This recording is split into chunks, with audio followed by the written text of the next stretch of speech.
What on earth is this? No matter how hard they hit, they just can't kill it. People screamed in terror, facing the group of zombies controlled by Suyu. Their attacks were ineffective, more like hitting cotton. In fact, these zombies were not particularly strong individually, maybe just slightly stronger than regular zombies. Even when 6 of them gathered together, their combat power was only equivalent to an elite zombie. However, the most terrifying thing about them was their almost invincible attribute. Since the group had not mastered the job-changing skills, they couldn't use dispel spells or holy healing to deal with the zombies. This unknown fear made everyone feel pressured, their minds tortured.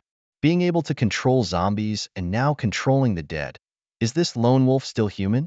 As time passed with the rampage of the zombies, more and more people started to waver. They watched in horror as Suyu and Lu Wei, in just a few rounds, astonishingly and powerfully, killed nearly 100 people. What's even more frightening is that facing this group of invincible zombies, they could only struggle and despair. Once Suyu, who had finished experimenting with skills, got serious, the other side had no power to fight back. Brothers, don't stop. Let's keep going. Mountain Chicken was still shouting to boost morale, but before he finished, Suyu's bowstring suddenly vibrated. 2 sharp arrows shot out at an astonishing speed, directly aiming at Mountain Chicken's throat. Mountain Chicken didn't sense the danger until the arrows hit their mark with a swoosh, one piercing his arm, the other embedding into his thigh, pinning him in place instantly.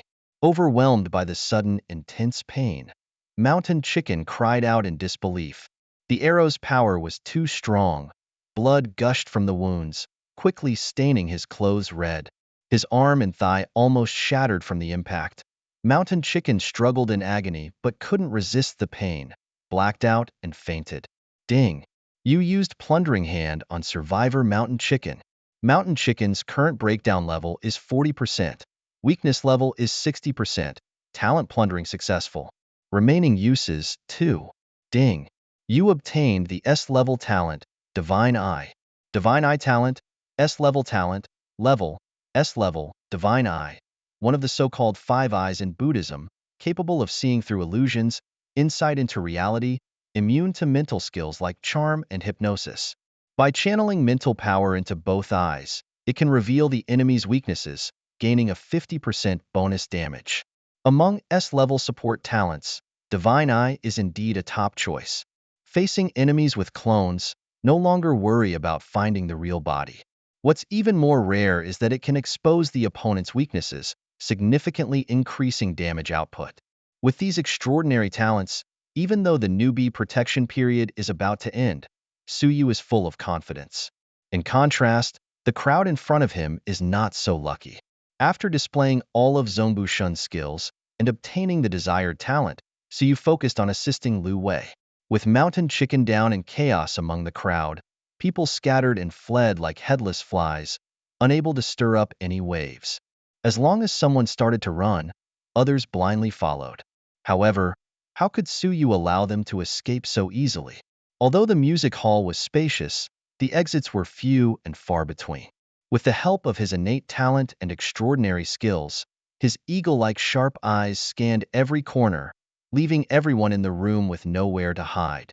Whenever Suyu made a move, someone would fall to the ground with a piercing scream. However, he never killed, as taking lives brought him no tangible benefits. When it came to killing, Lu Wei was the real expert. Under Suyu's guidance, her methods became more ruthless, her strikes more precise, as if each blow pursued the ultimate beauty of killing. Yet, at the critical moment, those cornered individuals decided to make a final desperate attempt and launched a counterattack against Lu Wei. They charged forward without hesitation, trying to turn the tide. Faced with the oncoming crowd, Lu Wei casually delivered a stunning blow, sending them all flying. Before the tumbling figures hit the ground, she unleashed the soul-devouring hand. As the soul-devouring hand activated, the life force of the counterattackers rapidly drained away. Like a reaper, Lu Wei ruthlessly cleared out the last batch of lambs. Ding!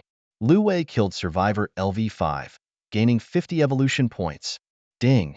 Lu Wei killed a total of 500 survivors, promoting to the rank of leader. Su screen was flooded with notifications of Lu Wei's consecutive kills, prompting him to quickly scan the battlefield. Countless lives had withered in the recent battle, and at this moment, the sole survivor, Lu Tianlong, was struggling to crawl out of the pile of corpses. Somehow, he had acquired a pair of super stylish super rocket boots on his feet.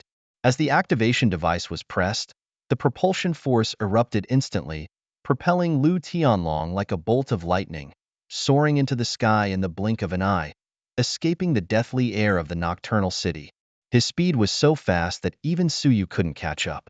However, just as the acceleration effect faded, the super rocket boots suddenly malfunctioned, triggering a earth-shattering explosion, with flames shooting into the sky, shaking the entire city. In just 10 minutes, the lively music hall turned into a silent ruin, everything happening too suddenly. Suyu stood on the ruins, his gaze deep. He understood that the end of this battle did not mean that peace was on the horizon. Wapupapu. World announcement. Dear surviving companions, this Lord misses you. The easy and joyful newbie phase has come to an end. Welcome to the real apocalypse.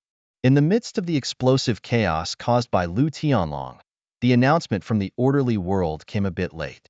By this time, most of the survivors in Huaxia had already returned to their respective shelters, carefully counting their gains of the day. Over time, it seemed that they had already forgotten about the concept of the newbie protection period. However, just at this critical moment, the familiar system notification suddenly sounded, whoop, whoop, whoop, whoop. World announcement. Dear partners, this Lord has missed you guys so much. The relaxed and cozy newbie era has become a thing of the past. Welcome to the ruthlessly real end of the world. The update this time is quite simple.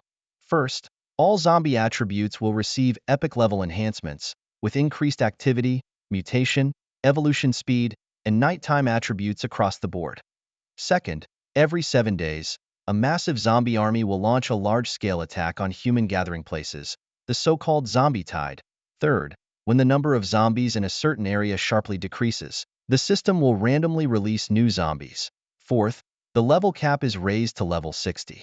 Fifth, the brand new map system is launched, displaying explored maps on everyone's terminal. Sixth, city-level safe zones are fully open, where you can find various convenient facilities such as shops, auction houses, and dueling arenas to meet all your needs. Seventh, the job change system is activated, allowing you to complete a gorgeous transformation at the warrior, mage, or priest totem in the safe zone or by using a job scroll.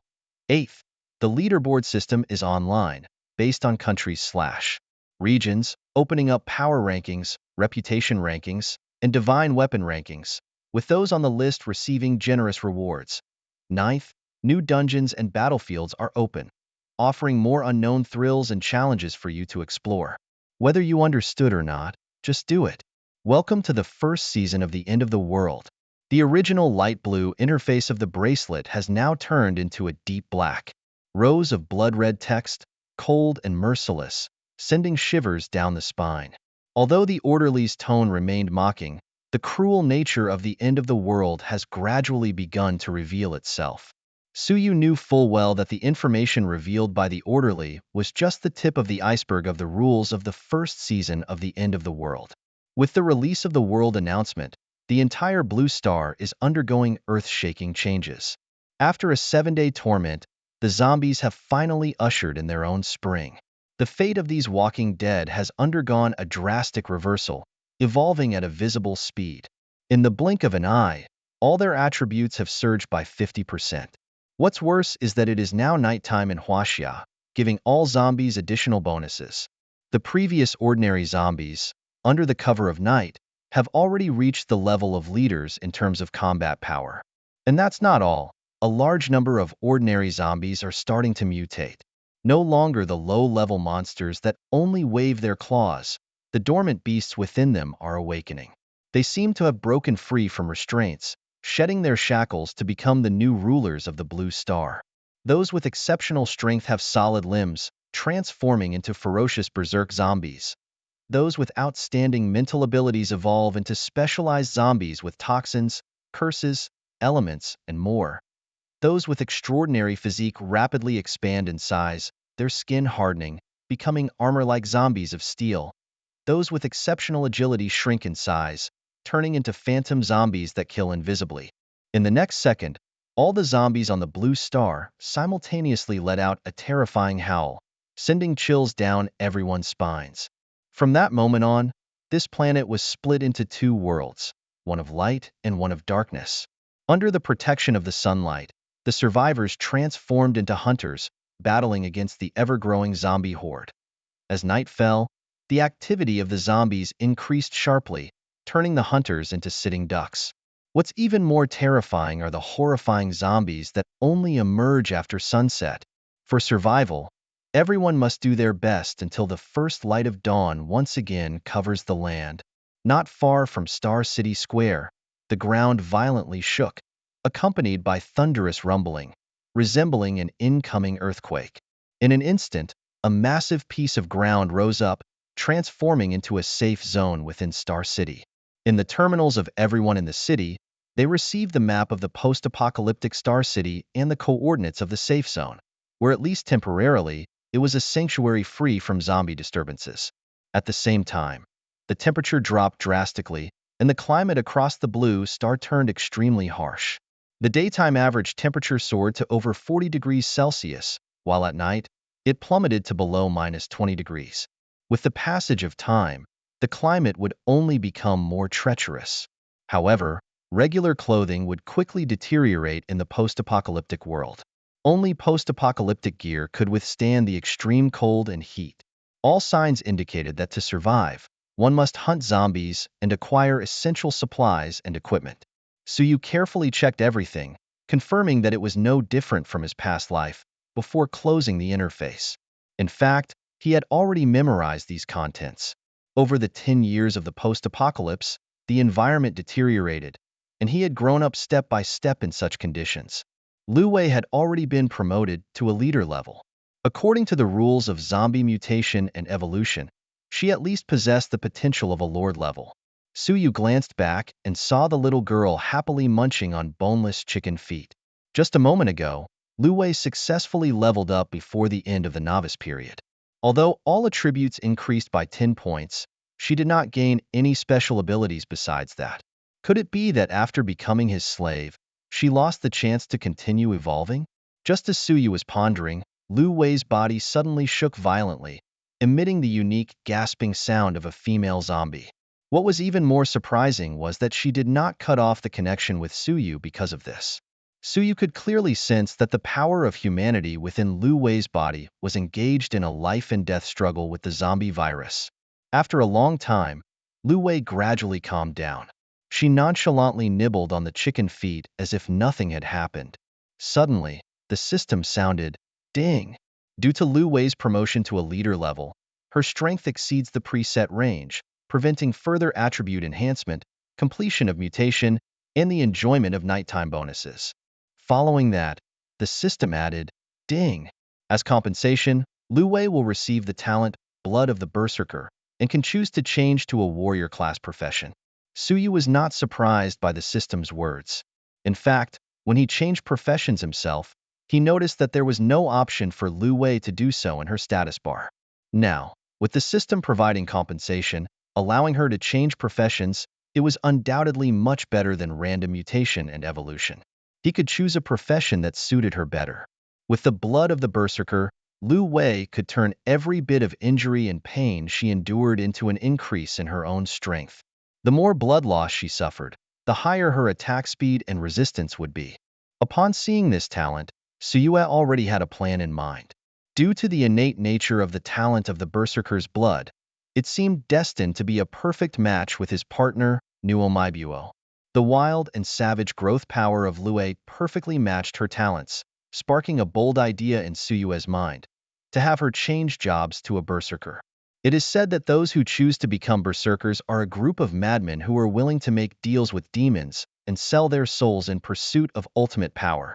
They may seem no different from ordinary people on a daily basis, but once provoked or emotionally heightened, their eyes will instantly turn bloodshot, and their attack speed and strength will skyrocket to a terrifying level.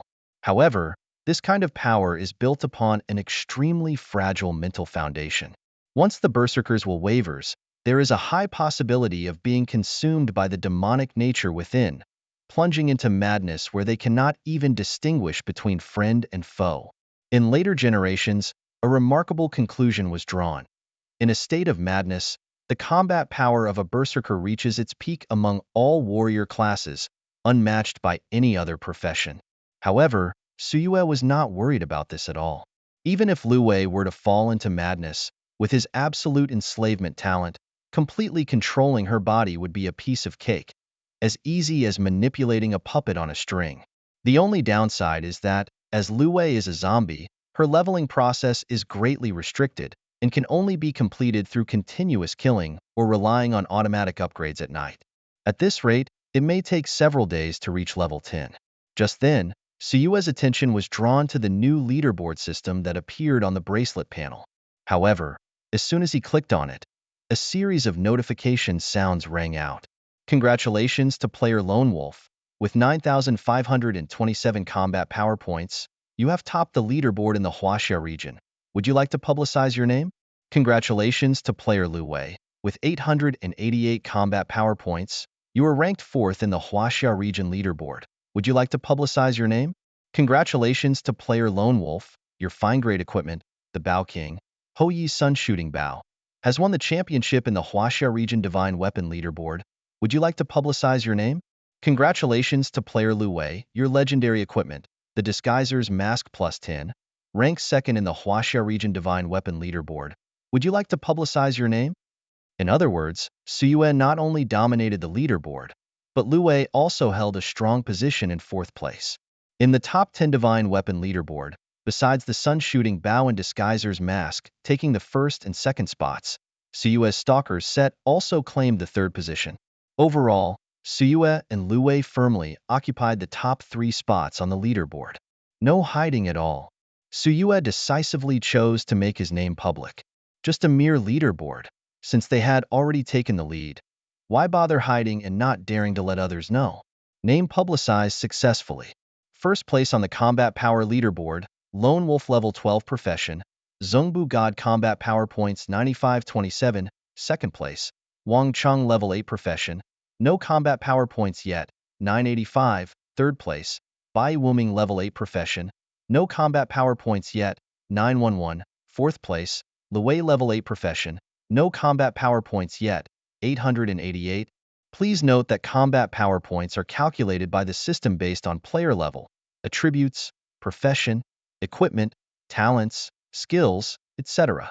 The top player on the reputation leaderboard is Lone Wolf with a reputation value of 11,510, followed by Wang Chong with 1210 reputation points, and the 3rd place goes to Nameless in white with 1085 reputation points. In the 4th place is Soldier with 1077 reputation points. Please note that the reputation value is the total sum of reputation earned by players, including the consumed portion. On the Divine Weapon leaderboard, the 1st place belongs to Bao King Ho Yi's Sun Shooting Bao, with a fine rating of 4,396, owned by Lone Wolf. The 2nd place is held by the Masquerader's Mask Plus 10 grade, with a legendary rating of 365, owned by Lu Wei. The 3rd place goes to the Hunter's Set grade, with a fine rating of 355, owned by Lone Wolf. The 4th place is taken by the Horse Cutting Sword Plus 7 grade, with a legendary rating of 300, owned by Wang Chong. Please note that the equipment rating is comprehensively assessed by the system based on factors such as equipment rarity, attributes, skills, etc. Subsequently, Suyu received a series of system prompts, revealing that as long as one can maintain a position on the leaderboard for 24 hours, they can receive a substantial amount of gold coins and experience rewards daily. The amounts are significant enough to sustain a team's daily expenses in the apocalypse. Unexpectedly gaining without effort has become Suyu's patent. To Suyu, such results seem completely normal. Whether on the power, reputation, or equipment leaderboard, his advantage is overwhelming, leading other players by dozens of times, standing out like a crane among chickens, rare and exceptional. Especially on the power leaderboard, it's worth noting that on the 1st anniversary of the apocalypse, players with over 10,000 power in the Huaxia region were only just starting to appear. However, Suyu managed to surpass the heights that ordinary people could reach in a whole year in just 7 days. While power value can be quantified, it doesn't entirely represent strength. It's like 10 top experts teaming up. Even though their power values can match Suyu's, can 10 3-year-old children really compete evenly with an adult in their prime? The children's power values might be higher than the adults, but in terms of experience, skills, and physical fitness, adults surpass children by a considerable margin. Therefore, adults will undoubtedly have the upper hand in actual combat. Interestingly, many players in Huaxia, when checking the leaderboards, are no longer surprised by Suyu's dominance and achievements. Within just a few days, he has already been announced as the world champion 5 times, and the name Lone Wolf has long been renowned in Huaxia. However, his profession has caused quite a stir, invoking a sense of excitement to be associated with gods. What's even more surprising is that Lone Wolf is considered a pioneer in equipment enhancement, being the first to max out equipment, yet his maxed out divine equipment is nowhere to be seen on the divine weapon leaderboard. Instead, a fine bow stands out. This weapon, named the Sun-Shooting Bow, has an unbelievably high equipment rating, far exceeding the legendary weapons that have been maxed out by many times. Those well-versed in the martial world can easily see through the ruse. Daring to call oneself the Bow King must have its secrets. As Suyu voluntarily reveals his identity, people discover that whether it's the Cloth of God or the Sun-Shooting Bow, all are related to the legendary archer Hou-Yi from Chinese mythology. Combining the clues from his profession and equipment, the eyes of both the righteous and villainous sides in Huaxia have finally pinpointed his rough location. However, Suyu couldn't care less about being tracked down. In this second chance at life, his goal is to slay the heartless woman and overthrow the Baishir family. Now that Suyu has conquered Baishir Manor all by himself, what is there to fear? In this apocalyptic world, as a mighty king, he doesn't need to hide or pretend to be someone he's not. Isn't it the perfect time to dominate and kill without mercy? Just as Suyu was about to find a safe place to rest, he suddenly felt the ground beneath him trembling rhythmically. He quickly activated his wristband and saw a huge red on the map rushing towards him. It looks like tonight will be lively. A faint smile appeared on Suyu's lips. The marker on the map of Suyue is a bright red money bag icon. As his gaze shifted, he saw the familiar and massive moving castle. This castle, carried by the Chinese mythical beast Longue, was slowly traversing the streets and alleys of Xingqing. It seemed aimless, just leisurely wandering in various corners of the city. People only needed to lightly touch the mechanism under Longue's feet to easily enter this magical moving castle. This design cleverly integrates traditional Chinese cultural elements, giving the castle a strong Eastern flavor. In the land of cherry blossoms, the familiar Kappa carries the moving castle. In the Lighthouse Kingdom, advanced mechas take on this role. This moving castle is a unique landmark for each city, with a hidden market from the end of the world inside. Compared to the shops set up in the safe zones by the system, the goods here are more rare and of higher quality. Lucky me. I didn't expect the Xingqing moving castle to appear here. Considering the late hour and the increased strength of the zombies, Suyue made a quick decision and brought Lu Wei into the cultivation space of the bracelet. It wasn't very wise to move with her on such a night. With extraordinary agility and stealthy skills, Suyue quickly left the Binjiang Delta. Despite his caution, he couldn't escape the zombies' detection. They let out piercing roars and crazily lunged towards him. The zombies were unusually active now, and the commotion quickly attracted more of their kind from the surroundings, increasing their numbers exponentially. Suyue knew it was not wise to fight now. His top priority tonight was to enter the moving castle. However, as he approached the target, he was surrounded by a large number of zombies and could only rely on the only big tree behind him as cover. Sorry, I have to go now. Suyue once again used his stealth skills to cleverly evade the encirclement and swiftly approached the feet of the Longue. He lightly touched the totem under Longue's feet, left a chic figure, and blended into the thick night. The zombies found that he had already left and turned to attack the Longue, but were shaken by the giant foot of the Longue and scattered in panic. Finally, Suyue was lucky enough to be teleported into the interior of the castle. What appeared before him was the familiar moving castle he knew so well. In his past life, This castle was like his second home, and he had visited countless times. However, at this moment, the castle was unusually quiet, even with a hint of strangeness in the air. The walls and floors around him were damaged to varying degrees, a state not typical of a moving castle. Blood stains were scattered on the ground, forming a trail leading to the depths of the castle. Obviously, Suyue was not the first survivor to arrive here. He cautiously stepped onto the wooden floor, each footfall echoing powerfully in the empty hall. Just as he was about to step into the front hall, a chilling breath of death suddenly rushed towards him. Ding! Warning! Warning! The Xingqing moving castle has been invaded by zombies. Please quickly eliminate all zombies in the castle and restore the normal operation of the market. Mission description: a small team of refugees has been forced into the Xingqing moving castle. Unexpectedly, a traitor who concealed being bitten by a zombie has infiltrated the crowd. After being turned into a zombie, he quickly infected the remaining members of the team. The task is to completely eliminate all zombies in the castle, ensuring the safety of them all. Current progress is 0/12. Task rewards include 500 gold coins, 500 reputation points, and 1,000 experience points. The task is time-limited to 2 hours. If the task fails or is abandoned, the player will be automatically transported out of the hidden room and their level will decrease by 1. Ding! Do you want to activate the mobile mall task? Once the task is activated, other survivors will not be able to team up. The difficulty level of this task is high, so it is strongly recommended to team up. Task activated. Before the system prompt sound even fell, Suyu made a decisive choice. The task rewards need to be evenly split among the team, as he doesn't want others to take a share. Ding! Detected only one person within the task boundary, triggering hidden task rewards. After completing the activation of the mobile mall task, all shops, malls, and dungeons within the Star City will permanently enjoy an 80% discount. An 80% discount? What a concept! It seems like even being a middleman in the future will bring in a lot of profit. Suyu immediately summoned Lu Wei and leaned against the wall, cautiously exploring ahead. Suddenly, a zombie leaped out from the shadows in the previously empty hall, rushing towards Suyu, aiming for his face.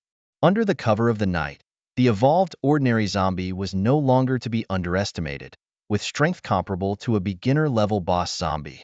However, with Suyu's insight, he immediately noticed a faint green light at each of the zombie's knees, indicating its weak points. An opportunity presented itself. Suyu aimed carefully and quickly shot 2 arrows, targeting the zombie's knees. Just as the arrows were about to hit, a purple shadow suddenly flashed, evading Suyu's fatal blow by a hair's breadth. The next moment, sharp claws were already close to Suyu's throat. Even Lu Wei was powerless at such a close distance. However, at this critical moment, Suyu remained unusually calm. Using the realm of extreme freedom, he transcended the constraints of thought, making a precise judgment in advance. Like a car's automatic braking system, he silently stepped back half a foot, narrowly avoiding the fatal blow. At the same time, Suyu's counterattack was swift. The arrows mercilessly pierced the zombie's back, straight through its heart. In an instant, a black lotus symbolizing death bloomed inside the zombie's body. Task progress, January 12th. I didn't expect that it would take 2 skills just to deal with a regular zombie. Suyu couldn't help but sigh. He then carefully examined the zombie's attributes. Mutant zombie LV8, assassin type, with the innate talent of invisible predator. Base attributes: strength 30, spirit 10, constitution 35, agility 60. So, it's an assassin-type zombie. My apologies for underestimating you, Suyu said after observing closely. This type of assassin zombie tends to lurk in the shadows and has extreme patience. Even if its opponent is heavily injured, as long as they haven't entered its attack range, it can remain calm. But once the enemy enters its attack range, it will swiftly strike to kill. Moreover, all zombies have received unprecedented enhancements nowadays. Coupled with mutations, evolution, and the boost of the night, their strength has reached a terrifying level. Fortunately, although these zombies have evolved, they are still only at a basic level. If it were an ordinary person, they would probably have already perished. If faced with elite assassin zombies, the situation would undoubtedly be even more dangerous. No. You killed the Cho, you pay. Inside the hall, the dome suddenly echoed with a heart-wrenching cry, sending shivers down the spine. The roar just now was undoubtedly the final boss that Suyu had to face. The foul smell it mentioned was the assassination-type zombie that had been killed earlier. After this sound rang out, the zombies lurking in the shadows seemed to have been summoned and swarmed out one after another. Hey, what the heck is going on? Armored zombies, cursed zombies, and even berserk zombies. Looking at the horde of zombies attacking in groups, even Suyu couldn't help but furrow his brow. Although the hall space was relatively spacious, it was a bit cramped for an archer like Suyu who was used to moving around. Fortunately, with Lu Wei attracting the firepower in the front, so you could focus on output without having to worry about positioning. Lu Wei used her soul-devouring hand, instantly freezing the zombies charging at the forefront. At the perfect moment when they were forced to line up in a straight line, Suyu's bowstring gently trembled, and a dark red judgment arrow shot out through the air. The angle and timing of this arrow were perfect. Although the armored zombie acting as a meat shield at the forefront of the zombie horde had astonishing defense, under the blessing of Suyu's death dance talent, this defense was simply futile. The judgment arrow pierced directly through its heart, and then successively pierced through many zombies behind it. The head of the cursed zombie was pierced by an arrow, and the stinky green poison splattered. As for the ordinary zombies hiding in the back, because they had not yet evolved, they were even more fragile. With just one arrow, Suyu cleanly dealt with 5 zombies.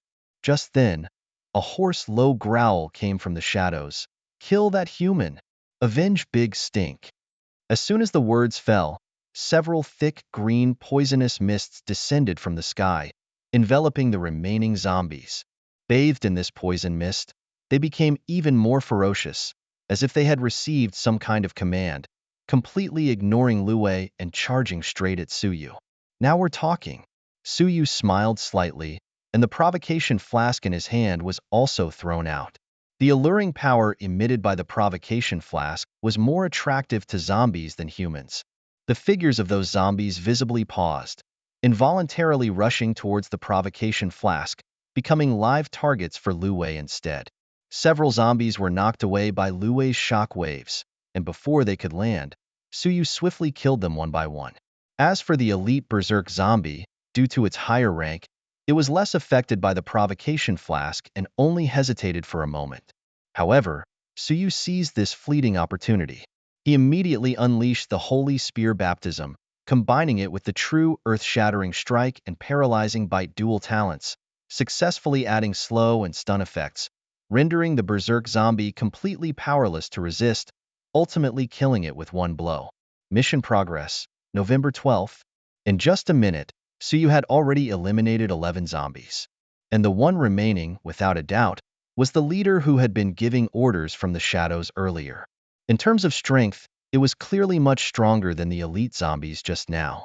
Under the cover of the night, if this leader-level zombie underwent another evolution, its power would probably be even more terrifying than the armored giant king encountered before. Just as Suyu was searching around for its whereabouts, a deafening roar suddenly came from above. The next second, the entire hall was shrouded in a thick green poisonous mist. A huge and grotesque zombie fell from the sky and landed heavily in the center of the hall. Its massive body caused even the turtle carrying the moving castle to pause involuntarily for a few seconds. Rather than just a zombie, it looked more like a monster pieced together from countless body parts and sewn with hemp thread. Various human organs were randomly distributed on its body, emitting a nauseating stench. Rotten intestine, the leader of the zombies, Dr. Ishii of Unit 731's masterpiece. Rotten intestine and its brother, Rotten Face, vowed to exterminate all the people of Huaxia to please their father, Dr. Ishii, and avenge their deceased dog. As a level 12 boss, Rotten Intestine's basic attributes are as follows: Strength 10 plus 10, Spirit 80 plus 80, Constitution 125 plus 125, Agility 10 plus 10. Its talents include Poison Mist Cage, which envelopes the battle area in a toxic gas cage, increasing rotten intestines' damage and recovery abilities by 50% plus 50%, while gradually shrinking the cage over time. With the special talent, corrosive skin immunity, rotten intestine is immune to all poison damage and reduces the opponent's attack and movement speed by 25% plus 25% when attacked, while inflicting continuous poison damage for 10 seconds, which can be stacked. Its skills include toxic spores, releasing spores that explode after 5 seconds, causing massive damage to nearby allies. Plague casts an evil plague on the target area for 10 seconds, causing those infected to vomit uncontrollably and completely lose their ability to act. Toxic gas chamber ultimate concentrates its internal toxin to cause massive poison damage to all enemies. Its attributes are unparalleled, reaching a staggering 160 in spirit and breaking through the sky with 250 in constitution, even surpassing the average of 100 points in the 4 attributes of exceptional talents like Suyu. Although numerically superior to Lu Wei, it is clearly a character of extreme specialization, relying mainly on talent skills and poison output, making it the best candidate for this round of boss defense. It is no wonder the system is willing to set such rich hidden rewards for killing it. It is no exaggeration to say that to defeat this zombie, at least a team of 25 elite members is needed, and the attack must be launched during the day with close coordination to have a chance. As Suyu knows, in the previous life, it was the Baisher family that led the defeat of this boss, gaining fame in Xingqing. But for Suyu, the moment he saw the 3 characters, Unit 731, he had already sentenced Rotten Intestine to death. At this moment, Rotten Intestine tightly hugged the large, stinking corpse, muttering to itself. Then, it forcibly stuffed the large, stinking corpse into its gaping mouth in the abdomen. Its sharp fangs easily severed the waist of the large, stinking corpse, allowing the foul-smelling blood to drip from its mouth. After devouring it completely, it let out a deafening roar that shook the sky. Truly the son of a Japanese war criminal, sharing the same morbid taste for corpses, living up to the title of the King of Disgust, making people sick to their stomachs. At the same time, Rotten Intestine began to approach Suyu and Lu Wei step by step. With the help of his magical eyes, Suyu noticed numerous green dots scattered all over the body of this creature. Could this be its weakness?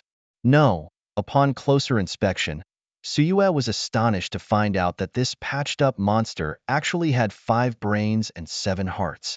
Regardless of whether it was Hong Qishi or Hong Qiyu, Suyu decided to take action first and think later. He immediately placed an arrow on the bowstring, and a super ultimate death arrow shot straight towards the creature's rotten chest. Unexpectedly, the explosion he had anticipated did not occur. At the moment the arrow was about to hit, the stitches on the creature's chest suddenly burst open. The death arrow pierced through its body, eventually causing an explosion behind it. The explosion triggered by the ultra-ultimate death god's arrow did not cause much of a stir, leaving only a small dark blast mark on the wall, as if just adding a scar to the castle.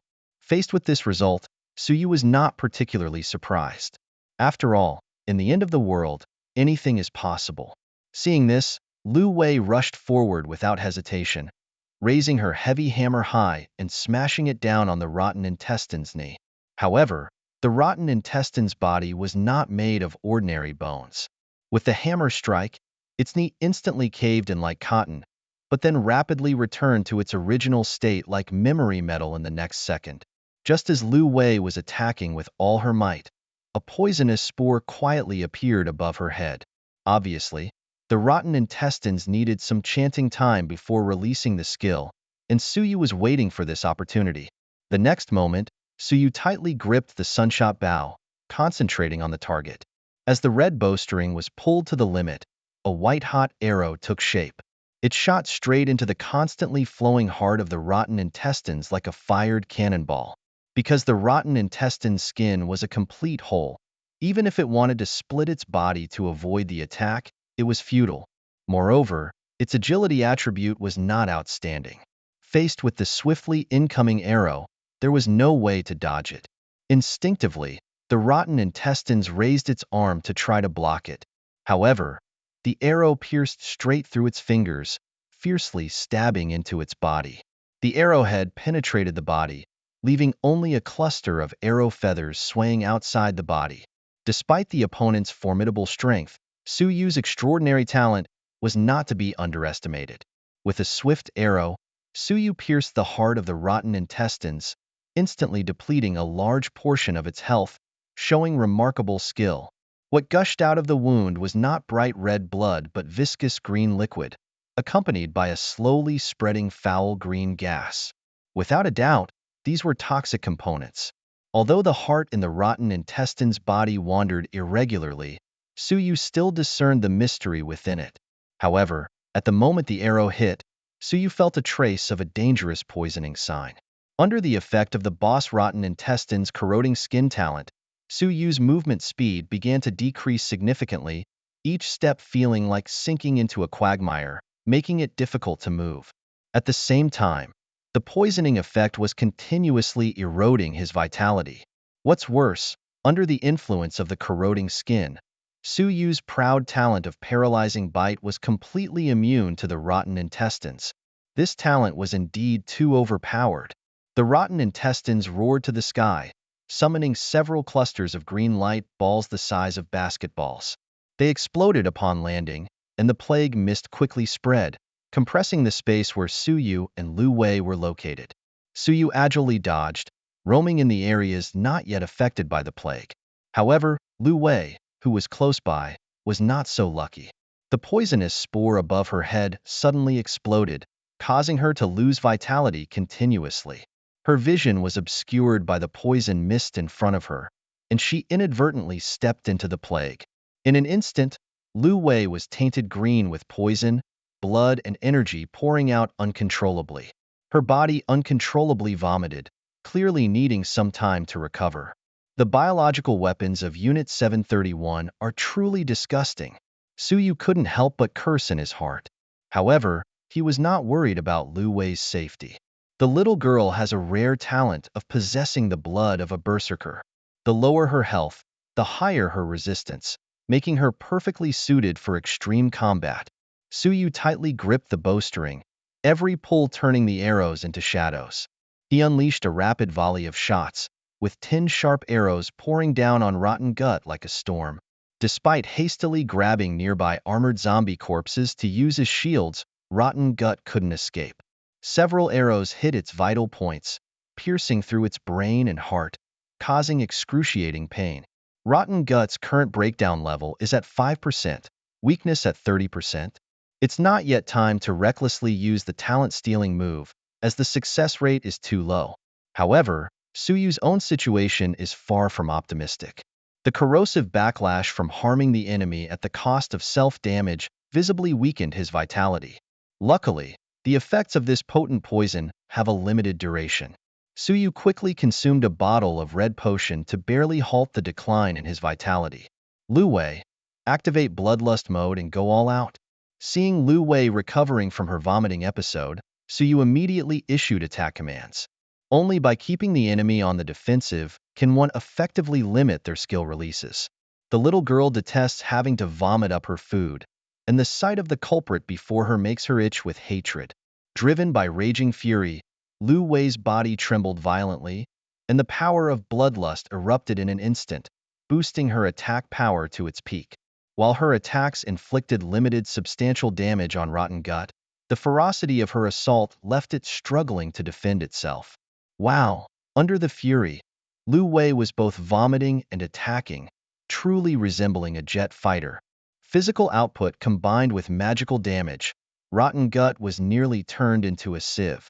Interestingly, the fusion of berserker blood and bloodlust achieved a delicate balance between blood-sucking and poisoning.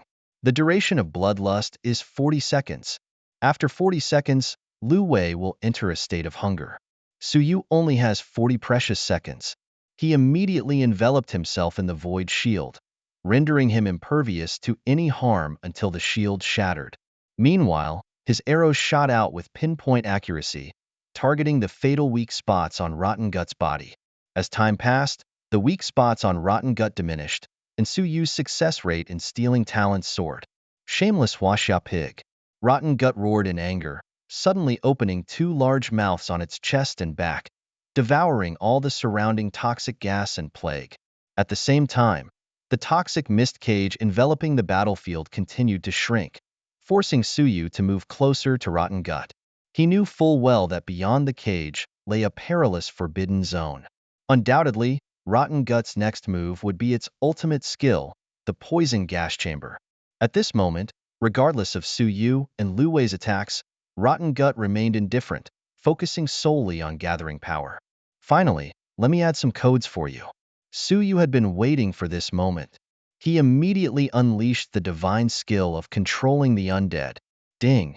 Based on the strength of the deceased before, the current number of controllable undead is 1, with a duration of 60 seconds.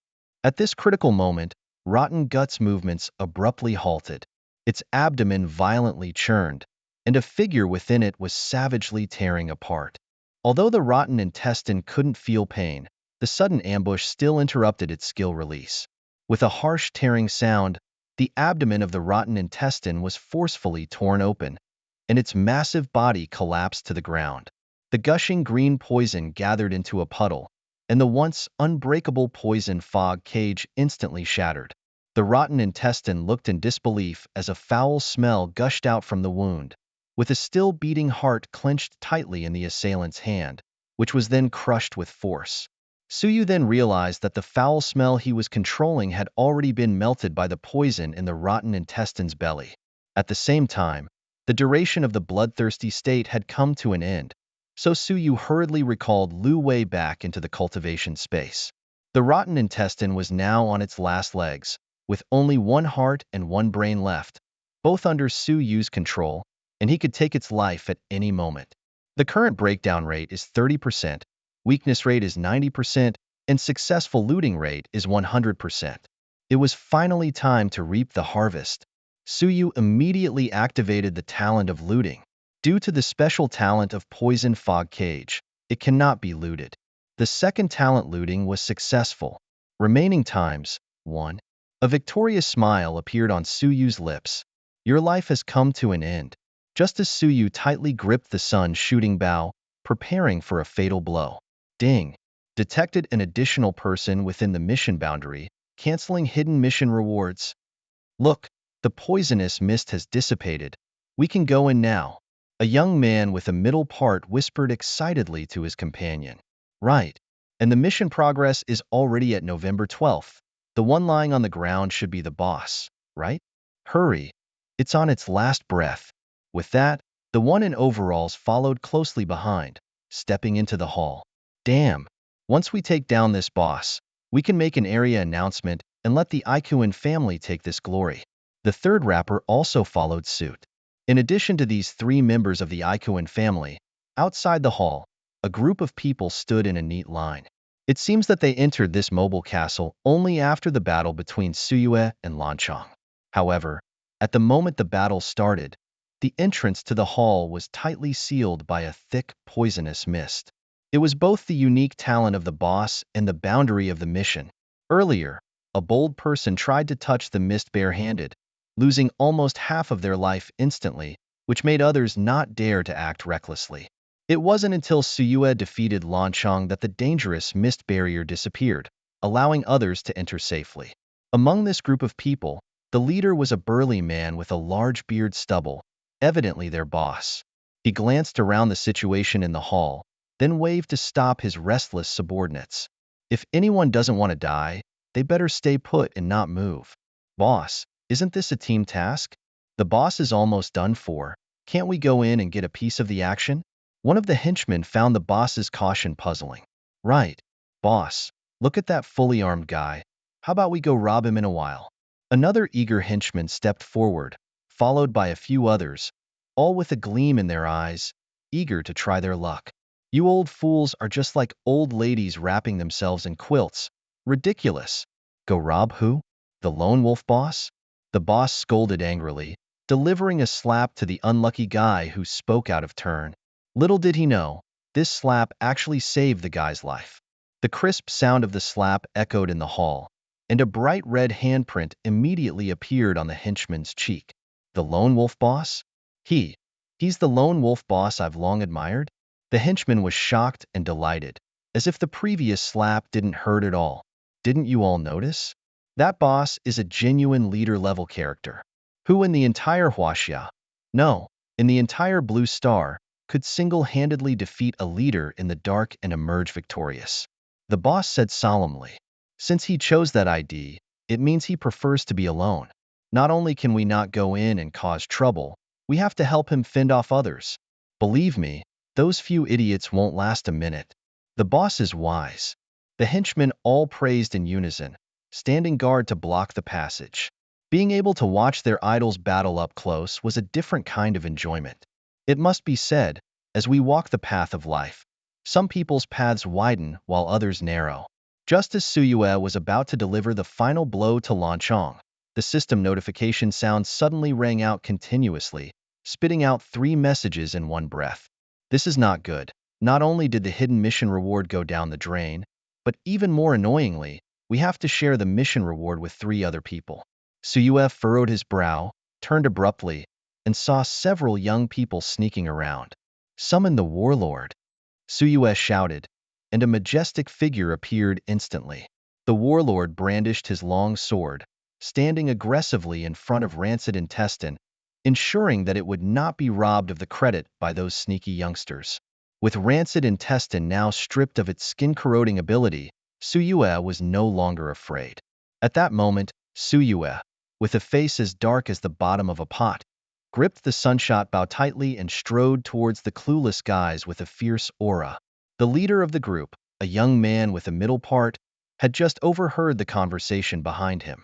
Suppressing his inner fear, he bravely stepped forward, bowed respectfully, and said, "Hello, Lone Wolf.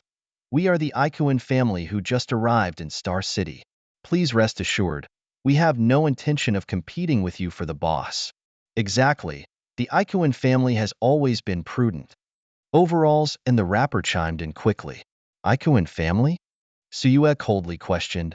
Why can't I shake off these people wherever I go? Before anyone could respond, an arrow shot out from his hand, accurately hitting the middle-parted young man. With a loud bang, black sparks bloomed around, instantly turning into a gorgeous black lotus. Blood splattered everywhere, covering the surroundings.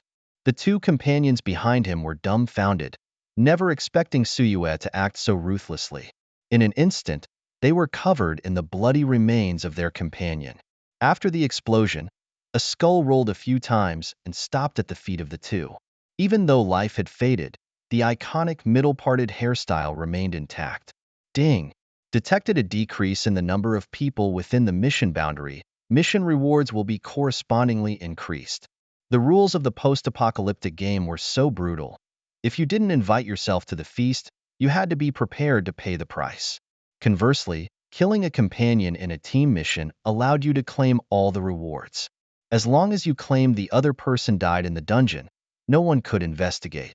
Because in the post-apocalyptic world, weakness itself was a sin. "What are you doing?" the rapper hastily shouted, tremblingly kicking his companion's head away, his voice full of panic. But he couldn't help but speak in a childish tone. "Boss, I'm just a weed, accidentally bumping into you. Please forgive me. Spare my life. I won't dare anymore. Spare this dog's life." If it weren't for Rancid Intestine behind him on the verge of death, how could Suyue easily let go of these ignorant fools? Before the words had settled, another arrow whizzed through the air, directly into the rapper's wide-open mouth, sending him on a one-way trip to the afterlife, becoming a true underground rapper. The Ikuan family, we don't pick fights, but we aren't afraid of them either. With so many people watching outside now, Lone Wolf, if you dare to kill innocents, believe me, a lawyer's letter warning will be sent in minutes. Overalls pointed at the crowd outside the hall, and they immediately turned their heads, pretending not to have seen anything, whistling to cover up the embarrassment. They were afraid that one more look would turn them into fireworks. Thinking that his words had already intimidated Suyue, Overalls boldly stood up, holding his shield, and stepped back. Little did he know, he ran into an invisible barrier and couldn't retreat from the threshold of the hall no matter what. Now he was in a panic, shouting and flustered. "How about this, boss? You take down the boss, and I'll give you all the rewards." Besides, with your strength, what does it matter if I get a share of the spoils? Suyu raised his long bow again and shot another arrow. The moment the arrow touched the shield, the seemingly indestructible steel shield became as fragile as paper, easily pierced by the arrow. Suyu, in disbelief, looked down at his chest where a white arrow feather stood tall. He convulsed in pain, his life slipping away. Ding! Detecting only one person left within the mission boundary, the hidden mission reward has been reactivated. Boss, thanks for grabbing me in time. Otherwise, I wouldn't have escaped death. I covered the swelling on my cheek, struggling to swallow saliva. Boss, who needs a minute here? From the moment they entered the hall to all being killed, not even 30 seconds had passed. Another henchman echoed. Truly worthy of being my idol, the lone wolf skills are simply incredible. My eyes saw it, but my hands couldn't keep up. A archer stared at the scene, sincerely admiring. Do you understand now? The bearded man said, showing respect in his tone towards Suyu's actions. Just now, Suyu was decisive and ruthless, showing no mercy. Despite having little contact with the three young men, each of them was tough. Who would have thought that the three of them together couldn't last even a minute? Next, Suyu's face darkened, scanning the surroundings, his gaze sharp. He tightly held the sun-shooting bow, vigilantly watching the crowd at the entrance, afraid of another mishap. Under his gaze, everyone involuntarily lowered their heads, stepping back. No one dared to meet his eyes. Remember, my name is Lone Wolf, a simple sentence, clearly stating Suyu's position. The previous Suyu couldn't understand this world, not out of ignorance, but out of simplicity. However, after his rebirth, he no longer pursued the illusory hero dream. Living for the fate of all mankind? It's just deceiving oneself. When he was falsely accused of being a traitor by the Baisher family, who stood by his side. In the end, his former self was just a pawn in someone else's hands. But now, Suyu not only had to become the player controlling the game, but also had to overturn the entire chessboard. At this moment, he wanted to use these people's mouths to spread his infamy far and wide. If he couldn't be recognized, let those ignorant ones tremble in fear before my power. My idol is truly amazing, even his tough talk is so cool, a fanboy commented earnestly. As Suyu finished speaking, the system notification immediately followed. It seems that the Overlord has already killed rotten intestines under his horse. Ding! Successfully killed rotten intestines. Leader Zombie LV12, gaining experience *6000, gold *600. Ding! Congratulations to the survivor Lone Wolf for completing the activation of the Mobile Castle mission, receiving rewards of gold *500, reputation *500, experience *1000. Ding! Congratulations to the survivor Lone Wolf for exceeding the mission, receiving a Star City Warrior medal. Area announcement will be made soon. The Star City Warrior medal is a special equipment that occupies an equipment slot. Once worn, you will enjoy a permanent 20% discount on all shops, malls, and dungeons in Star City. Suyu was overjoyed. A shiny golden medal fell into his palm. The conditions for obtaining this medal are extremely strict. Usually only survivors who have made outstanding contributions to the city are eligible to wear it.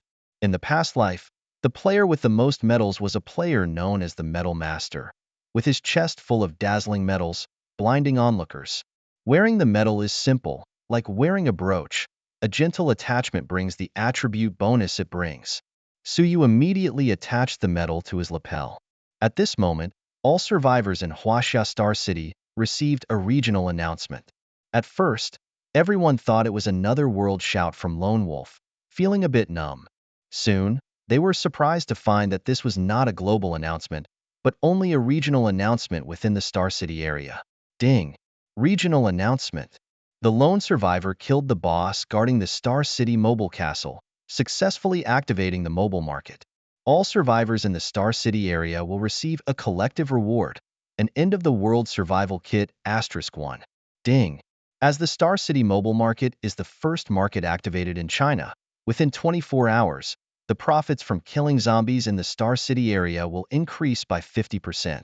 This is a moment of glory for all of you, making the future of Star City even brighter. This announcement was like a bombshell, causing a huge stir in Star City.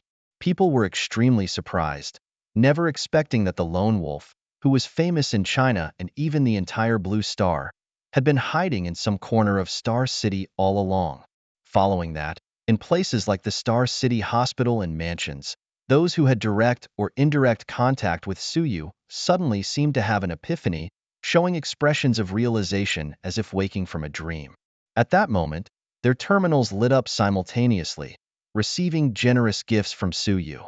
Although the survival kit only contained an inconspicuous material capsule and a common-grade equipment, for those who had just overcome the hardships and newly emerged from the novice period, it was like a timely help.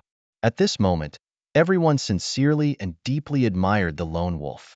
As the people outside confirmed Suyu's true identity, hearing this news was no longer surprising. Boss Lone Wolf, please feel free to make your selection. We are here to escort you outside, shouted the bearded man in the hall. Suyu turned around, nodding slightly, tacitly agreeing to their arrangement. Indeed, my idol is so elegant even when nodding his head, the young fan continued to praise endlessly. After killing the rotten intestine, the entire hall was refreshed, as if nothing had happened. And in the deepest part of the hall, a row of exquisite rooms appeared, which was where the mobile market was located. Although it was called a market, the layout of this word was more like a school dormitory. Two burly armored figures stood on either side, serving as the guardians of this market. These armored figures were at level 100, and their only mission was to ensure the security of the market. Even if you spit on the ground in front of them, they wouldn't care. But if anyone dared to damage the market even a bit, they would immediately appear and issue a sky-high fine without mercy. Once, a rich second generation from a wealthy family came here with his little sister, spending money recklessly. Unexpectedly, unable to change his habit of speaking rudely, he actually spat in the market. This indecent act immediately caught the attention of the armored figures, who swiftly presented a list, aiming to clean up that spit. The bill listed cleaning fees, labor costs, material fees, transportation fees, and labor protection fees, among more than a dozen items, and even if you wanted to clean it yourself, it was not allowed. In the end, this bill amounted to 94,250 gold coins, confiscating all the coins and items from the rich second generation.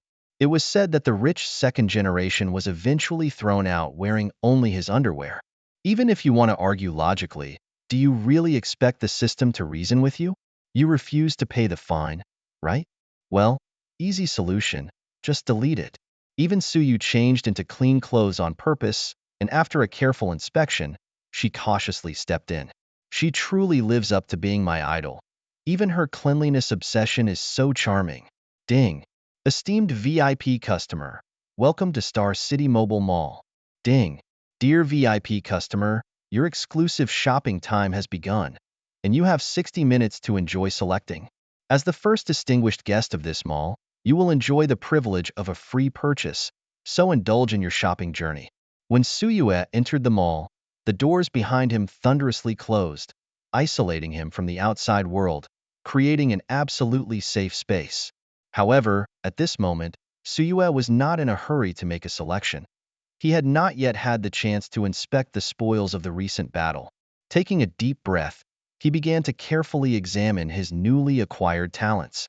Corroding skin, talent level S, immunity to poison damage. When attacked, reduce the opponent's attack and movement speed by 25%, while applying continuous poison damage for 10 seconds, which can stack. Excellent. Completely immune to poison damage.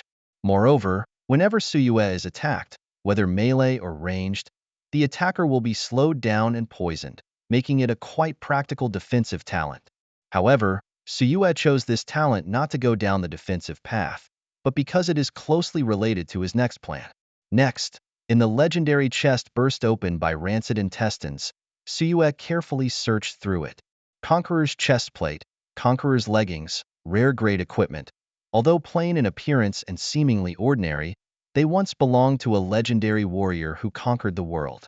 Attributes: plus 5 constitution, plus 5 agility, 5% reduction in damage taken. Conqueror's set 2 pieces, plus 2 to all attributes. Increase your chance of obtaining the Conqueror's set. Not bad at all. A set of warrior equipment that Suyue directly handed over to Lu Wei. This is it. He then took out a conical flask, tightly sealed with a stopper. The flask was filled with bright red liquid, continuously emitting large bubbles. Rancid Intestine's Strong Acid Blood, a legendary task item.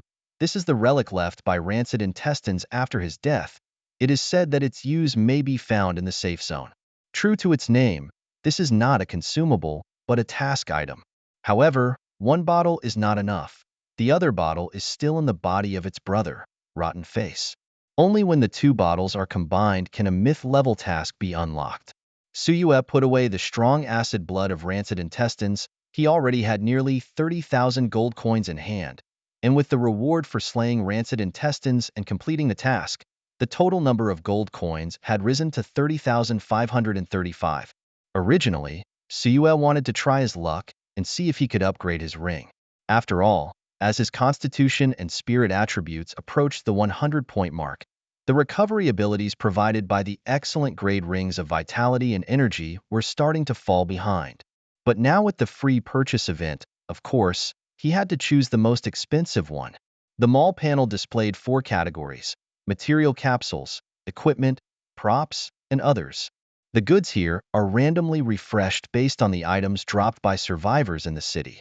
In other words, Suyue does have a chance to buy mythical items, although the probability is very low. Sitting in a chair, he browsed the mall page, opened each category one by one, headed straight to the last page, looking for the rarest items. Suyue directly skipped the material capsules. He didn't need such items at all. The last item in the equipment section was a rare-grade pair of gloves. The props section had a guaranteed protection talisman, and in the others section, there was a rare-grade skill book.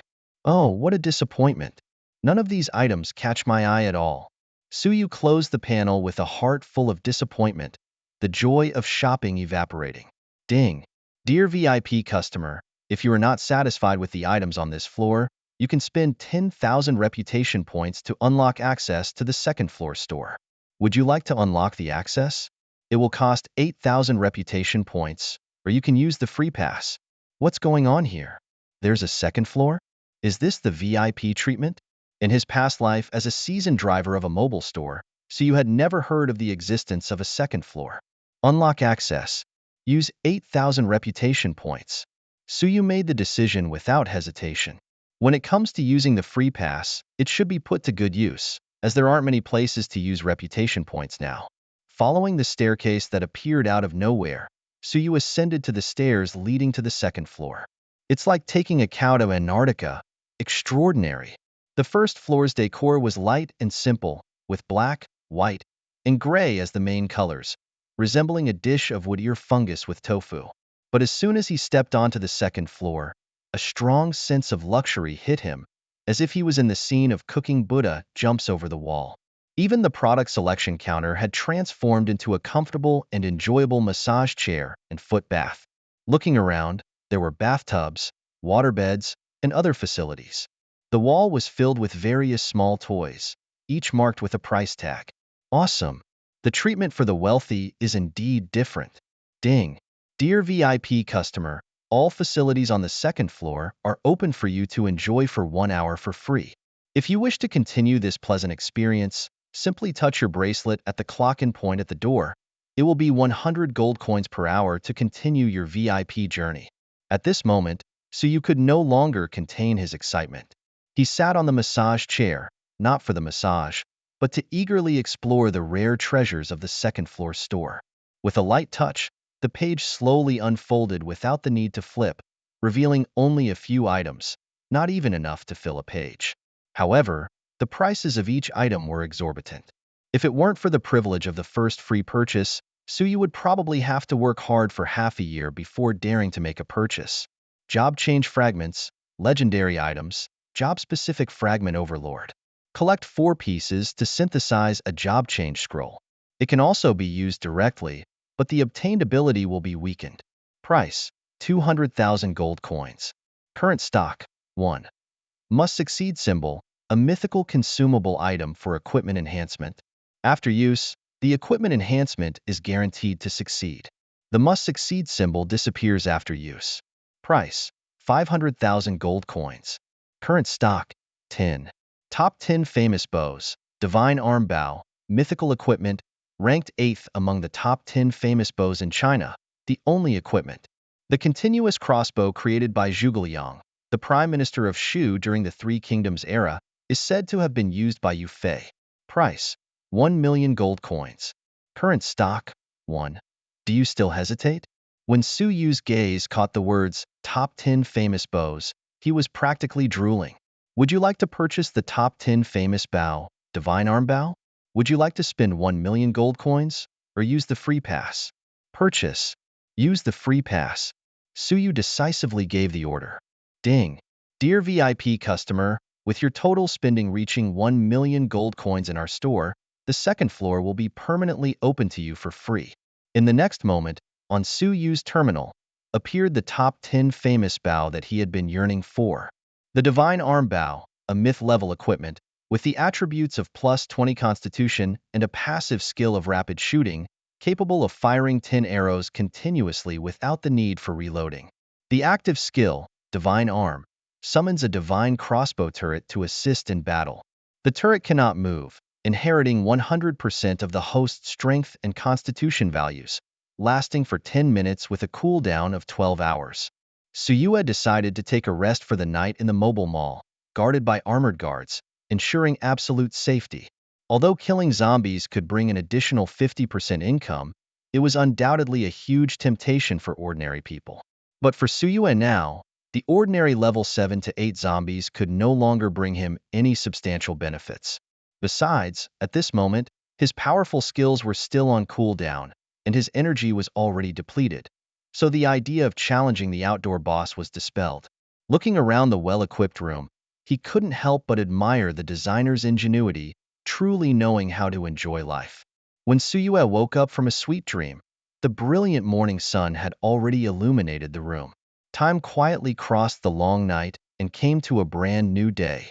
He first went to the first floor of the mall and bought a bunch of enhancement stones. Before the Divine Arm crossbow was devoured by the sun-shooting bow, it must be enhanced to the top level. With the S-level talent enhancement master by his side, all probability issues were no longer a problem. Ding. Enhancement successful.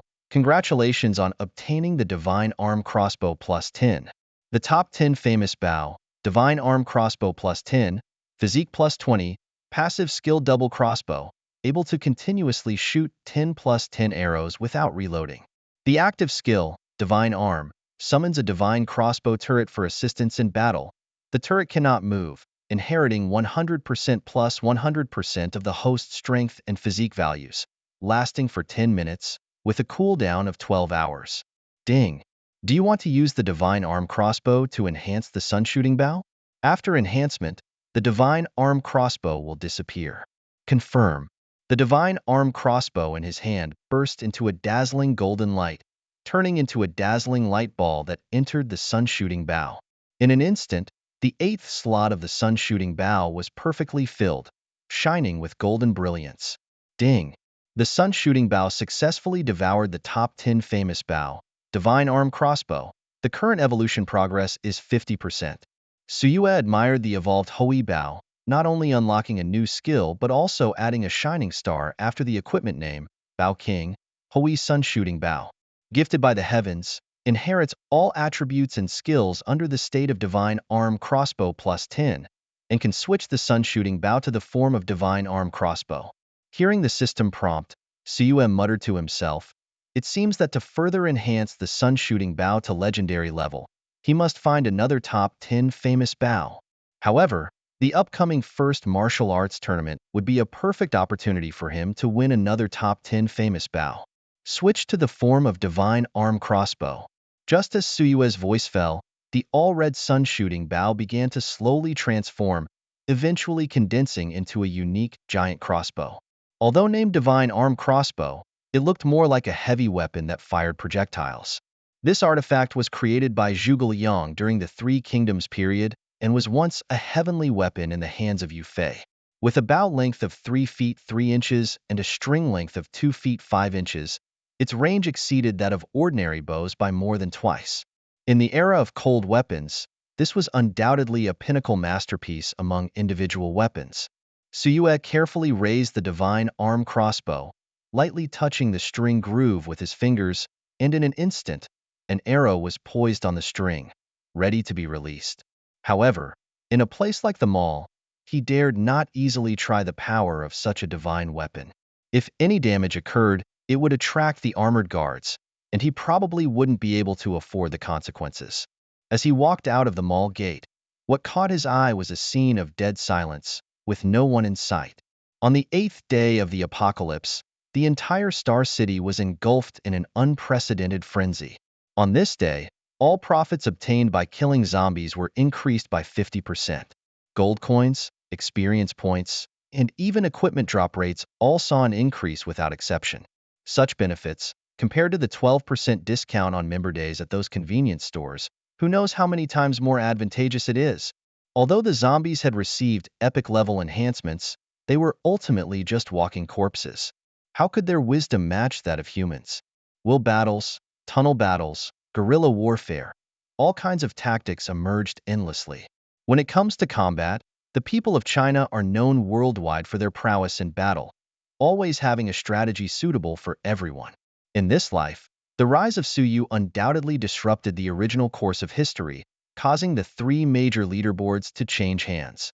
The gains he brought to Star City allowed the city to surpass other cities in overall strength. However, for Suyu, these changes would not have any substantial impact on him. The apocalypse is a world where strength reigns supreme. All fear stems from one's own weakness. Only by becoming strong enough can one stand proudly at the peak of the storm. Suyu calmly closed the leaderboard page. Those rankings and positions were already vastly different from his memories of his past life. After leaving the mobile mall, he set off to the west with Lu Wei. Since hunting ordinary zombies no longer had any practical meaning, Suyu chose to avoid them as much as possible. Only when forced to fight would he lend a hand, easily sending them on their way. It is worth mentioning that the strength of zombies during the day is only half that of the night. Often before Suyu could even make a move, they had already fallen. After hours of trekking and fighting, the two crossed the entire Wui Avenue. Finally, before dusk fell, they arrived at their destination, Taiping Ancient Street. This ancient street is located in the Old City area of Star City, famous for its authentic street layout. It is only 400 meters long and 7 meters wide. As a popular check-in site in Star City and a must-eat place on online reviews, Taiping Ancient Street was experiencing a dining peak during the apocalypse, with thousands of people crowded into the narrow streets. However, from the debris and messy traces on the ground, it is not difficult to imagine the tragic scene at that time. At this moment, the entire street, aside from the bodies lying everywhere, was filled with an eerie silence. As Suyu slowly approached the archway of Taiping Ancient Street, a message from the system rang in his mind. Ding! A copy of Taiping Ancient Street has been detected in your terminal, and your level has reached 10 or above, meeting the conditions to open the copy. Do you want to open the copy? Suyu decisively answered, "Open the copy." Immediately, he took out that mysterious scroll from his bracelet. As the scroll disappeared quietly, a swirling portal emitting a faint blue light emerged. Congratulations to Lone Wolf for successfully activating the copy of Taiping Ancient Street. This copy is for single players, and the difficulty and rewards will be dynamically adjusted based on your strength. You have the right to interrupt the challenge at any time and choose to teleport back to the starting point of the copy, but you will have to bear the corresponding punishment. With that, Suyu strode into the portal. After a moment of dizziness, he slowly opened his eyes, and to his surprise, he heard a few crisp and pleasant cicada chirps in his ears. Looking around, Suyu realized that he was still standing in front of the archway of Taiping Ancient Street. This place seemed to be a mirrored space of the real world, but deliberately altered by the post-apocalyptic system.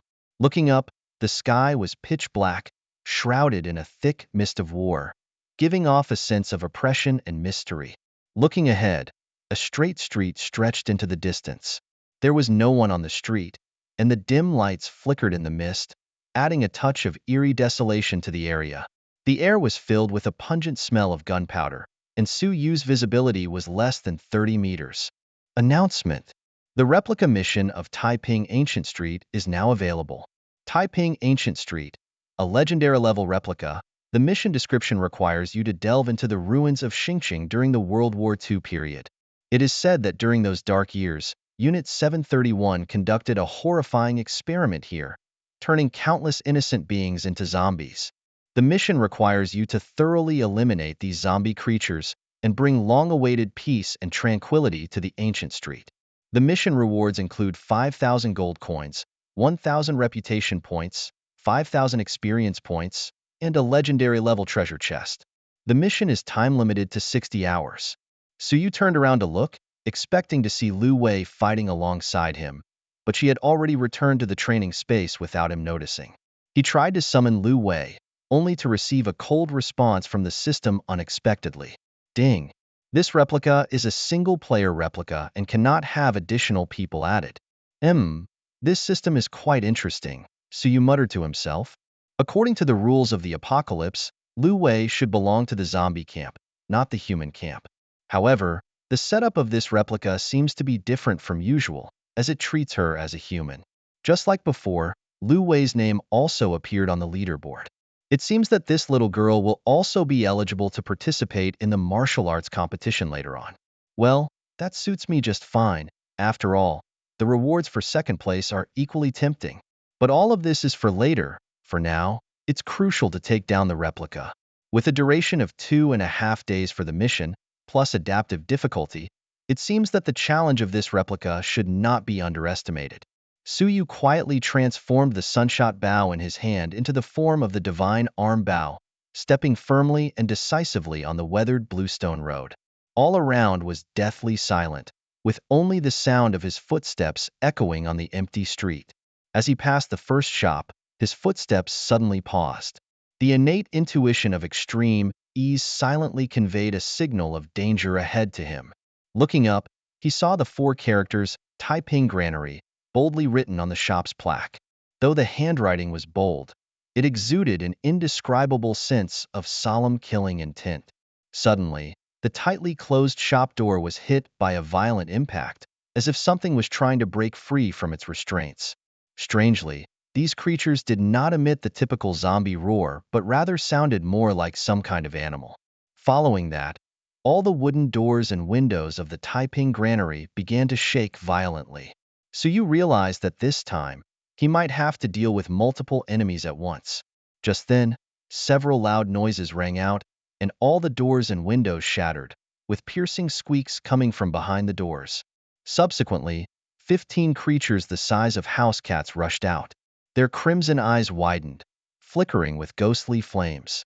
Their limbs were strong and agile, seemingly containing infinite power. Their tails, as hard as steel whips, could sweep away all obstacles.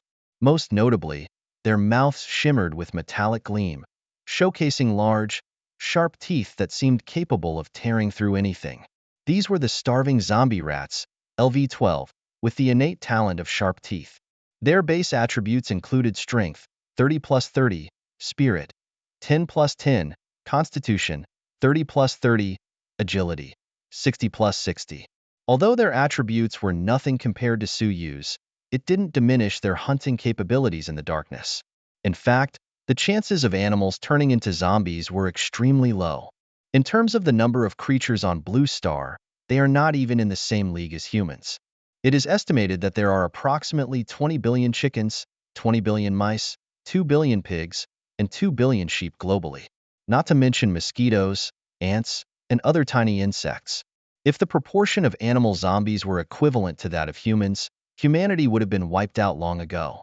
Therefore, the number of animal zombies is extremely rare, and they are often powerful species to begin with. Just like the ferocious beasts Suyu encountered in the second trial of the Zongbu god, such as giant snakes and birds. They actually become mutant beasts through constant evolution after zombification. As the saying goes, starting with a small turtle, evolution depends entirely on devouring. That's the principle. Due to their scarcity, these zombified animals are far superior in strength to human zombies of the same level. However, their intelligence is often lacking. After all, they are fundamentally lower life forms. It's probably only in dungeons that you would see a group of 15 zombie rats appearing at once. The leader, significantly larger than the others, was clearly an elite zombie rat. Squeak. With a command, the other zombie rats immediately scattered. Some agile ones leaped onto the rooftops on both sides, some clung to the walls, while the rest stayed on the ground and launched a fierce attack on Suyu together.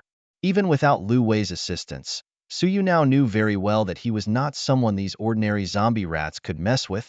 At this moment, with the passive skill of the divine crossbow repeater, arrows could automatically reload. Simply add arrows manually after shooting all 20 arrows.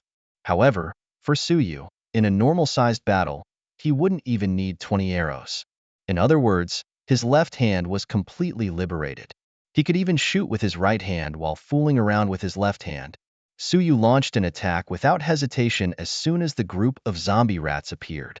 However, these zombie rats were as cunning as eels. Apart from the two that were shot and killed by the retribution arrows at the beginning, all the other arrows were dodged by them. They moved in a bizarre manner, swiftly closing in on Suyu in the blink of an eye. Suyu didn't want to waste precious skills here. He was well prepared. Since the opponents were rats, hungry rats at that, it was the most effective way to deal with them. Of course, it was food. Suyu swiftly grabbed several food capsules and without hesitation, pressed the switch to throw them all out. These were his treasures, various imported foods that he would never eat on ordinary days. The rich aroma of blue cheese, the unique flavor of canned sardines, the exotic taste of pickled seabirds. In an instant, these delicacies that were akin to biochemical weapons gathered together. The zombie rats on the ground immediately stopped in their tracks, as if being pulled by an invisible force, disgustingly covering their noses with their paws. As for those zombie rats shuttling between the walls, they had it even worse. They felt dizzy and lost their balance, falling from high places. One unfortunate zombie rat happened to fall into a pool of sticky cheese, struggling desperately but unable to escape. In the blink of an eye, all the zombie rats were under attack from the cheese. They seemed to go into a frenzy, running around aimlessly, with every step accompanied by vomiting, creating chaos everywhere. These lower creatures, only following their instincts, have no rationality to speak of. Suyue covered his nose with his left hand and raised his hand to shoot without hesitation. A few minutes later, a gentle breeze passed by, and the battlefield finally returned to calm. The current task progress is 985 out of 1,000. As the last elite zombie rat fell at Suyu's feet, his level rose to 13. At the same time, the number of times Plundering Hand could be used increased to 2 again. Killing monsters in the instance is still satisfying. At least the zombies encountered are all at level 10, not making his efforts in vain. Suyu muttered to himself with a hint of relief in his tone. However, he couldn't help but frown at the progress of the task he had just received. Why start with 985? Even if it's 211, it shouldn't be so tricky. The post-apocalyptic system seemed full of malice, and the adaptive difficulty seemed tailor-made for him. Where is the law here? Where is the royal law? Kill 1,000 zombies? Are they treating him like livestock? However, the answer was obvious. Here in the post-apocalyptic world, there is no room for bargaining. What's even more puzzling is that the 15 zombie rats just killed, including the elite one, didn't drop any loot at all. However, Suyu was not surprised by this. He knew that in these types of instances, all rewards and loot are often concentrated on the final few bosses. So, Suyu continued on his way. Along the way, he encountered zombie cats, zombie rabbits, and even a group of zombie monkeys. However, he never saw a single human zombie. Although these creatures were individually stronger than zombie rats, their numbers were far fewer. However, with his talent of heavenly eye, the weaknesses of these zombie creatures were exposed. Even under the cover of night, they posed no substantial threat to Suyu. After a series of ups and downs in battles, Suyu finally arrived at the central area of Taiping Ancient Street. Here was a small square, with a quaint stage set up on the left side. From afar, he heard the prelude coming from the stage. The melody echoed repeatedly, as if this play was specially prepared for Suyu. However, in the deserted and quiet street, this accompaniment seemed particularly eerie. Suyu knew that the real challenge was about to begin. As he stepped into the square, the opera officially began. On the stage, dozens of well-made puppet figurines vividly depicted a thrilling drama. What was being performed at this moment was the legendary Battle of Geisha in the struggle between Chu and Han, the Battle of Geisha. In this 10-sided ambush, it was the heavenly trap set by the Han army for the hegemon. The battlefield of Geisha resounded with the sound of battle. The two armies fought fiercely, life and death in every moment. Over 2,400 years ago, on the banks of the Wu River, the hegemon fought alone against the Han army to the death. However, he ultimately died by his own hand like a trapped beast at the young age of 31. Even his body was divided among the two Lus, two Yangs, and 5 generals surnamed Wang, without receiving the respect he deserved. Now, 2,400 years later on Taiping Ancient Street, this drama was being replayed.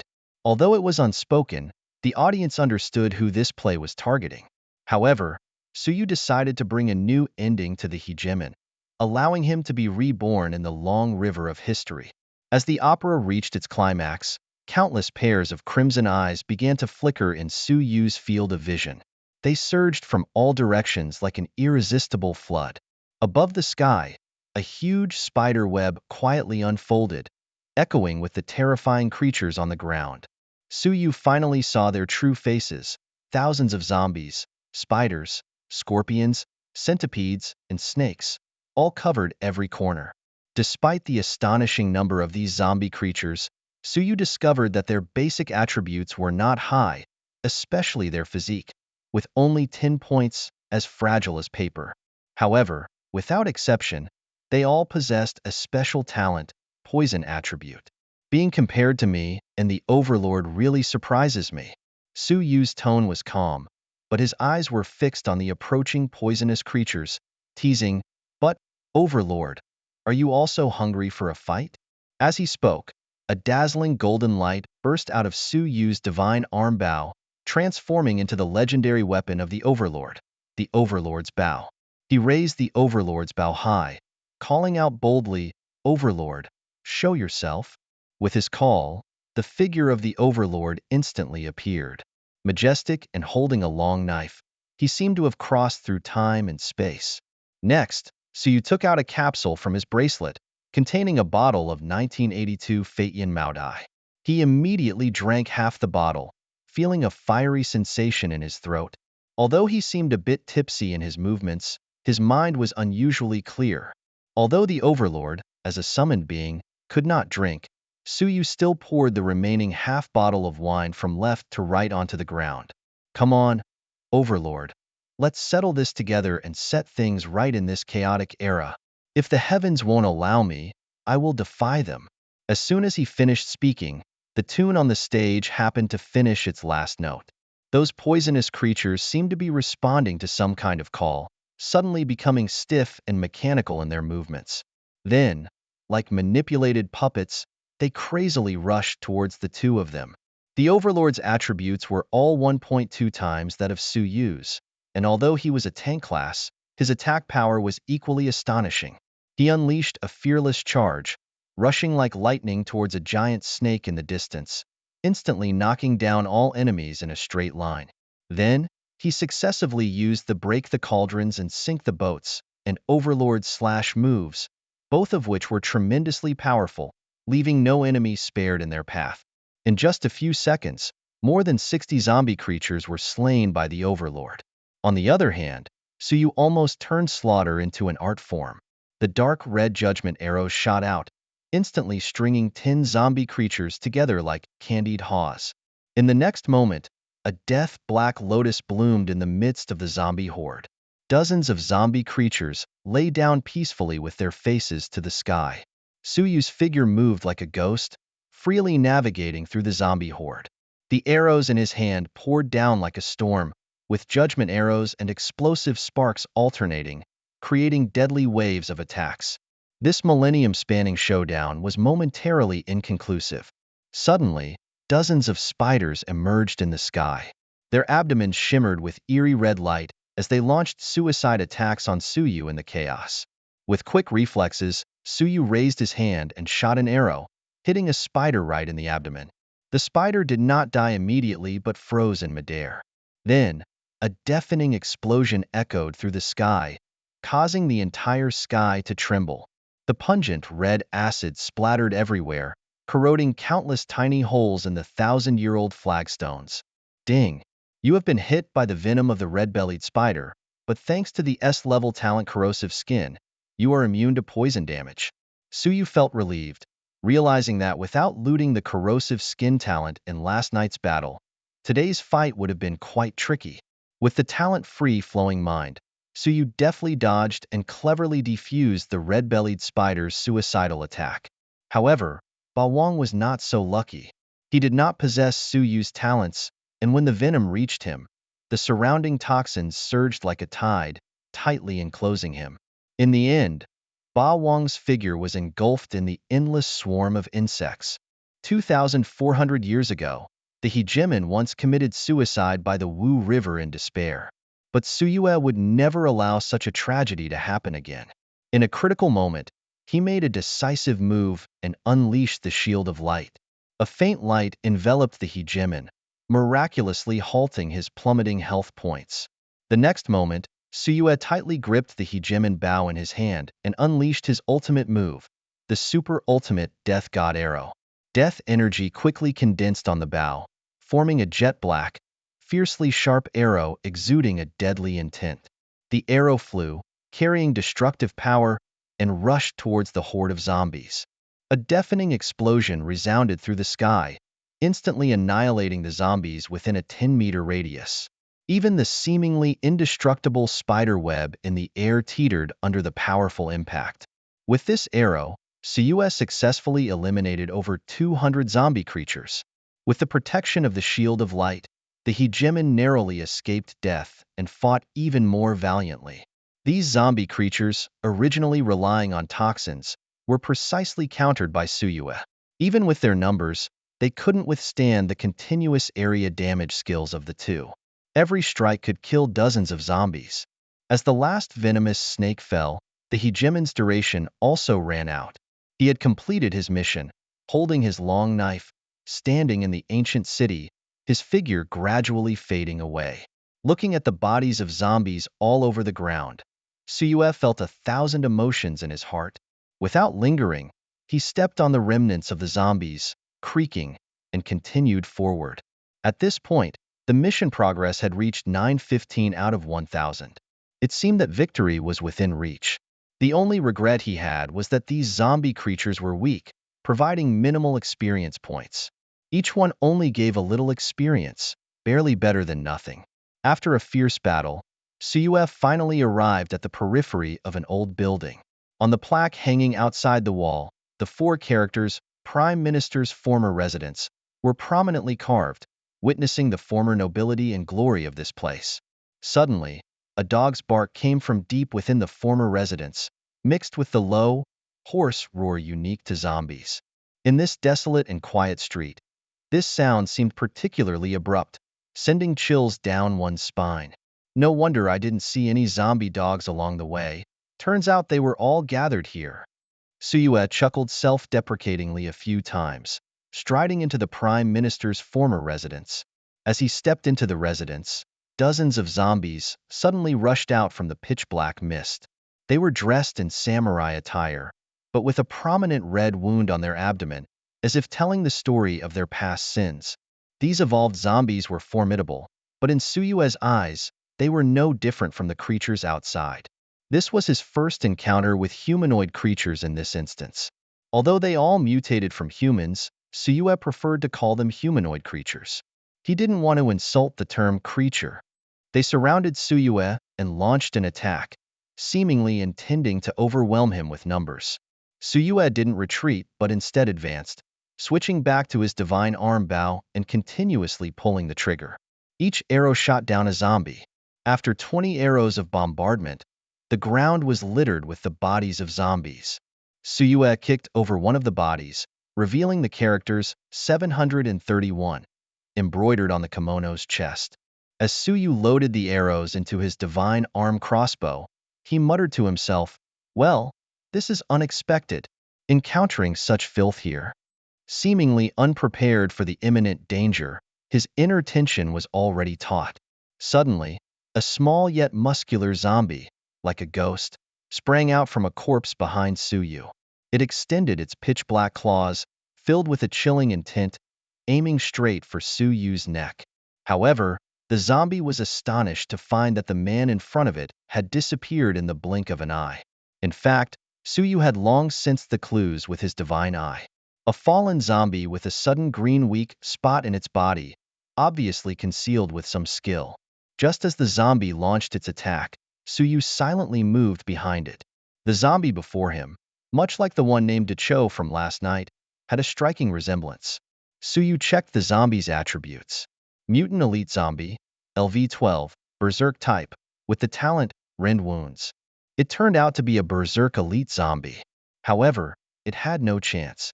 Suyu pronounced its death sentence. At the moment the zombie heard the voice, it swiftly turned around and pounced towards Suyu. Once it got close, it would be a nightmare. Just as it was about to pounce ferociously, with no way to avoid it, the elite zombie didn't know that above Suyu's head was a restricted zone. In the critical moment, Suyu raised his hand and launched a holy spear baptism. 20 sharp arrows poured down like a storm, ruthlessly shooting towards the zombie, seemingly close to its demise. Unexpectedly, the elite zombie turned into a gas and mysteriously entered another corpse. That corpse visibly shriveled rapidly, and in the next moment, a lively elite zombie emerged again. It seemed that this zombie might have worshipped Chungu in its past life, being able to fully resurrect. Wailing, the elite zombie let out a few low growls in succession, a sound usually heard only when canines sense danger. At this point, the elite zombie had exhausted its skills, destined to meet its end. A burst of sparks effortlessly killed it. Ding. Current task progress, 1000/1000. The instance task is completed. Receive task rewards, gold coins *5000, reputation *1000, experience *5000, legendary treasure chest *1. Is this how it ends? Suyu exclaimed. I didn't expect this instance to be so simple, or am I just too strong? Just as he was pondering, cries suddenly came from the end of the ancient street, as if mourning the elite zombie killed by Suyu. Oh, my heart. Ding. Detected that the lone wolf carries the strong acid blood of the rotten intestines. Shall we activate the hidden boss of the instance, Rotten Face? Do I even need to ask? Activate the boss. Suyu's purpose in this journey was precisely for Rotten Face. In his past life, Suyu had challenged this instance before and knew all the mechanisms and traps like the back of his hand. However, back then, he was just an ordinary necromancer. Following the usual strategy, the instance should have ended after slaying the final elite zombie. However, carrying the corrosive blood of the rotten intestine, he triggered the hidden mechanism of the instance after defeating the raging zombie named Xiaobao, awakening the ultimate boss, Fumian. Although Suyu had never directly confronted Fumian, in the player community, Fumian was hailed as the top existence among the boss leaders. My goodness, with your distinguished appearance, you can still drop equipment? Suyu disdainfully kicked away the curled-up Xiaobao, only to find a special piece of equipment beneath it. Xiaobao's ribbon, a special class equipment, a silky ribbon. Although it was a ribbon, when worn, it turned into a flashy pink shirt. Even if covered with a breastplate, its unique color couldn't be hidden. Once the outer garment was removed, the dazzling pink immediately became the center of attention. Suyu did not have such a special preference. He didn't even bother to take a second look and directly threw it into the bracelet.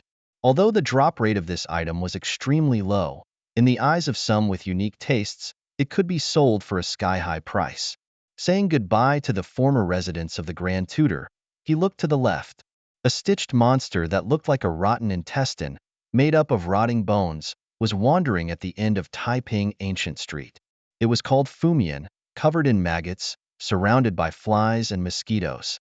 Fumian held a giant hook in its left hand and a large cleaver in its right hand, obviously eager to tear and devour enemies, turning them into nutrients for its growth.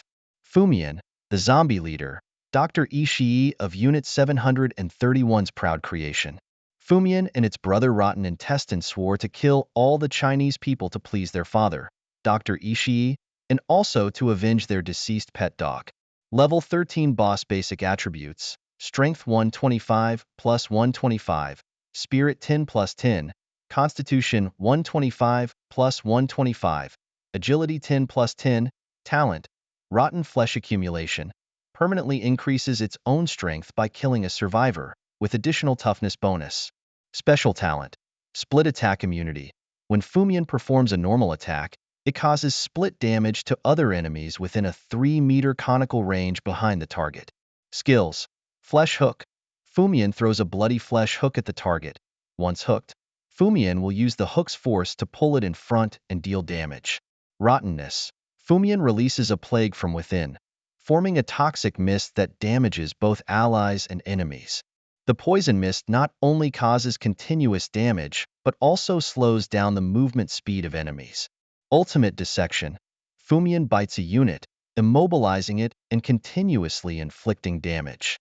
At the same time, Fumian will recover 10 times the damage dealt.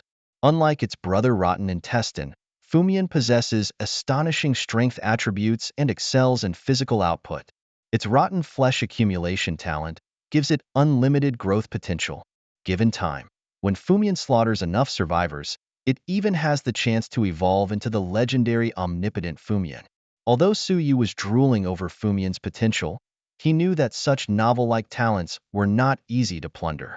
Well, the remaining talent is not bad. The basic attack comes with a splitting effect. This must be taken. Suyu quickly checked his status and found that there were few skills available and his energy was running low. He immediately swallowed a small blue bottle to quickly restore his energy. He knew that due to the lack of energy, he only had one chance to plunder in this battle.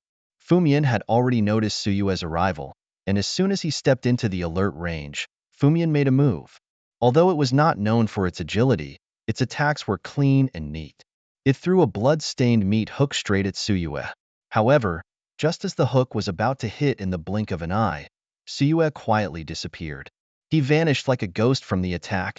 The hook just grazed past him, narrowly avoiding this deadly blow.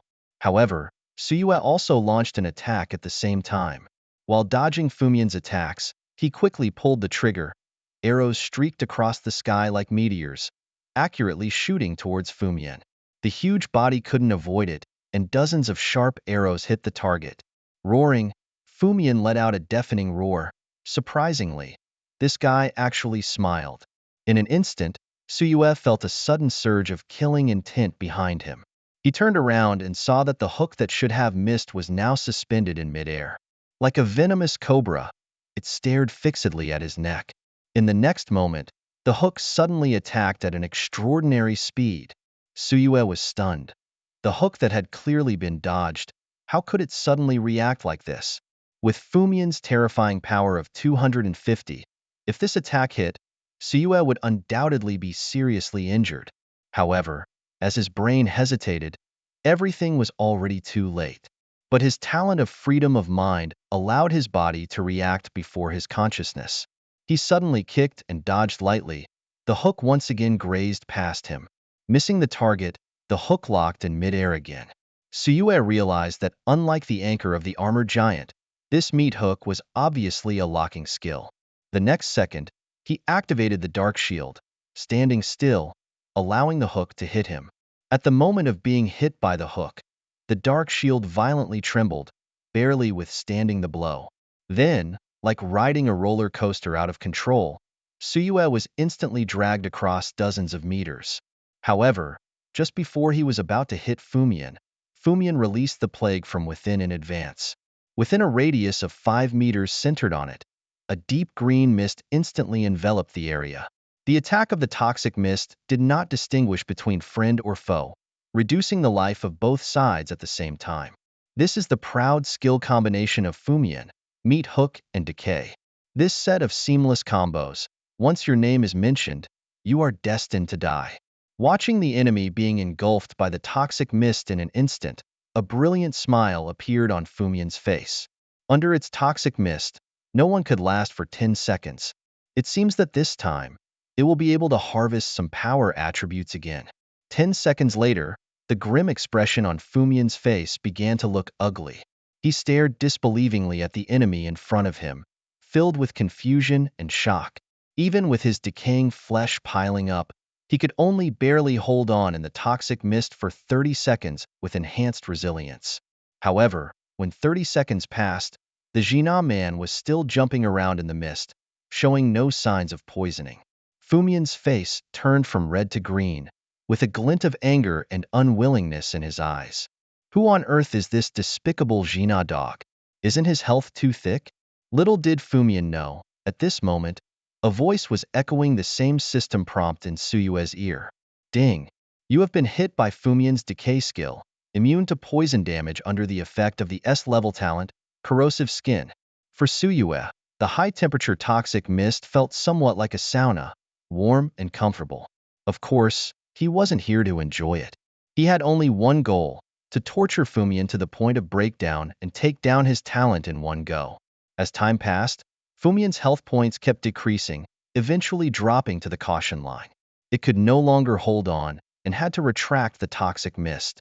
As the thick fog dispersed, Fumian was shocked to find the man in front of him leisurely munching on melon seeds, looking indifferent. Come on, Fumian, put up a fight, Suyue teased, with a smug smile on his face.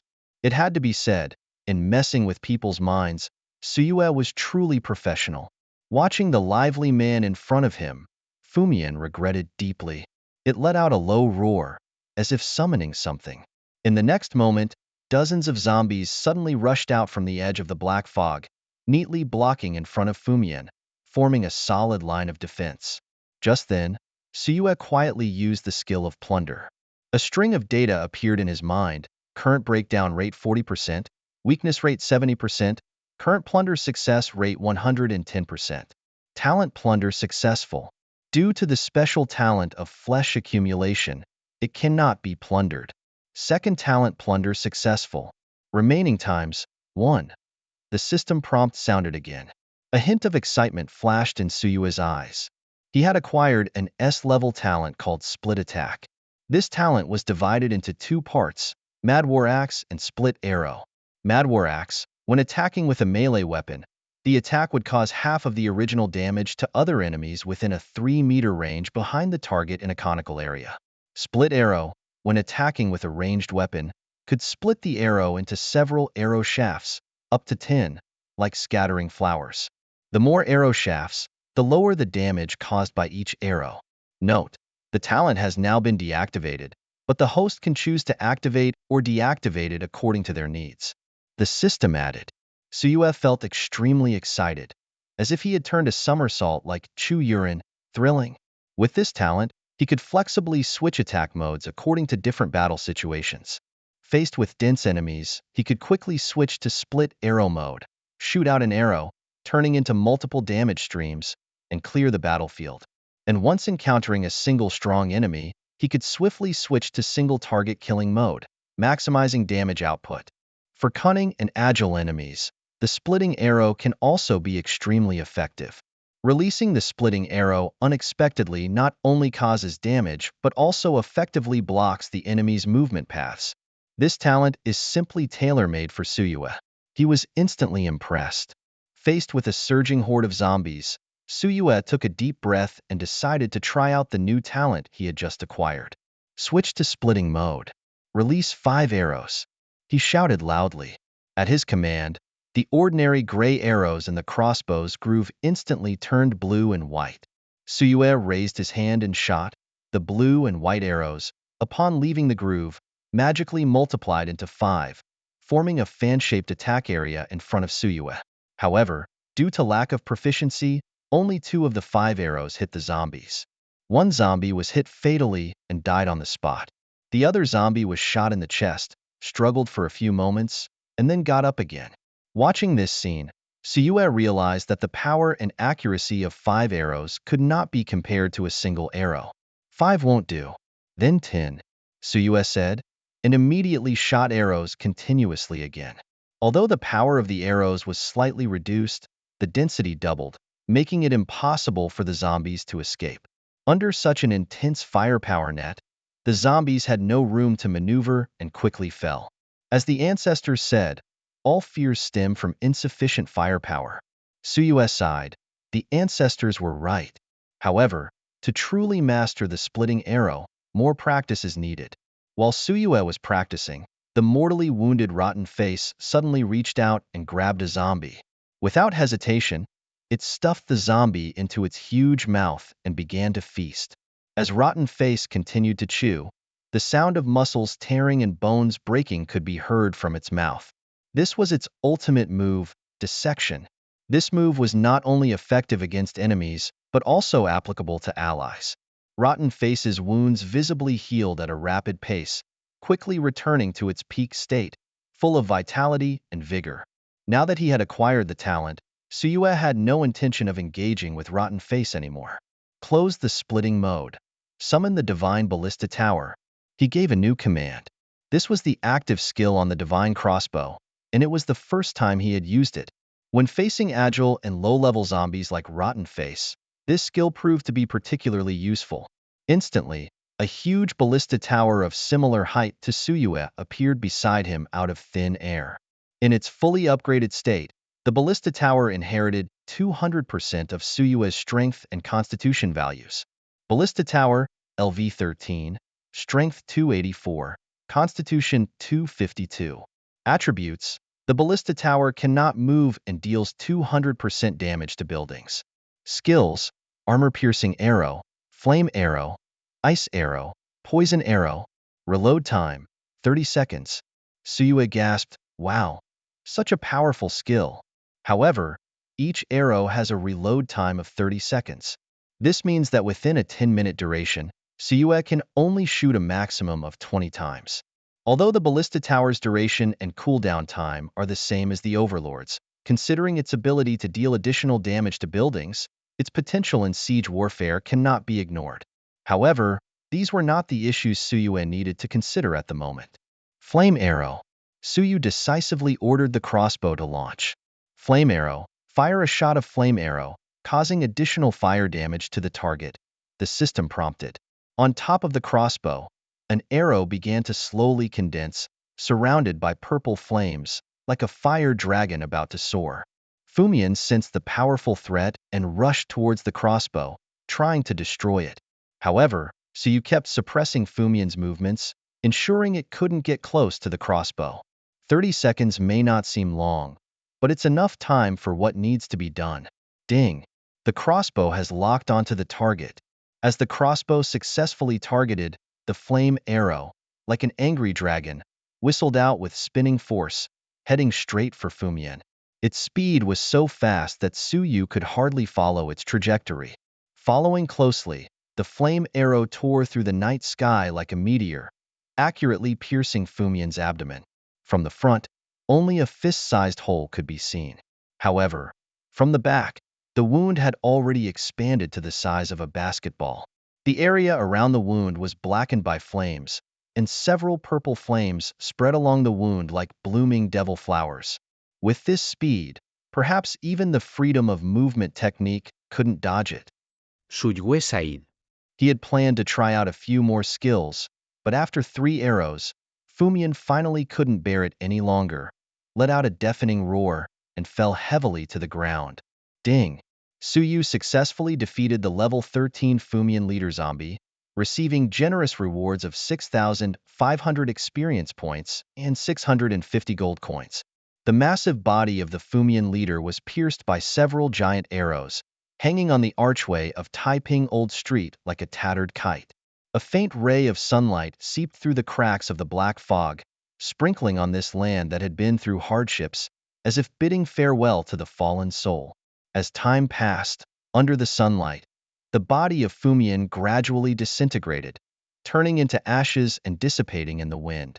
The surrounding black fog also gradually dispersed, and Taiping Ancient Street once again revealed its original tranquility and serenity. At this moment, light triumphed over darkness, and hope triumphed over despair. The destructive power displayed by the Divine Crossbow Tower made Suyue feel surprised and awed. Its power was so great that it could rival a tyrant. However, it also had fatal weaknesses, being slow to move and having a long reloading time. This made it difficult for it to play a role in pursuit battles. After Fumian completely disappeared, a legendary grade treasure chest appeared in its place, emitting a mysterious light that caught Suyu's eyes. He quickly picked up the treasure chest and dashed towards the teleportation gate at the end of the instance. The next moment, his vision flashed with a burst of white light, and when he opened his eyes again, he had returned to the end of Taiping Ancient Street in reality. Just as Suyu left the instance, all the residents of Star City received an inspiring regional announcement. Ding! Congratulations to the warrior Lone Wolf for completing the instance, Taiping Ancient Street, and unlocking the secrets of the solo instance, Taiping Ancient Street. As long as your level reaches 10, anyone can enter this instance to explore. Since the thrilling battle of establishing prestige, the title of Lone Wolf, the Killer, spread throughout Star City. Suyu no longer needed to hide his identity, he proudly revealed his name. This name symbolized power, courage, and justice, making those with ill intentions tremble in fear. In this dog-eat-dog post-apocalyptic world, weakness will only lead to bullying and destruction. If one cannot be recognized, then let the ignorant fear. Having been reborn and avenged, with the golden finger by his side, if one still hesitates and fears, it is truly intolerable. At this moment, everyone's wristbands vibrated, receiving the coordinates of the instance. The announcement echoed in every corner of Star City, some feeling immensely proud and honored that Lone Wolf was in their midst. However, there are always troublemakers. Some outlaws could not contain themselves and were eager to act. Unknowingly, it was already noon of the second day. Inside the instance of Taiping Ancient Street, shrouded in black fog, it remained in the thick darkness of night. After a whole night of continuous battles, Suyu felt exhausted and famished. So, without hesitation, he summoned his loyal companion, Lu Wei. At this moment, Suyu, almost depleted of energy, urgently needed to find a safe shelter to rest and recover. After 2 brief battles, he strolled towards a nearby building.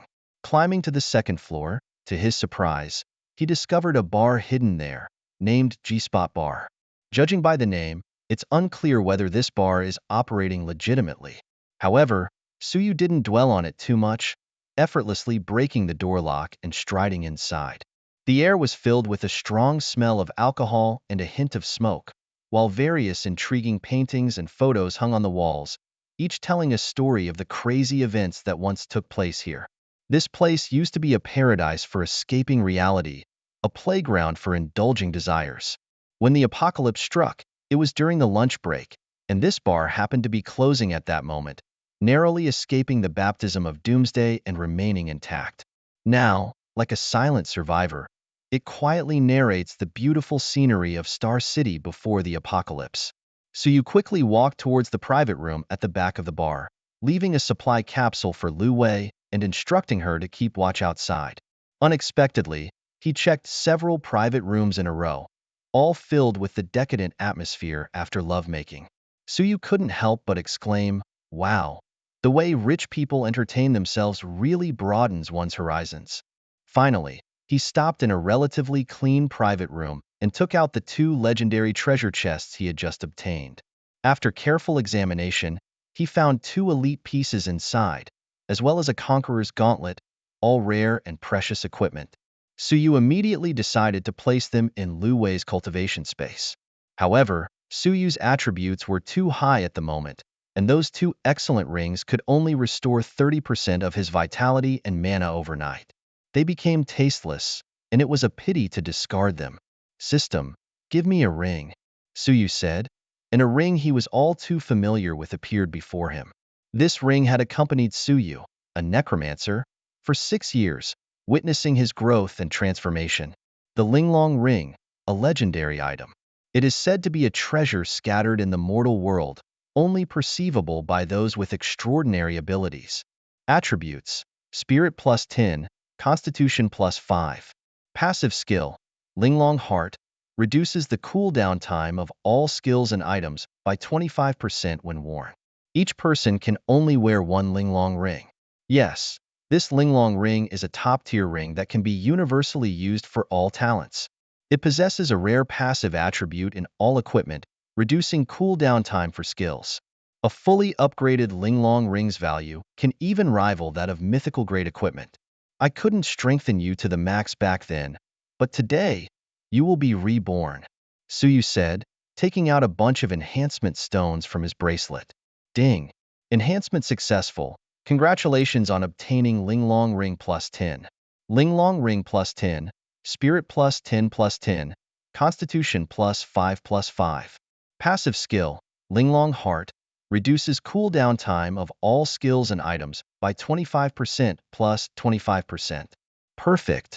If one could wear two Linglong rings at the same time, reducing cooldown time by 100%, wouldn't that be amazing? Suyu suppressed his excitement, gently taking off the ring of vitality. Finally, he turned his gaze to the last task item, the corroded strong acid blood, a legendary task item left behind by Fumian's death. It is said that its use might be found in a safe zone.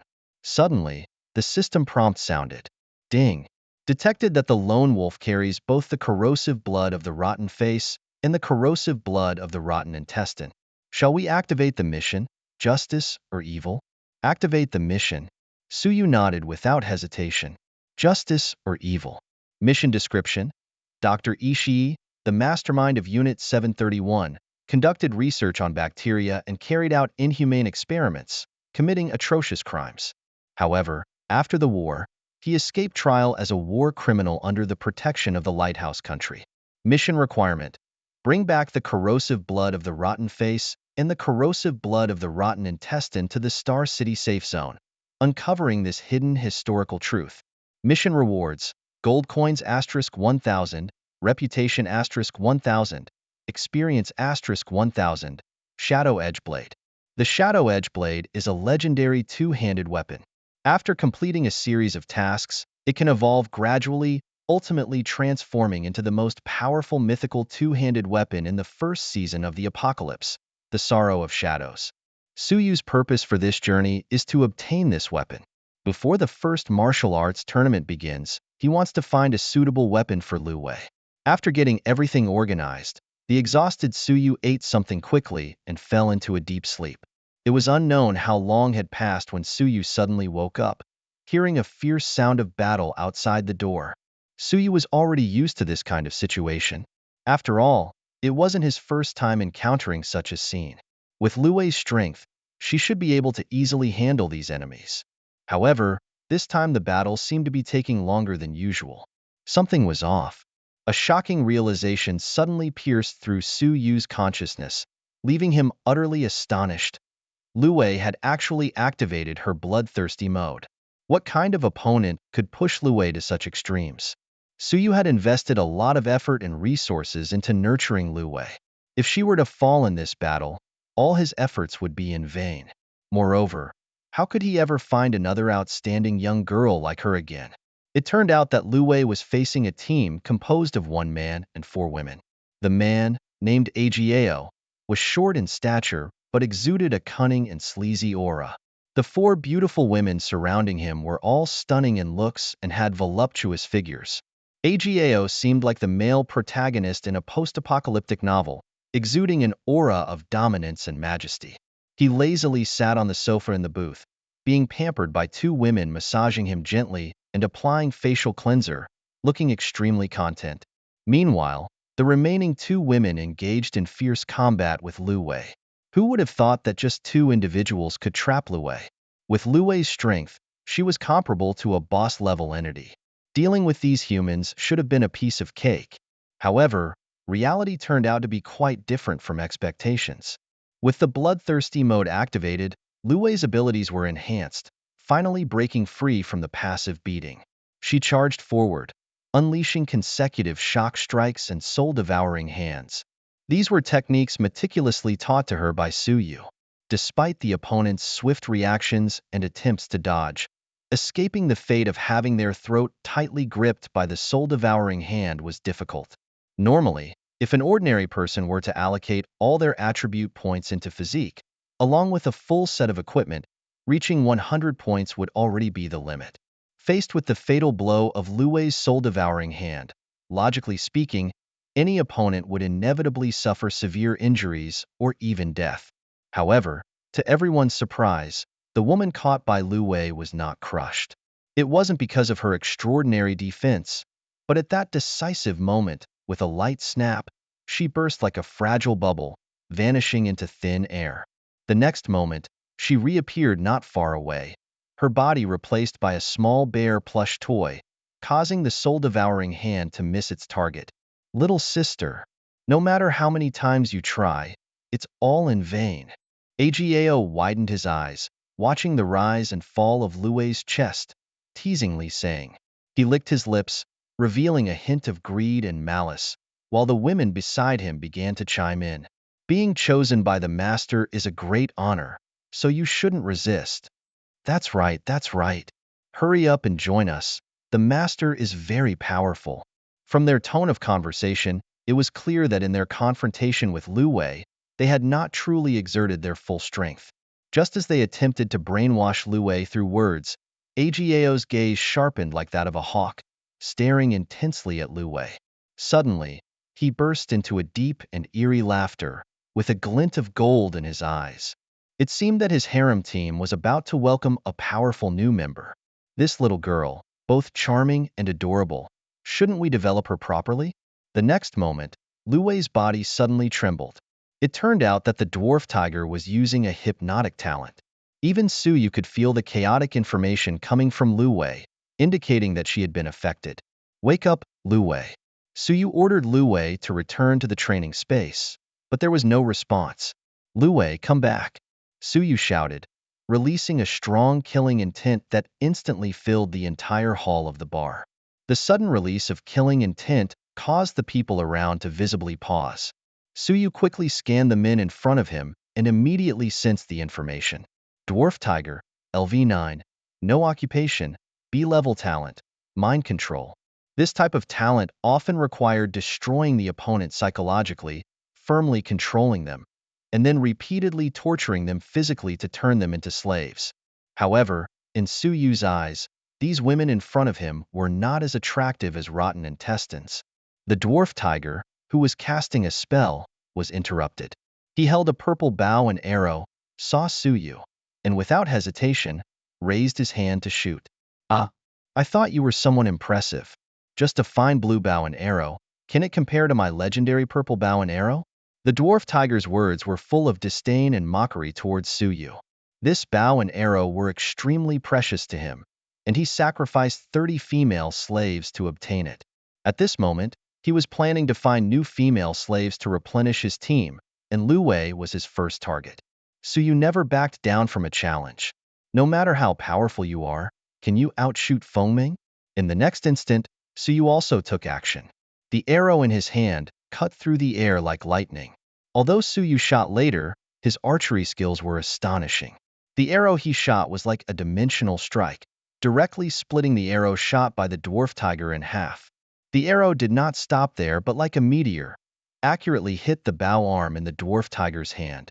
Although the bow and arrow in the dwarf tiger's hand were legendary equipment, they were fragile like paper in the face of Suyu's arrow, instantly breaking into two pieces. Ah, my purple bow. You actually shot my purple bow to pieces. The dwarf tiger roared angrily, his face full of rage. Suyu was a professional and rarely smiled unless he couldn't help it. This sudden pun made Suyu couldn't help but smile. Seeing this, the dwarf tiger became even more furious, staring at Suyu and roaring, "What are you? How dare you shoot my Lord Tiger's purple bow to pieces?" His voice thundered like a storm above the bar. Truly a sweet talker. As soon as Suyu finished speaking, he used a silent step to appear in front of the man. Then, with one hand like an iron clamp, he firmly grasped the dwarf tiger's throat and effortlessly lifted him into the air. The speed was so fast that no one present could see clearly. Seeing this scene, the dwarf tiger's female companions waved their fists in fear, but they were all caught by Suyu's shadowless shield. Just as the dwarf tiger was about to face imminent danger, Suyu was on the verge of snapping his neck. The dwarf tiger exerted all his strength and shouted for help, "Sanliopo, save me!" Before the words had even finished, a woman holding a magic staff appeared, chanting incantations under her breath. Suyu immediately recognized the group in front of him. They were the hottest team in the whole Star City during the first season of the Apocalypse. This team of 5 had exceptional strength, even managing to successfully kill a boss-level zombie. Their performance in the first martial arts tournament was remarkable, making it into the top 10. However, just when they were at the peak of their glory, they suddenly disappeared without a trace, completely vanishing from people's sight. Through Suyu's investigation, he discovered that this group eventually became the retainers of the Baisher family, carrying out some shady activities for Baisher Hao. However, there was no need to dwell on past grievances at this moment. When the dwarf tiger attempted to harm Lu Wei, he had crossed Su Yu's bottom line. Before the woman's chant even ended, Su Yu took action. In the moment of dwarf tiger's cry for help, Su Yu applied a little force and swiftly snapped the man's neck. At that moment, Su Yu felt the weight in his hand suddenly lighten as the dwarf tiger's body and the pillow in the car seat instantly switched places. Obviously, Lu Wei's previous attacks had failed because of this woman's interference in the dark. Su Yu's large hand completely crushed the dwarf tiger's neck bones. His head drooped weakly, twisting unnaturally towards the back. In his final moments, the dwarf tiger, overwhelmed by extreme fear, lost control of his bodily functions. As the dwarf tiger passed away, the 4 women did not return to calmness.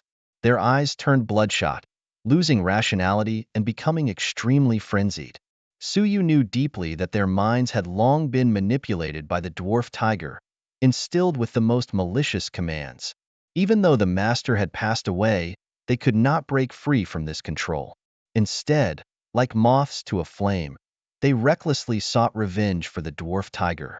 At this moment, some of them used skills, some tightly grasped weapons, and rushed towards Suyu in a frenzy, their agility far surpassing the zombies. In this apocalypse, some people lived in a way even worse than the zombies. Suyu felt no pity for the fate of these people. For the weak, death was a release. In an instant, he quickly drew his bow and continuously pulled the trigger. The splitting arrows flew like a rainstorm, unstoppable. Despite the 4 women fighting back with all their might, their chances of survival were slim under the intensive cover of arrows. As they fell, G-Spot Bar returned to its previous tranquility. The sudden battle had come to an end. It seemed that Lu Wei needed to strengthen her training. Suyu watched Lu Wei devouring food in the training space and couldn't help but sigh. Although this little girl had high combat talent and learned a lot of fighting techniques from Suyu, she only knew some routines. No matter how much Suyu taught her, she would only use what she learned without understanding the essence.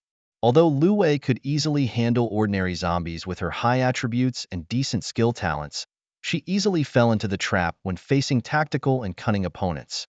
Just like in the previous battle, even though the soul-devouring hand couldn't effectively grab the enemy, she still insisted on using this skill repeatedly, following orders, putting herself in a disadvantageous situation. In front of Suyu, there were several people whose levels ranged around 9, with some even reaching level 10 and transitioning to become mages. Though their equipment was not of high quality, at least it could serve as cannon fodder for the sun-shooting bow. However, in the pocket of the dwarf tiger, Suyu unexpectedly found an invitation letter. After the establishment of the safe zone, various organizations of different scales sprouted up in every corner of the city like mushrooms after rain. In the apocalypse, humans accustomed to living in groups faced 2 paths: the elite path, where high-quality human players banded together, and the mass path, triggering qualitative changes through quantity accumulation. For the common people, the latter seemed more practical, as they had no other choice. However, Suyu knew deep down that unrestrained expansion would eventually lead to massive mergers, and ordinary people were ultimately no match for those large families. A year later, the entire Blue Star presented a tripartite situation. The first was the Dragon Group. Most of them had official or military backgrounds. Even in such turbulent times as the apocalypse, their organization was vast, with strict levels and a large number of members. After the establishment of the safe zone, they took on the responsibility of maintaining order and controlled the central area of Huaxia. In the past life, Xi was a member of the Dragon Group, achieving numerous military exploits. However, Suyu's merits turned into the merits of the superiors, while the faults of the superiors turned into Suyu's faults. Seeking survival in the apocalypse, Suyu did not retaliate or seek revenge recklessly, but chose to act low-key and cautiously find a foothold in this world. The second was the four great families: the Wang family in the east, the Li family in the west, the Xiao family in the north, and the Baisher family in the south. While the dragon group controlled the core area of Huaxia, in the relatively weaker border areas, these four great families each held their ground, forming a delicate balance. These families maintained a harmonious facade on the surface, but harbored ulterior motives and plotted in secret. They formed an alliance for offense and defense, working together to confront the dragon group. However, this balance was completely shattered in the middle and later stages of the apocalypse. The four great families finally tore off their last disguise, revealing their true faces. If the dragon group and the four great families represented overt strategies, then the remaining third major force was like a virus quietly growing in the shadows, silently infiltrating. This was the invitation that Suyu was about to see. Esteemed dwarf tiger, in the ever-changing world of today, the situation is turbulent. We eagerly invite you to come here and join us in this grand event. As long as you are willing to join our ranks, all your wishes will be fulfilled. The back of the invitation cleverly concealed a silhouette of an abandoned communication building in Star City, along with detailed coordinates. From Star City Hospital, Star City Museum, to the man in front of him, so you had seen the name of the Black Death Organization for the third time in a few days. The Black Death Organization was a global organization with a deep-rooted and complex network of interests in Huaxia, having dealings with the major families. In the previous life, when the world plunged into the apocalypse, this organization chose to act low-key. After Suyu wiped out the Baisher family in Xingqing, the members of the Black Plague organization lurking deep in Xingqing began to stir. The Dragon Group? The four great families? The Black Plague organization? What do they have to do with me, Suyu? Weren't they the ones pulling the strings behind the scenes when I was falsely accused of being a traitor to Huaxia? Who hasn't kicked me when I was down, trying to squeeze out my last bit of value? Screw them. But since I've been reborn, of course I'll have to have some fun with them. Suyue quietly hid the invitation letter in the bracelet, then turned his gaze to the window. The night was as dark as ink. Tomorrow, he needed another 2 hours to reach the safety zone. He planned to first hand over the task, then go meet the Black Death Organization. However, accidents always happen unexpectedly. At this moment, in every corner of Star City, in everyone's ears, a clear and urgent area announcement suddenly sounded. Whoop whoop whoop. Area announcement. Ding. Zombie wave incoming. Zombie wave incoming. A large wave of zombies is approaching the Star City safety zone. Although they are just small zombies, the numbers are a bit high. After the zombie frenzy, every guardian in Star City will receive generous rewards based on their contributions. Are you ready, people of Star City? What? A big wave? Where's the big wave? In the tranquility of the safety zone, a man dreaming of spring was suddenly awakened by the announcement, with drool still at the corner of his mouth. With your level, with your equipment, how can you sleep? The zombie wave is here. Get ready. A teacher wearing glasses woke up his students, urgency in his tone. It's here. It's here. The zombie wave is coming with equipment and supplies. Brothers, why are you still sleeping? Get up and get excited. One guy seemed unusually excited, as if he didn't care about the upcoming zombie wave. These people seemed to misunderstand the zombie wave as some kind of system reward activity. After all, the Star City safety zone was built on top of the original ground, nearly 10 meters above the ground. The entire safety zone was easy to defend and difficult to attack. Just by guarding the key intersections, they could easily deal with the incoming zombies. In the past few days, they had successfully eliminated zombies within a few hundred meters around the safety zone, gaining considerable benefits. However, this ignorant and fearless attitude ignored the true scale of the zombie wave, which was incomparable to the number of zombies they had encountered before. At this moment, only Suyue raised a middle finger to the night sky, cursing. How could it be so early on the 10th day? In Suyue's memory, the first zombie wave in his previous life arrived on the 12th day after the apocalypse. That time, the Star City safety zone was compromised, and tens of thousands of Star City residents fought for nearly half a month before finally regaining control of the safety zone. The zombie wave that occurred every 7 days was a battle for the survival of the entire city. Once the safety zone was breached, all facilities in the area would be paralyzed, including the task Suyue was about to hand over. Only when people eliminated the zombies could the safety zone be reactivated. It must be because I solved the rotten intestines early, causing many people to stay up all night killing zombies, speeding up their level advancement, triggering the zombie wave ahead of schedule. Orderly 1. You really know how to pick your time. Suyue muttered with a frown. He looked down at the large gold watch on his wrist, the hour hand pointing to 4 in the morning. According to the rules of the apocalypse, the system would notify everyone in the city 2 hours before the zombie wave arrived. This meant that in 2 hours, at 6 in the morning, the zombie wave would arrive at the safety zone right on time, launching a fierce siege. Suyue knew very well that with the current strength of these people, winning was almost impossible. The first martial arts tournament was approaching, and Suyue just wanted to complete the task as soon as possible to give Lu Wei a better chance. With Lu Wei's current recovery progress, it would take some time before she could return to the battle. Currently, the only option is to try to make my way through the night and see if I can reach the safe zone before 6 o'clock. With a firm decision in mind, Suyue turned and headed downstairs. Just as he took the first step out of the building, Suyue keenly sensed a sharp killing intent following him like a shadow, accompanied by the distinctive putrid smell of zombies wafting towards him. In an instant, a pair of claws gleaming with cold light fiercely struck towards his face. However, Suyue was well prepared and agilely dodged to the side, skillfully avoiding the lethal blow. The zombie missed its attack and roared, preparing to launch a more intense second attack. But just as the situation was about to reach a critical point, an arrow shot down from above like a meteor, accurately piercing through the zombie's spine from the tailbone. The zombie's body instantly stiffened, falling straight to the ground like a stake, unable to move anymore. Ding! Successfully killed the mutated zombie LV100, gained experience *100, gold coins *10, and earned 1 point.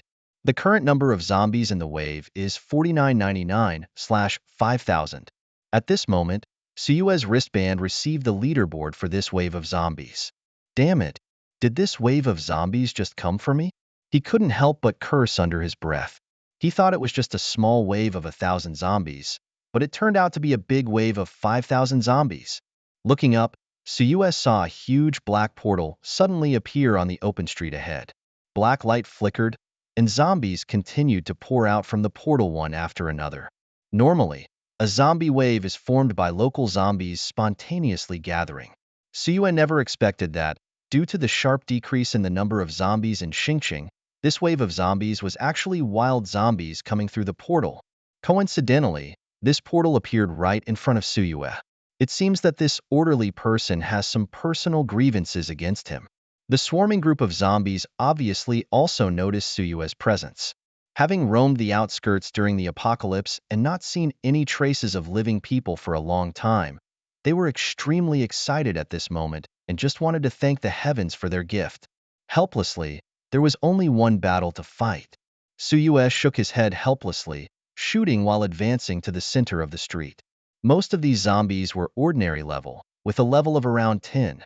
However, there were also a few elite zombies with slightly higher levels. Although the attributes of this group of zombies doubled under the blessing of the night, as the zombies were constantly being teleported in, Suyue believed that as long as he could control the numbers, this battle would be a piece of cake. At such a close distance, aiming was no longer necessary, but Suyue still viewed this battlefield as his trial ground. Every time he pulled the trigger, 10 arrows shot out simultaneously, although the power of the arrows was somewhat reduced. However, under the effect of the talent, paralyzing bite, the bodies of the zombies hit by arrows visibly stiffened, effectively blocking their companions behind them. The group of zombies fell one after another, stacking up layer by layer, becoming perfect targets for Suyue's next arrow bursting into sparks, instantly wiping them out. Even when some agile and adept assassination-type zombies appeared, they all fell one by one under Suyue's precise strikes. While people were still waiting in the safe zone of Xingqing, Suyue was alone blocking the portal, going on a killing spree. Not long after, Suyu's level soared to level 14. In the past 2 days, all survivors deeply experienced the terrifying intensity of the zombie attacks at night. Coincidentally, tonight the zombie wave refresh time happened to be at night. At this time, other survivors had no choice but to hide in the shelter, quietly waiting for the dawn to come. However, Suyu wanted to take advantage of this perfect timing and challenge a feat that had never been attempted in the previous life, to single-handedly confront the entire zombie wave. When the number of zombies reached half, Suyu knew that the real challenge was about to come. As expected, a huge zombie emerged from the portal. Its muscles were knotted, limbs agile, and claws sharp as blades, as if born for battle. Constantly chewing on some unknown substance, it exuded a chilling aura of death. Suyu immediately checked its information. Ghoul Leader Zombie, level 13, a berserk zombie. In the post-apocalyptic world, it is often said that berserk zombies have no weaklings. They are renowned for their astonishing strength and destructive power, preferring close combat. This is thanks to their 2 unique skills, Berserk and Feast.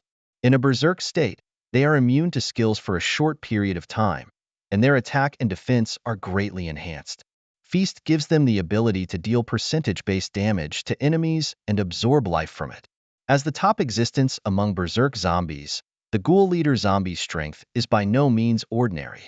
When its gaze fell on Suyu, and then swept over the sea of zombie bodies, it seemed unusually excited. In its eyes, this man who could resist thousands of zombies alone must taste delicious. With a deep roar, hundreds of zombies that were teleported along with the Ghoul Leader zombie seemed to have received a command and launched a fierce attack on Suyu. The leading Ghoul Leader instantly turned into a deep black, entering its berserk state. Just as the 2 sides were about to make contact, Suyu let out an earth-shattering shout, summoning the Warlord. In an instant, the Warlord rushed out like a fierce tiger, facing the leader of the zombie horde. One is the unparalleled melee champion among the zombie horde. The other is the top tank warrior in the human camp. Their confrontation, like the sharpest spear against the hardest shield, is bound to stage an epic collision. In the initial 2 rounds of the battle, the Warlord was constantly at a disadvantage. In the third clash, the Warlord's long sword fiercely clashed with the Ghoul Leader's sharp claws, sparks flying. The next moment, although the Warlord stabilized his stance, he was still pushed back several steps by the Ghoul Leader's immense power, leaving deep marks on the asphalt road with his feet. On the other hand, the Ghoul Leader was hit and flew like a kite with a broken string, bleeding from 7 orifices, in a sorry state. It turned out that at the moment of contact between the Warlord and the Ghoul Leader, he quickly activated the skill of Retaliatory Blade Armor. At the same time, Suyu timely cast the Shield of Darkness on him. Retaliatory Blade Armor can rebound the damage received, and the damage rebound is greatly increased for a short time after activation. Although the Shield of Darkness resisted the Ghoul Leader's fierce attacks, it was shattered in an instant and caused group damage to surrounding enemies upon breaking. With the full force of the Ghoul Leader's attack, under the effects of Retaliatory Blade Armor and Shield of Darkness, it backfired on itself. The Overlord managed to stabilize his stance and faced the ghoul in midair, launching a fierce charge without hesitation. At that moment, he was like a tiger descending the mountain, moving as if he owned the place. Before the ghoul could land, the Overlord unleashed a relentless onslaught like a storm. Although the Overlord seemed to be at a disadvantage, these low-level zombies were just a disorganized mob, lacking strategy and skills, only knowing how to attack blindly. Under Suyu's command, the Overlord quickly defeated the ghoul completely. Just then, the Overlord's duration came to an end. What was expected to be a monotonous monster hunting experience turned unexpectedly as 2 identical huge portals suddenly appeared on the ground. This marked the beginning of the second phase, with the monster respawn rate tripling. Meanwhile, inside the safe zone of Star City, nearly 1,000 survivors remained oblivious to this. They were still immersed in their own world, fully armed, ready to face the approaching zombie tide. Inside the Star City safe zone, the team that we saw in the mobile mall is also there. They are led by a burly man with a stubble, who is currently fully focused on observing the surrounding streets, looking alert as if ready to run at any moment. Boss, aren't you being too cautious? One team member couldn't help but question. Why don't we take advantage of the situation and make a big move? There are so many people here, and the dragon team is covering us. If you want to die, I can't stop you, the stubbled man said coldly. We need to retreat quickly when it hits 6 o'clock. My intuition tells me things are not that simple. Boss, is the zombie tide really as powerful as rumored? Another person interjected. I think our lone wolf idol should be able to handle it easily, right? He is good at dealing with individual targets, but facing a horde of zombies, it may be difficult to cope. The stubbled man shook his head, looking serious. Actually, I also think so. Just as everyone was discussing, a brief system announcement suddenly came in their ears. Bloop, bloop, bloop. Area announcement. 50% progress in resisting the zombie tide. The attack will continue in 60 seconds. Star City residents, keep up the good work and overcome the difficulties together. Byleth. This statement immediately shocked everyone. The zombie tide has not yet reached the safe zone. How could it be already halfway completed? Could this be a system malfunction? What did the orderer just say? The zombie tide is already over half? Where are my large waves of zombies? Could it be that someone has beaten us to it? Despite the heavy doubts, no one dared to leave the safe zone without authorization. Everyone turned their eyes to the highest commander of the Star City Dragon team, Hao Wayman. Suddenly, a voice came from the rooftop behind. Commander! Several huge portals have been found in the west, highly likely to be the source of the zombie tide. It turns out it was a scout who awakened the D-level talent, Eagle Eye. His night vision and long-range vision abilities have been greatly enhanced, instinctively sensing that it would be the gathering place of the zombies. In fact, due to Su Yu's overwhelming combat power, the zombies had no chance to gather into a large group. It took the scout quite a long time to finally pinpoint the exact coordinates of the portal and share them with everyone. At the normal marching speed of the post-apocalyptic world, they would need about 2 hours to reach there. How Wayman frowned, full of doubts and speculations.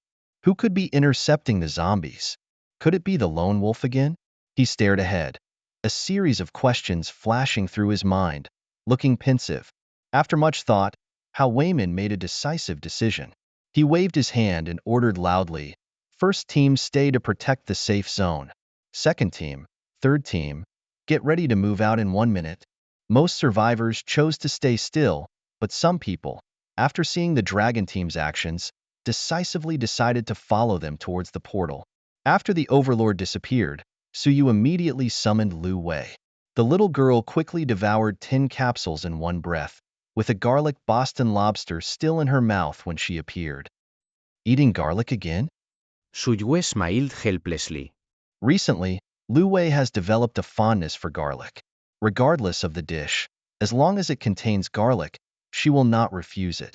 So every time she shows up, she seems to bring a magical scent of garlic with her.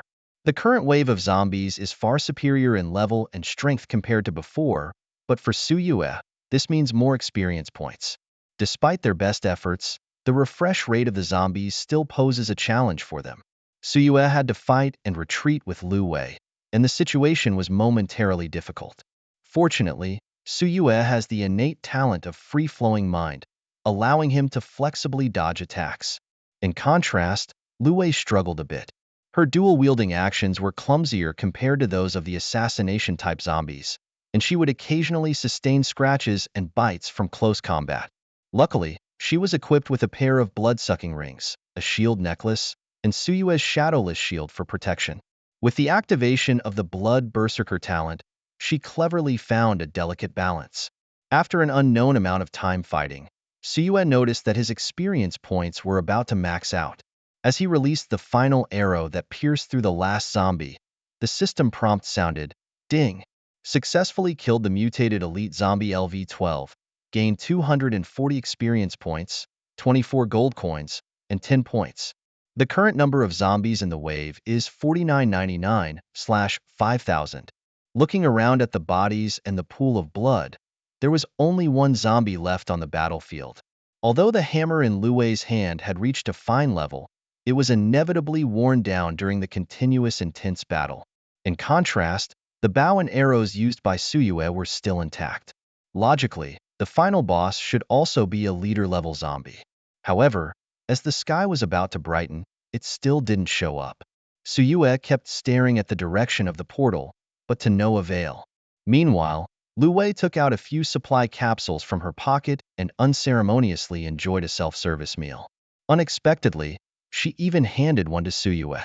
However, when he saw the label on the capsule was canned sardines, his smile froze instantly. He knew very well that this little girl would never leave the good stuff for herself.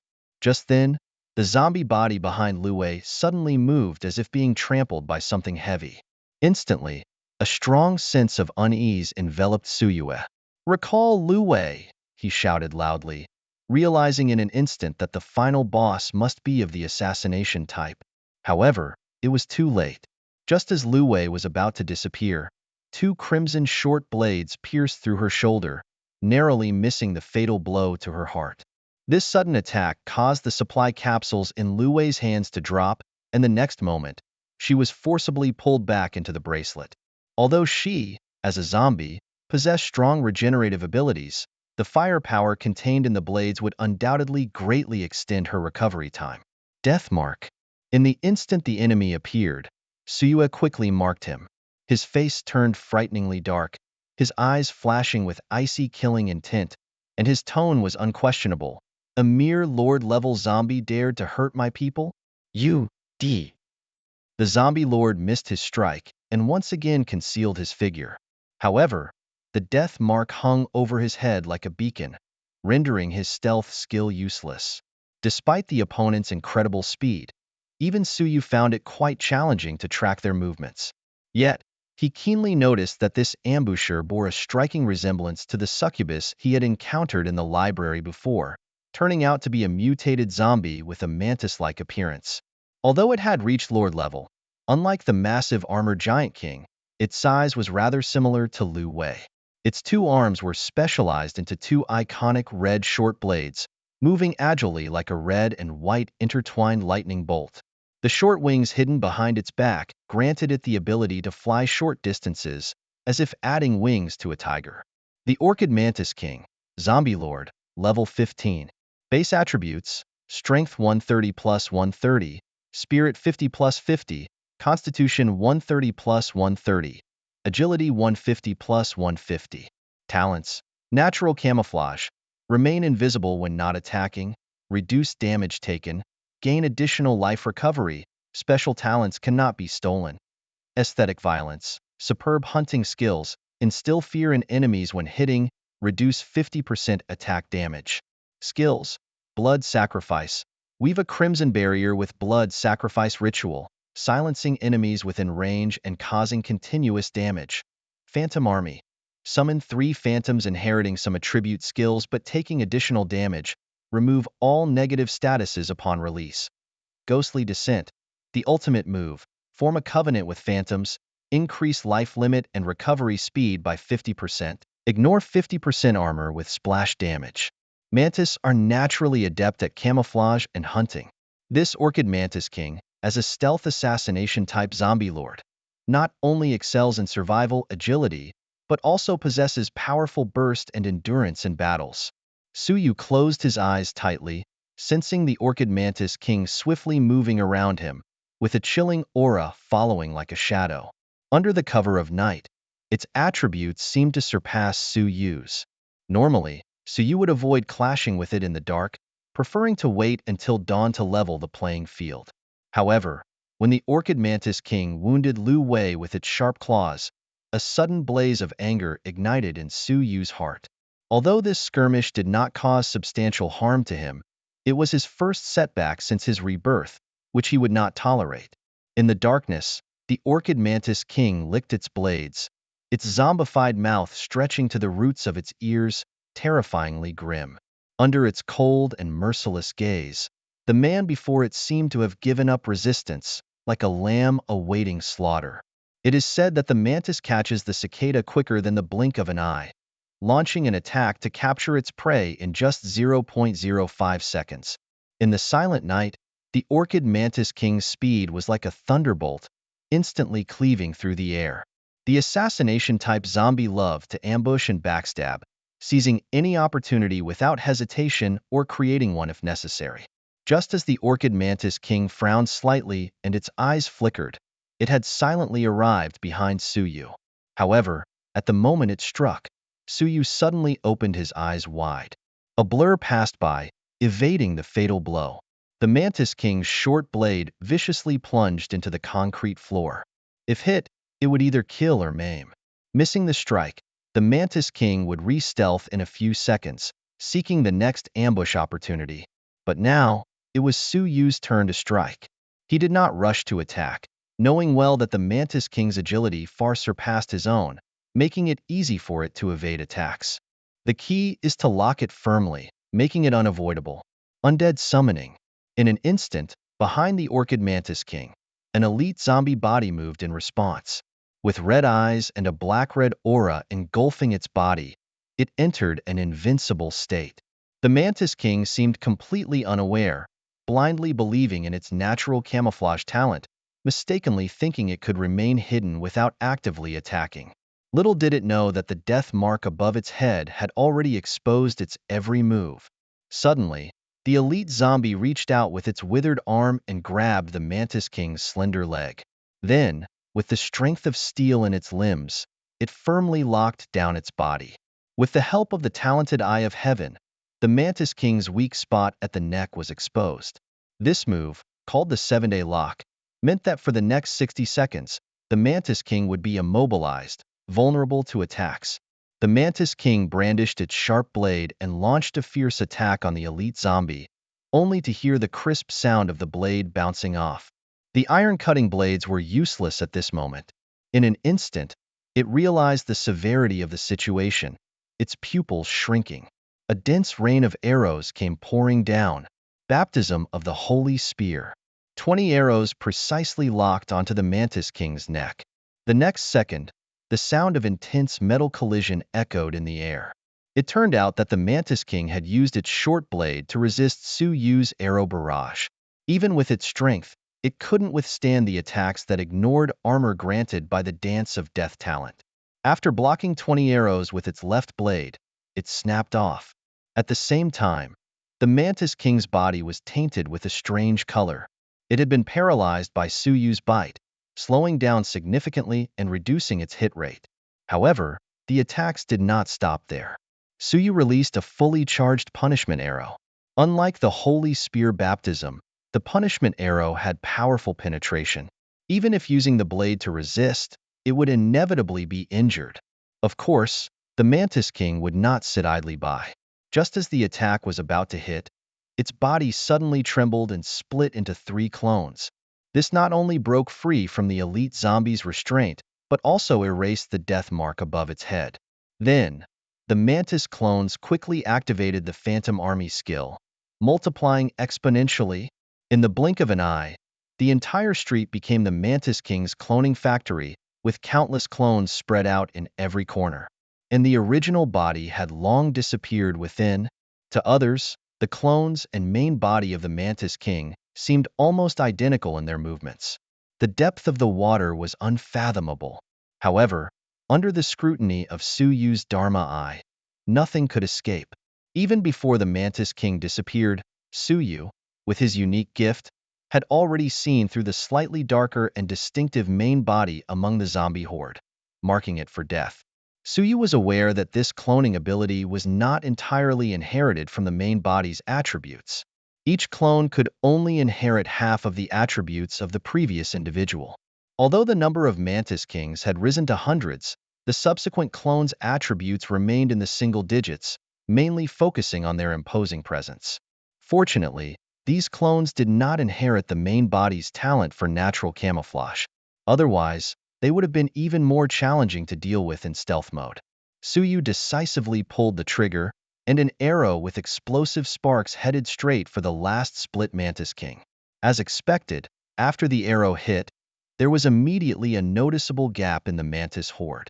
Over a dozen newly born mantis kings, under Suyu's thunderous blow, instantly turned into smoke and disappeared without a trace. The next moment, he smoothly switched to the split arrow mode. Suyu retreated in the battle, benefiting from the Death Mark's blessing, his movement speed far exceeding that of the zombies. Besides shooting, he also kept a close eye on the Death Mark on the head of the Orchid Mantis King. In the blink of an eye, the 20 arrows in the quiver had been shot empty. There was only one clone left standing in front of Suyu that could be counted. However, the main body of the Mantis King was not willing to give up. A shadow streaked past like lightning, silently sneaking behind Suyu. Trying to ambush again? Trying to backstab? Suyu saw through the Mantis King's plot at a glance. Like to ambush? Then taste being ambushed yourself. Suyu deliberately exposed a loophole, taking the opportunity to let the clone bear the Mantis King's attack while changing the quiver. Although he was wearing the Shield of Darkness, he still couldn't completely withstand the Orchid Mantis King's talent for violent aesthetics. For a moment, Suyu felt dizzy, as if a shrill roar came from the depths of his soul, and his whole body uncontrollably wandered around. This was the terrifying power bestowed by the talent of violent aesthetics, fear. Fear could make the target lose control due to extreme terror, fleeing around until being harmed to be relieved. The next moment, the Mantis King struck. It leaped fiercely from behind, like a shooting star tearing through the night sky, flying to a height of tens of meters. Its wings flapped vigorously, hovering steadily in the air, sharp eyes firmly locked on Suyu. Not far away, a large force departing from Star City's safety zone was approaching. Not long ago, they had witnessed the mysterious disappearance of the teleportation gate from afar, and the sudden turn of events left them shocked, a creature flying in the air. They were also eager to know what had happened. So, they hastened their pace to clear the zombies. With the push of its wings, the Orchid Mantis King's descent speed gradually increased, as if challenging the limit of gravity. At this moment, a hint of barely perceptible smile appeared on Suyu's face, with a trickle of blood flowing from the corner of his mouth. At the critical moment when the short blade in the right hand of the Mantis King was about to sever Suyu's neck, Suyu moved silently like a ghost to the back of the Mantis King, cleverly avoiding the fatal blow. The Mantis King's fierce attack actually caused half of his body to sink deeply into the hard concrete ground, with the surrounding land sinking as well, indicating the enormous power. Then, a punitive arrow pierced the Mantis King's thigh, reducing 50% of his attack power, but with the blessing of Suyu's talent, it still caused considerable damage. The arrow passed through the Mantis King's clone, instantly defeating it. It turned out that all of this was a carefully designed scheme by Suyu. At the moment he was shot by the arrow, he bit his lip to break free from the shackles of fear. Then, Suyu pretended to be in a panic, running wildly, but it was all part of his carefully planned act. After being shot by the arrow, the Mantis King's agility decreased significantly. After enduring continuous attacks from Suyu, it finally couldn't bear it anymore. Facing this man who repeatedly treated himself as a plaything, it angrily contracted its body, emitting a low, buzzing sound. Its body quickly expanded, eventually towering half the height of a human, exuding a deathly dark aura. Suyu understood that this was the Mantis King's ultimate move, ghostly descent. Seizing the moment the Mantis King transformed, Suyu decisively used the Plundering Hand. Current breakdown rate 46%, weakness rate 55%, current success rate of plundering 101%. Plundering successful. Due to the special talent of natural camouflage, it cannot be plundered. Successfully plundered the second talent. Remaining number of times, 1. The talent of violent aesthetics is at S level. Violent aesthetics causes enemies to experience a fear effect for 10 seconds after being hit by an attack and reduces the damage by 50%. Suddenly, Suyue frowned. He heard the faint rustling sound behind him. It turned out that Hao Weiman had led a large team and had already arrived. In their eyes, the ground was covered with countless zombie corpses, like a sea of death. However, in this silence, a man stood alone, silently facing forward. They couldn't see it because the Orchid Mantis King had hidden in the midst of death, disguised as natural camouflage. That was the lone wolf. Boss, that's my idol. The younger brother pointed excitedly at Suyu's back, full of joy. In the entire Star City, Only the lone wolf could display such a heroic posture. Remember, listen to the lone wolf. After receiving the system announcement, Lao Sihu decided to follow along. Several younger brothers nodded in agreement. Hearing their conversation, Hao Weiman politely asked Lao Sihu, "Are you sure it's the lone wolf? Why can't I find his information?" "That's right, it's him.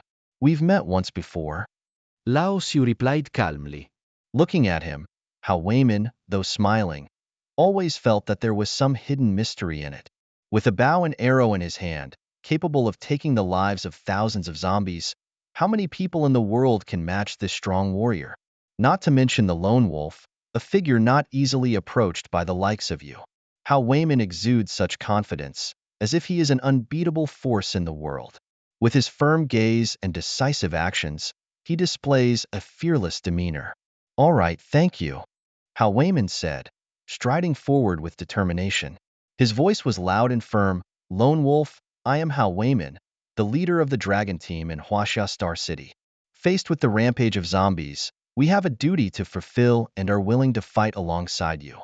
His words carried a sense of resolve and determination, as if declaring his commitment to combating the zombies. However, Su Yu's response was unexpected. His voice was cold and cruel. "Get lost." Though he didn't look back, the chilling hostility lingered in the air, deterring any defiance. Su Yu exuded a sense of pride and indifference, like a solitary wolf unwilling to be disturbed or constrained by the outside world. Upon hearing Su Yu's command, Hao Weiman of the Dragon Team immediately directed his team members to retreat, showcasing his decisiveness and composure as the acting leader of the team. Originally just a regular deputy officer within the Dragon Team, Hao Weiman had to take over the leadership role after the apocalypse, leading the team to great achievements in the Xingqing safe zone. At this moment, he carried with him a yearning for the future, hoping to shed the temporary title and become a true leader. Faced with Su Yu's provocation, Hao Weiman felt the flames of anger rising within him. He clearly stated his identity and position, only to receive Su Yu's indifference and disregard, leaving him feeling extremely angry and frustrated. His subordinates beside him were speechless, and Hao Weiman felt waves of regret and helplessness. Through vivid descriptions from Lao Shihu and others, the people in the Xingqing safe zone gained a deeper understanding of the ruthless nature of the lone wolf. Hao Weiman knew that if he were to retreat at this moment, he would lose the respect and trust of his followers. Under the pressure of public scrutiny, he found himself in a dilemma, torn between two choices. Just then, a subordinate named Lu Maji quietly suggested to Hao Weiman to dispatch the third team to scout the situation. This captain of the city management brigade had shown keen observation skills and adept decision-making even before the apocalypse, and his suggestion helped Hao Weiman calm down slightly and choose to observe from a distance. However, Su Yu had already anticipated their every move. In his ghostly state, the Orchid Mantis King displayed formidable strength that was truly awe-inspiring. Its wounds healed, its stamina increased, emanating a chilling aura. What Hao Weiman faced was not just a Lord-level zombie, but an unprecedented challenge. While others struggled to contain their fear, Hao Weiman exhibited a remarkable calmness and courage. His eyes sparkled with unwavering determination, as if he could remain composed and decisive in the face of a formidable enemy. What he saw was countless victories. The Orchid Mantis King brandished his short blades, preparing to strike at Su Yu's vital spots. Su Yu deftly dodged the attack and quickly shot an arrow. A shot for a shot. The Orchid Mantis King let out a mocking laugh. "A mere human dares to confront me?" However, Su Yu's satisfied smile revealed that his plan had succeeded. Despite the Orchid Mantis King's short blade hitting Su Yu's shoulder and piercing his shoulder guard, a system prompt sounded in his ear. Ding! Hunter's shoulder guard durability reduced to 0. Su Yu paid no attention and focused on the almost simultaneous attacks. Meanwhile, 3 negative statuses appeared above the Orchid Mantis King's head: numbing bite, corroded skin, and violent aesthetics. These statuses weakened its speed, attack power, and inflicted poison and fear. To make matters worse, a 30-second charged flame arrow targeted its back. This arrow's killing power far exceeded normal, as Su Yu silently summoned the divine crossbow battery when the Orchid Mantis King transformed. With all effects activated, the Orchid Mantis King had no way to escape. The arrow struck the Orchid Mantis King, dispelling its fierce status, but at the cost of its wings turning into ashes and its body suffering heavy damage. Like a ball of fire, the burning Mantis King shimmered in the air. The Mantis King retreated step by step, leaving everyone stunned. Suyu's power was formidable, but his damage to the Mantis King was limited. The real deadly weapon was the crossbow that fired every 30 seconds. Minutes later, the Mantis King was riddled with arrows. Just as the Mantis King was on the brink of death, Hao Weiman could no longer tolerate it. He kicked Lu Mazai hard and discreetly moved his hand away from the trigger. Lu Mazai immediately understood Hao Weiman's intention and shouted loudly, "Lone Wolf brother, you're injured. Take a break. We, the Dragon Team, will handle this." He quickly rallied the members of Team 3 and charged towards Suyu from behind. Although Suyu was injured, discerning individuals could see that these people were just trying to grab some credit and benefits. The wise ones had already distanced themselves, leaving behind opportunists looking to take advantage. Lo Sihu had long seen through the fate of these people. Suyu had already realized that these people, while appearing righteous on the surface, were actually cunning and far from being good people. Since they were seeking their own demise, he would fulfill their wishes. As the crowd entered the Orchid Mantis King's attack range, Suyu ceased his attacks and calmly restored his status. The Mantis King, looking at the sudden newcomers, widened its eyes in shock. Suddenly, the zombies on the ground began to tremble violently, as if drained of all blood. Crimson liquid surged on the ground like a tide, resembling the vibrant veins of nature extending. The rapidly expanding red barrier enveloped everyone, like a prison formed by congealed blood. What's going on? People stared at the blood network under their feet, like a magic circle, feeling fear and unease in their hearts. Suddenly, a panicked voice rang out in the crowd, shouting, "Why can't I release my skills?" With his cry, everyone felt their blood boiling, uncontrollably coughing up blood.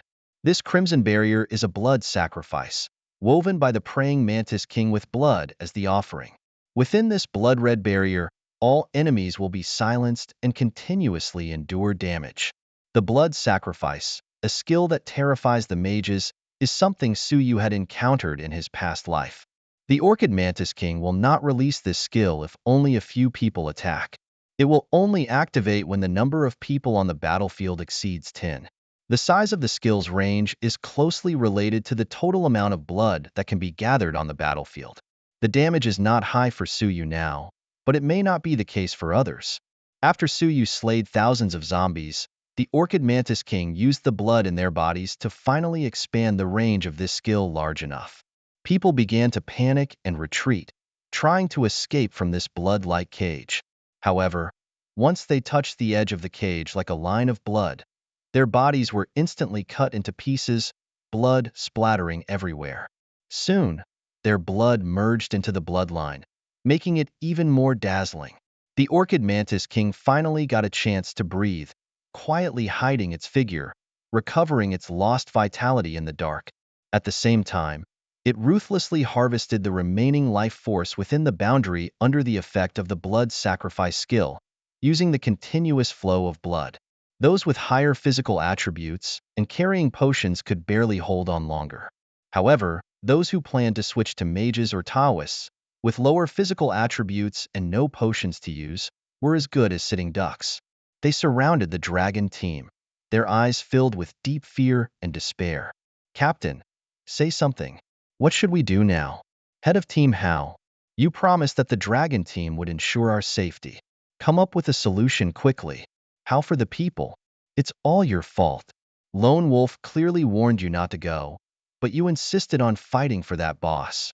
A person who followed suddenly sprayed blood, splashing all over Hao Weiman's face, and then fell to the ground with his eyes wide open. With the fall of the first person, the inner fear of the crowd spread like a tide, completely falling into chaos. Every second, someone fell to the ground, then drained of blood, eyes wide open. When several Dragon team members took out small red bottles to replenish their vitality, they were immediately snatched by the surrounding crowd, making the scene even more chaotic. Such scenes were nothing new to Suyu. In the apocalypse, people's selfish nature is exposed when life and death are at stake.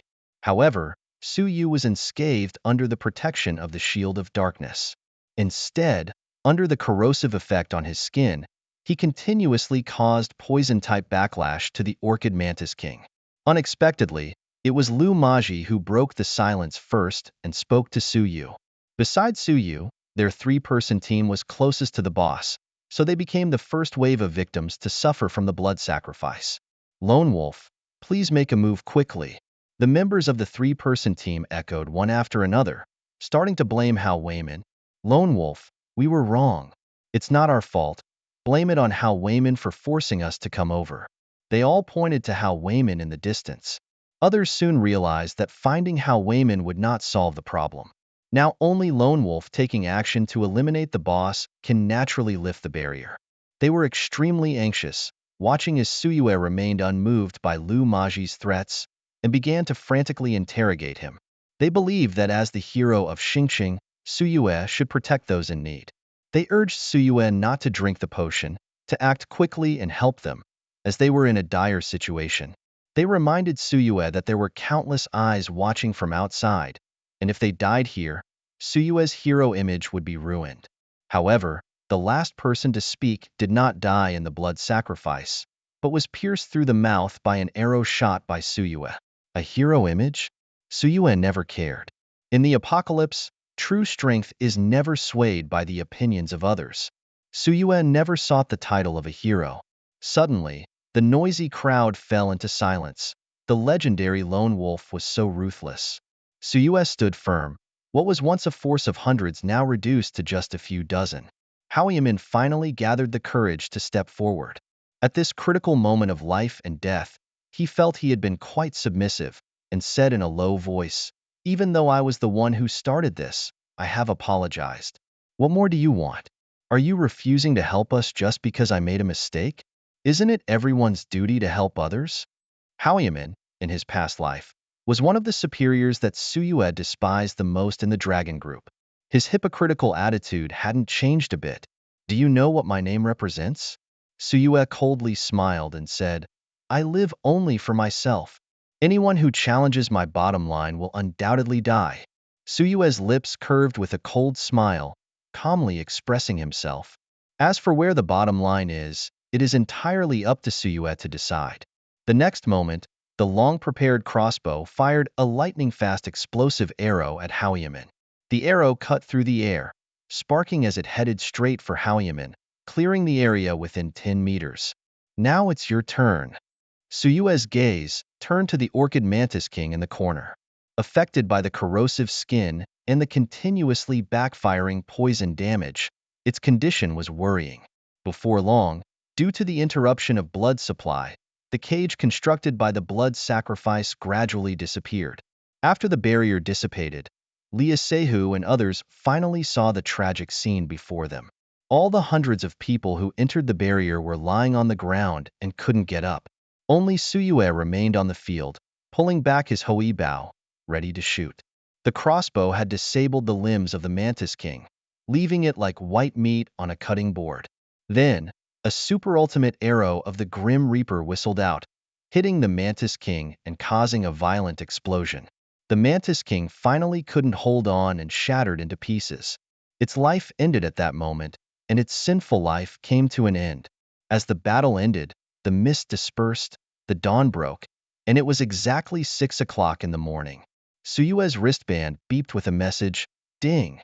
Successfully killed the Orchid Mantis King, Zombie Lord LV15. Gained experience *15,000. Gold coins *1500. Ding! Leveled up to level 15. Gained 10 free attribute points." In his profession as a priest of the Zhongbu god, he constantly increased his strength and agility, making himself more powerful. Each ding notification was an affirmation of his relentless efforts. The maxed-out agility talent made him more agile and nimble, like a swift cheetah. With only one use left of the talent, Plundering Hand, he knew he had to cherish every opportunity. The final boss kill rewarded him with 1,000 points, a testament to his unwavering dedication. The event of the Star City zombie tide had been completed, and as a lone survivor, he successfully resisted the zombie tide, becoming the first person to fight alone in the apocalypse. This achievement earned him praise and the unique title of One Man Standing. As the world announcement is about to be made, his name will resound globally, becoming a legend in people's mouths. In the jungle of the apocalypse, he is the fearless warrior, guarding the last hope. When the world was declared safe, the lone wolf stood there alone, successfully blocking the invasion of zombies.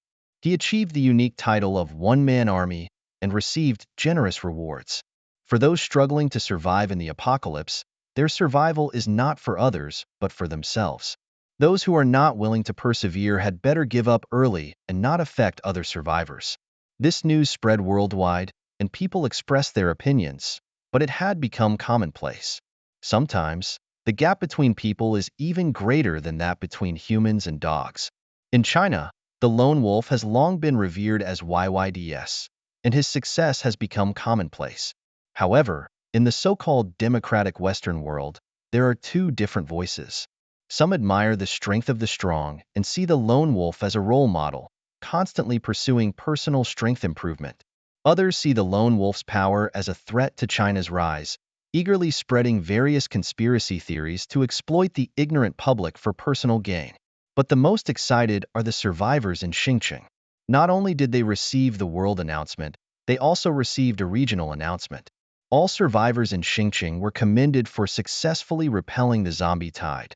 The integrity of the Xinjiang safe zone reached 100%, with a comprehensive performance rating of SSS.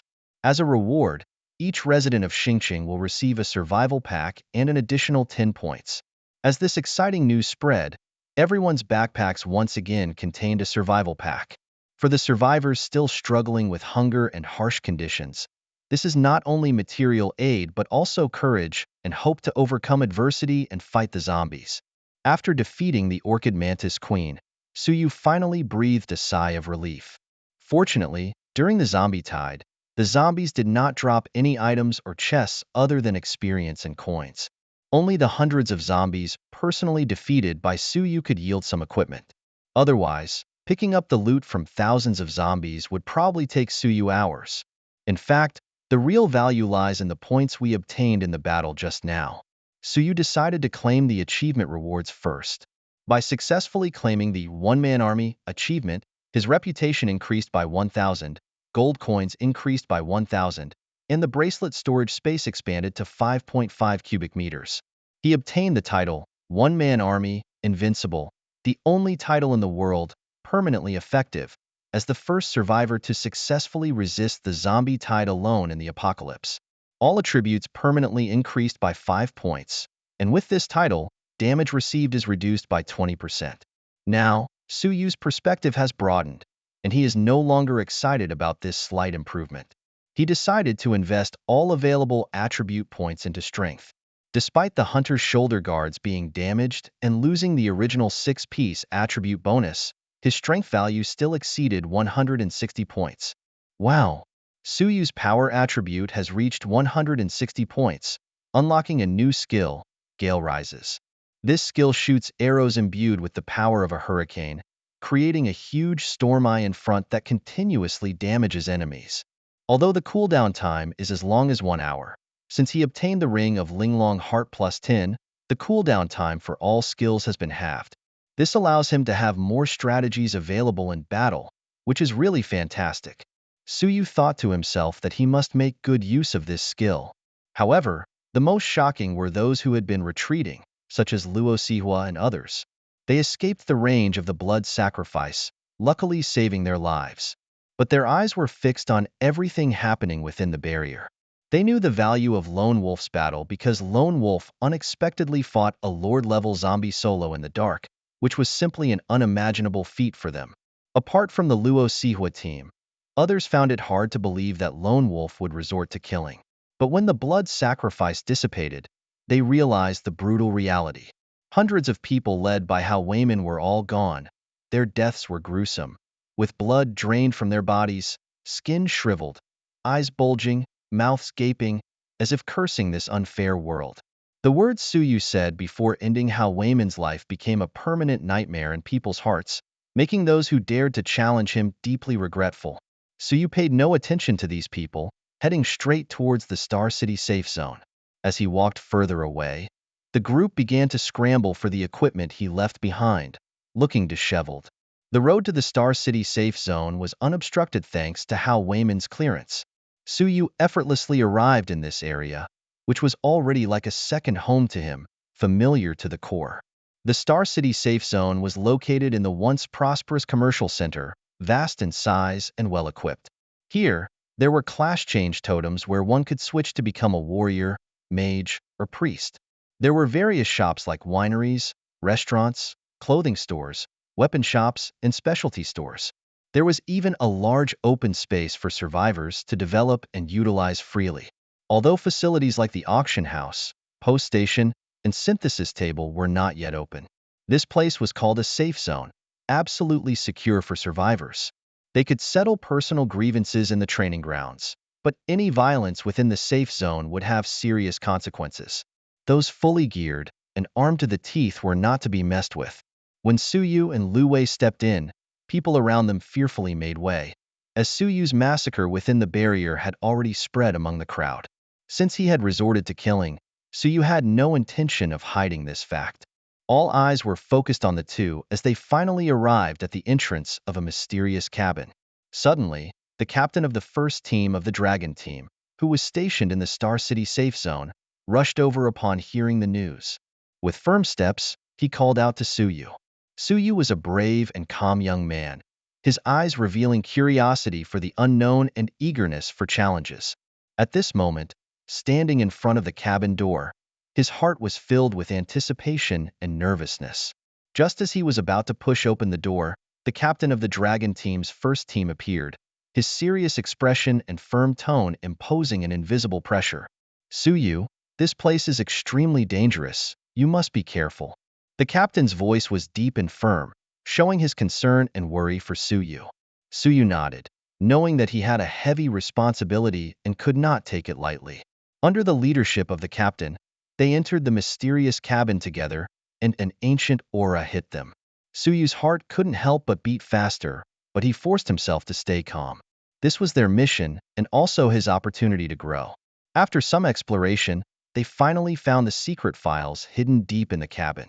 Suyu clenched the folder in his hand, feeling a sense of accomplishment and pride. He knew that this mission was not only a test of his personal abilities, but also a test of the trust and expectations of the entire team. In the end, they safely left the cabin, and the captain gave Suyu a approving smile. Suyu felt a wave of genuine joy, knowing that he would not let the team down and would continue to move forward bravely, becoming a more outstanding member of the Dragon team. Suyu furrowed his brow slightly as a burly, dignified man approached at a leisurely pace. Chen Haoran, level 10, with no specific occupation but possessing a B-grade talent, caused the crowd to automatically make way for him. They all watched with a bystander's curiosity, wondering if anyone dared to challenge this lone wolf. Suyu silently watched the man, not saying a word but maintaining an expression of keen interest. Suddenly, Luo Saihu stepped forward and reminded, "Why aren't you speaking?" Chen Haoran shuddered and awkwardly spoke, "Mr. Lone Wolf, hello? I am Chen Haoran from the Star City Dragon team." He tentatively reached out his hand for a handshake, only to find that Lone Wolf seemed unwilling, so he withdrew his hand somewhat embarrassed.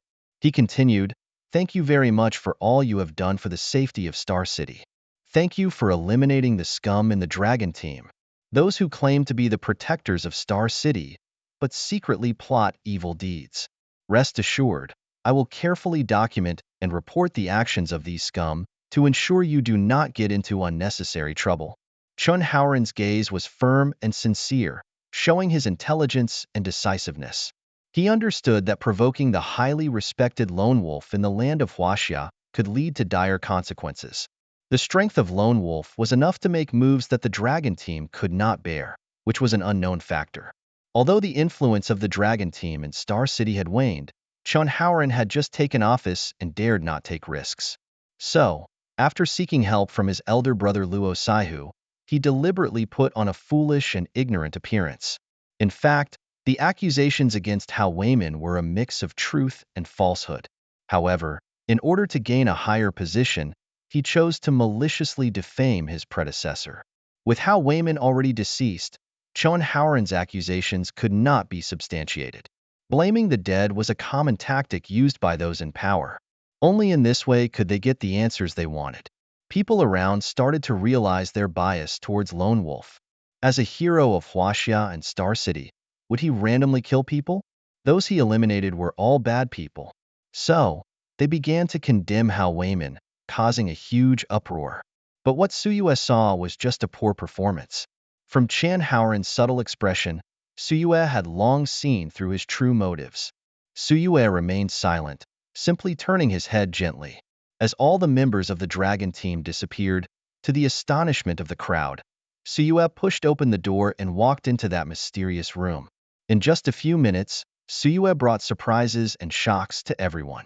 This small house hidden at the end of the shopping street was a sacred place with Easter eggs for those familiar with online games. Countless curious onlookers tried to enter, but were met with the system's indifferent response. "You are not qualified to enter this room." Someone in the crowd jeered. Who was the big brother earlier? If someone can get in, they'll have to do a handstand and eat SSS-tier on the spot? Come on, start the show. Haha. What was a serious scene just now has turned into a circus of laughter, with everyone unable to hold back their amusement like jesters. Little did they know, the one who was boasting had already slipped away the moment Suyu pushed the door open. The crowd was now buzzing with excitement, and as soon as Suyu closed the door, they started whispering to each other. Despite the ultimately positive outcome, the act of making promises and then not following through with actions truly left everyone shocked. Oh my, this hero is truly a lone wolf. The unparalleled expert who topped the 3 lists. Sure, keep your voice down. We wouldn't want to accidentally offend him, or we'll be in trouble. Don't be confused, a lone wolf is a hero. How could he possibly harm us small fry? He single-handedly defeated the Lord-level zombie of the night? I can't believe it. Wow, who is that petite woman next to the lone wolf? She seems so out of place. It would be perfect if it were me standing next to him. A tall lady intentionally spoke in a higher pitch, blowing a pinwheel and imitating a teenage tone. Luckily, after Suyu entered the room, he was automatically transported to a special space, completely isolated from the noise outside. Later, Suyu took out the strong acidic blood of the decayed face and the strong acidic blood of the rotting intestines from the bracelet, and went straight to the research table in the corner of the room and put them on directly. Ding. Mission, justice, or evil. Completed. Rewards, gold coins *1000, reputation *1000, experience *1000, shadow edge blade. When the shadow edge blade appeared in Suyu's hand, the little girl was overjoyed. Although she still bore deep scars from the Orchid Mantis King, these scars seemed unable to conceal her inner joy. Suyu gazed at her with a hint of bitter smile on his face, then gently handed the sharp shadow edge blade to Lu Wei. Lu Wei almost couldn't wait to take it, and for a moment, the black iron hammer in her hand was thrown aside. Her eyes sparkled with the pure and intense excitement of a child, as if she had received a beloved toy. Shadow Edge Blade, a legendary grade equipment. It is a weapon used by ancient demons, with an ancient and mysterious appearance that seems to devour all surrounding light. The axe blade is extremely sharp, shimmering with a deep blue light. Attribute: Strength plus 15. Passive skill Blood Drinking. Increases critical strike chance by 20% and grants 20% lifesteal. Task Skill Imprisonment. When using the Shadow Edge Blade, each kill allows the stealing of the target's soul, granting additional damage, with a maximum of 1,000 souls. Ding. Detected Lu Wei holding the Shadow Edge Blade. Do you want to activate the task? Feast of 1,000 Souls? Activate the task. Suyu immediately nodded, surprised that the little girl also nodded along. Feast of 1,000 Souls task description. With the help of the knowledgeable, the survivors have finally found the evidence of Dr. Ishii's crimes. Please go to Dr. Ishii's abandoned research institute and dispel all evil thoughts. Wearing the shining shadow blade, The protagonist stepped into Dr. Shi Jing's research institute with determined strides. The place was filled with an evil aura, sending shivers down one's spine. Taking a deep breath, the protagonist felt a strong sense of duty surging within, determined to eliminate the 1,000 minions here and forever imprison their souls within the Shadow Blade. Deep within the institute, the protagonist engaged in combat with Dr. Shi Jing's minions. With every swing of the Shadow Blade, sharp flashes of light accompanied the cries of the evil creatures. The protagonist's gaze was firm and calm, his movements agile, filled with strength and speed. Faced with formidable foes, he never faltered, but instead ignited a deep-seated fighting spirit and courage within. After a grueling battle, the protagonist finally vanquished the last of Dr. Shi Jing's minions. The souls of those evil creatures were imprisoned within the Shadow Blade, never to harm the world again. A wave of victory joy surged through the protagonist's heart, feeling satisfied and fulfilled. Upon completing the mission, the protagonist received generous rewards: 1,000 gold coins, 1,000 reputation points, 1,000 experience points, and an upgrade to the second form of the Shadow Blade. These were all rewards for his hard work and a recognition of his brave and fearless spirit. On the map of the Star City's wristband, new coordinates appeared, signaling the beginning of a new adventure. The protagonist smiled slightly, his eyes gleaming with determination, ready to embrace the next challenge and continue moving towards higher goals. When Suyu walked out of the mysterious cabin with Lu Wei, the hustle and bustle around immediately quieted down, as if being bound by a mysterious force. Suyu raised his head high and walked resolutely towards the nearby point store. The customers present were all amazed, like a flock of sheep startled and hurriedly moved outside the store.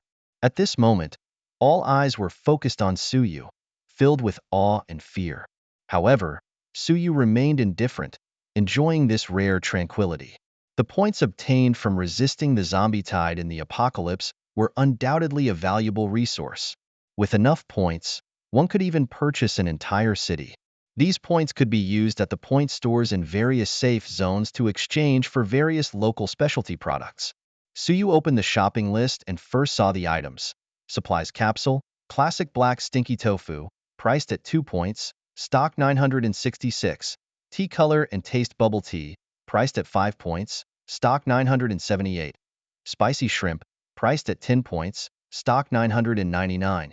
It had to be admitted that the products in this point store were quite characteristic of Star City. Many people with scarce supplies had begun to exchange their accumulated points. In the recently ended zombie tide, Suyu received a total of 20,508 points. Compared to his previous life, when Suyu was a city guard, he could only get 100 points each time, which was already satisfying. The points obtained from this battle were equivalent to the efforts of 4 or 5 years in the previous life.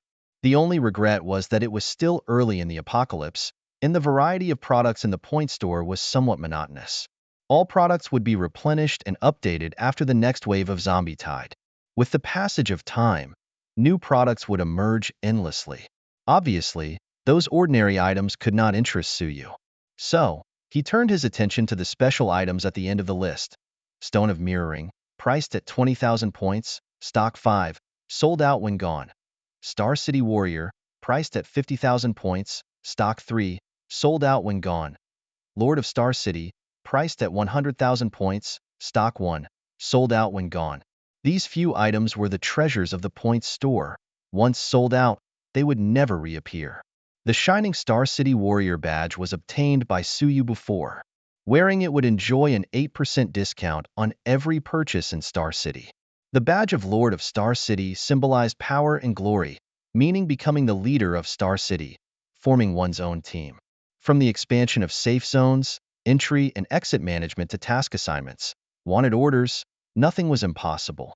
In the mid-apocalypse, once a force seized the position of City Lord, it would expand its influence around the safe zone, establishing a new ruling system.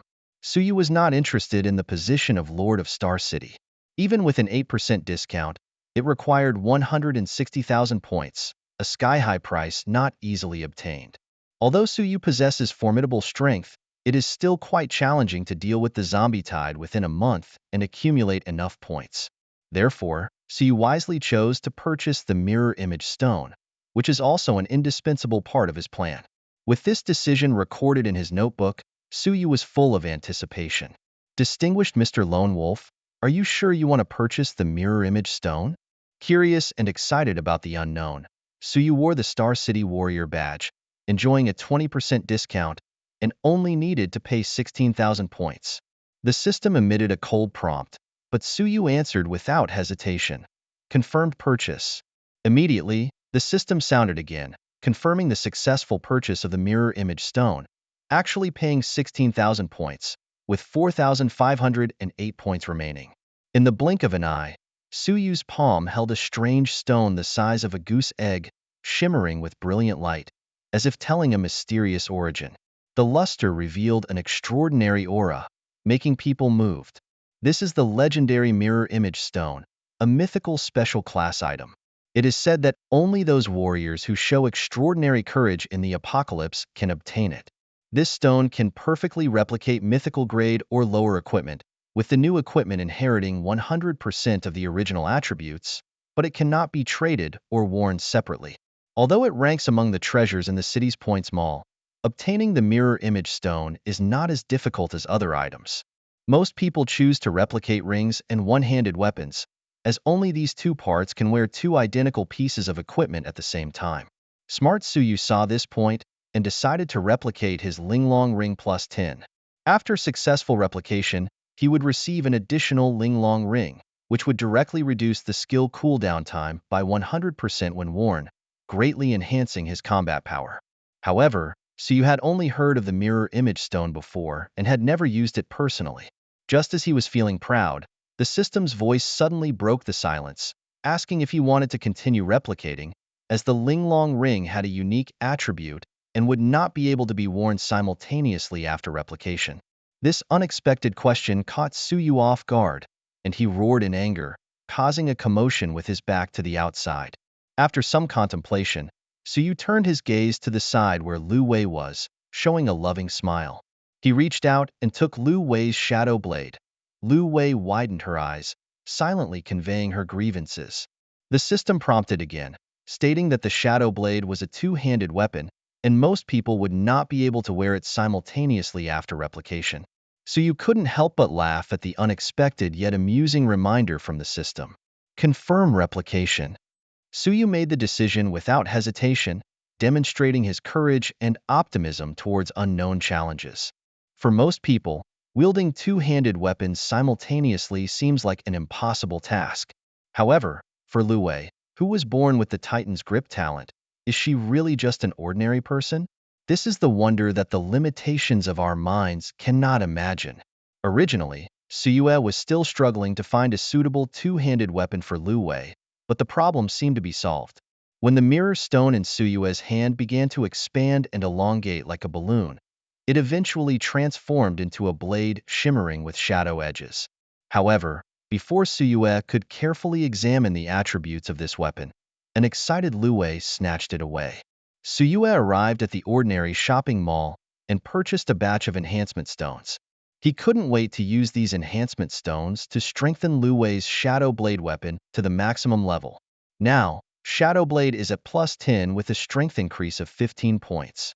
The passive skill, Bloodthirst, not only increases the critical hit rate by 20%, but also grants 20% lifesteal ability.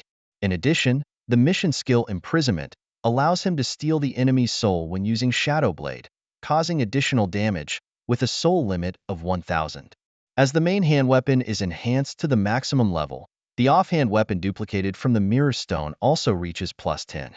The onlookers have long since left, leaving the shelter to team up and go zombie hunting. For them, this is not just a moment of entertainment, but also a necessary path to survival. After completing all the tasks, Suyu and Lu Wei enjoyed a sumptuous meal in the restaurant of the safe zone. The sight of delicious food dazzled Lu Wei, almost making her head spin with happiness. However, Lu Wei showed her unique technique of eating crayfish, not even peeling the shell, stuffing the whole crayfish into her mouth, crunching it loudly, and then swallowing it in one gulp. What's even more surprising is that she managed to eat 8 caddies in one go. Although Suyue had tried to teach her the proper way to eat, Lue always ignored him, and he had to eventually give up. The atmosphere was relaxed and pleasant, and Lue's behavior kept Suyue amused. In the end, Suyue packed some crayfish for her to enjoy slowly in the training space. After satisfying their hunger and thirst, Suyue left the Star City safe zone at a super high speed. The hunter's shoulder was damaged, so Suyue casually picked a piece of equipment to cope with it. Lue, on the other hand, remained weak, and it was uncertain when she would recover her strength. In the command center of the Star City, the hub of the Black Death Plague, the power shifts and changes were all in plain sight. The Baisher family undoubtedly held the top spot in overall strength in Star City, followed closely by the Dragon Group, with the Black Death Plague ranking third.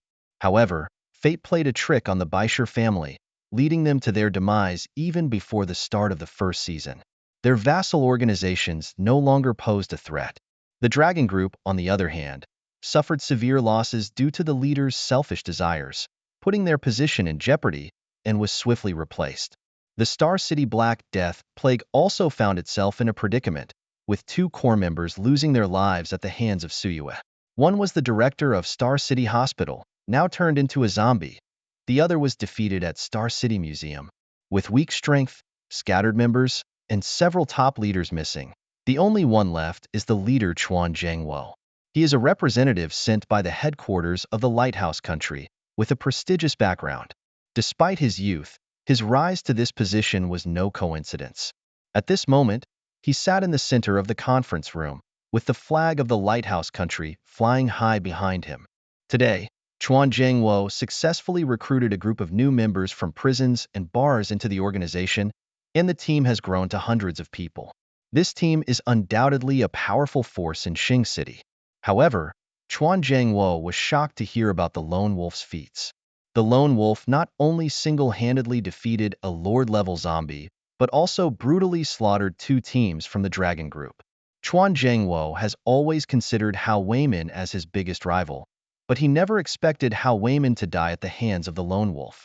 His emotions became complex, his brows furrowed, and he stared at his subordinates who were vigorously discussing future strategies. Some people advocate for an immediate attack, believing that now is the best time to replace the Baisher family and the Dragon Group, seizing the opportunity to take the lead.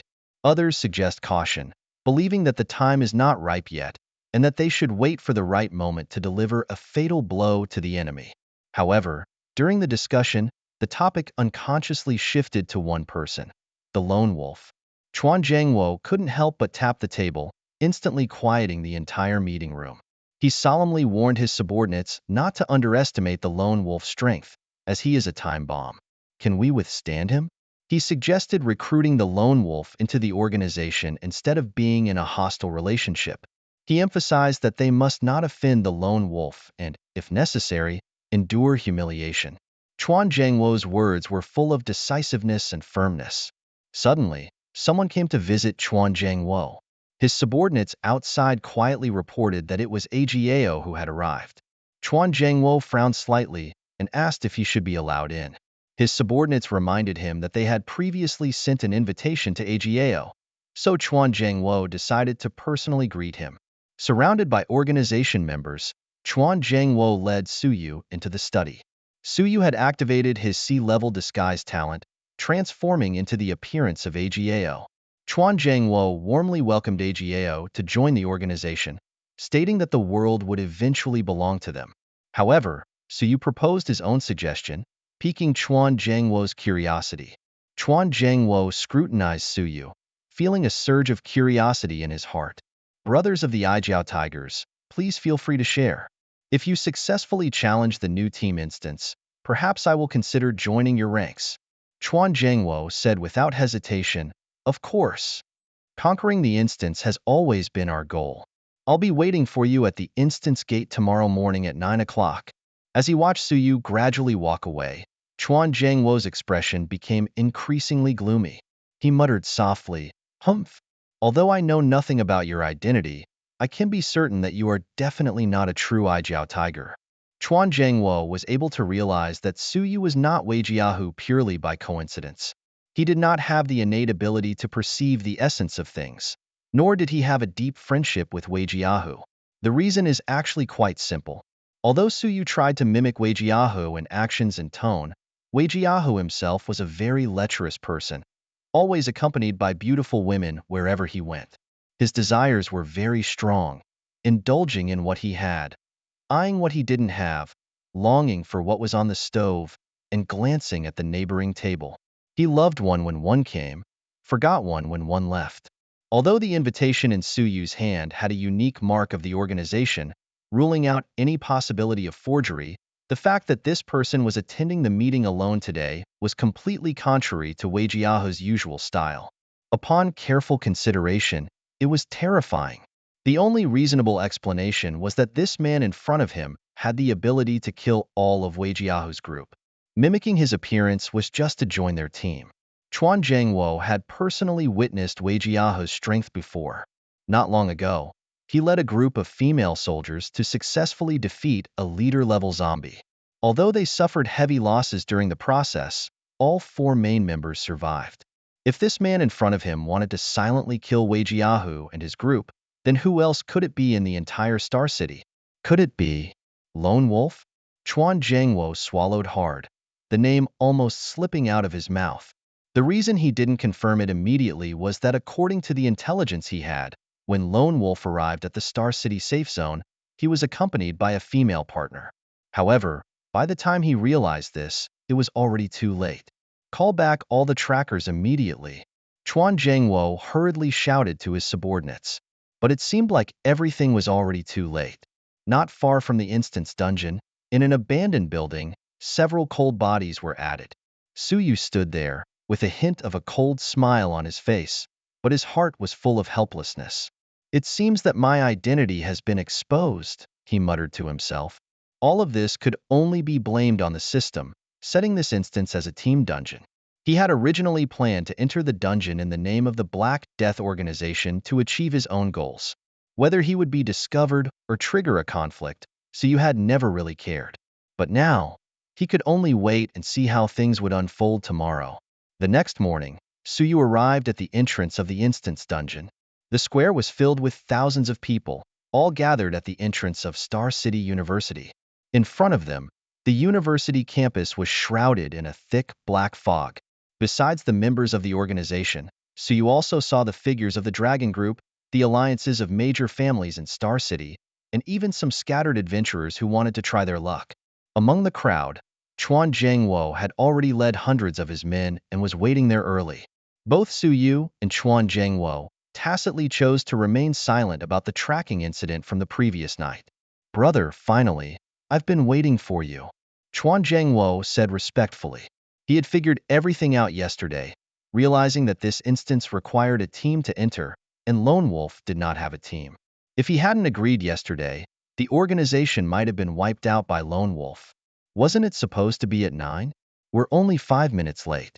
Suyue once again transformed into the form of a short-legged tiger. Chuan Zhangwo quickly activated his wristband and sent a team invitation to Suyue. "Ding. Chuan Zhangwo has invited you to join the team. Do you agree?" Suyue nodded slightly and answered without hesitation. "Agreed." Chuan Zhangwo's decision was wise and correct. Although Suyue also wanted to act alone, this adventure clearly required teamwork. Players who do not join the team will not be able to enter the instance, let alone meet the requirement of a minimum team size of up to 300 people.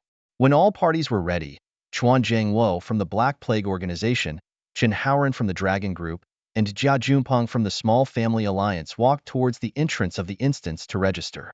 At that moment, a system prompt sounded in the minds of all players. Ding! The number of sign-ups for the Mysterious Research Institute instance has exceeded 1,000 people and is about to begin. Please prepare to face the upcoming challenge. 3, 2, 1. As the countdown ended, the scenery suddenly changed and the sky dimmed. The black mist that enveloped the campus gradually dissipated, and everyone was transported to another world. Suddenly, a dazzling lightning struck the signal tower at the center of the campus precisely.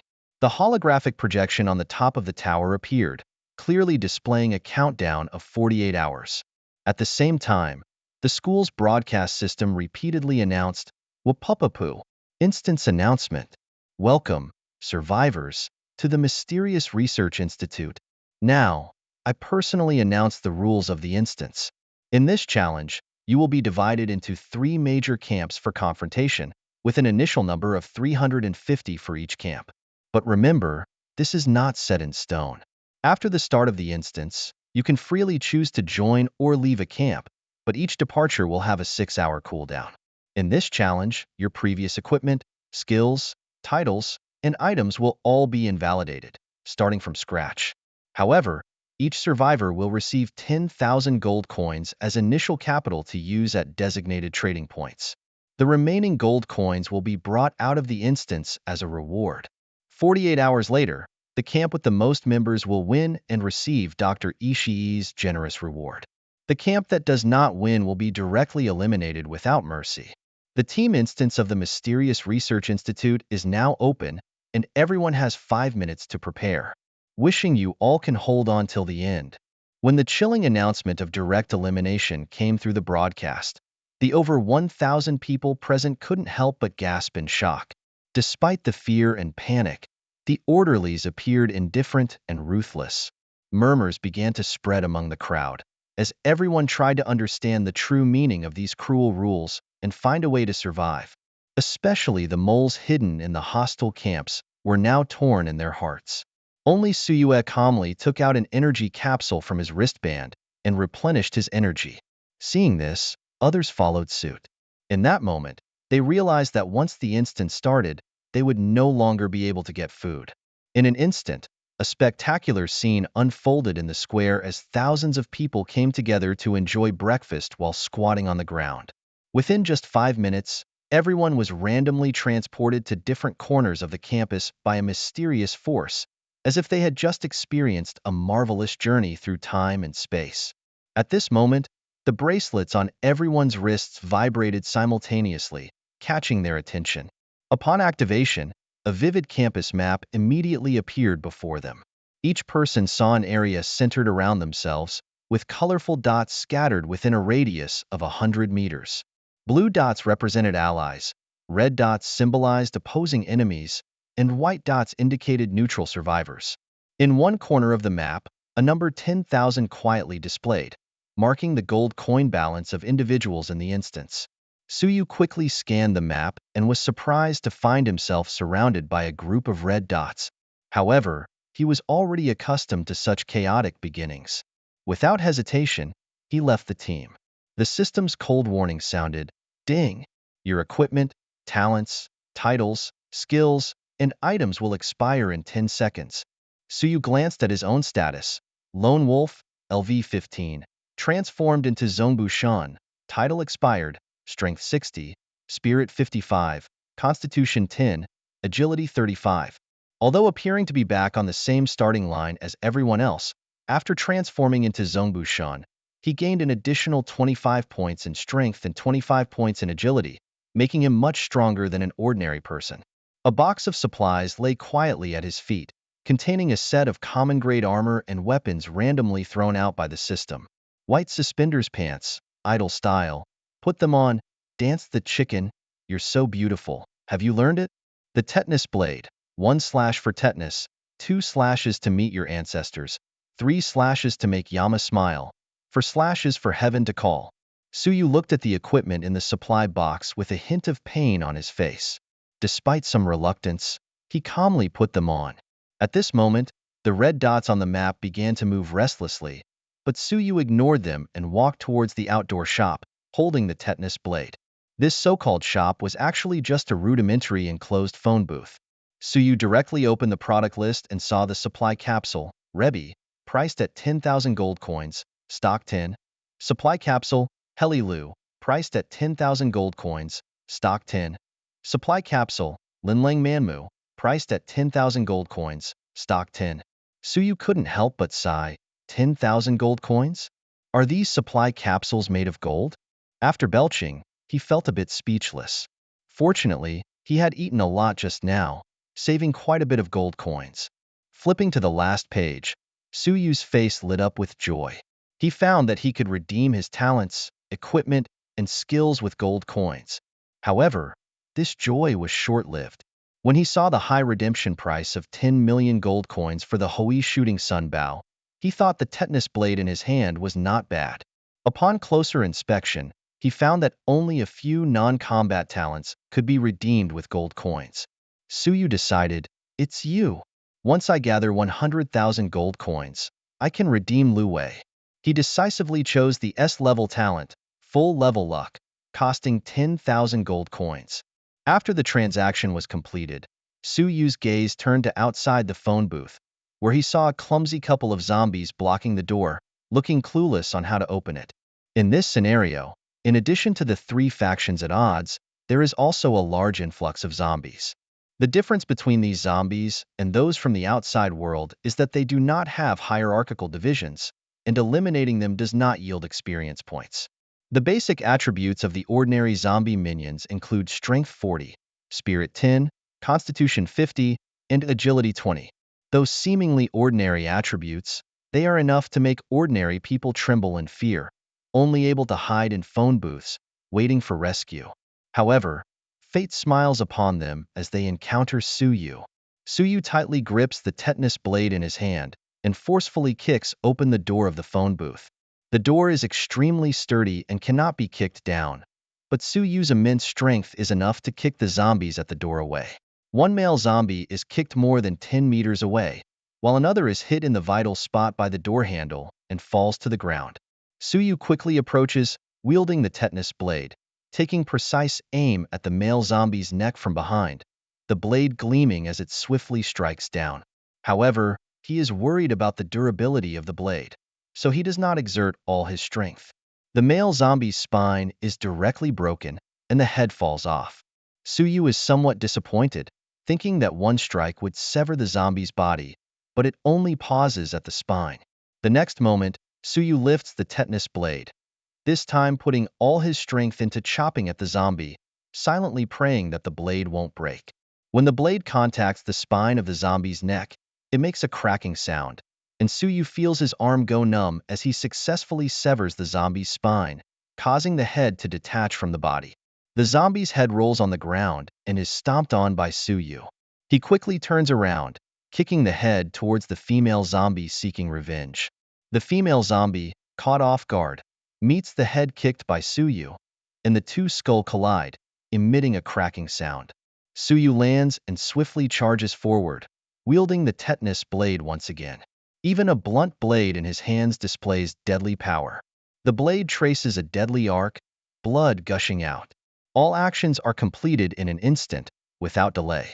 Successfully killing two zombies, Suyu earns 2,000 gold coins.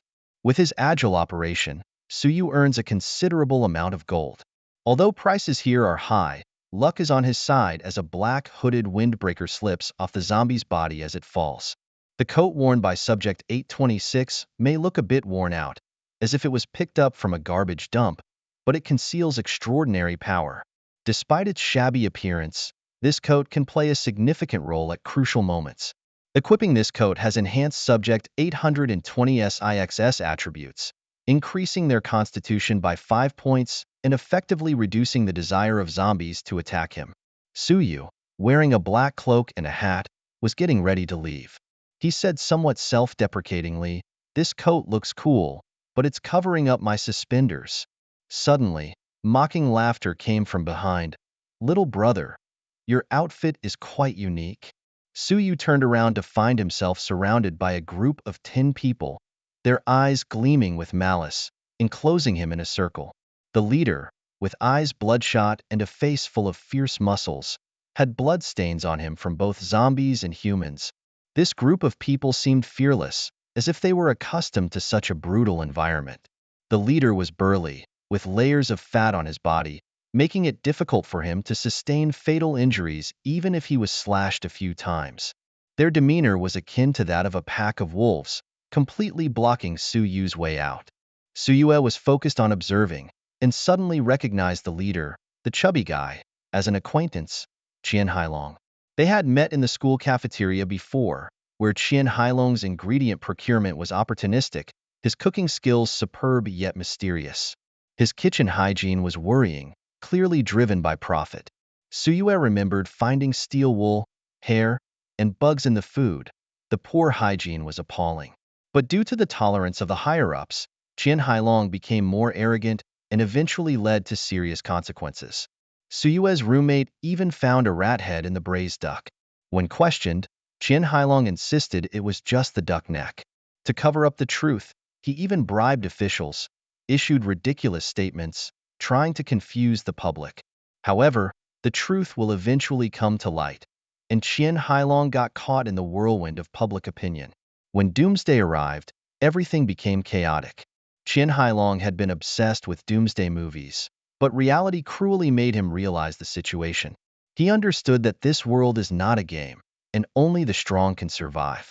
However, those accustomed to arrogance often struggle in Doomsday scenarios because there are always people willing to challenge them.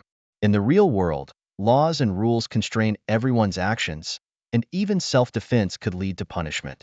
Suyue calmly investigated Qian Hailong's information and found out he was a top chef in the Star City Dragon Group, a professional warrior, but his talent had faded. Qian Hailong's inclusion evoked sighs of sadness, a reflection of the times. Leading a group of fugitives, Qian Hailong ruthlessly slaughtered members of the family alliance but ignored Suyue. They believed Suyue, alone, posed no threat and underestimated him. However, their arrogance led them to encounter Suyue, a handsome young man in overalls, wielding the rusty blade of tetanus, displaying extraordinary strength in battle. He cut down the zombies' claws, and his black coat made others envious. Suyue surpassed them by 5 levels. They only knew his name and faction, unaware of his true power.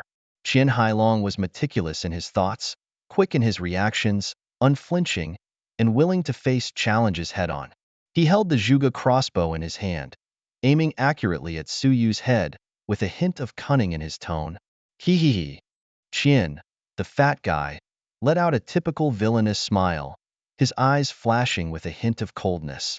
Lone Wolf, I am not sure how you managed to break into this instance, but today, you must bid farewell to this world. Boss, are you crazy? He is Lone Wolf.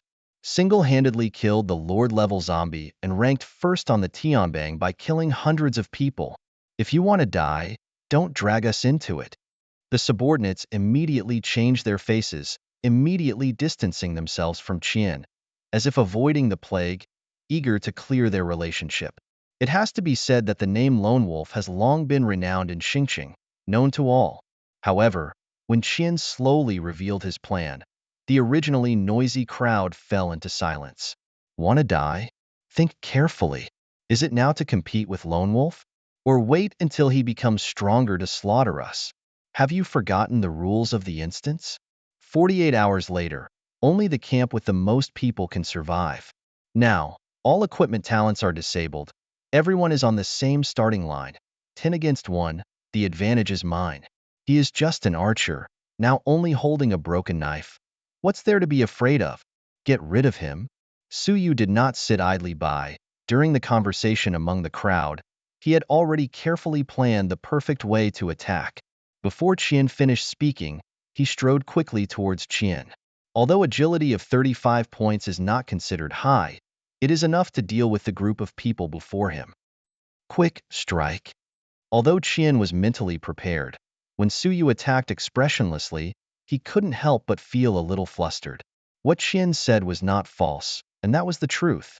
To survive in the instance, you must join the camp with the most people. Obviously, the lone wolf in front of them had not joined any camp, so his only goal was to eliminate all the people in the instance. When the crowd realized this, the atmosphere instantly became heavy. Without hesitation, Qian pulled the trigger, and the arrows flew out of the quiver, accurately circling around Suyu's figure, as if drawing his outline. Master of archery? Qian, when did your archery become so exquisite and incredible? The people looked at Qian, their faces filled with helplessness. This wave of arrows all missed the target, truly astounding. Only Qian, who knew the inside story, could understand the helplessness and bitterness behind it. It's not that we are incompetent, but the enemy is too cunning. While Qian was busy reloading the arrows, Suyu had already stepped forward, ready to face this battle. The clever part is, I will fight against 10 people. Suyu, dressed in black with cargo pants, holding the blade of tetanus, quietly approached Qian. In an instant, a chilling, murderous intent emanated from him, making people shudder involuntarily. Suddenly, everyone felt palpitations, as if they had witnessed the most terrifying scene. Overtime to revise proposals, late-night calls from the boss, being stopped by the police for drunk driving, cheating being exposed, online writers having writer's block. When they came back to their senses, they only heard Qian let out a scream of agony. They followed the sound and saw Suyu swinging his knife, cutting off Qian Pengzi's right hand holding the Zhuge crossbow like thunder. This scene made everyone present gasp in shock, as if they could feel the fragility and helplessness of bones at that moment. Before the severed arm even hit the ground, the Zhuge crossbow was already firmly in Su Yu's hand the next second. In the blink of an eye, the offensive and defensive situation underwent a rapid and unpredictable change, leaving people puzzled. This scene made people marvel at the wit and decisiveness of human beings, as well as the agility and decisiveness of Su Yu's skills. Unfortunately, even though Qian Pengzi had enough time to load the 10 arrows of the Zhuge crossbow, due to his nervousness, he only managed to load 5. Suyu had given him enough time so that, after taking over, he could use the Zhuge crossbow at full capacity to shoot down everyone in one go. Who would have thought that even though Qian Pengzi was given the opportunity, he turned out to be useless? Ah? What are you guys waiting for? Take action. Qian Pengzi's heart was pounding like a drum, his fingers trembling, and the situation in front of him filled him with despair. He struggled to load the arrows into the Zhuge crossbow, but only managed to load half of them. Su Yu's gaze was sharp as a knife, as if it could penetrate his heart. Qian Pengzi desperately wanted to complete the shot, but his nervousness hindered his movements. The agonizing struggle made him cry out continuously, hoping to awaken his companion's fighting spirit. However, his shouts echoed in the empty hall, receiving no response. Intense pain shot through his arm, making Qian Pengzi feel like he was being burned alive. The pain caused beads of sweat to form densely on his forehead, his face contorted in agony. Rolling on the ground in pain, he groaned incessantly, hoping his companions would hear his cries for help to complete the final blow. However, what happened next left him utterly hopeless. Suyu raised the divine arm crossbow without hesitation, his cold gaze sweeping in all directions. He mercilessly pulled the trigger, and the 5 arrows whistled out, heading straight for the 4 fleeing individuals. The arrows pierced their skulls, blood gushing out like a fountain, their lives extinguished in an instant. A hint of indifference shone in Su Yu's eyes, as if he was accustomed to such life-and-death struggles. Despite having the Zhuge crossbow in hand, Suyu was well aware of its limitations. He was grateful for his powerful strength attribute, which made him adept at facing enemies with ease. Suyu sighed, "Indeed, the bow and arrow are still most suited for me." He knew that he excelled in long-range combat, a skill honed in both his past life and the present. Confronted with these small fry, he was brimming with confidence. Skillfully stowing away the Zhuge crossbow, Suyu swiftly switched to the tetanus blade in his hand. A hint of provocation flickered in his eyes, appearing calm and collected in the face of the 4 enemies' encirclement. As one enemy lunged at him, Suyu calmly kicked the severed arm on the ground. The severed arm turned into a deadly boomerang, swiftly striking the enemy down. This scene instilled fear in the remaining 3, realizing they were facing a formidable opponent. Fear spread like a plague, causing the remaining 3 to tremble uncontrollably, as if frozen in place. They wanted to rally, to fight back, but the inner fear rendered them immobile. Qian Pengzi anxiously urged his companions, hoping they could muster the strength to resist Suyu. However, before he could finish speaking, Suyu was already in front of him, ruthlessly stomping on his face. Qian Pengzi let out a scream, blood gushing from his nostrils, darkness enveloping his vision as he weakly collapsed to the ground. Suyu's ruthless actions left the other 3 dumbfounded, sensing the shadow of death closing in. Despite their struggles and resistance, in the face of Suyu, they were like helpless children, unable to withstand his power. Their legs seemed rooted to the spot, unable to move, only able to watch in horror as Suyu approached, their hearts filled with endless fear. My throat felt like it had been dried out by flames, and I couldn't even muster a basic cry for help. At that moment, Suyu approached step by step, his eyes like cold steel, pointing directly at the three of them. Despite losing the equipment and talent titles, he was not an opponent that this group of small fry could easily provoke. Without hesitation, he wielded his blade and decapitated the enemies one after another. In the 10th year of the apocalypse, Suyu was never known for being soft-hearted. Whether it was sacrificing lives or killing innocents indiscriminately, provoking Suyu was a grave mistake. In Suyu's eyes, he had witnessed too many examples of those who met their demise due to excessive kindness. In this post-apocalyptic world, morality and justice had long been thrown out the window. The only thing that mattered here was strength, as strength was the ultimate judge. Ding! You have successfully defeated the gold medal chef Qian Fatty. Obtained 32,000 gold coins in your bracelet. Ding! You have successfully defeated Farmer Sanqian. Obtained 21,000 gold coins in your bracelet.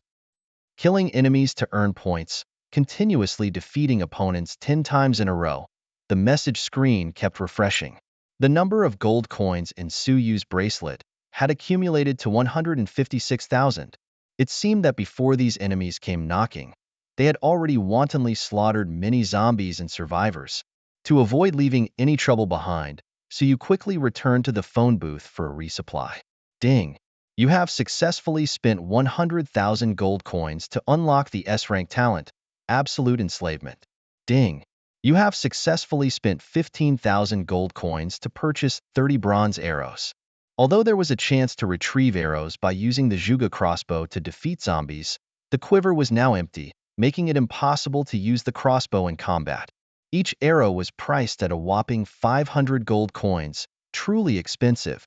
With the remaining 41,000 gold coins, Suyu planned to keep them for future needs. Just as Suyu hastily left the phone booth, a team of well-trained warriors suddenly appeared before him.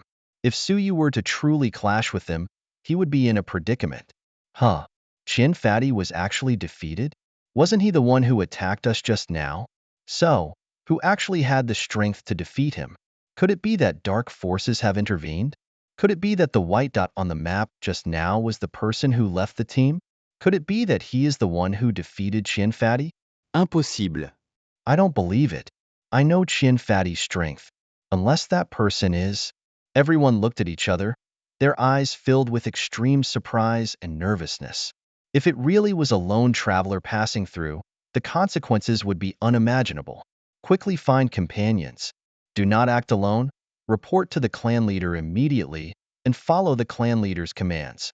Everyone hurriedly left, and Suyu finally found a bamboo forest, showing no signs of human presence. Summon Lu Wei. Suyu saw the familiar training space and immediately summoned Lu Wei.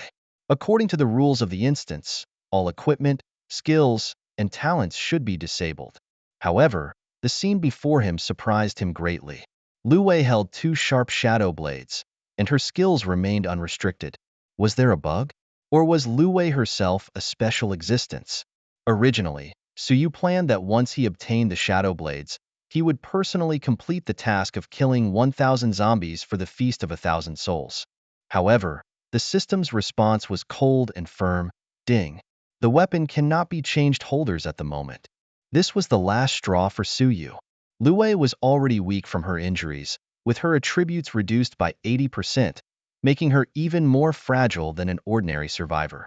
Suyu looked helplessly at Lu Wei lying there and couldn't help but sigh. Oh no, looks like I'll be stuck with a liability. Just then, Suyu suddenly felt a violent shaking coming from the bamboo forest around them. The jarring air raid siren suddenly pierced the surrounding silence like a sharp blade. In this replica filled with the scent of death, survivors halted their steps, anxiously watching the system prompt coming from the mountaintop. Ding! The remaining number of people in the replica has dropped to 1,000. Now, each person will be randomly assigned a number from 000 to 999. All numbers will be displayed on the map. Please prepare to receive the first wave of supplies within the next 60 seconds. This unexpected elimination caught everyone off guard. forcing over 100 people to leave the life and death competition. Suyu couldn't help but feel anxious as his number was 444, wondering what it implied. Meanwhile, a lucky individual got the number 777 and vowed to claim victory tonight. However, Suyu found himself alone, teleported to the signal tower, with the number 666, facing unknown challenges and feeling lost.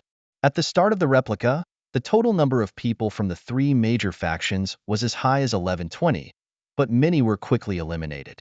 After receiving his number 013, Suyu saw dozens of supply crates descending from the sky, providing support and hope for the survivors.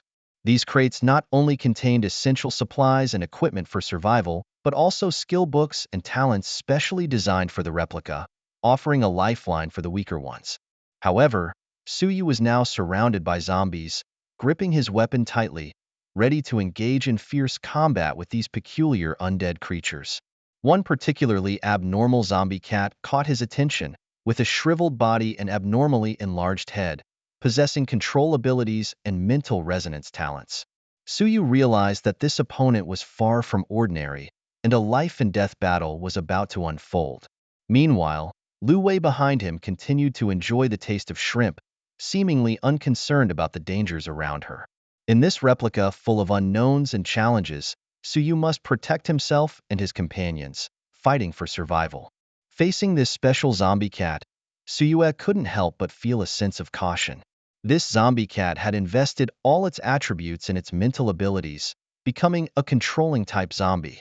Although it was physically weak, it possessed unparalleled mental strength. Some controlling type zombies could manipulate other zombies, some could manipulate objects, and even some could control the thoughts and actions of humans. Faced with such a formidable opponent, Suyu knew he had to give it his all. He raised his Juga crossbow, ready to deal with the danger before him. Suyu aimed at the ordinary zombie without hesitation and shot 2 arrows directly at its eyes. However, to his surprise, the zombie cat used its arm to block the arrows, demonstrating extraordinary reflexes. The zombie cat began to emit a green light, and its injured arm quickly healed. Under the command of the zombie cat, other zombies started rushing towards Suyu with great momentum. The power of this mental resonance allowed these ordinary zombies to display extraordinary combat abilities, putting immense pressure on Suyu. Despite realizing the danger posed by the zombie cat, Suyu remained calm. He decisively pulled the trigger, and the arrows rained down on the zombie cat. In the end, Suyu successfully shot down the zombie cat. However, in the moment the final arrow hit, the zombie cat let out a piercing meow, its fur bristling, and it leaped onto another zombie's back to continue healing its wounds. Faced with this situation, Suyu realized that he might not be able to handle it alone. He decided to retreat first, temporarily avoiding the pursuit of these zombies and looking for a better opportunity. He prepared to retrieve Lu Wei, but understood that it was unrealistic to bring her along now. In this seemingly unbeatable battle, Suyu decided to temporarily retreat and wait for the right moment. The little girl finally swallowed the last spicy crayfish, accompanied by the satisfying sound of chewing and a long burp of fullness. Her dining experience reached its peak, and she was content. Clearly, for her, no worries, enjoying good food is the happiest thing. However, just then, a crisp and pleasant system alert suddenly sounded, breaking the surrounding tranquility. Suyu felt as if the alert tone was like music from heaven, starting her wonderful day. Ding! With the magical effect of innate life return, Lu Wei's attributes have been perfectly restored to 100%. Lu Wei feels satisfied and fulfilled, and the talent bonus of the Big Eater has also increased her overall attributes by an additional 20%. What's even more surprising is that a supply box has just landed right in the middle of the battlefield. Suyu almost forgot about Lu Wei's awakened talent, Life Return, which allows her to quickly digest food and absorb energy from it by eating, effectively healing wounds and replenishing stamina. Considering Lu Wei's previous injuries, Suyu initially estimated that even with her powerful recovery ability, she would need at least 10 days to fully recover. However, the scene before him left him dumbfounded. This talent is simply incredible. It can actually increase the recovery speed to an unprecedented 10 times, reminding Suyue of the young boy Wang Luffy who once dreamed of becoming a pirate. Nevertheless, since Lu Wei is able to rejoin the battle, Suyue is naturally pleased. Follow my commands. Pay attention to attack techniques. Suyue commanded. In this instance, killing zombie minions does not yield any experience points, so Suyue doesn't need to get personally involved. The task of the zombie feast can only be completed by Lu Wei herself. Suyue decided to take this opportunity to teach Lu Wei some practical combat skills. After all, relying solely on brute strength, it is difficult to gain an advantage when facing many skilled opponents without combat skills. As soon as the words fell, Lu Wei immediately launched her attack. She wielded two huge, dark gray hand axes, shimmering with the legendary purple light. Once an innocent and cute lowly swinging a big hammer, now a girl wielding big axes. Suyue steadied his command. Don't rush, aim at the waist and chop hard. Let it knock the surrounding zombies away. Unexpectedly, this seemingly ordinary chop actually cut off the charging zombie minion in half. A dark blue light ball rose from the zombie minion's body and directly entered the blade of Lu Wei's axe. Ding! Successfully killing the zombie minion. The current progress of the Feast of 1,000 Souls mission is 1 out of 1,000, gaining a 0.1% weapon damage bonus.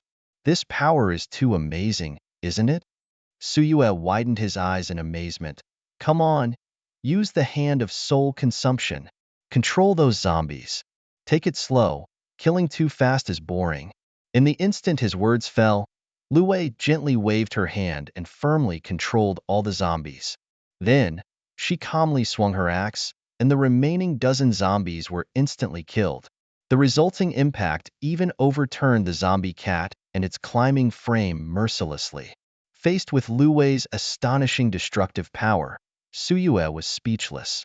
Watching the flying zombie cat, Suyue shouted loudly, "Quick! Charge and keep chopping." Before they even landed, Lu Wei had already charged forward. With two chops, the zombie cat and its climbing frame were once again directly cut down. Suyue looked at the corpses of zombies all over the ground and couldn't help but curse. How can this guy be so powerful? How should I teach her? After checking Lu Wei's attributes, Suyue was completely stunned. Lu Wei, LV10, no occupational attributes, Strength 202, Spirit 25, Constitution 60, Agility 35. Even on an empty stomach, with an additional 20% attribute bonus, you still can't easily handle this instance? It seems that Suyue has underestimated your strength. Facing zombie minions with only 50 health points against your 200 strength points seems quite unfair. Suyue felt a sense of pride, akin to a father watching his daughter grow up. After investing so much time in your development, he finally sees your true value. In the recently concluded battle, Suyue gained a whopping 26,000 gold coins. At the same time, his shadow blade also underwent a change. A new bracket appeared on the weapon panel, displaying the number 17, representing the number of zombies successfully killed by Lu Wei using the shadow blade. Thanks to the maxed-out luck stat, these zombie minions surprisingly gave Suyue some returns, including 2 material capsules and 30 bronze arrows. This actually saved Suyue a few coins. Suyue turned to look at the supply box beside him. Although the box was large, its contents were meager, containing only a tang sword, an item, and a talent orb. Since obtaining the Zhuge crossbow, Suyue's need for melee weapons had diminished. The lottery card stated that you have the chance to randomly draw an expired equipment, talent, skill, or title, with the probability of each draw calculated based on its rarity. The concealment talent allows your marker to disappear from the map, but other talents or skills can still reveal your location. Suyue eagerly picked up the lottery card, listing his sealed list and the probability of drawing. Houi's Sun Shooting Bow, 1%. Ultimate Freedom, 1%. Dance of Death, 2%. With Laozi's maxed out luck, how could he not win the lottery? There must be something fishy going on here. Suyue waved his hand and scratched the scratch area. What appeared before his eyes was a brand new skill, Gale Rises. This skill allows you to shoot arrows imbued with the power of a hurricane, creating a massive eye of the storm ahead. engulfing enemies and continuously causing damage, but with a cooldown time of up to 1 hour. Suyue felt that the cooldown time of this skill was too long and might not be as practical as Judgment Arrow or Explosive Spark in this instance.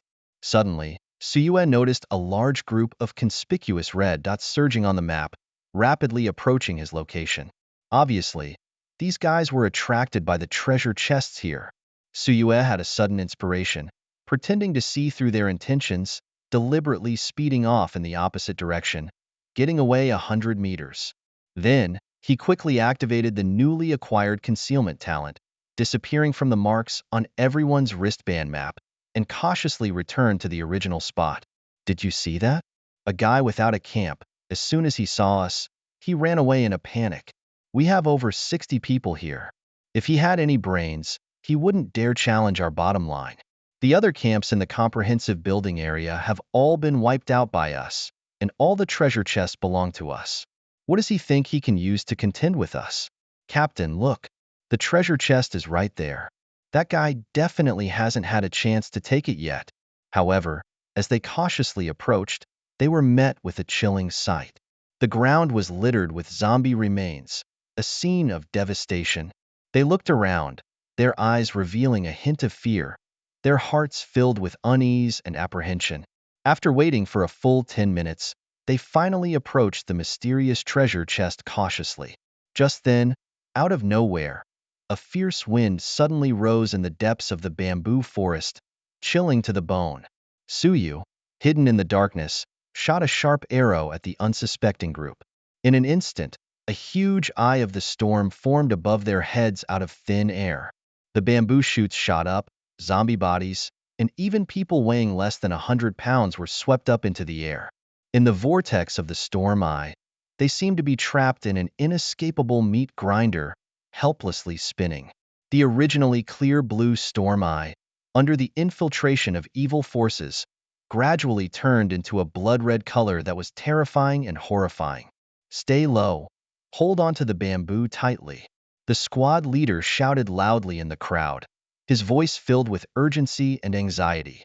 The crowd seemed to be startled awake, immediately following the command to lie on the ground, afraid of being swept away by the eye of the storm. Those who were nearly sucked into the center of the storm instinctively clung tightly to the bamboo, thus narrowly escaping disaster. The eye of the storm violently rained down blood and fragments of human organs, splattering on the people, sending shivers down their spines. This bloody and horrifying scene left deep emotional scars on those lying on the ground. The eye of the storm ravaged in the air for 10 seconds, each second filled with endless fear and despair for them. When the eye of the storm disappeared, countless debris and bones poured down like a torrential rain. 2 people were buried alive in the wreckage without time to dodge. The power of this skill was incredible. Suyue took a deep breath, shocked to the core. With that strike just now, he effortlessly killed more than 30 people. The horror and brutality of the scene made the survivors tremble in fear. The power of this blow far exceeded their imagination. Nearly half of their comrades disappeared in an instant, leaving no trace of their bodies, a situation that struck fear into everyone. Among the crowd, only the squad leader managed to keep his composure. Seeing the surroundings quiet down, he gathered his courage and said loudly, "We are the black team. Which hero will step forward? Can you reveal yourself?" At the same time, he made a gesture to his teammates behind him, preparing to launch an attack once the enemy revealed themselves. This dungeon was a fight for life and death. Once the enemy made a move, it meant the duel had begun and life and death would be decided. However, before Suyue could respond, they saw a fully armed, dual-axe-wielding young girl calmly approaching. She wore a mask of a deceiver, concealing her true identity. The luxurious equipment and giant axes on her body made it clear she was no ordinary person. The luxurious equipment and legendary weapons on her made it unbelievable why her mark couldn't be found on the map, and all her information was hidden. The teammates exchanged perplexing and astonished information with each other, regardless of who she was. Attack. The captain ordered decisively, and they launched an attack on Lu Wei. However, they were no match for Lu Wei at all. After several rounds of fierce fighting, they had suffered heavy casualties. This was even easier than Suyue's battle with Qian Ping. Captain, I remember now. That woman is the one beside the lone wolf. 2.5 minutes of bloody slaughter, and everyone fell under Lue's sharp axe. Those who occasionally escaped were mercilessly shot by Suyue, lying in ambush in the bamboo forest.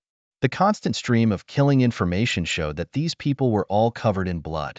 The captain had a whopping 120,000 gold coins on him.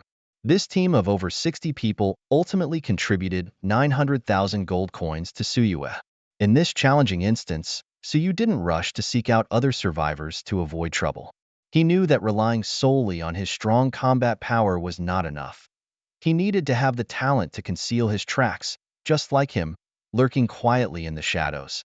Only in this way, even the most powerful opponent would be caught off guard. Since he wiped out the team of the Black Group, there were no signs of any living people in the entire area. So, Suyu, with Lu Wei, systematically cleared the zombies in this area, increasing the mission count to 136/1000. Suyu also looted an excellent grade set of experimental subject 826 from the zombies, enhancing his combat power. With 1.2 million gold coins in his pocket, he headed straight to the outdoor shop. After spending all the gold coins, Suyu redeemed 2 talents, max level agile corrosion skin, and 2 skills, silent explosive spark. After redeeming the max level agility, Suyu's agility value skyrocketed to over 100 points, as if he had been reborn, exuding an unprecedented sense of ease and confidence. He looked up at the countdown on the mountaintop, with 42 hours left in the instance. The number displayed below the countdown was 857, representing the number of survivors in the current instance. In contrast to the initial intense battles, the 3 major camps were now fighting separately.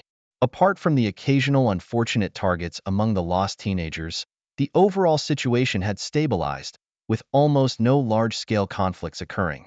In the past 5 hours, only a few people had died, a situation clearly unexpected by the orderly. Suyu whispered, "It's finally starting." The next second, the system's broadcast sounded, announcing a new challenge. Whoop whoop whoop whoop. Instance announcement. The remaining time in the instance is 42 hours. The instance is about to enter its first shrinking phase, so all survivors should quickly evacuate to a safe zone. The outer edge of the instance will be shrouded in toxic mist, causing continuous damage upon inhalation. Stay tuned. This deity will personally unveil the first bonus for you. This deity will randomly select 3 lucky individuals, each receiving a 2.5 million gold coin voucher. Please note, the vouchers cannot be traded, but will automatically transfer when the holder is eliminated. 3 hours later, voucher holders can exchange them for gold coins in the shop. The only downside is that those holding vouchers will be exposed on the map. Run, lucky ones. Dash towards luck. The instance announcement played 3 times in a row, and upon hearing the reward of 2.5 million gold coins, the crowd erupted in excitement. This substantial reward was equivalent to the reward for killing 250 people. If one could bring this amount of gold coins out of the instance, it would be enough to arm an elite team of over 300 people. Even if used within the instance, any faction could increase their chances of winning through crazy spending. Suyue smiled faintly, with a hint of amusement in his eyes. At this moment, he was filled with anticipation and excitement, wondering who the lucky chosen one would be. To him, the process of selection felt like a mysterious and thrilling game, with himself as the master of the game. In the spacious playground in front of the comprehensive building, a group of members of the Black Plague organization gathered, led by Chuan Zhengwo. Some people began to pray, while others started fantasizing about the scene after winning the lottery. The labor lottery number is 555, which is considered a lucky number for winning. Others began competing for the remaining 2 spots, with one person loudly declaring, "I'll take the 2.5 million commercial ticket," although the numbers on the ticket sounded a bit like swearing. If the number 996 was chosen, they would have to reluctantly accept it. Another person exclaimed loudly, "Choose me, 888. If you win, I win too. Once I win, I'll immediately buy a return scroll, marry a beautiful woman, and reach the peak of life." This idea made him a little excited. At this moment, everyone's eyes were focused on the mountaintop, waiting for the order keeper to announce the lucky winner's numbers. The first lucky winner was 888. When he heard his name, he was so excited that he could hardly speak. Tears welled up in his eyes, and he shouted, "Oh my God! It's me! It's me! It's really happening, ha ha ha!" The second lucky winner was 996. Yes, brothers, you didn't expect that, did you? It's me too. The third lucky winner was 555. This, I'm telling you, this isn't rigged. Do you believe me? The person said incoherently. The members of the Black Plague organization all turned their heads and looked at 555. Surprisingly, he was also one of them. The three lucky winners came from three different factions to maintain a delicate balance among the three major factions. They peacefully spent the next 3 hours. But as everyone knows, things often do not go as planned. Currently, the three commercial tickets have all fallen into the hands of the Black Plague, casting a heavy bombshell on the situation to come. For the Black Plague, this is a very dangerous game. The Black Plague organization suffered more than 60 casualties due to an unexpected ambush by the Suyu, weakening their strength. If the three commercial tickets all belong to the Black Plague, other forces will surely be jealous. Chuan Zhangwo, the leader of the Black Plague, looked grim, knowing that if others held these three commercial tickets, he would also not hesitate to get involved. Suddenly, everyone's wristbands vibrated simultaneously, breaking the heavy atmosphere. Another 3-hour countdown appeared at the mountaintop. 3 hours later, night fell. On the map, the marks of 555, 888, and 996 kept flashing, indicating that they were very close to each other, clearly belonging to the same faction. A deathly silence enveloped the entire instance. In the gymnasium, the dragon team was in control of the situation. Chen Haoran's face was tense as he firmly said, "These three lucky ones, are they all from the Black Plague? Vice Captain, please contact the Family Alliance leader of the Jia family." At the same time, in the Family Alliance territory outside the cafeteria, Jia Pengjun stared at the information on the map, lost in thought. The two teams quickly reached a consensus, forcing Chuan Zhangwo to hand over 2 commercial tickets. When Chuan Zhangwo refused to cooperate, they decided to join forces to eliminate Team Black out of the game. Shortly after, both teams advanced towards Team Black with a powerful momentum. The atmosphere was tense and exciting. For Suyu, the 3 promissory notes were invaluable, enough to redeem everything he had lost.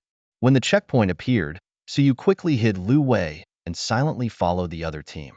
Due to his skill in concealing his tracks, Suyu successfully evaded the opponent's attention. In his eyes, Chuan Zhangwo seemed somewhat at a loss.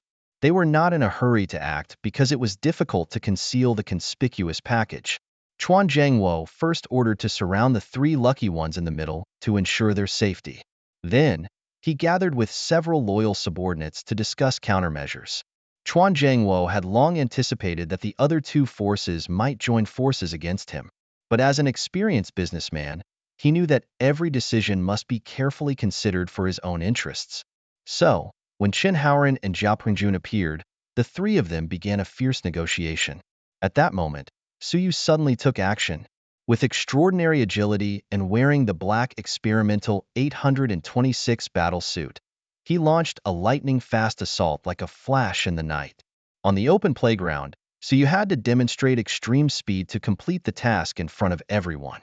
Someone suddenly noticed the black figure of Suyu and shouted, "Enemy attack!"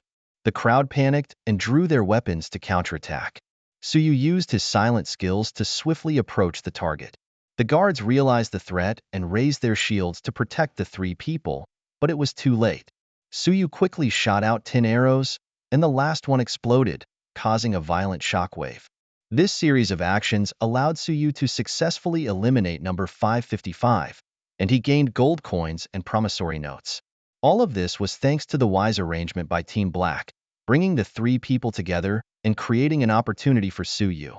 However, the explosion alerted Chuan Zhangwo and others, who were surprised to find only one blinking white on the map, labeled with the number 013. In Chinese culture, the number 13 symbolizes auspiciousness and nobility, but in the Western world, it is considered ominous and unlucky. When the man labeled as number 13 suddenly received 3 promissory notes, everyone's mood turned heavy. Chuan Zhangwo abruptly turned around, his gaze sharp and determined, and he immediately ordered a pursuit. The other 2 men looked at each other and signaled for their subordinates to mobilize as well, chasing after the man together. Everyone present felt a sense of urgency and crisis, determined not to let the misfortune brought by this number 13 continue to spread. Chen Haoran and Jia Pungjun were engaged in a heated argument. The negotiation was not over yet, but they had already started a public dispute. Chuan Zhangwo was furious, his face flushed, as if he were about to erupt like a volcano. However, Jia Pungjun showed no fear and retorted, "Stop pretending to be innocent. You guys are definitely playing mind games. You guys from the lighthouse country are despicable to the extreme." Chuan Zhangwo clenched his fists and said firmly, "On behalf of the organization, I swear that our black group had absolutely no involvement in this." Black group? Why not dare to say the full name? Black Death Organization. Jia Pungjun showed no weakness. Initially, they were just exchanging verbal barbs, with heated words, but as time went on, the argument escalated into personal attacks, even hinting at the possibility of physical confrontation. Chuan Zhangwo's feigned innocence seemed too realistic. Chen Haoran stood aside, watching the situation deteriorate, and finally couldn't help but sternly intervene. "Give me some face. Stop arguing." In the midst of the argument, Jia Pungjun, with a clear mind, realized that the problem might not originate from their side. After ruling out the possibilities of the black group and themselves, he began to suspect whether the problem came from the dragon group. The seeds of suspicion grew in his mind, making him feel uneasy. Chen Haoran always used his lack of experience as an excuse to shift blame, even using Jia Pungjun as a shield. Jia Pungjun began to doubt whether Chen Haoran was manipulating behind the scenes. Chuan Zhangwo also had doubts about the dragon group, suspecting whether they were meticulous. Watching the 2 of them turn red in the face, Chen Haoran quickly denied. Faced with questioning, Chen Haoran pondered for a moment and proposed, "Since we both claim innocence, we each have undercover agents in the other's camp. If we find anyone exchanging commercial notes, the other 2 will ally to confront the traitor." "Deal. But don't let me catch you." The 2 of them changed their expressions, not denying the matter of undercover agents. The 3 of them harbored their own thoughts, eventually returning to their respective camps and preparing for battle. After a successful ambush, Suyu led the pursuing team westward. Interestingly, these people always followed closely behind Suyu, following his every move like shadows. They dared not approach, nor launch an ambush, fearing to provoke this powerful opponent. The commercial notes hung over their heads like the sword of Damocles, threatening their lives. Suyu led this group of nervous followers to the edge of the map. At this moment, a deadly poison wall formed by emerald green smoke silently and slowly advances from the edge inward. This is what the orderlies call the shrinking circle phenomenon.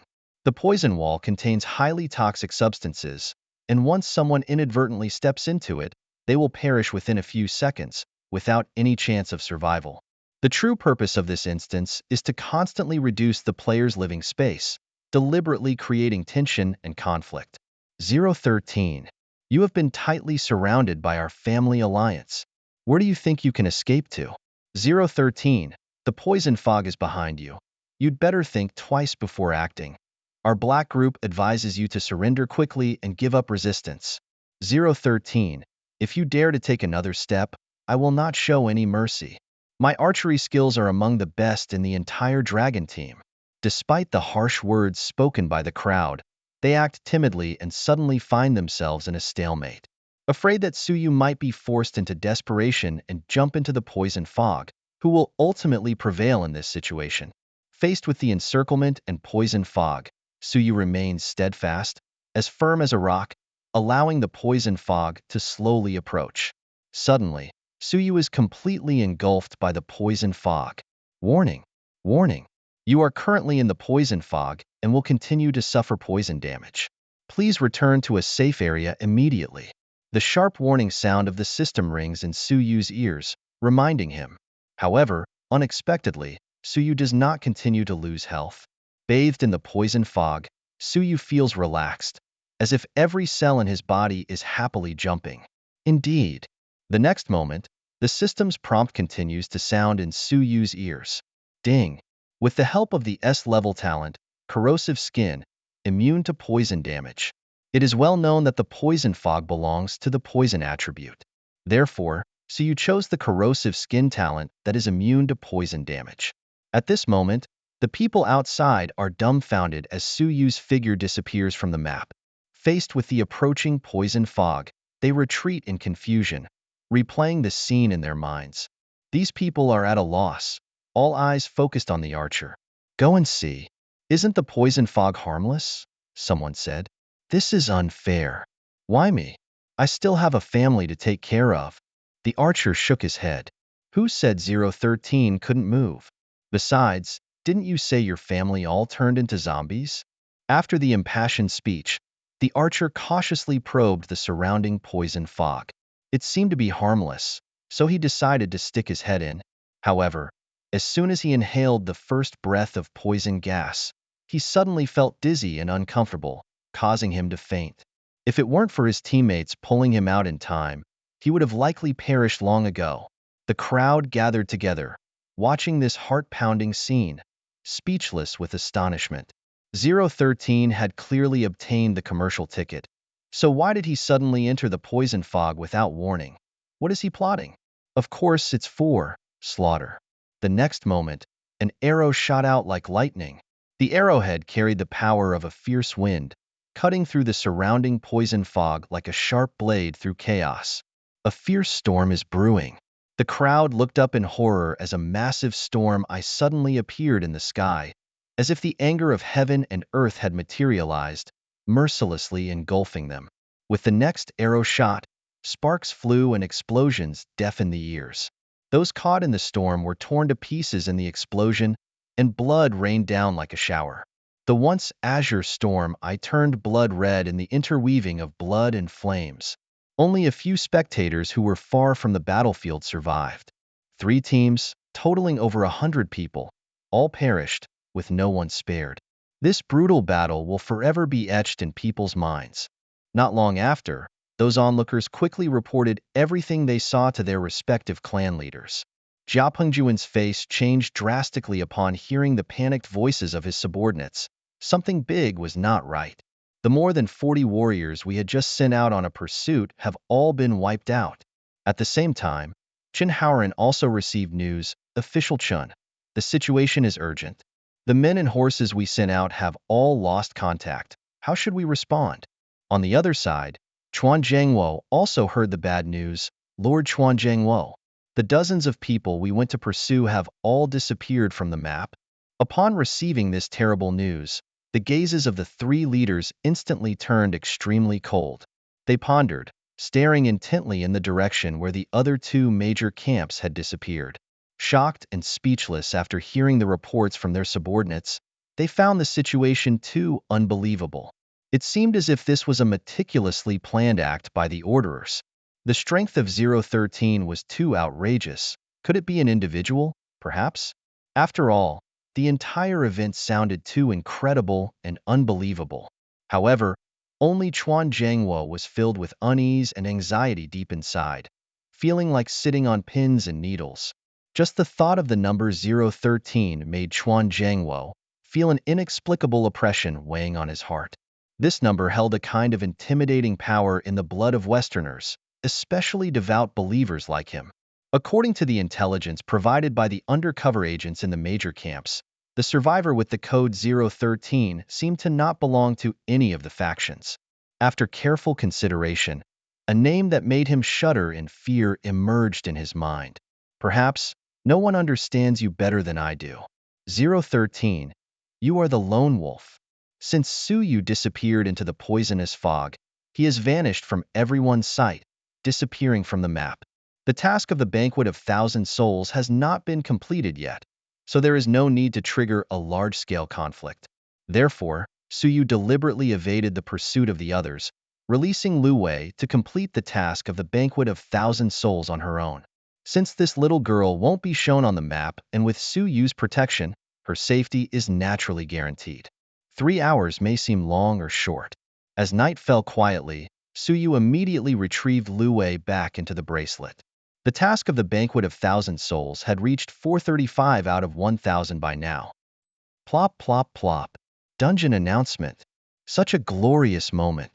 3 promissory notes have all fallen into the hands of number 013. Limited to 5 minutes. Seize the opportunity. Can be cashed in any store. Don't miss the chance. Stay tuned for the next round of dungeon challenges. More surprises await you. At this point, the dungeon finally completed its first shrinking, reducing the area of the entire campus by nearly 1/3.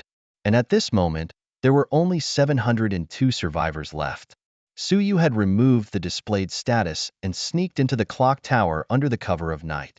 This was also a store.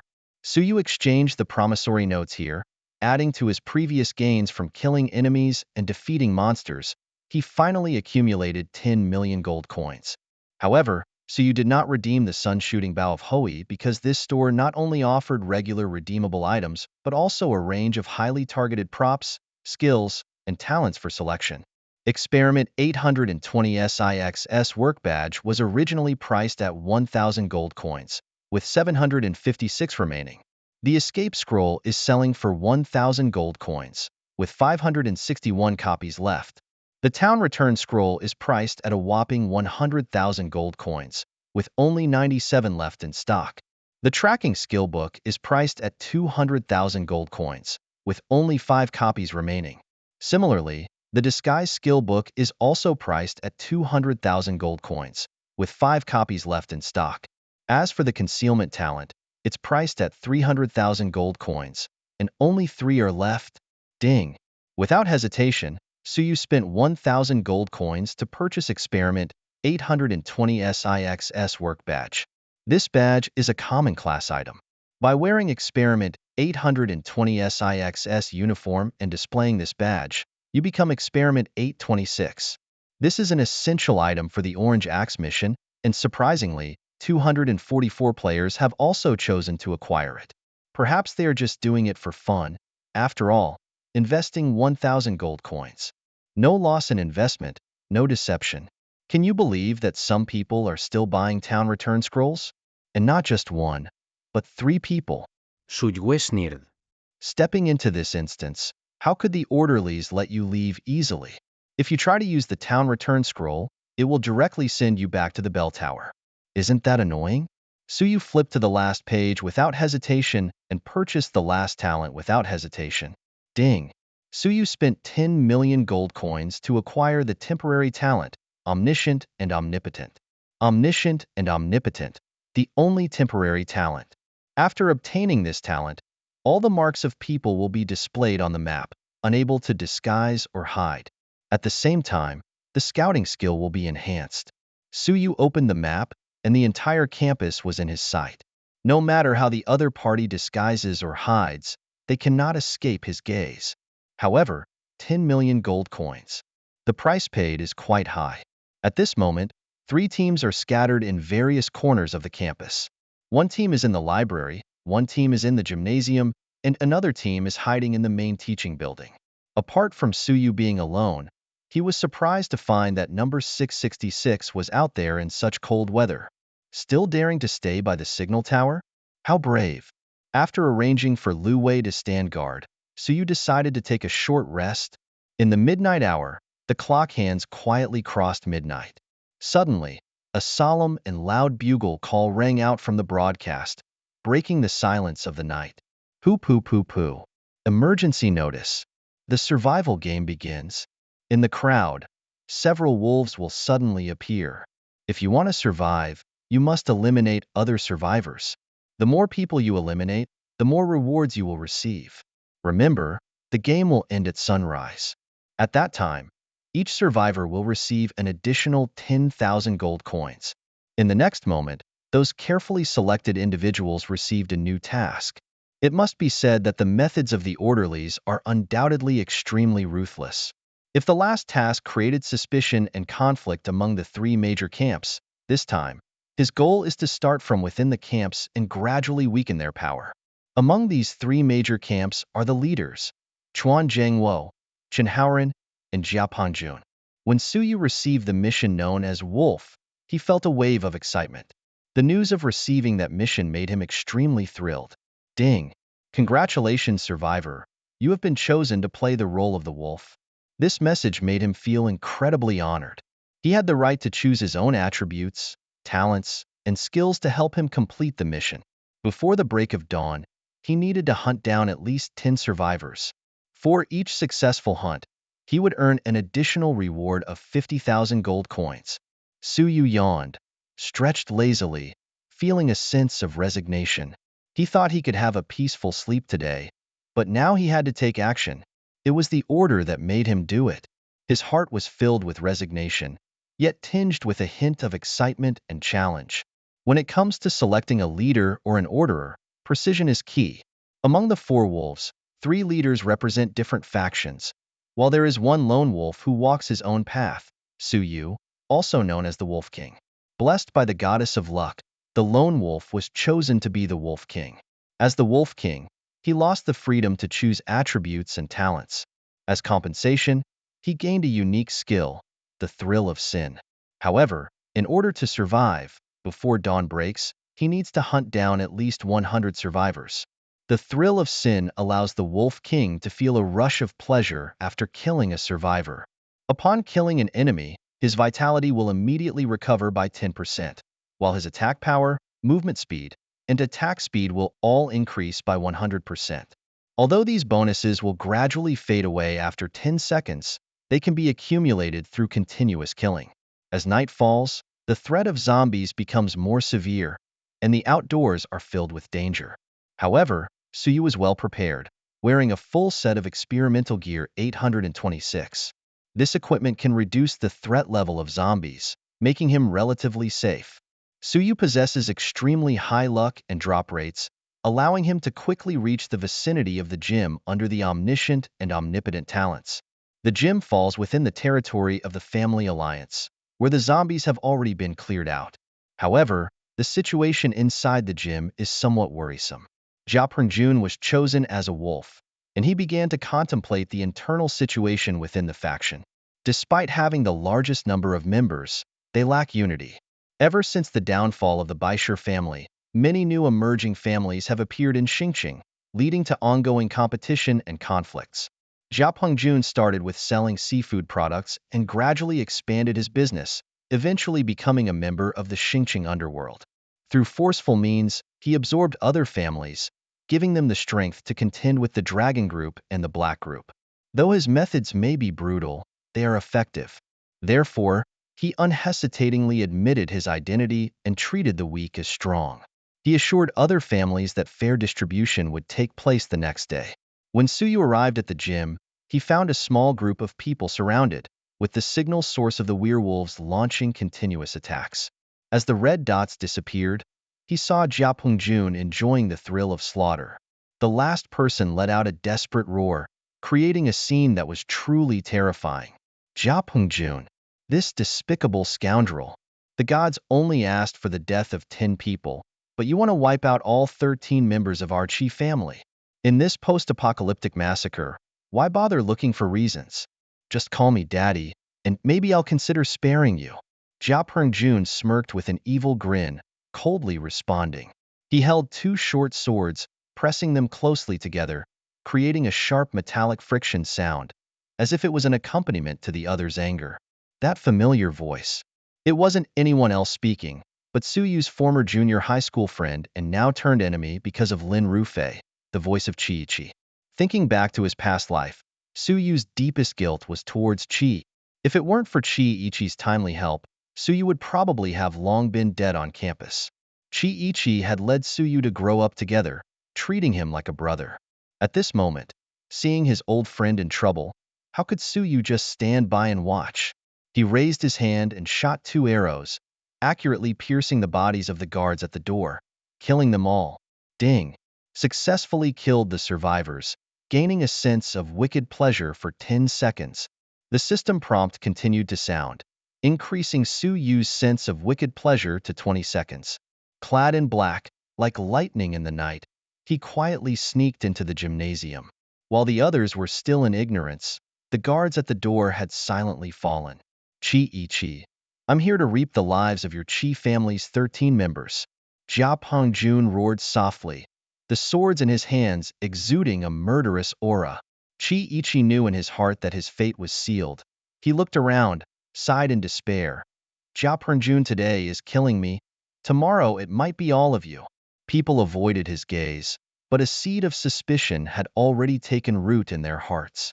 Swish! An arrow cut through the night sky, hitting the sword hilt accurately. Jia Pengjun felt his arm go numb, the sword slipping out of control from his hand. Who is it? Everyone turned to look in the direction the arrow was shot from. There stood a man in neat black clothes, holding the Zhuge crossbow, standing in front of the gymnasium corridor. Although this 826 suit was virtual, the black clothes on him exuded a special charm and dignity. This man is the protagonist of our story, Suyu. Compared to the readers, he may be slightly inferior, but still remarkable. Suyu, who had originally planned to lurk, now had some concerns. Since those in the gymnasium were doomed to die, why be so cautious? The enhancement of the sense of wicked pleasure not only restored his health, but also increased his combat power. He understood. Victory was within reach. It's him. It's him. Number 013. Someone suddenly recognized Suyu, shouting out loud. Instantly, all eyes were on this man. Weapons were raised, all pointing at him. Although Jia Pengjun's arm was numb, he steadied himself, squinting his eyes.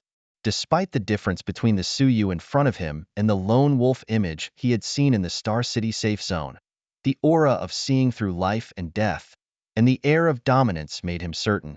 In the entire Star City, only that man is capable of handling all this. Could he be the legendary lone wolf? Jia Pengjun's voice was trembling at this moment. If the person in front of him is indeed the lone wolf, then his intentions are undoubtedly clear: to end the lives of everyone present. A heavy silence filled the air. The once bustling hall fell into a deathly silence as soon as the words "lone wolf" were spoken. In the stunned silence of the crowd, Chi took the opportunity to slip away like a breeze, leaving behind a sense of confusion. Meanwhile, Suyu unexpectedly shot out an arrow, using his skills of stirring up the wind and clouds, sweeping over more than 40 enemies like a violent storm. His next arrow carried explosive sparks, accurately hitting the crowd caught in the eye of the storm. The deafening explosion filled the air, flesh and blood flew, and the whole arena was dyed red with blood. The people, terrified, fought back out of instinct for survival. However, they soon discovered that driven by a sense of wicked pleasure, Suyu was agile and incredibly fast, leaving after images, flashing like a phantom. Although Suyu could only use these two skills at the moment, he was like a mobile arrow tower, extremely flexible, and his speed was dazzling. All attacks missed and landed behind Suyu.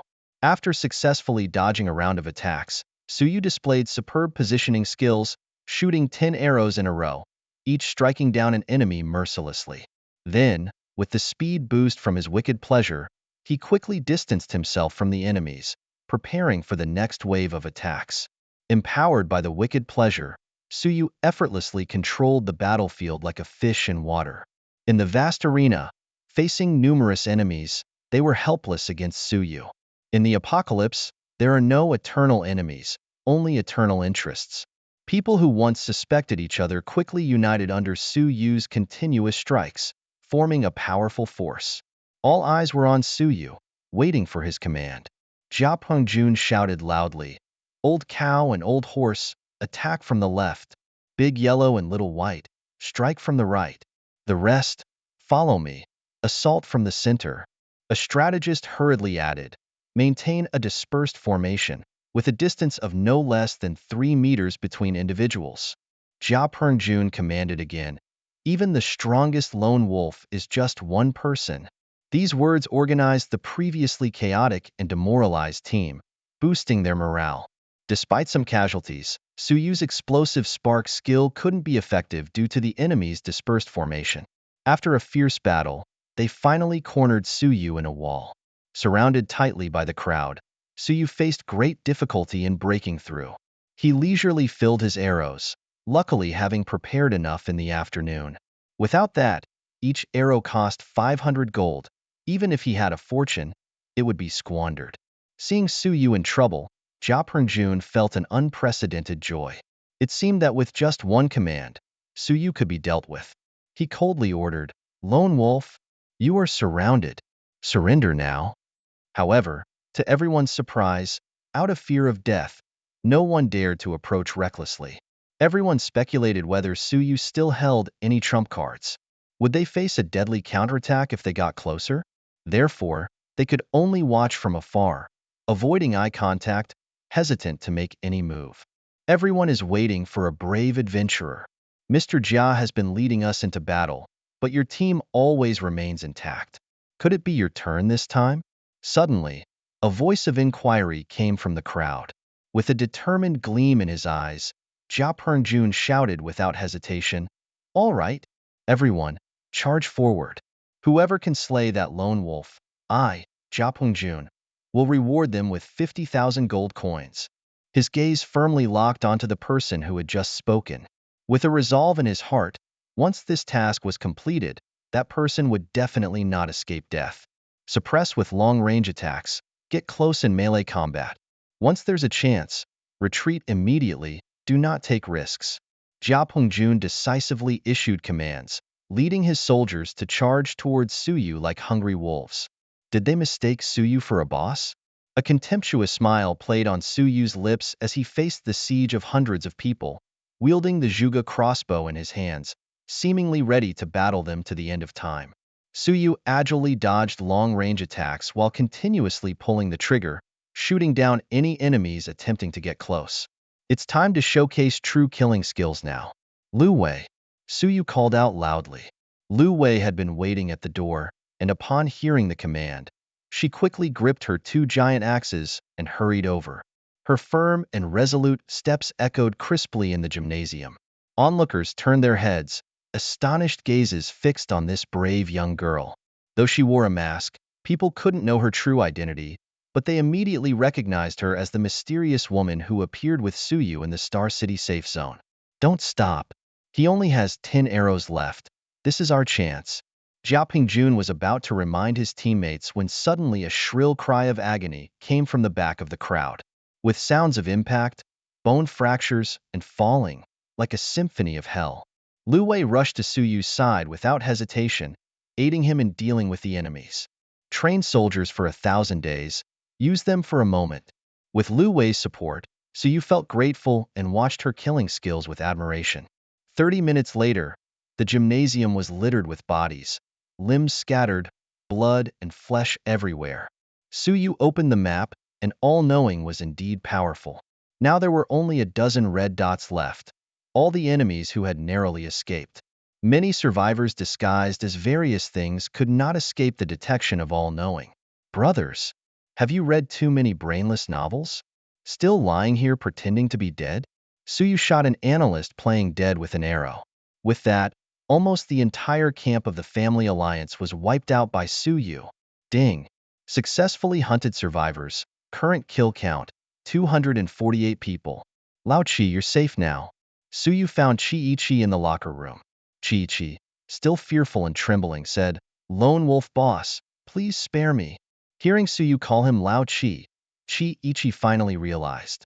When he participated in the school's campus heartthrob selection, he could only rank 7th, failing to stand out, so his friends gave him a cunning nickname. It's Su Yu, the legendary Lone Wolf. The two found a secluded corner, enjoying late-night snacks while reminiscing about the past. Chi sensed the aloofness emanating from Su Yu, feeling a bit awkward in his interactions with this former childhood friend. For Su Yu, now a top figure in China, accepting this reality seemed to require some time. Suddenly, he tentatively asked, "Lin Rufei, how is your girlfriend doing now?" Su Yu's face immediately darkened, and the next moment, the Zhuge crossbow in his hand swiftly aimed at Chi head, pulling the trigger without hesitation. Su Yu raised the weapon in his hand, aiming it at Chi with a look of determination and ruthlessness in his eyes. Chi-Ichi's expression changed instantly from fear to shock. He could hardly believe what was happening before him. Just moments ago, they were laughing and chatting. But now Suyu had turned his weapon towards him, catching him completely off guard. As a descendant of the Qi family, Chi-Ichi had long heard of the terrifying reputation of the lone wolf Suyu, knowing him to be cold-hearted, ruthless, and cruel. He warned himself not to provoke such a being. Despite being childhood friends, as a member of the powerful Qi family, Chi-Ichi felt nothing but disdain towards Suyu. He couldn't understand why Suyu was showing such intense emotions towards him, filling him with fear and unease. Reflecting on past lives, he began to doubt if this was all just a cruel twist of fate. Perhaps he was destined to have a connection with the Chosen One. Suyu? This uncertainty made him hesitant to speak, carefully choosing his words. Chi-Ichi began to wonder if it was because he mentioned Lin Rufei that Suyu had become hostile towards him. Wasn't Suyu always devoted to Lin Rufei? Why the sudden hostility towards him? After a struggle in his mind, Chi-Ichi broke out in a cold sweat. Suddenly, he heard a dull sound behind him and turned around to find an arrow accurately embedded in the wall, making him suspect if someone had just attacked him in secret. Without hesitation, Suyu pulled the trigger, and the arrow shot out like a meteor. After a few arrows, the person finally let out a heart-wrenching scream. Subsequently, a pair of double knives fell from the person's hands, and Chi-Ichi immediately recognized them as Jiao Pingjuan's weapons. These cold double knives had mercilessly taken 13 lives from the Qi family. A deep male voice shattered the silence as a blood-soaked man appeared before Chi-Ichi, wearing an incredulous expression. As a shadow assassin, how could he have been easily discovered?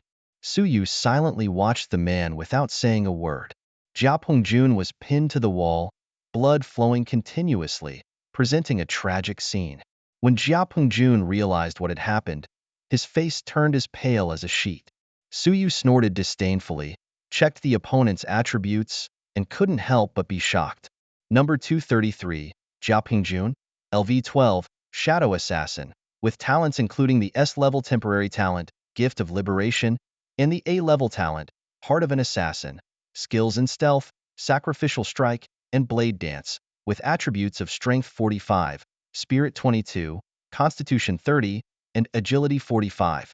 Jiao Pengjun was dressed in shadow twin daggers, experiment 820 SIXS coat, and experiment 820 SIXS trousers. All information was clearly visible to Suyu. With his omniscient and omnipotent talent, Suyu effortlessly mastered Jiao Pengjuan's skills, attributes, talents, and equipment, leaving nothing hidden. Apart from the color of Jiao Pengjuan's underwear, Suyu knew everything about him like the back of his hand. He secretly sighed that with an investment of 10 million gold coins, such talent was indeed worth every penny. Even if Mr. Luo himself were present, it would be hard to match. Jiao Pengjuan's talent perfectly blended the professions of werewolf and assassin, showcasing astonishing strength. However, Suyu still had regrets in his heart. His predatory hand had not yet been withdrawn. Watching Jiao Pengjun, Suyu's eyes sparkled with interest as he mercilessly handed the tetanus blade to Chi-Ichi. Chi-Ichi coldly stabbed Jiao Pengjun in the stomach, blood gushing out like a spring. But Suyu felt that such methods lacked technical content. He knew deep down that the true torturer was Baisher Hao, who, behind his gentle appearance, concealed cruel methods. Jiao Pengjun struggled in pain, the pain of arrows piercing his limbs making it unbearable. Suyu was determined to learn from Baisher Hao's torture methods to avenge him. Jiao Pengjun cried out in pain, admitting that he was not Baisher Hao's killer, yet enduring even more brutal torture. Jiao Pengjun was once the director of the Baisher Manor, massacring the manor and controlling the resources of the Baisher family. However, Suyu did not believe his words, the blade cutting across Jiao Pengjuan's ribs, the intense pain tearing through his body like a saw. Jiao Pengjun cried out in agony, his screams echoing in the arena. Suyu quietly followed behind Chi-Ichi, and a huge hand suddenly slapped on his shoulder. Without turning back, Chi-Ichi's gaze remained firmly locked on Jiao Pengjun, his face full of admiration for Baisher Hao, and he replied excitedly, "Of course, our Qi family and Baisher family have some cooperation. But this Jiao Pengjun is despicable and shameless. He actually killed young Master Baisher. Young Master Baisher Hao is a great man. Alas, good people are hard to live." Suyue silently closed his eyes, feeling a lot of emotions surging in his heart. In the blink of an eye, he shifted from feeling guilty towards Chi to deep anger. He thought to himself, what am I really expecting? From Chi words, I see the clues. It turns out in the previous life, Chi was just a pawn of Baishir Hao. All his help was to set traps for Baishir Hao. What disaster did I provoke in my previous life to make Baishir Hao so unforgettable? Not only targeting the ancestral land, but also endlessly torturing me. Brother Yu, I understand now. Jiapeng Jun wanted your gold coins, right? Chi turned around, holding the rusty dagger in his hands, respectfully handing it to Suyue. However, Suyue's eyes reflected a coldness, as if staring at someone destined to die. Haha, Lone Ranger. So, the mastermind behind the bloodbath at Baishir Manor is you. Jiapeng Jun seemed to realize everything before his death, laughing loudly with sarcasm and mockery towards Chi. Chi-Ichi's face turned pale, his fear evident. And Suyue spoke slowly, his voice cold and firm. Luo Wei, destroy it. The first rays of morning sunlight fell on the mountain top, while the familiar system notification sound echoed in the ears, signaling the end of the werewolf game challenge. The special abilities temporarily granted to the werewolves were being revoked one by one, and Suyu stared at the screen, watching the number of survivors in the instance drop to 233. With extraordinary insight, he noticed that the library team was now reduced to 5 members, with 4 of them closely guarding Chen Haoran, who was revealed to be a werewolf. Their positions seemed more defensive than offensive. Suyu observed that they maintained this defensive posture until dawn. Meanwhile, the other 200-plus members of the Black Team had gathered around the comprehensive teaching building. The player with the number 666, hanging alone on the signal tower, remained vigilant. In the intense battle last night, Suyu earned a total of 11 million gold coins, but the only regret was that defeating the werewolf Jiapeng Jun did not yield any coins. With the first light of dawn, Suyu, carrying the heavy gold coins, eagerly entered the shop. This time, instead of exchanging for the coveted weapon, he wisely chose to exchange for the talent of Plundering Hands, gaining 2 extra opportunities for looting. Without hesitation, he invested all his gold coins and continued the mission with Lu Wei. Interestingly, Suyu, Lu Wei, Chen Haoran's team, and Chuan Zhengwo's Black Team had unexpectedly split into 3 independent factions. Each faction currently possessed a special ability to scout the whole map, but compared to Suyu's omniscience, they were clearly inferior. As if controlled by some magic, the 3 sides roamed the campus, cleverly maintaining distance from each other, seemingly preparing for the upcoming final battle. However, the orderlies were not satisfied with this stalemate. When the bell for noon rang, the familiar voice sounded again, announcing the 3rd instance challenge. Instance announcement. 21 hours left for the instance challenge. The instance is about to enter the 2nd shrinking stage. Survivors, please evacuate to a safe zone as soon as possible. The outer perimeter of the instance will be covered in a sea of flames, causing continuous damage upon entry. Next, the 3rd benefit personally prepared for everyone by the deity is about to arrive. There are 2 statues in the campus, and each team is invited to actively compete for them. After occupying a statue, the captain will receive a reward of 500 gold coins per second. Additionally, everyone will have 1 opportunity to switch factions without cooldown, so seize the moment. As night fell, the individual or group with the shortest total occupation time will be directly eliminated. Here, gold coins and victory are the only faith. For blood and glory. The impassioned declaration of the orderlies did not ignite the crowd's enthusiasm. This is like 2 peaches kill 3 scholars. Damn it, the poison fog turned into a volcano? Clearly targeting me, right? Suyu realized the orderly strictness would not easily let him escape the trap of the poison fog again. Suddenly, the devices on everyone's wrists vibrated, and 2 blinking coordinates appeared before them. Interestingly, 1 coordinate was right next to Suyu, while the other was near the 5-person team. Suyu looked up and saw a metal statue with abstract artistic sense standing there. The statue, named Beauty, has a bizarre shape, almost unrecognizable as any human feature. However, ironically, The few protruding balls on the statue were touched by everyone until they shone brightly. It is said that the school spent a whopping 7.15 million to build this statue. Even if the statue were plated with gold, it would still be hard to match such an expensive cost. Just then, the 20-odd zombie minions originally guarding the statue were quickly cleaned up by Lu Wei. Suddenly, a voice announcing the successful occupation of the statue by the Xingqing Dragon team broke the surrounding silence. Ding! Congratulations to the Xingqing Dragon team for successfully occupying the statue. Captain number 001 will receive a reward of 500 gold coins per second. Oh, Chen Haoren, right? Surprisingly faster than Lu Wei.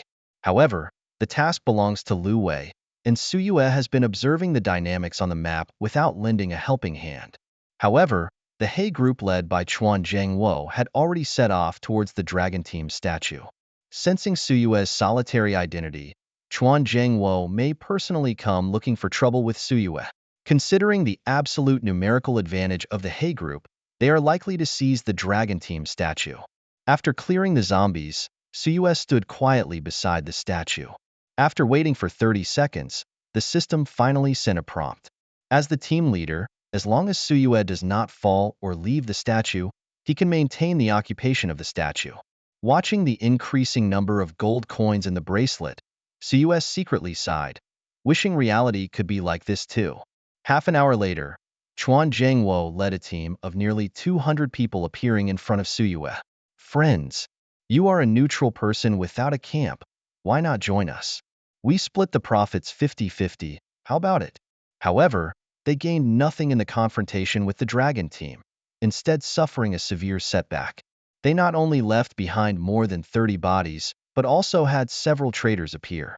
Therefore, Chuan Zhangwo decided to turn his focus on Su Yue. Lu Wei. Su Yue unhesitatingly issued a killing order to Lu Wei. As soon as the words fell, Lu Wei slowly approached the crowd. Chuan Zhangwo even grew a pair of long fangs, holding a staff, and retreated to the back of the crowd.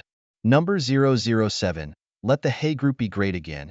LV12, profession, vampire knight talent, S-level talent, blood rage temporary talent, unable to plunder, S-level talent, bloodthirsty desire.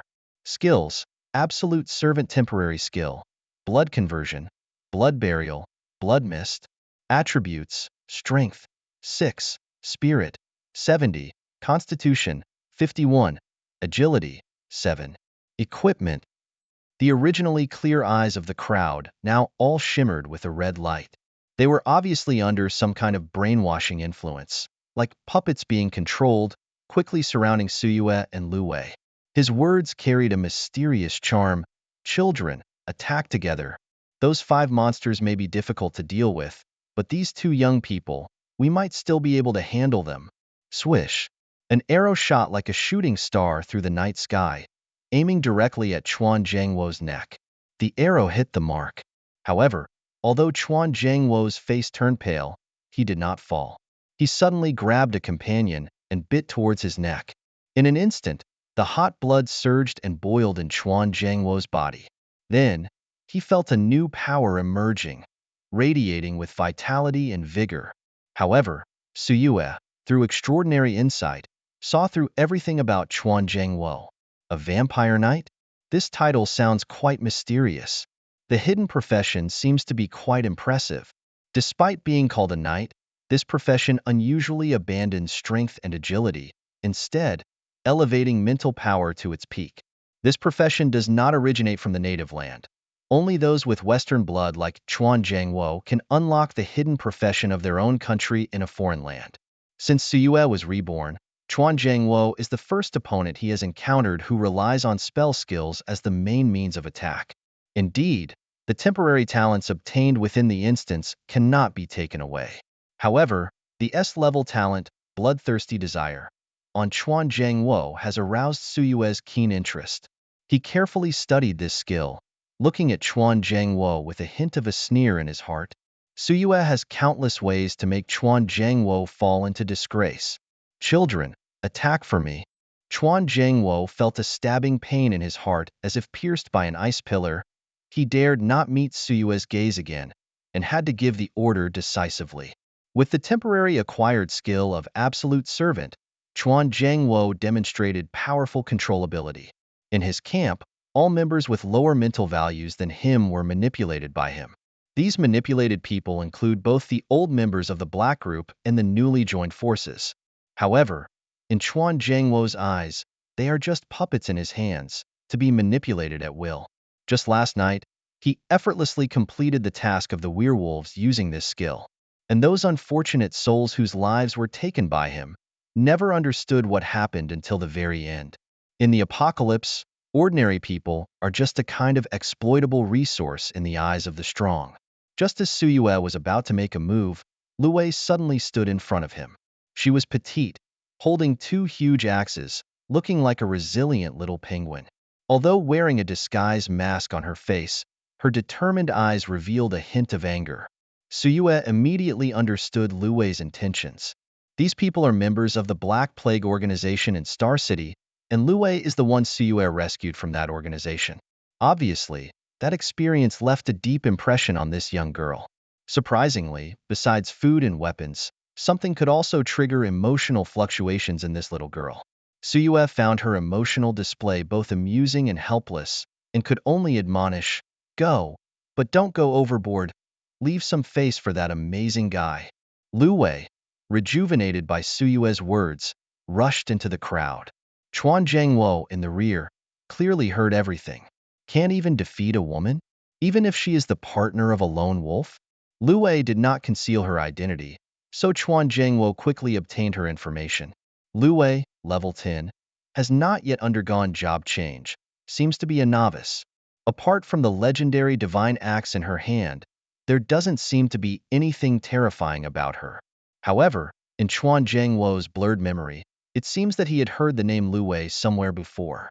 Miss Lu Wei, although I am not your enemy, I have a piece of advice to share with you. We in the Black Plague organization are very welcoming of your joining. You must have heard of the Black Death Group, right? As long as you are willing, you can become a core member of our organization and enjoy unparalleled glory. While Chuan Zhangwo was still immersed in his passionate speech, a hint of coldness flickered in Lu Wei's eyes, and a blue light reflected on the blade of her axe. The Black Plague organization is not just a name. It carries Lu Wei's most painful memories since childhood. Even now, as she has turned into a zombie, those few words still haunt her like a nightmare, lingering in her mind. The next moment, dressed in a spotless white robe, Lu Wei fearlessly rushed into the crowd, wielding the Blade of Shadows. During this period, under the continuous adjustments by Suyu, Lu Wei's combat skills have once again been upgraded. Her movements were elegant and fierce, effortlessly cutting a shield-bearing enemy into two with a swift slash.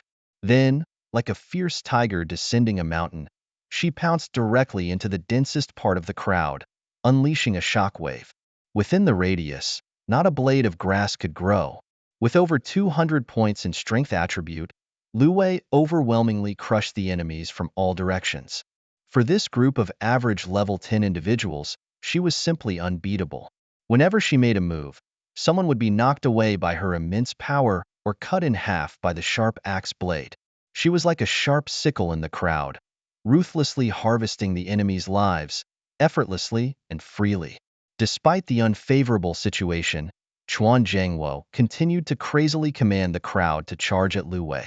The entire battlefield was shrouded in blood and gore, the atmosphere extremely tense. Is he out of his mind? Suyu said calmly, shooting an arrow straight through an assailant. Chuan Zhangwo waved the staff in his hand, and the tip of the staff burst into a red light instantly, as smooth as silk. Here it comes? The talents of the Vampire Knight, as the name suggests, all skills are closely related to blood. The next moment, the ground of the battlefield seemed to boil, blood began to surge and boil. Soon, Lu Wei was engulfed in a crimson blood mist. The blood mist baptized the area with holy blood, and after 3 seconds, the blood mist dissipated, causing continuous damage to all creatures, rendering them unable to cast any skills. With skills disabled, how else can you fight?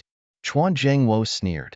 Immediately, Chuan Zhangwo, at all costs, used his subordinates' lives to build a human wall, attempting to trap Lu Wei forever in the cage of blood mist. Is this even possible? Chuan Zhangwo looked at the woman in front of him in astonishment, finding it somewhat unbelievable. With just 2 axe swings, she directly broke through the carefully constructed human wall. The woman in front of him, untransferred, was already so powerful. What would she be like after transferring? Chuan Zhangwo's actions became even more frantic, ordering his subordinates to launch a fierce attack on Lu Wei. After causing dozens of casualties once again, he finally completed the incantation. At this moment, a barely perceptible smile appeared on his face. The blood cross hanging above Lu Wei's head suddenly stabbed towards her body. The mottled bloodstains have now seeped into every inch of her skin, becoming a unique mark on her body. Countless tiny wounds have opened up on her body, with fresh blood oozing out with every step she takes. Her once pristine garments are now stained with a deep crimson hue, as if narrating the hardships and struggles she has endured. Her gaze is firm and resolute, revealing an unwavering will and strong belief. Despite being heavily wounded, despite the continuous flow of blood, she shows no sign of retreat, steadfastly taking each step. These wounds are not symbols of weakness, but rather proof of her strength and resilience. Every drop of blood bears witness to her courage and determination. Every struggle showcases her inner tenacity and steadfastness. Faced with pain and adversity, she chooses bravery and resilience, interpreting fearlessness and fortitude through her actions. Though heavily injured, her heart remains as fiery as ever, burning with love for life and longing for the future. Every fall makes her stronger, every struggle makes her braver. The mottled bloodstains are no longer marks of scars, but symbols of her indomitable will, shining with unwavering light. Suyue watched eagerly as the two engaged in a fierce duel, immediately recognizing the infamous move, blood sacrifice. This skill was cruel yet powerful, causing enemies to struggle in their own blood, experiencing unbearable real damage with each step, ignoring all shields. Chuan Zhangwo's eyes flickered with a sinister red light, revealing an unprecedented fervor and wildness, emitting a chilling hysterical laughter. He laughed madly. This is the blood sacrifice. Every step you take will bring immense pain. I can't wait to taste your blood and flesh. I will skewer your fingers, turn your arms into barbecue axes. Every inch of your flesh will become my delicacy. He then ordered his men to launch a fatal strike against Lu Wei. However, Lu Wei seemed unfazed, calmly and resolutely walking towards Chuan Zhangwo. Chuan Zhangwo sneered, "Miss Lu Wei, can't you understand my words? Or are you willingly walking towards your death?" Under the blood sacrifice, no one dared to go beyond 10 steps. No matter how strong one's power was, the damage here was an irresistible force. Chuan Zhangwo felt a hint of regret, as this move was originally prepared for the lone wolf. However, Lu Wei began to move forward slowly, gradually picking up her pace and eventually running. The shadow blades she held gleamed with a cold light. With each kill, her health would rapidly recover. With 2 fully upgraded shadow blades, the lifesteal effect reached 80%, restoring full health with a single strike. Chuan Zhangwo was not agile enough to escape, only able to watch helplessly as Lu Wei approached, bathed in blood, yet fearless. As Lu Wei drew closer, Chuan Zhangwo's taunts gradually faded. In the next moment, Lu Wei stood in front of Chuan Zhangwo, launching a fatal strike. Chuan Zhangwo felt an invisible hand instantly grip his throat. Trembling, he said, Don't kill me. Lone Wolf, we can negotiate." At the critical moment of life and death, he revealed a sense of inexplicable arrogance and unwillingness. Just as he was on the brink of death, Suyue decisively intervened. Ding! Survivor Suyue once again demonstrates greatness, activating the Plundering Hand. Current collapse level 55%, weakness level 70%, plundering success rate 125%. S-rank talent bloodthirsty desire for success activated. Remaining uses: 1. Bloodthirsty desire for success. S-rank talent allows Suyue's attacks to inflict bleeding, causing enemies to endure continuous pain. At the same time, Suyue can sense creatures with less than 40% health, enhancing his attack and movement speed. Excellent. Suyue's attacks now have an added bleeding effect, and the sensing ability of this skill has supplemented his hunting abilities. It's time to act now. Suyue's eyes flashed with determination as he gave orders to Lu Wei by his side.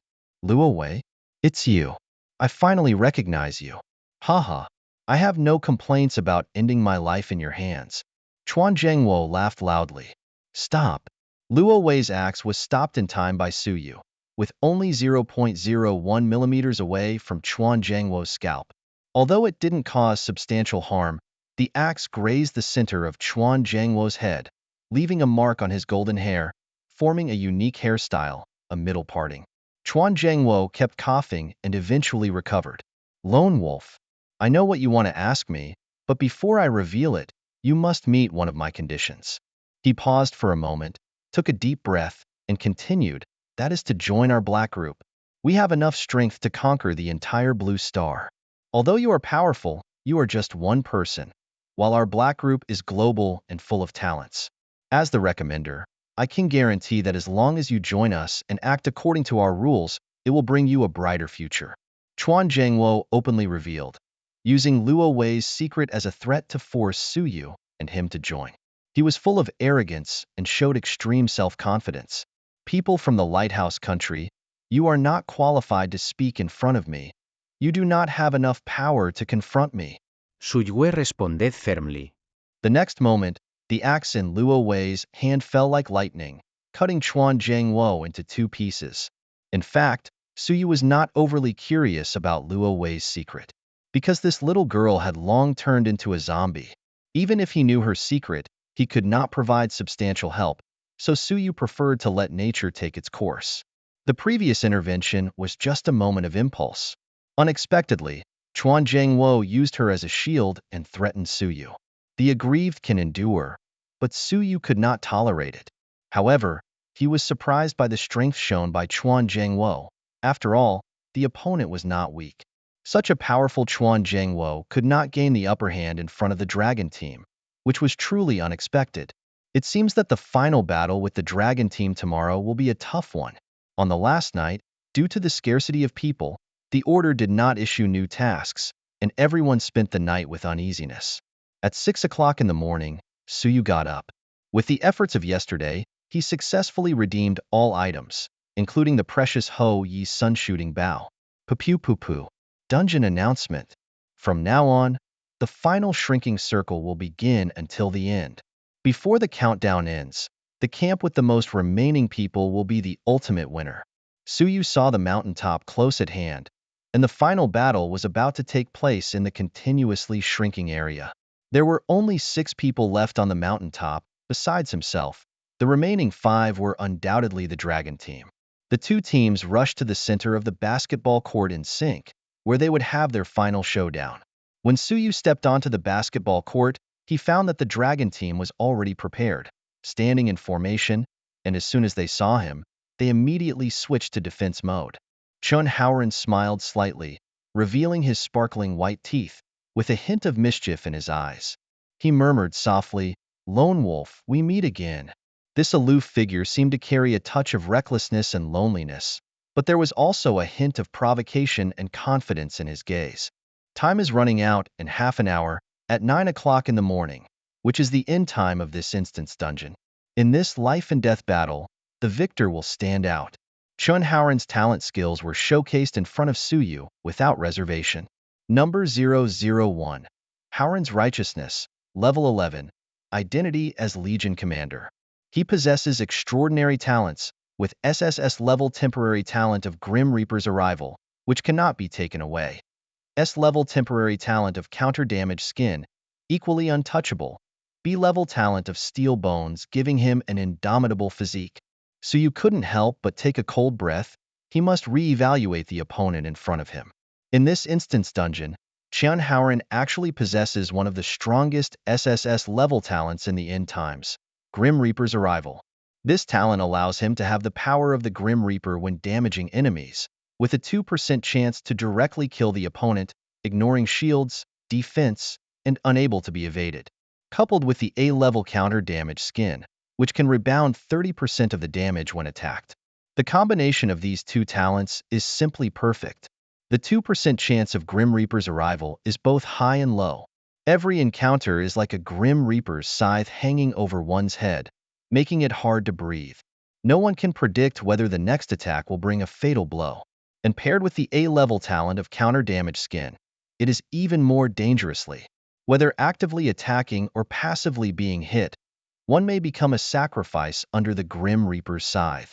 In fact, the 2% chance of Grim Reaper's arrival far exceeds the probability of drawing a golden equipment in some games. Yesterday, facing the attacks from Chuan Zhangwo's subordinates, he did not retreat, but endured all the attacks. However, once the power of Grim Reaper's arrival was triggered, those enemies were extinguished instantly like fragile candles, turning into a puddle of black blood. This scene was deeply imprinted in Chuan Zhangwo's mind, bringing endless fear. It is for this reason that Chuan Zhangwo chose without hesitation to fight to the death with Su Yu. Chun Haoran quietly observed Su Yu. In the next moment, a mysterious, innocent smile appeared on his face. This clumsy performance was like a tiger hidden in a sheepskin, ready to launch a deadly blow at any moment. Lone Wolf, I have a proposal. There is half an hour left until the end of the instance dungeon. I have a talent that can completely crush you, whether in attack or defense. We have the numerical advantage. If you don't want to take a risk, join us. Let's clear the instance together. What do you think? Compared to the cautiousness in the Star City safe zone before, Chun Haoran was completely different at this moment. His words revealed an unwavering determination. For those who crave survival, this proposal is undoubtedly tempting.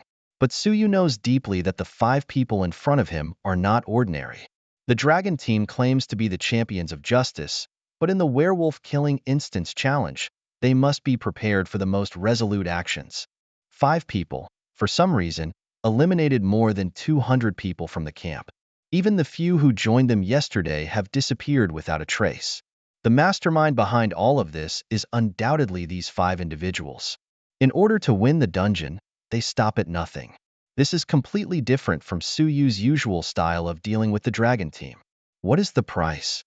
Su Yu spoke slowly, already having a plan in mind. In his view, he was just a short-legged hedgehog, unable to attack the opponent or be attacked by them. He decided to let others do the work. The equipment on you, the Linglong ring, Su Yu reminded, with a hint of cunning in his eyes. With your skills, getting another one shouldn't be a problem. Chun Haoran felt desperate, his eyes becoming unusually fervent. That look had transcended the normal range of human emotions. A few days ago, due to the former commander's wrong decision, Chun Haoran temporarily took over the leadership of the Star City Dragon Team. He believed that by setting an example, he could uphold his own sense of justice within the Dragon Team. However, despite having B-level talent and level 10, which might be top-notch among ordinary people, such a level was insignificant in the powerful organization of the Dragon Team. With no foundation in the Dragon Team, he suffered a heavy blow during the first closed-door meeting. In the meeting, he was mocked by his colleagues and eventually ostracized by his subordinates, losing his power. His sense of justice crumbled at that moment. Deep inside, he kept reflecting on himself, gradually realizing that in the apocalypse, only by becoming stronger could one survive. With a determination to die, he embarked on a journey to explore the dungeon. From that moment on, the wheel of fate began to turn. Chun Haoran met 4 fugitive teammates and successfully rose to the rank of Legion Commander. In the dungeon challenges, he seemed to be favored by the Order, as opportunities kept coming his way. This stood in stark contrast to Su Yu's difficult situation of having to pay huge amounts of gold coins. However, as his strength rapidly increased, Chun Haoran gradually lost himself. In order to become stronger, he spared no effort, even taking lives to gain gold coins, all for gaining an advantage in the final battle. He yearned to have more chips in the decisive battle, firmly believing that as long as he defeated the lone wolf himself, no one could question his authority. Although it sounded absurd, it was a stage carefully designed by the Order. At this moment, Chun Haoran was full of confidence, possessing talents and skills not inferior to Su Yu. He was convinced that he would win this final battle.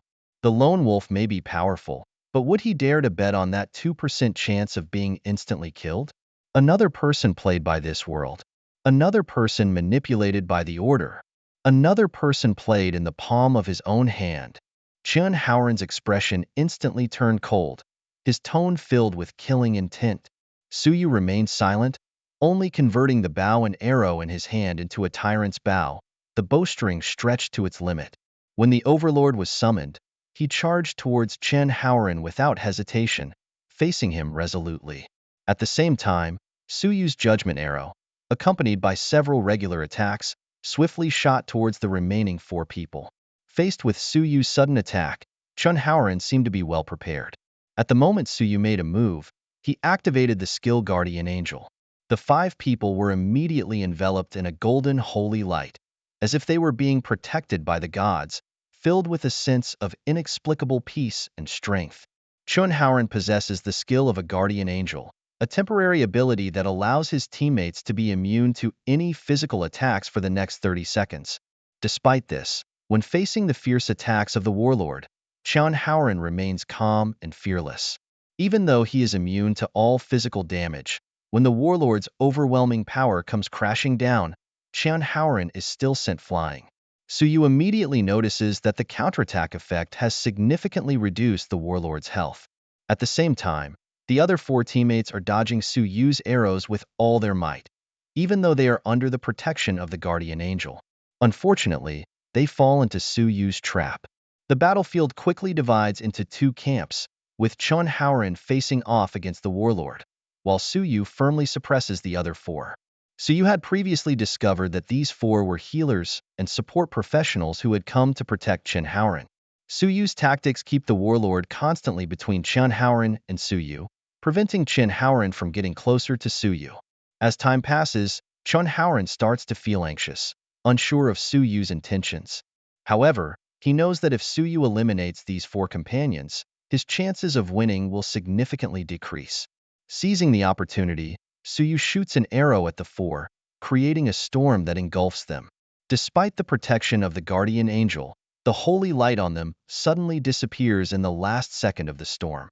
One of them is thrown out and killed instantly, while the remaining 3 face Suyu's ultimate death god arrow and are completely defeated. With Suyu's talent skills at their peak, the damage reaches its limit, and the 4 disappear like leaves swept away by a fierce wind. Chun Howren angrily asks, "Lone Wolf, what have you done?" Although they have only known these 4 for a short time, they are as close as brothers. They even change their professions to priests to help Chun Howren solve problems. This encounter is the biggest challenge Chun Howren has faced since changing professions. Unable to get close to Suyu, Chun Howren feels trapped. Finally, unable to bear it any longer, he unleashes his ultimate skill, life and death battle, forcing a life and death struggle with the Warlord.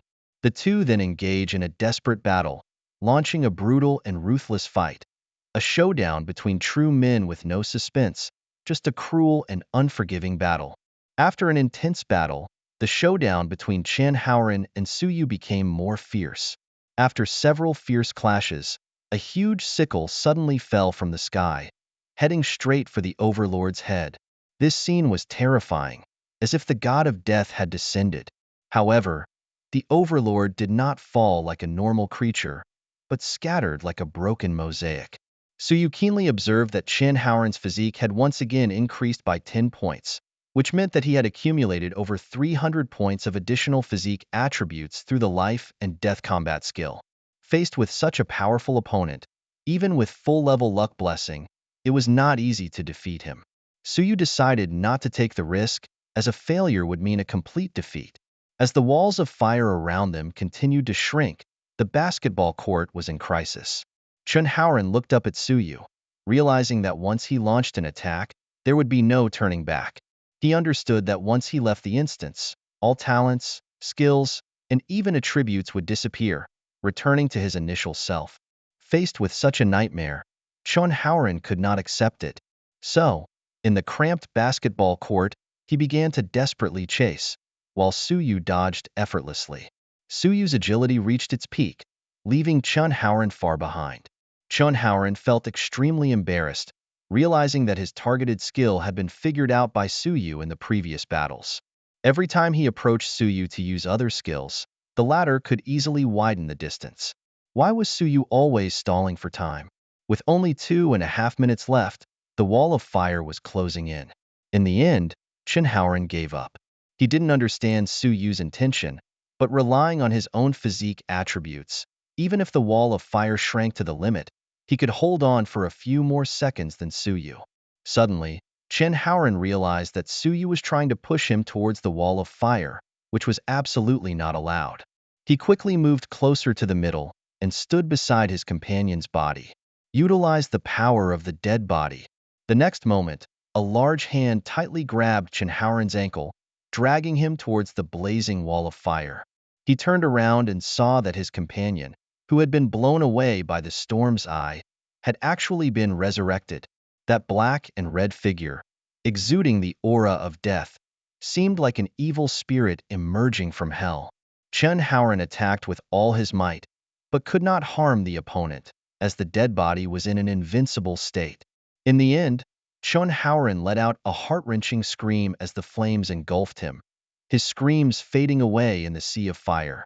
As the flames died out, the scene was almost completely destroyed, with only a charred body remaining. At this moment, Lone Wolf became the sole survivor, successfully passing the test of the mysterious research institute. The system made a ding sound, announcing this good news. Dear distinguished guest, please proceed to the research institute on the mountaintop, find Dr. Shi Jing, and claim your generous reward. Following the system's guidance, you smoothly entered the research institute, obtained the rewards from the instance, and could quickly teleport away. However, Suyu inconspicuously put on the experimental subject 826 suit, donned the corresponding badge, and then slowly walked towards a cave on the hillside. When the system declared the end of the instance, apart from the experimental set 826 and the employee badge, everything that Suyu obtained in the instance, equipment, capsules, talents, skills, and even gold coins, was taken back by the system. He had the illusion of being able to bring back these gold coins to reality, but that was just a lie woven by the order to increase the fun of the game. At this moment, Suyu felt as if he had returned to the starting point 2 days ago when he first entered this instance. As he walked with Lu Wei towards the cave, 2 zombies in the same experimental set suits stood guard at the entrance of the cave. This was an air raid shelter left over from the war, connected to the research institute on the mountaintop. During the war, under the hands of Dr. Shi Jing, the institute was transformed into a hospital, saving countless injured lives. However, little known to the public, this air raid shelter was Dr. Shi Jing's secret laboratory where he conducted research on bacteriological warfare and human experiments. During regular instance challenges, players usually chose to ignore this air raid shelter and directly entered through the main entrance of the Mountaintop Research Institute. However, in the event of a mission instance, Dr. Shi Jing would express gratitude to the survivors for resolving the threat of the zombies. Then, amidst cheers and laughter, everyone would defeat the zombies, collect rewards, and end the instance with cheers. However, the core essence of the instance was actually a one-man show planned by Dr. Shi Jing. Once you stepped into the underground experimental field, you would lead the plot towards another branch of the ending.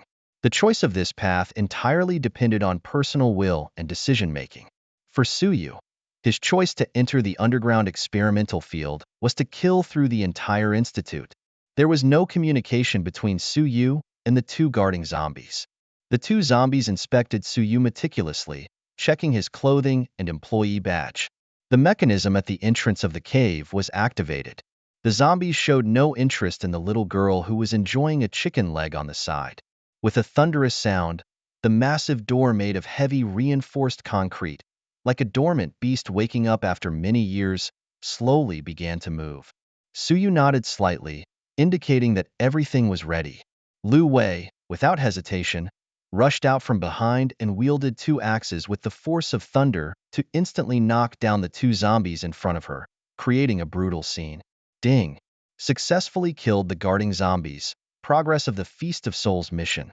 1000/1000. Ding! Successfully completed the Feast of Souls mission. Received 1000 gold coins, 1000 reputation points, 1000 experience points, and the second form of the Shadow Blade. Finally, it's done. The task of the mythical weapon trilogy is finally two-thirds complete. Previously, the progress of the Feast of Souls mission had been stuck at 998/1000. According to the mission prompt, only by choosing to kill the guarding zombies at the entrance of the cave after the instance ended could the mission be completed. When Suyu entered the dim and deep cave, a cold and chilling breath hit him, as if reaching deep into his soul. The cave was filled with the unique smell of disinfectant from the hospital, mixed with a heavy scent of blood. The second form of the Shadow Blade Plus 10 legendary equipment. This weapon was once wielded by an ancient demon, and after devouring 1,000 souls, its power has reached an unprecedented peak. It has a Strength plus 15 attribute and a plus 15 attribute. The passive skill is called Bloodthirst, which increases critical strike rate by 20% and grants 20% lifesteal. Each attack also comes with Soul Shock, dealing an additional 100% magic damage. The active skill, Devour, allows the weapon to consume the corpse of a fallen creature, acquiring one of its special abilities. To use this skill, the weapon must be in the second form of the Shadow Blade, with a cooldown of 1 hour. As the Shadow Blade evolves, the Mirror Stone also upgrades to the second form, making the weapon even more powerful. Suyu looked at the assassination-type zombie just killed by Lu Wei, pointing at it and said, "Lu Wei, devour that body?" Lu Wei immediately acted, holding the Shadow Blade with its blade shimmering with a cold light. A bright light flashed, accompanied by a slight sound, and the zombie's massive body instantly turned into a bright red light sphere. The sphere floated in the air, slowly flying towards the Shadow Blade, gradually merging into it. Throughout the process, the blade emitted a faint light, as if declaring the completion of the devouring. The system prompt sounded, successfully devouring the zombie minion, gaining the passive skill, Heavy Injury. This skill is very useful when dealing with enemies who have healing skills, effectively weakening their recovery abilities.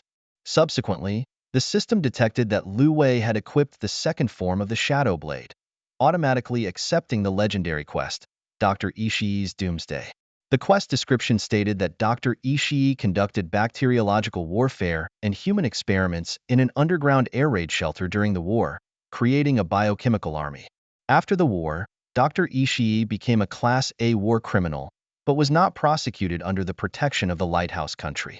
It is said that in his later years, he became obsessed with Zen and sought advice from masters on the path of Zen meditation. The quest requires equipping the second form of the Shadow Blade, defeating Dr. Ishii, and rewards include 10,000 gold coins, 2,000 reputation points, 10,000 experience points, and 1 Shadow of Sorrow. Suyu and Lu Wei walked through the long air raid shelter, the crisp sound of footsteps echoing in the chamber, breaking the silence. Suddenly, they arrived at a huge hall filled with various glass bottles, each containing tissues and organs soaked in formalin, as if frozen in time, telling stories of the past. In the center of the hall, a leader-class zombie stood guard majestically, commanding 3 elite and 12 ordinary zombies. Suyu scanned around and found that these enemies were not particularly formidable opponents. As Lu Wei took the last piece of chicken leg handed to her by Suyue, a sense of gratitude welled up in her heart. She gazed at the densely packed group of zombies around her, with a firm determination shining in her eyes. Without any hesitation, Lu Wei stepped forward, as if a gust of wind, charging into the midst of the zombie horde. Her figure soared like an eagle in the sky, displaying unparalleled courage and determination. In that moment, she showed extraordinary bravery and decisiveness, moving people to tears. At the critical moment of life and death, Lu Wei's courage and fearlessness are admirable, and her determination and bravery are truly commendable. When Lucy suddenly appeared in front of a group of zombie minions, they were momentarily stunned before engaging in intense combat. Lucy, fearless, decisively charged towards an elite zombie. Despite the vast difference in strength, this did not deter her. The elite zombie, though powerful, was no match for Lucy's absolute strength, being instantly knocked back and embedded unceremoniously into a nearby filing cabinet, immobilized. Lucy then unleashed her power advantage without mercy, ruthlessly cleaving open a zombie attempting to attack her, the axe blade cutting through the concrete floor, blood and dust splattering as the room filled with the metallic scent of blood. Each strike was unforgiving, simple yet extremely effective. Lucy displayed a warrior side, advancing rapidly under the guidance of Suyue. Reflecting on the scum she encountered at the G-Spot bar, in just a few days, Lucy had transformed. Both her combat skills and agility had made significant progress.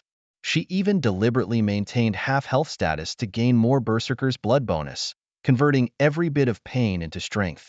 With the change of weapons, Lucy's combat became more adept. Under Lucy's fierce attacks, many zombies fell one after another.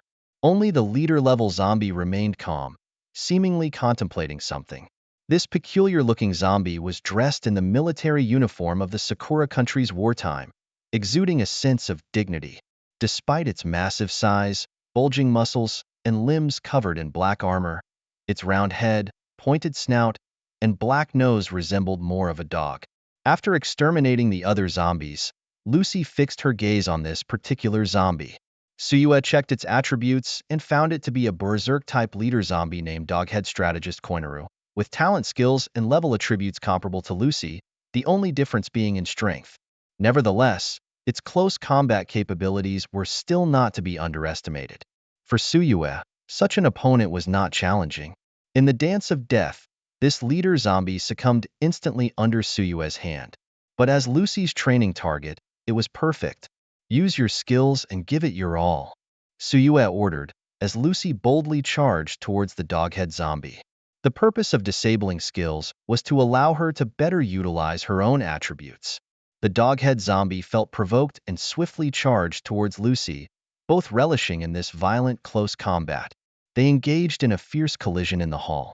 With a loud bang, the tranquility was shattered. Luwei and Gutu fiercely battled, creating deafening collisions. Eventually, Luwei, with greater strength, was forced to take 5 steps back.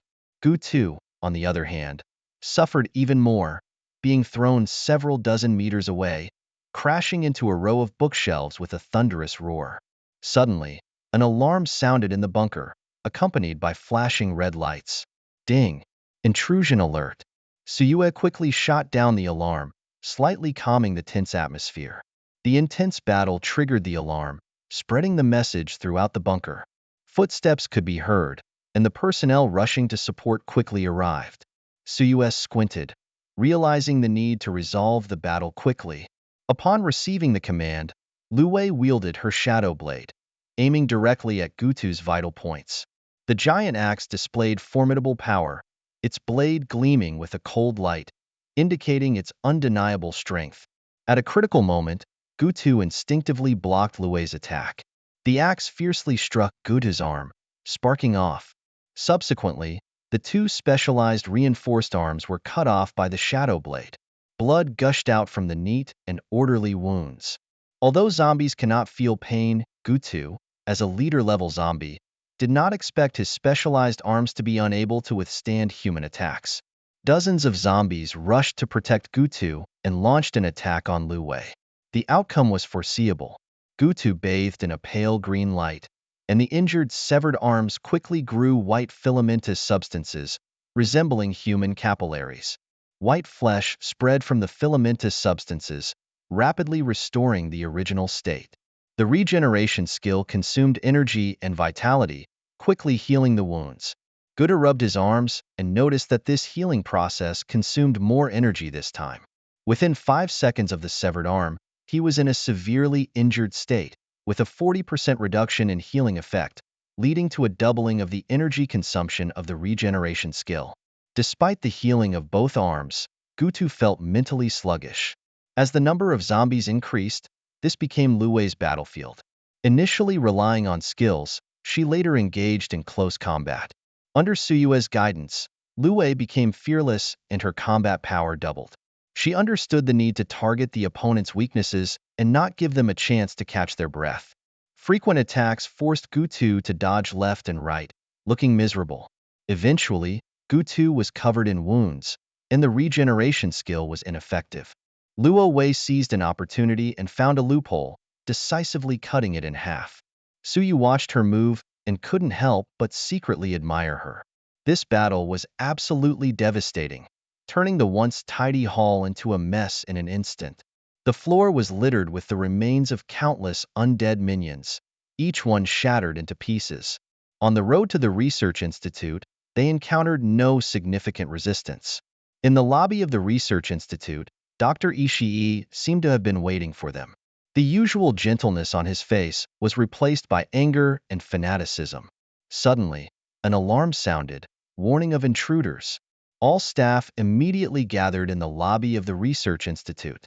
Su Yu and Luo Wei entered the lobby, only able to hear intermittent broadcast alarms, with the whole space filled with tension. Not long ago, the alarm sounded like a tidal wave, attracting all the zombies on the ground and underground to the air raid shelter. At this moment, Lucy wielded her axe, sending each of the zombies into the arms of death. Meanwhile, in the research lab on the ground, a middle-aged man stood beside the experimental platform, completely focused. His face was marked with the passage of time, with a black goatee outlining deep marks on his face. His pale skin was crisscrossed with blue veins like vines. He wore a brownish-yellow military uniform, draped in a pristine lab coat, as if he had found his place between war and medicine. The beakers and test tubes in his hands were his wands, with reagents dancing and changing within them. To him, the outdoor alarm was as faint as white noise, and his world consisted only of the subtle color changes in the test tubes. Whenever the color of the reagents changed slightly, his face would show a glimpse of anger or joy. This talented medical doctor was a hidden genius in the secret research institute. He developed deadly plagues, bacteria, and gases for the Sakura Kingdom, conducting horrifying human experiments. After the war, he cunningly escaped back to the Sakura Kingdom with a large amount of data from the Unit 731 bacterial experiments as protection. With this data, he managed to deceive the authorities and evade trial as a war criminal. Over a decade later, he died of throat cancer in the Sakura Kingdom, a fate that may have been too kind for him. This was the infamous Dr. Ishii. Now, in the form of a zombie, he appears in the replicas created by the Order. Suyu entered the lab, eager to check the attributes of the impending final boss. Biochemical Monster Zombie Lord, Level 18 Boss, Base Attributes, Strength 30, Spirit 200, Constitution 220, Agility 50. Possessing the talent of Plague Incubator, during battle, the lab will become a breeding ground for plagues and bacteria, applying a negative effect to enemies every 10 seconds, lasting 10 seconds. Special talent cannot be deprived. He also has the acidic traces talent, leaving acid traces when moving, slowing down enemies, and causing damage. The Alchemy Master skill allows him to gain additional benefits when using potions/elixirs. Additionally, he can summon a zombie army to assist in attacks, throw biochemical bombs to reduce enemy attributes, and drink biochemical elixirs to enhance his own attributes. As Su Yu and Lucy entered the lab, the doctor paid no attention to them, completely absorbed in his experiment. Suddenly, the green reagent in his hand bubbled, leading to an unexpected explosion. With a fanatical and cunning smile on his face, the doctor suddenly announced loudly, "Good news, my dear. I have successfully developed a potion that can destroy the entire land of Huaxia. My beloved rotten intestine and rotting face, you will always be my favorites. Come, let's celebrate this great invention of mine." He laughed excitedly, as if welcoming a grand celebration. However, when the expected applause and cheers did not come, he realized that two people from Huaxia were standing quietly at the door. The doctor adjusted his glasses slightly, his gaze involuntarily drawn to the shadow blade in Lu Wei's hand. The axe bore traces of rotten intestine and rotting face, carrying the deathly aura of numerous zombies. Clearly, the celebratory atmosphere he had anticipated had been shattered. The doctor, burning with anger, glared at the two, his eyes spitting fire, and angrily exclaimed, "How dare you? You shameless people of Huaxia! You have killed my sons? They are the invincible warriors I poured my heart and soul into creating. You must pay the price for this." This dramatic scene could not be skipped or interrupted, otherwise Suyue would have acted long ago. The doctor displayed his challenging and formidable skills, intimidating those who beheld them. In a previous operation, Suyue had participated in the siege against Dr. Ishii, but at that time, he only cleared out the zombies on the outskirts and did not directly confront the boss. That operation almost ended in total annihilation, with only a few survivors, which was enough to demonstrate the doctor's immense power. However, let bygones be bygones.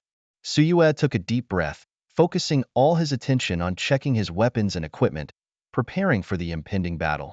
Next, Suyue used his special ability to label Dr. Ishii with a death mark. However, he was shocked to find that the figure before him was not human, or rather, he did not transform from a human. Normally, the vital points of a human are in the brain and heart. Even as zombies, these two parts are still fatal weaknesses. But Dr. Ishii's situation was completely different.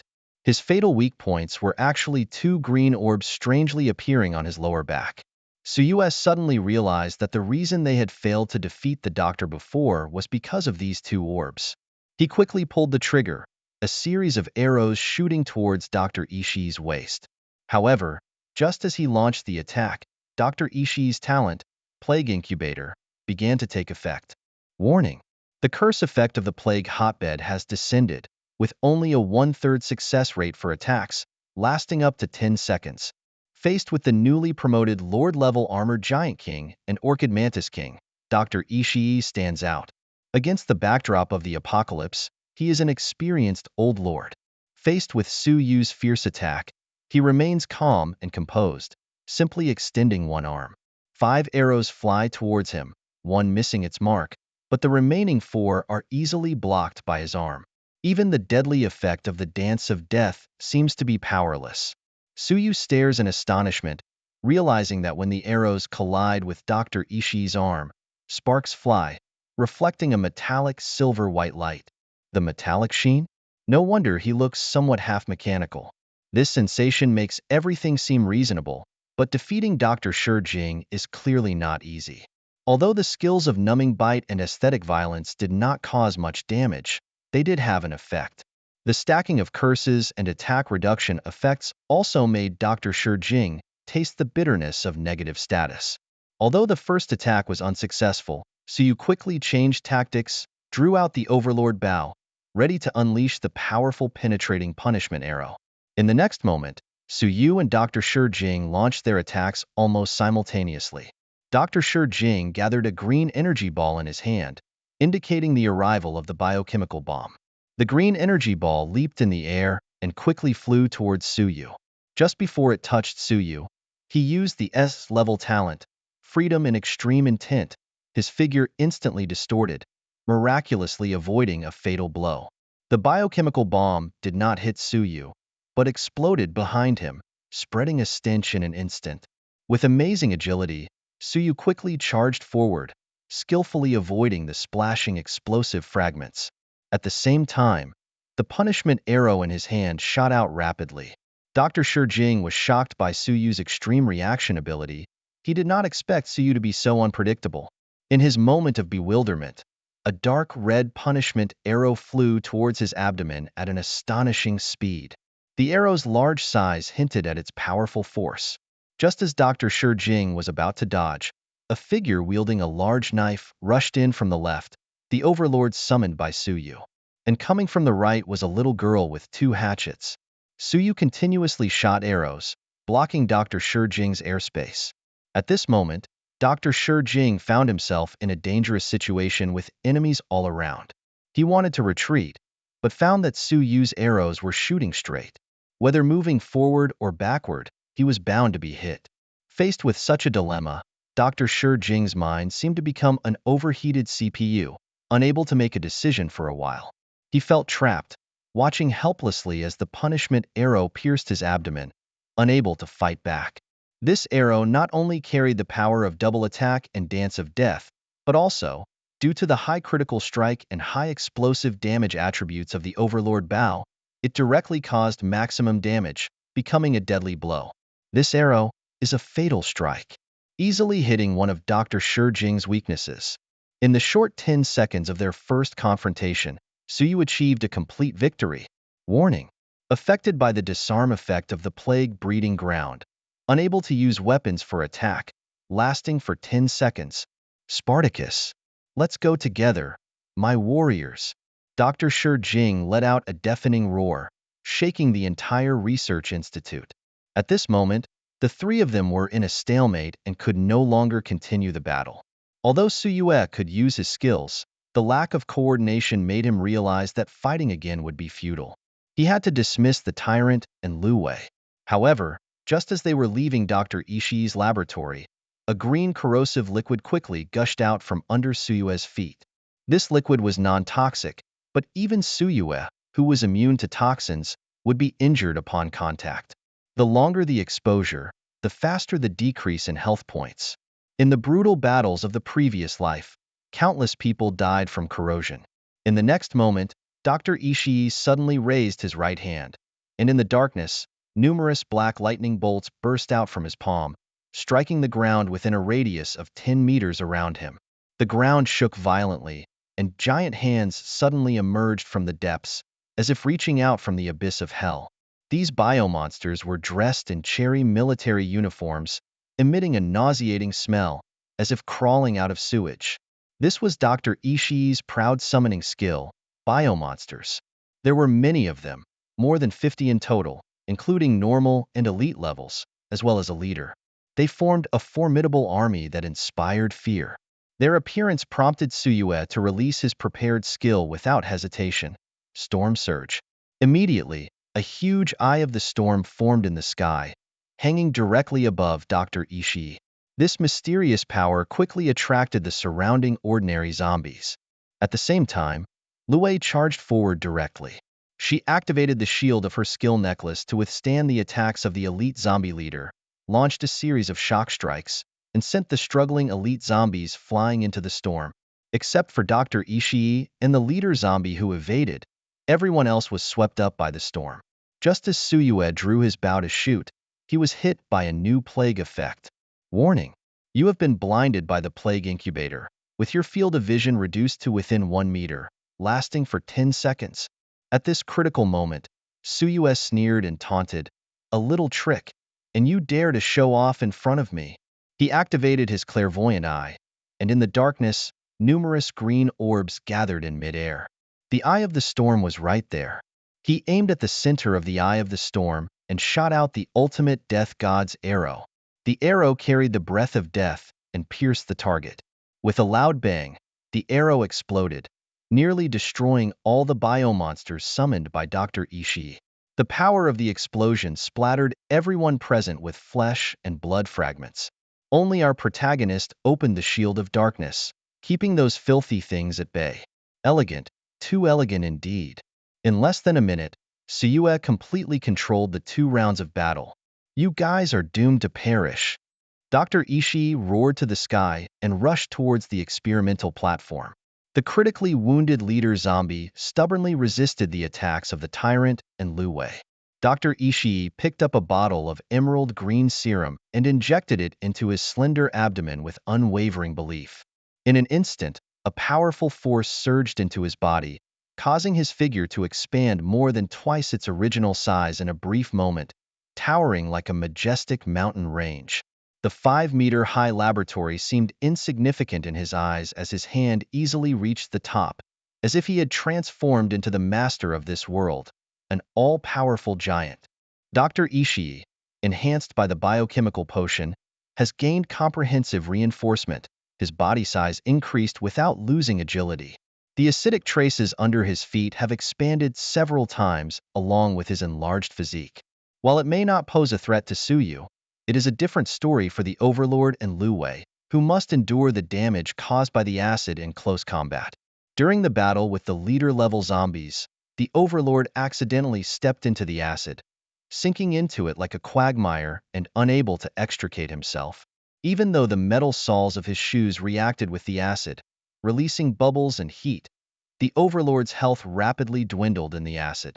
Dr. Ishii's weakness is well hidden, beyond the reach of ordinary skills.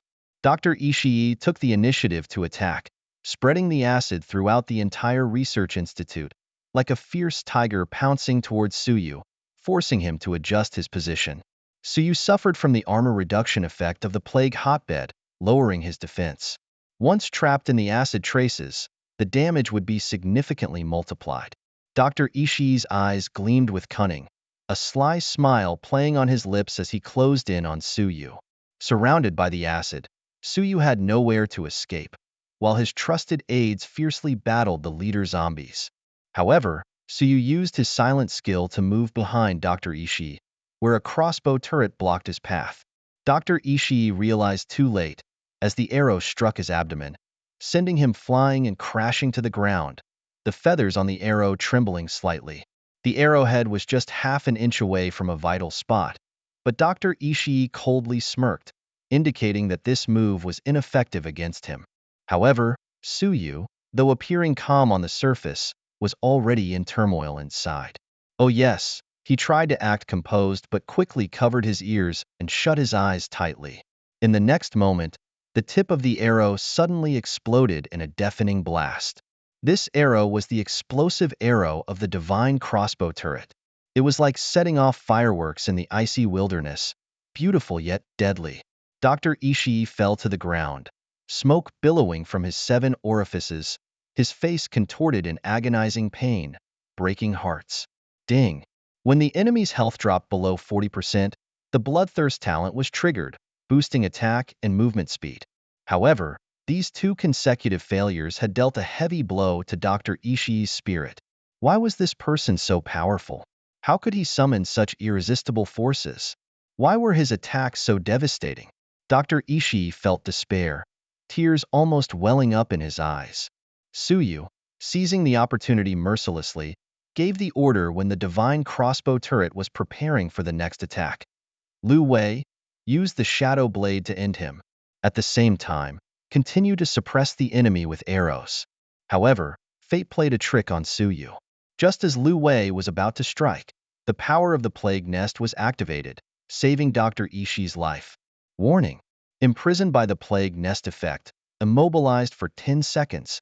At the critical moment, Dr. Ishii struggled to escape Suyu's attacks and fled back to the experimental table. He hesitated not and consumed several vials of reagents, seeming to have gone mad to the extreme.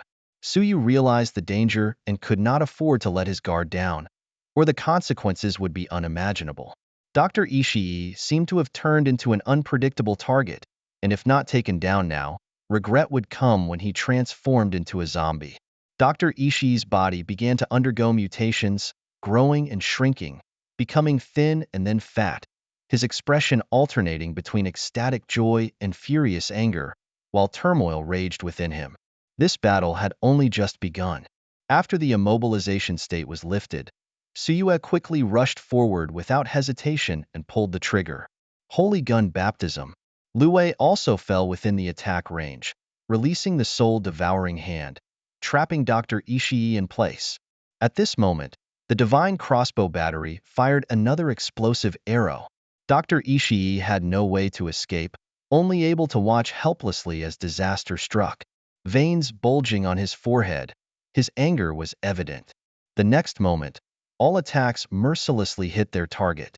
Dr. Ishii, who had just reverted from his transformed state, not only returned to his original form but also suffered severe damage to his body. Metal fragments fell from him, with all his limbs except his right hand being destroyed or rendered non-functional. People of Huaxia, it is you who have forced me to this. Dr. Ishii let out a deafening roar, filled with anger and despair. Slowly, he took out a bottle of emerald green reagent from his pocket, his eyes gleaming with fanatical and anticipatory light. This reagent contained the power to overturn the land of Huaxia. Once injected into his body, it could make all things submit. You insignificant insects, the real surprise is yet to come. Get ready to embrace the impending shock. With that, he decisively prepared to inject the last vial of reagent into his body, determined to embrace the destructive power about to be unleashed. Oh! Su's lips curled slightly upward, releasing a precise and deadly blow. Just as the needle was about to touch the opponent's abdomen, he decisively smashed the vial of elixir. The crisp sound of the glass shattering was as ear-piercing as thunder, leaving Dr. Shi Jing instantly stunned in place. His gaze shifted uneasily, rapidly turning from his waist to Su, his eyes wide open and his mouth unable to close. At that moment, Dr. Shi Jing's collapse and sense of weakness surged like a tide, almost reaching 100% of the limit. Seizing his talent was effortless. However, Dr. Shi Jing possessed the talent of a master alchemist, significantly enhancing the effects of potion consumables. To Su, this was just an A-level support talent. Although he still had 2 more chances to seize, it was not something he was currently considering. Excitement? Trembling? Su asked with a hint of mockery in his smile. As the saying goes, actions speak louder than words. Yet, Dr. Shi Jing's face showed a hint of confusion. Obviously, he did not understand Su's southwestern dialect-infused words. Next moment, Lu Wei received the order and unhesitatingly grasped the shadow blade in her hand. As the blade flashed, Dr. Shi Jing's life ended in an instant. In the dying moments, Dr. Shi Jing still maintained a look of horror, eyes wide open and mouth agape, as if expressing the reluctance and persistence of the people of the cherry blossom country towards death. Subsequently, countless messages flooded the screen. The sound of notifications rang out, killing Dr. Shi Jing. Mission accomplished. Obtain 10,000 gold coins, 2,000 reputation points, 10,000 experience points, and Shadow of Sorrow *1. Another notification sounded, congratulating Lone Wolf for being the sole survivor, successfully completing the mysterious Research Institute dungeon, achieving the true ending, receive 50,000 gold coins, 5,000 reputation points, 100,000 experience points, and a dungeon chest *1. Yet another notification sounded, leveling up to level 16, gaining 10 free attribute points. Another notification sounded, leveling up to level 17, gaining 10 free attribute points. As a priest of Zongbu, strength +5, agility +5, max level agility talent, increasing agility by 5. Talent of the Hand of Seizing, remaining 4 times. After 3 days of waiting, the moment of harvest has finally arrived. The entire Research Institute, including all the zombies, including Dr. Shi Jing, have been completely eliminated. Although there were no spoils of war, not even gold coins and experience points, the experience of clearing the dungeon allowed Su to level up twice in a row. At the same time, the number of times the Hand of Seizing could be used increased to 4. What's even more exciting is that Lu Wei's Shadow Blade has finally evolved into a true artifact, showing its mature side. Shadow of Sorrow +10, this is a mythical-grade equipment, once used by ancient gods, containing the intertwining of good and evil powers. It imprisons 1,000 unwilling souls, spreading endless sorrow and resentment. Attribute increase, strength +20, life-stealing ability increased by 20%, critical strike chance increased by 20%. Suyue took a deep breath and waved to Lu Wei, saying, "Lu Wei, come here for a moment. You've been working for me these days. This treasure chest, it's very important, you know?" After going through a standard process, Suyue opened the instant's treasure chest with satisfaction. Inside, there were 3 items, a ring, a necklace, and a scroll. The first item was the Archer's Ring, a legendary level equipment. The previous owner was also an adventurer until he was shot by an arrow. It can only be worn by archer class professions, with attributes including +5 strength, +5 agility, +5 constitution. In addition, there is a passive effect that can increase attack speed by 5%, movement speed by 5%, add 5% lifesteal, and increase skill damage by 5%. Suyue had a black line on his face. Although this ring was much stronger than the energy ring he usually wore, the abundance of 5s made him a bit embarrassed, as if reminding him that he was a noob in battles. Next was the War God's Necklace, a mythical level equipment. It is said that the necklace contains the soul of the previous owner, and only holders with a certain level of strength can obtain its approval. It can only be worn by melee class professions, with attributes including +10 strength, +10 constitution. This necklace also comes with an active skill that allows the descent of a god, slightly increasing size, increasing constitution attribute by 30%, and gaining skill/magic immunity for 60 seconds with a 30-minute cooldown. When Suyue handed the necklace to Lu Wei, there was a deep sense of helplessness in his tone. He looked up, but his gaze fell on the little girl who was focused on examining the body of Dr. Schur, who was fiddling with the stone well. Suddenly, a ding sounded, indicating that he had successfully devoured the biomutant zombie lord and randomly gained the talent, Elixir Master. Suyue's face was filled with confusion and doubt. He remembered trying to give Lue consumables like small blue bottles before, but was told they couldn't be used. Not to mention the elixirs that were only opened shortly after, which could provide long-lasting status enhancements. Although their effects were outstanding, the production cost was extremely high, so they were usually only used in life-threatening battles or when hunting powerful bosses. Curious, Suyue checked his own talent, and the result left him dumbfounded, his mouth involuntarily twisting. It turned out that the ability of the Elixir Master was to gain 10 times the benefits when using potions. When using elixirs, the duration of the elixir would become permanent. This meant that drinking a potion would yield 10 times the benefits, turning small blue bottles into large ones. And the effect of the elixir was permanent, just one dose, and Lue would continue to exude the power of the elixir. The savings within just a month would be enough to splurge on the second floor of the mobile store. Oh, what a talent to envy! How did this lovely girl end up being the lucky one to pick up the leftovers? However, according to Suyue's understanding, the devouring of the orange axe is usually a passive skill. It seems that this little girl is really lucky. Then, Suyue's gaze fell on the last scroll. Since the treasure chest has already given out mythical-grade equipment, this scroll may not hold any surprises. However, as it turned out, fate had something else in store. The pain seemed to have left Dr. Shijing's face and transferred to Suyue's face. Suyue looked helplessly at Lue, with a somewhat bitter smile on his face, and sighed, "Another day working for the little girl." When Suyue's gaze fell on the words on the scroll, a feeling of indescribable bitterness surged in his heart. It turned out to be a job transition scroll. Recalling not long ago, Suyu went through the 3 trials of the god of ancestral cloth, enduring hardship and perseverance. He thought that letting Lue obtain the basic berserker class would be enough. However, the reality in front of him caught him off guard. This little girl actually soared to new heights and directly obtained the more powerful bloodthirsty demon king class than the berserker. The job transition scroll, Bloodthirsty Demon King, once activated, will lead you onto the secret path of the berserker series, transforming you into the bloodthirsty Demon King. Suyu raised his eyelids lightly and found that the little girl's eyes were wide like copper bells, as if they were about to pop out of their sockets.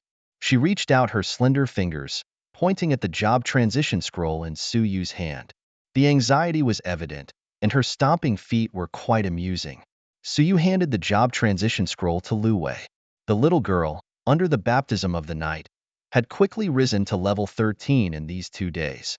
She was already qualified for the job transition and couldn't wait to unfurl the scroll. Suyu curiously checked Lue's personal attributes and found that the Bloodthirsty Demon King class perfectly matched her talents. As a Bloodthirsty Demon King, he was a warrior who returned from hell, never fearing the abyss. Because his world had long been dyed with the colors of hell, stained with blood and flames. Attributes-wise, every time you level up, in addition to the usual 10 free attribute points, you will also receive an extra 3 points of strength and 3 points of constitution. In addition to inheriting the warrior's usual skills like charge, cleave, and cross-slash, there are also exclusive skills belonging to the Bloodthirsty Demon King. However, limited by the current level, Lue had only activated the core strength of the Bloodthirsty Demon King, Bloodthirsty Frenzy and Fiery Strike. Bloodthirsty Frenzy, when activated, will continuously reduce health points, turning normal attacks into powerful dual blade attacks that inflict continuous bleeding on enemies. If the user kills an enemy in this state, they will receive a certain amount of vitality value recovery. Fiery Strike will awaken the power of Hellfire, blessing it on your weapon. This will cause your attacks to carry flame damage and increase the attack range by 50%. Dual blades? There used to be a war god who wielded a huge sword. When he activated Bloodthirsty Frenzy, the sword's shadows flickered, as if splitting into 2, turning into 2 sharp blades. Suyu looked at the frost of sorrow on Lue's back and couldn't help but feel a palpitation. If Lue activates Bloodthirsty Frenzy, wouldn't she become 4 axes? The scene is too beautiful, almost exploding in a second. Moreover, the uniqueness of Fiery Strike lies in the fact that it does not belong to the later opened enchantment system. If you attach frost power to the axes, wouldn't it create the legendary ice and fire dual realm? The scene is too beautiful, almost melting in a second. Suyu's heart was in a whirlwind of emotions. After 3 days of hard work, he only got a legendary grade equipment for himself. Who can he reason with about this? Well, at least the good thing is that the fat water does not flow into someone else's field, so at least he didn't benefit others. Suyu once again admired Professor Stonewell, who was chopped into scrap iron by Lu Wei.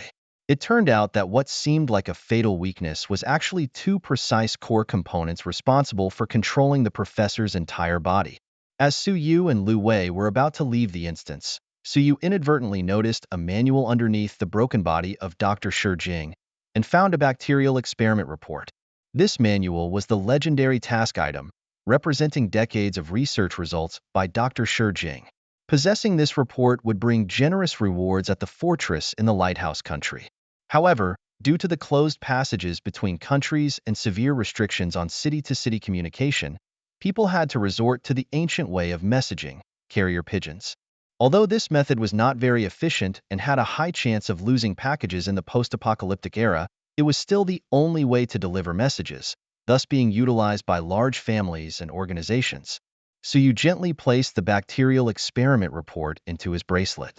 At the same time, he realized that the headquarters of the Black Death organization happened to be located in the lighthouse country. For Suyu, it was only a matter of time before he went there, eliminating the threat and showcasing his prowess. He aimed to restore the dignity lost by the old lord many years ago. As Suyu stepped out of the instance, the rhythmic system announcement from the order echoed in his ears. He instinctively looked at his slightly vibrating bracelet, feeling an indescribable excitement welling up inside him. Ding! Beep beep beep beep. World announcement. The first martial arts tournament in China is about to begin. Tomorrow afternoon at 2 o'clock. All those with a level of 10 or above can sign up at designated locations in major cities. The top 3 winners in each city will represent their respective cities in the national finals. In addition, all survivors who sign up for the competition will receive generous rewards as encouragement. It seemed like the usual place. So you glanced at his bracelet, which accurately pointed to the Star City Sports Center in the center of Star City. Even before the announcement was made by the order, the zombies in the sports center had already been completely cleared out. According to the regulations, anyone appearing in the competition area of the sports center before 2 o'clock tomorrow afternoon would automatically be recognized as a participant in the first martial arts tournament. The moment had finally arrived.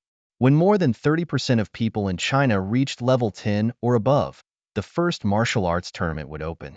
The newbie period had passed a week, and currently, the highest level of zombies had reached level 13. As long as ordinary people could join a reliable team, their leveling speed would greatly increase. The order was right.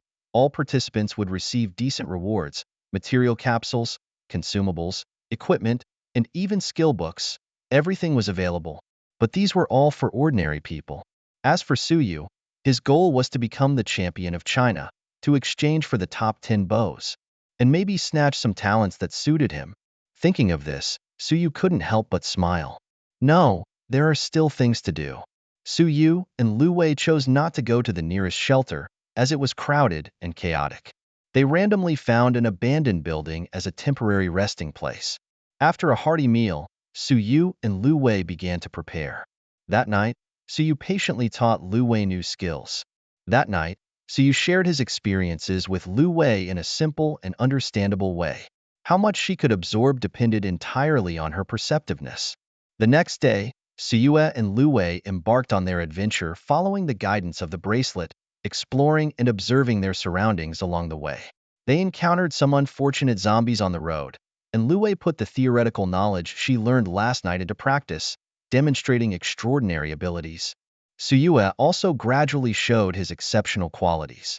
Eventually, they arrived at the gymnasium at noon, 2 hours before the registration deadline. Inside the gymnasium, many survivors had gathered, coming from all directions, hoping to achieve good results in the martial arts competition. As Suyue had expected, Over 1,000 martial arts experts from Xingqing mysteriously disappeared within 3 days, with none surviving. Although they sacrificed themselves in team battles, it did not have a substantial impact on the overall operation of Xingqing. People did not have time to mourn and could only continue to face the traps set by the orderlies. The sun rose as usual, and life went on. At the entrance of the gymnasium, new members of the dragon team spontaneously maintained order. Suyue and Luwei decided to hide their identities to avoid being surrounded. People around started discussing. A man with a full beard asked, Lao Ma, who do you think will represent Xingqing in the martial arts competition? Lao Ma, a muscular man with glasses, replied without hesitation, Biaozi, isn't it obvious? Lone Wolf will definitely compete, and the other 2 spots should go to the Black Team's Sleeping King and the Dragon Team's Captain Xinggang. Suyue had heard of these 2 names before. In the previous life, Bai Shihao entered the top 3 with these 2 strong individuals, successfully advancing to the national finals, bringing fame to the Bai Shi family. The competition attracted many talents and enhanced the strength of the Bai Shi family. Really? I have some doubts. I heard that there is a strong woman by Lone Wolf's side as well. Biaozi did not agree with Lao Ma's opinion. As a fervent fan of Lone Wolf, he had blind trust and admiration for him. He participated in the competition mainly to witness Lone Wolf's true strength. Haha, this is a man's arena. The romance of men, do you understand? Lao Ma disdainfully said. In his view, women would only interfere with his fighting speed. Lao Ma looked at Biaozi's puzzled expression and explained, Do you still doubt it? The rules of this competition are indeed not favorable to Lone Wolf. It's already lucky for him to advance. Suyue was interested in the rules of the competition because he did not participate in the preliminary round in the previous life and was unaware of the rules. So he asked, What are the rules of this competition? Lao Ma enthusiastically replied, Don't you know? The urban preliminaries are a ruleless PK competition. Participants do not need to follow any regulations. Once they choose to give up or are eliminated, rankings will be determined based on the duration of persistence, selecting the top 3 outstanding individuals in the end. Old Ma pointed to the track field ahead, his gaze firm and his words full of determination. They were about to embark on a journey. No matter how strong the Lone Wolf was, it was no match for a united front. On the battlefield, they would face numerous opponents willing to join forces against them. Suyu followed Old Ma's gesture and saw the major forces expanding continuously, fervently recruiting talents, with each team consisting of thousands of members.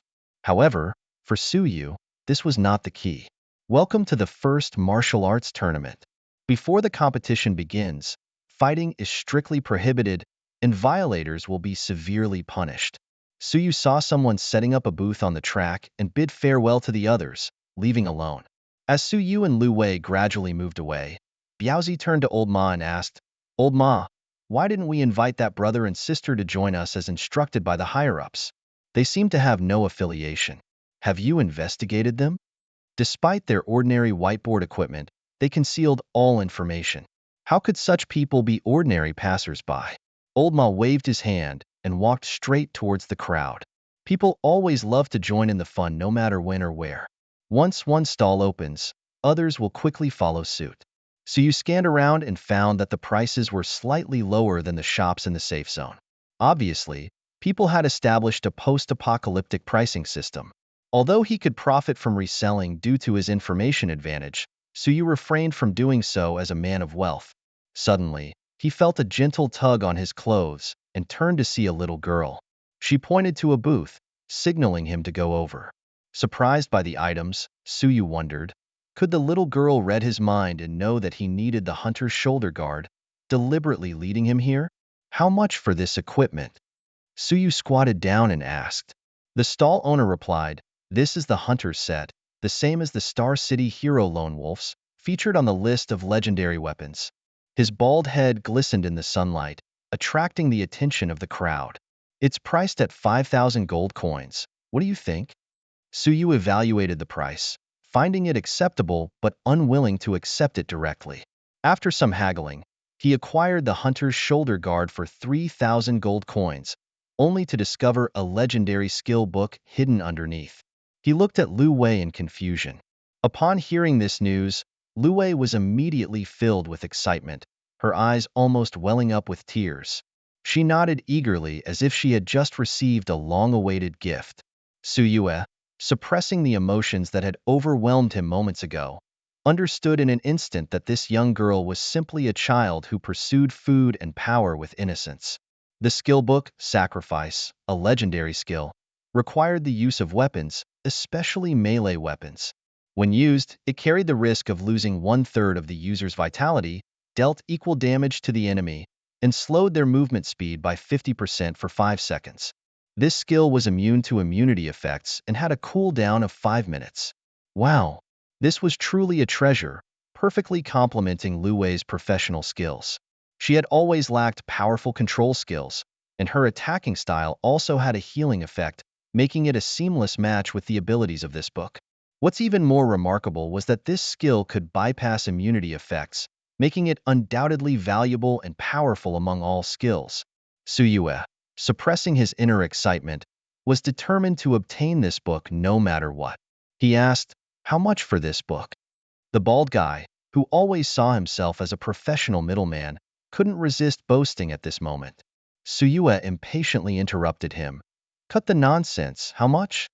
After a brief hesitation, the man tentatively quoted, 5,000 gold coins?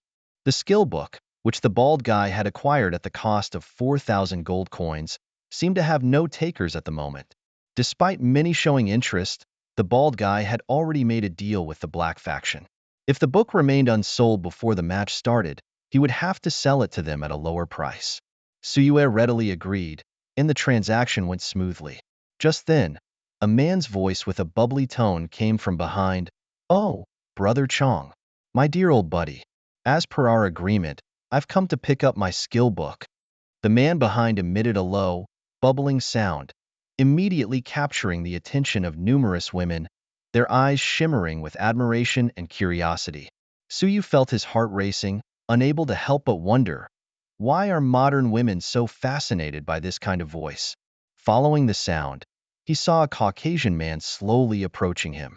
The man walked unsteadily, as if the years had settled on him, making Suyu worry that he might fall at any moment. Suyu sneakily checked the man's attributes. Although the man disguised his identity, he couldn't escape Suyu's observation. Deceived by the man's seemingly shaky appearance, it would be a huge mistake, because the man was none other than the key figure mentioned by Lao Ma and Biaozi from the Black Group, known as the Sleeping King, Lao Deng. Lao Deng concealed his identity, level 13, profession grave robber, with A-level talent dual standards. This seemingly ordinary man possessed extraordinary abilities and equipment, making Suyu couldn't help but sigh, wishing he could have that all-knowing talent. "My dear friend, here is the agreed-upon 1,000 gold coins. So where is my skill book?" Lao Deng walked up to the bald man, his face showing a trace of fake, professional smile. "Boss, there are only 2 minutes left until the agreed time. That skill book has already been bought by this brother here." The bald man, nicknamed Strong Brother, smiled and tried to change the subject, wanting to downplay the issue. Lao Deng's smile instantly disappeared, his brow furrowed, showing a hint of displeasure. He grabbed Strong Brother's collar, with a cold expression. Several tall and sturdy men quickly surrounded them, blocking Suyu and Lu Wei's way. Lao Deng's expression kept changing, turning to Suyu. "Oh, friend, please give me some face and transfer that skill book to me. The price is already fair, isn't it?" However, Suyu had no good feelings towards Lao Deng. He contemptuously replied, "Go away." Suyu easily brushed off the strong men blocking his path as if shooing away flies. He turned his head to look inside the gymnasium at those level 100 armored guards. Damn it, if it weren't for the ban on private fights in the venue, those guards might have been his sacrifices long ago. A man walked over, stopping Suyu. "Young man, don't be impulsive. Do you know who you're talking to?" Suyu suddenly realized, saying, "Speak of the devil and he shall appear." Gao Huarun, level 11, Taoist, S-level talent, all-knowing almighty. Gao Huarun had always dreamed of traveling all over Huaxia as his life goal, thus he joined a robbery gang. However, An unexpected encounter led him to meet Lao Deng. When he learned that Lao Deng came from the beautiful land of the Star-Spangled Banner, America, Gao Huarun felt a strong sense of familiarity, as if he had found a long-lost relative. When Lao Deng spoke, Gao Huarun felt a warm surge, as if the whole world had become warmer. So, without hesitation, he switched sides and joined the black group. His speed of submission surprised everyone present. Suyu has always been disdainful of such superior strength. Lao Deng originally didn't pay much attention, but Gao Huarun's display of S-level talent made Lao Deng start to change his mind. At this martial arts tournament, Gao Huarun will be a member of the backstage think tank, which will definitely be very beneficial. Just now, he rushed over from the assembly point of the Dragon team. He has completely grasped the details of the leader of the Dragon team, Xinggang, and just witnessed this scene. Showing loyalty in front of the master is instinctive for him. Suyu and Lu Wei did not reveal too much information, so Suyu does not have to worry about being exposed. There is a 6-level gap between the two, with Suyu far ahead. But Lu Wei is different, her level is 13, making her more likely to be seen through. When Gao Huarun activated the probing technique, he was full of question marks, not knowing what was happening. A series of surprising talent names appeared before his eyes, such as the power of the Titan, innate divine power, Big Eater, life return, blood of the berserker, and so on. Isn't this too exaggerated? How could anyone have so many talents? And the skills are even more unimaginable. A page of paper can't even hold them. Apart from the skills commonly used by warriors, he has never heard of the other skills. Gao Huarun was dumbfounded, simply unbelievable, even forgetting what he was doing. Huazi. What do you think? The person next to him looked at him in astonishment. Gao Huarun looked at the densely packed talents, subconsciously rubbed his eyes, even counted his fingers, doubting whether he was seeing things wrong. What I said is all true. Don't laugh. Gao Huarun scanned the surroundings, but all he saw was a mocking smile. Did you guys drug him? Lao Deng frowned at the several bodyguards behind him who were responsible for Gao Huarun's safety. They seemed a little dazed, still with the smell of tobacco and grease on them, obviously just enjoying themselves. However, at this critical moment, Suyu stepped forward. Amidst the shocked gazes of everyone, he quickly crossed the crowd and came to Gao Huarun's side. He grabbed Gao Huarun's collar like picking up a chick. Then, Suyu quietly broke free from the crowd. What do you want to do? The gods prohibit private fights in the arena. Gao Huarun struggled hard, trying to break free from Suyu's control. Suyu understood the rules. As long as no one was hurt, the armored guards would not interfere. In the moment when the two locked eyes, Suyu released a strong killing intent. Each person saw a different killing intent, but all were enough to instill fear in their hearts. Gao Huarun seemed to see himself in the midst of America, being shot at every day. He seemed to step into the long-awaited land of freedom, only to encounter countless gun barrels and be riddled with bullets. Various types of guns, calibers of bullets, turned him into minced meat. When Gao Hua's ideal was shattered by reality, he felt his belief collapse instantly. His heart sank, followed by a sudden warm and wet sensation spreading in his pants. The stench filled the air, making it unbearable. At this critical moment, Gao Hua felt extremely nervous, as if the whole world was collapsing. He quickly made a decision and acted decisively. Ding! The hand of Plunder was released, instantly enveloping survivor Gao Hua. In front of everyone, Suyue displayed his killing intent, contrasting sharply with Gao Huarun's fear, leaving the surrounding strongmen feeling puzzled as if their minds were blank. Suyue effortlessly transferred his talent for successful plunder onto Gao Huarun, then pushed the trembling Gao Huarun towards the nearby strongman. Although Suyue had already withdrawn his killing intent, for this selfish individual who had never experienced a life-and-death test, it was a fatal blow, with disturbing images lingering in his mind. Gao Huarun seemed to have lost his soul, shaking uncontrollably. At this moment, Xinggang arrived, reminding Suyue and Gao Huarun to settle their grievances on the competition field and not disturb others here. Xinggang pointed to the armored guards not far away, and Lao Deng, seeing this, had to relent. He angrily assured Suyue that he would pay the price for his foolish behavior. Lao Deng's gaze was sinister and angry, and as he showed his killing intent towards Suyue, Suyue also resolved to execute him. When 2 p.m. arrived, the survivors below level 10 gradually took their seats in the audience stands. This grand venue, originally designed to accommodate 60,000 spectators, was now packed to capacity. In the center of the venue was a stage, possibly used for concerts before the apocalypse. Thousands of participants gathered on the track and field. The walls and floors around were carefully transformed by the orderlies, becoming as strong as slabs of stone, resembling the design of a popular mobile game.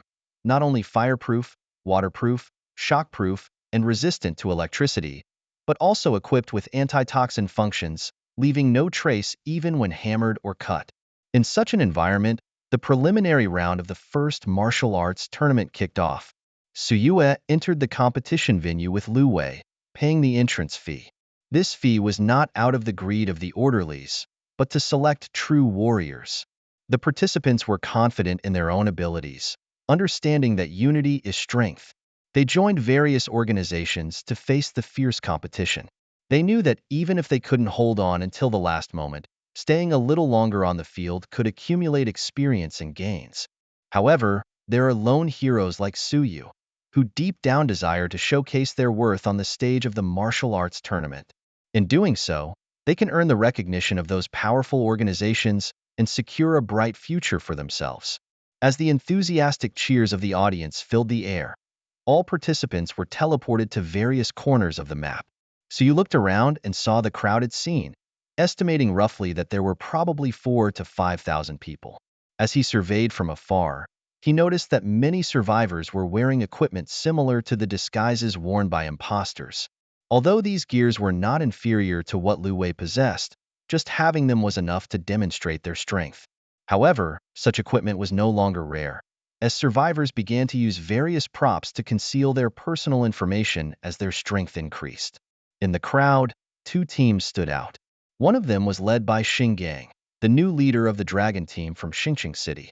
They were a member of the regular army, having once fought their way out of a zombie horde, displaying formidable strength.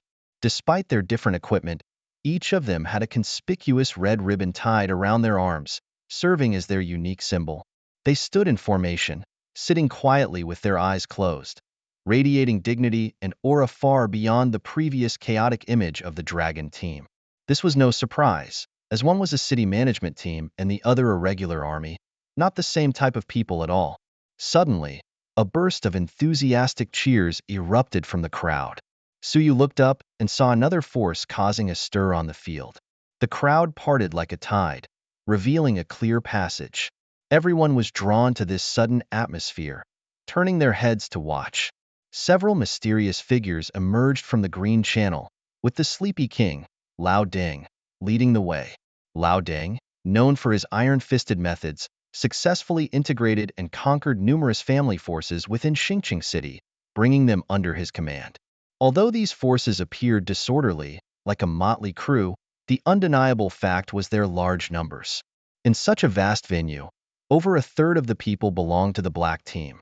At this crucial moment, the dim viewing screens in the arena suddenly lit up.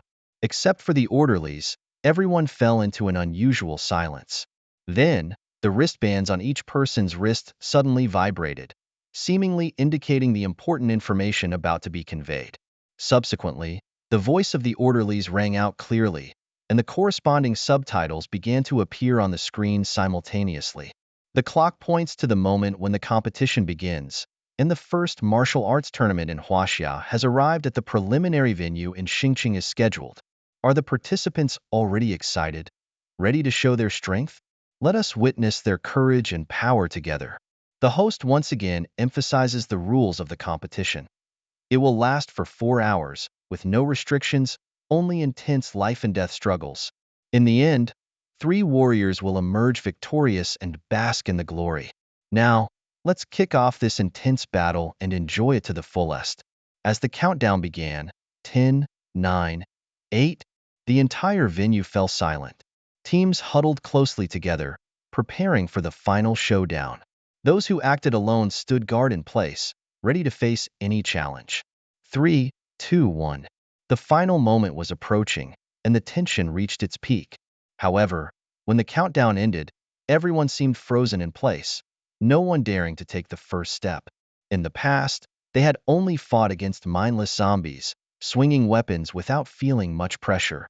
But now, facing living humans, every confrontation could turn into a tragedy. Even a slight injury could bring about guilt. The competitors on the field and the audience in the stands were shrouded in this somber atmosphere. It was as if the shadow of death loomed over everyone, preventing anyone from breaking the silence. However, at that moment, a fresh figure suddenly stood out. She was dressed in a white dress, delicate shoes, her black hair fluttering in the wind like a beautiful painting. To Suyu, her appearance seemed to come straight out of a painting, captivating yet unrecognizable. She held a cross necklace tightly in her hands, with two small white rabbits hopping beside her as if dancing. Her long legs trembled slightly in the air, tinged with a hint of pink, displaying a heart-wrenching fragility. Amidst the puzzled looks of the crowd, she walked out of the crowd and headed straight for the platform at the center of the arena. Suyu quietly used her detection technique, a mischievous smile playing on her lips. Isn't this one of those common Madonnas from the early days of the apocalypse? How could anyone harm such bunnies? LV100, profession, healer, B-level talent, friends of the Madonna's heart. I am the bunny. I have an idea that can benefit us both. In fact, the essence of this game is that the orderlies want us to kill each other, but we must not fall for it. There are no clear rules or requirements for this game, and the orderlies will only reward us based on how long we stay in the arena. So, I suggest that none of us should fight. Let's wait until we receive our rewards and then leave, giving the arena to those who truly need it. What do you all think? Those who were initially planning to challenge her dispersed after seeing the appearance of the bunny. Despite the surging male hormones in their bodies, they realized they needed to think twice before acting. They yearned to compete with her and give her a chance to grow. However, the tempting proposal from the bunny after careful consideration was appealing. When the game reached 5 minutes, 30 minutes, and 1 hour, everyone still on the field would receive a survival package as a reward. This proposal was a wise and advantageous choice for everyone, especially those who were accustomed to seeking discounts and benefits. The elder brother is quite skilled. Can we meet after the competition is over? Move aside. Suyue is an idle trainee with 2.5 years of practice experience, showing outstanding handling abilities, calmly facing the enthusiastic fans. The appearance of Tuzi made the atmosphere on the battlefield relaxed and pleasant. People approved of her proposal, although some remained cautious. The inner tension gradually dissipated. After all, there must be suitable candidates among these 4,000 people, right? In a time span of 5 minutes, each person received a small survival kit, which was definitely worth it. The audience outside the arena started to get impatient, unwilling to watch these people loitering around instead of going out and turning right to fight zombies. A level 6 Urnuzi shouted loudly in the stands, but the level 5 Zayamizi beside him showed a hint of compassion. After all, they only spent gold coins, while these contestants were risking their lives. However, Urnuzi was indifferent, believing that as a man, one should move forward bravely. These originally timid people now became emboldened, with constant encouragement, but it did not change the course of the competition. On the huge screen in the center of the gymnasium, the focus was on Xingang from the Dragon team and Lao Deng from the Black team. Xingang furrowed his brows, anxiously scanning the arena, while Lao Deng showed a sly smile. Suddenly, a cold arrow shot through the air, aiming straight at Tuzi, who was unprepared, hit in the shoulder, and fell on the stage. This scene shocked the surrounding contestants, and the battlefield seemed to fall into silence. However, deafening cheers erupted from the audience, finally breaking the deadlock. To everyone's surprise, the arrow came from the Dragon team, leaving everyone stunned and incredulous. The Dragon team, who claimed to be the embodiment of justice, actually committed such a heinous act. The atmosphere in the arena instantly tensed up, with everyone glaring at the Dragon team, forcing Xingang to provide an explanation. Xingang quietly asked his adjutant next to him, "Who shot the arrow just now?" The aide quickly ascertained the situation, a hint of surprise flashing across his face as he replied, "Captain Xing, this is a new recruit, just stepping onto the battlefield." After shooting an arrow, he became panicked and hastily fled. Locking eyes for a moment, they both understood without speaking. They were well aware that they had fallen into a trap set by the dragon group. While Rabbit lay on the ground, she struggled tenaciously to get back on her feet, half of her body stained with fresh blood, making the situation even more dire. Rabbit was not injured, so please do not misunderstand Captain Xing. His actions were not intentional. The faint and trembling voice of Tuzi, like a candle flickering in the wind, evokes a sense of pity. On the surface, she is a dazzling underground idol, but in reality, she is a secret investigator for the Black Team. In order to extract information from the target, she often uses various means to manipulate them, playing them in the palm of her hand. This time, she even took the initiative to offer herself as bait, planning to put the entire Star City Dragon team in a precarious position. Although her schemes are not always so clever, people often only believe what they want to believe. Admirably, even with arrows in her body, Tuzi still adheres to the dedication of an idol, biting her lip and not showing any signs of pain. Many people are furious. Some are losing their heads. This group of people from the dragon team is too ruthless. Swish! Another arrow whistled through the air, hitting Tuzi's other shoulder with the same precision as before. Everyone witnessed this cold arrow undoubtedly fired from the dragon team. You can explain one arrow as accidental, but can you still argue it was unintentional after 2 arrows? Following the direction of the arrows, it's clear that the one who shot the arrows has already left the battlefield. At this moment, everyone's eyes are burning with anger. As the crowd closed in step by step, Xinggang decisively ordered, "All personnel, evacuate the battlefield immediately." "Captain Xing, what about you?" Without hesitation, the deputy quickly relayed the order to the team. This well-trained team evacuated the battlefield in an orderly manner within seconds. Xinggang furrowed his brow, explaining that he ordered the retreat to protect the strength of the dragon team. "But I cannot leave. If I go, the blame will definitely fall on the dragon team. Shooting this woman in front of everyone will only make people think the dragon team deliberately disrupted the peace." After this incident, regardless of the final outcome, the prestige of the dragon team in Star City will be severely diminished. At that moment, the deputy and several subordinates who failed to evacuate in time quickly surrounded Xinggang, saying firmly, "Captain Xing, we're not leaving. We will stay with you. This is an order." Xinggang roared in a low voice, "Rest assured, if the situation turns unfavorable, I have a way to escape." Under his command, everyone eventually chose to collectively leave the battlefield. Led by the deputy, they searched for the individuals who shot the arrows in the team earlier. Although they knew that finding those 2 people was like finding a needle in a haystack. On the battlefield, with the dragon team's voluntary retreat, the battlefield that had originally had over 4,000 people instantly shrunk to just over 3,000. Now, only the black team stands out, controlling the entire situation. And the leader of the black team, Lao Deng, never spoke throughout, yet firmly held the initiative of the battlefield in his hands. "Boss, should we take advantage of the situation and capture Xinggang in one fell swoop?" He made a chopping motion, indicating what should be done with Xinggang. "Stop your foolish thoughts. Look at Captain Xing, enjoying the battle with his protectee. What could be more delightful than this?" Lao Deng laughed, revealing a set of neat false teeth. Niu Zigua has always admired Lone Wolf, believing in his extraordinary strength.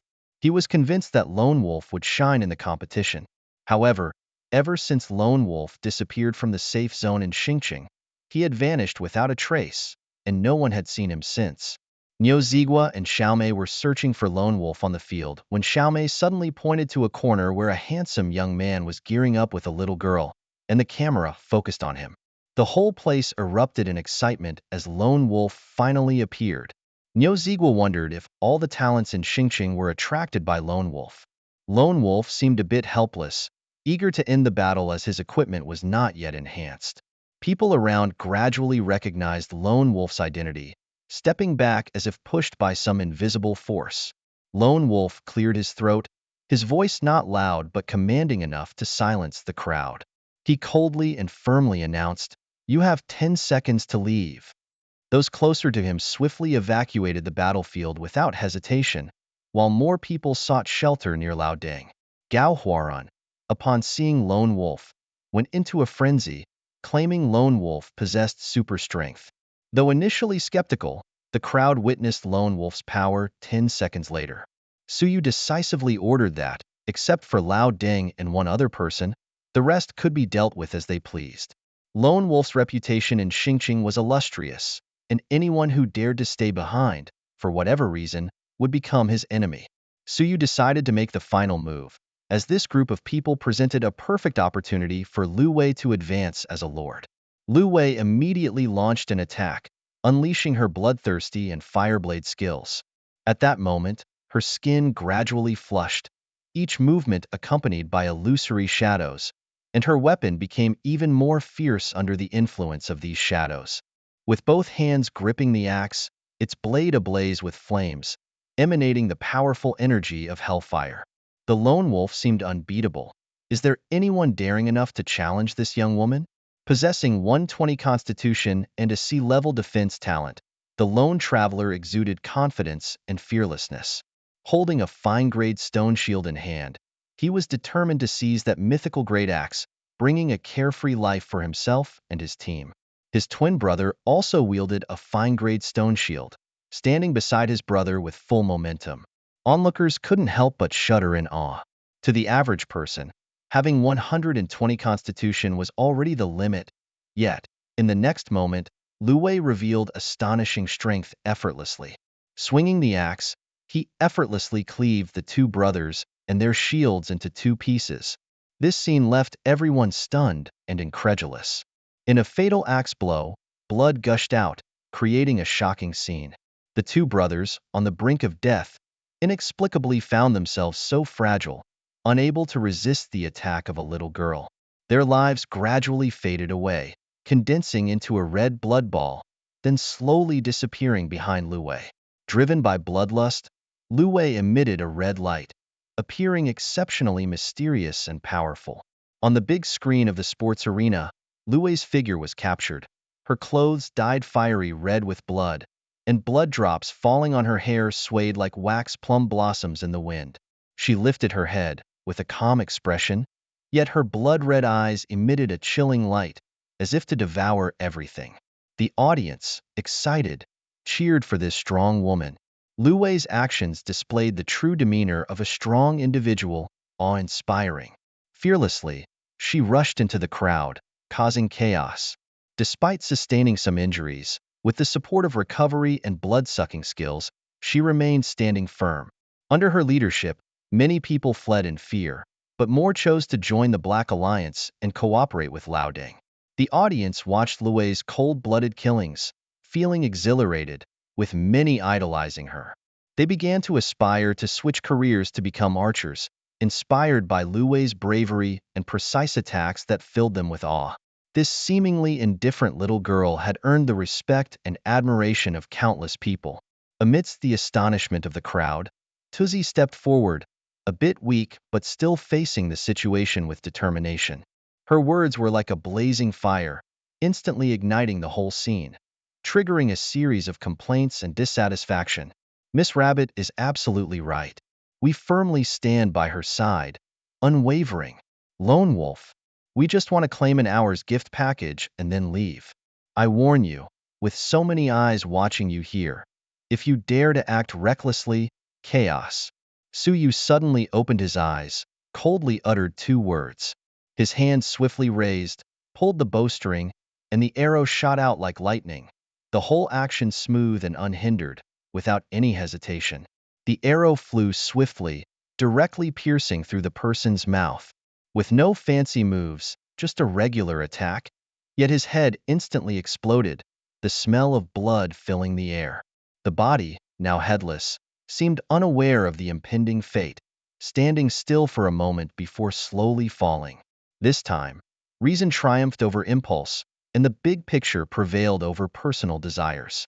Faced with the sudden death, the people present were stunned, as if losing their ability to think. In the audience seats, there was initially silence, followed by deafening cheers. Lord Lone Wolf has finally made a move. Seeing is believing. What's wrong with these people? Lord Lone Wolf clearly gave them a chance, yet they chose to act this way. Brother, did you just see clearly? How did the Lord pull the bow?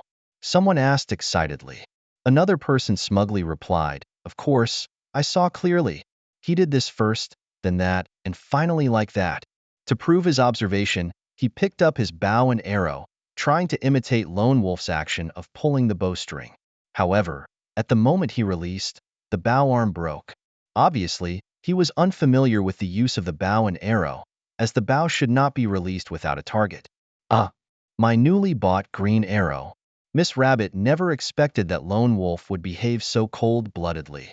What's even more surprising is that no one in the audience stood up to accuse Lone Wolf, because those who dared to criticize Lone Wolf had already been besieged by the surrounding fervent fans. Though these people had low status, many had benefited from the 2 small gift packages sent by Lone Wolf. If you want to scold your life-saving benefactor, then give me 2 small gift packages, and I'll scold with you. Can't give? Then why should I scold with you? After the chaos, Shingang of the Dragon team saw a significant reduction in pressure due to the shift of the enemy's focus. However, when faced with the person he had vowed to protect, his inner conviction prevented him from delivering a fatal blow. Even though the opponent's moves were deadly, Shingang only managed to injure him, unable to make a fatal strike. At this moment, Suyu calmly walked forward, with each step causing the opponent to retreat 2 steps. Finally, he arrived at the side of the central stage and found a table. Taking out a piece of cloth from his bracelet, he gently spread it out, then arranged a plate of enticing braised snacks, 2 bottles of precious 82-year-old Maodai liquor, and an exquisite small wine glass. A plate full of braised snacks, 2 bottles of 82-year-old Maodai, and an exquisite small wine glass. This scene left the audience outside gaping, with mouths watering. The Lone Wolf style is truly amazing. He is elegant and composed, always keeping a close eye on the Battle of Luwei without rushing to take action himself. Nevertheless, he occasionally communicates guidance to Luwei through consciousness, providing constructive advice to help her master her movements, optimize her positioning, and seize the right moment. In the minds of everyone, as long as the Lone Wolf does not personally appear, there is still hope for a reversal in the battle. Currently, it seems that the Lone Wolf has no intention of taking action himself. And of course, Suyue will not personally intervene again, as the arrow just now was enough to make hundreds of people flee in fear. Giving them a seemingly less powerful target will maximize our benefits. Lone Wolf, what do you mean by this? Lao Deng finally couldn't hold back and asked. Suyu gently put down the wine glass and pointed at Lu Wei, saying in a calm tone, "She has already defeated you all, that's enough. If Miss Lu Wei unfortunately falls into our hands, I hope you don't hold a grudge and seek revenge, okay?" Lao Deng's mouth twitched slightly. Having lived in Huaxia for many years, he understood what Suyu's address meant. Suyu did not respond, silently acknowledging his words. After the conversation, everyone present felt a cold wind blowing from behind. However, in this chill, they seemed to see the dawn of victory. In their eyes, the Lone Wolf seemed invincible. But this woman, no matter how powerful, how much more powerful could she be? Even if she has 200 points of strength, 5 talents, and over a dozen skills, she is still just a mortal. It's difficult to fight against a Lord-level zombie. How could she surpass a Lord-level zombie? The 2,000 people on the scene gradually surrounded her, turning the central open space into a moving battlefield. Captain Lao Deng, strategist? Will the Lone Wolf really not be able to escape? A subordinate hurriedly approached them and asked. The strategist answered without hesitation, absolutely not. With so many people on the scene now, if he dares to resist, neither the Black team nor the Dragon team will let him go. Lao Deng nodded in agreement after hearing this.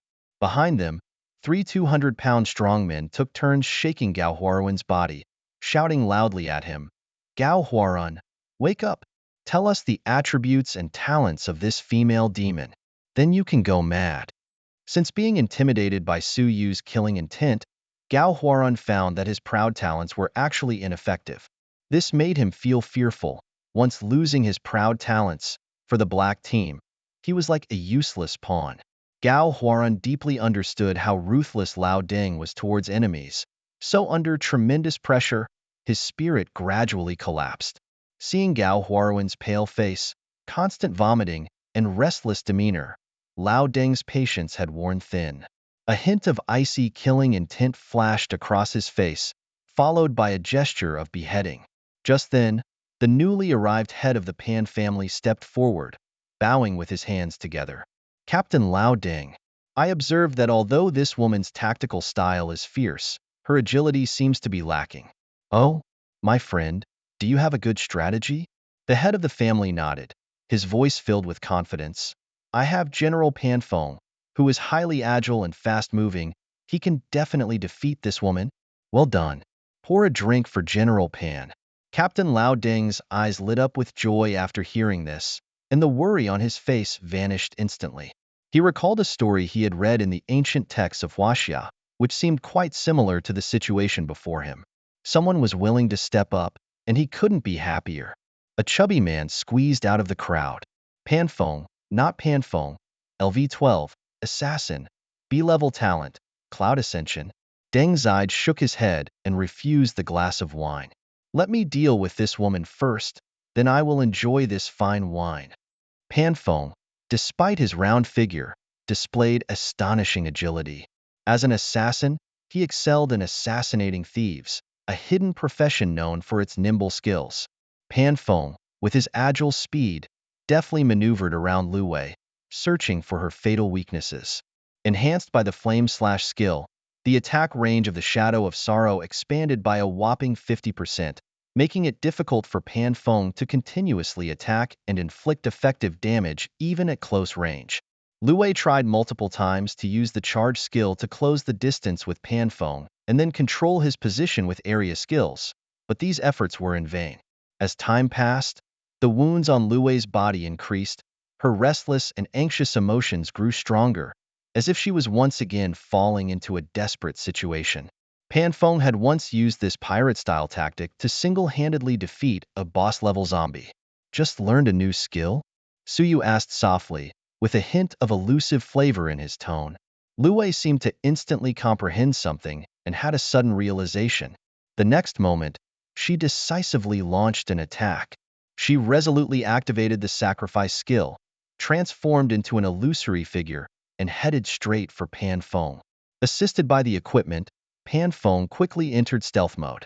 He thought he could easily dodge this charge, but to his surprise, Lu Wei seemed to foresee everything and directly targeted his location.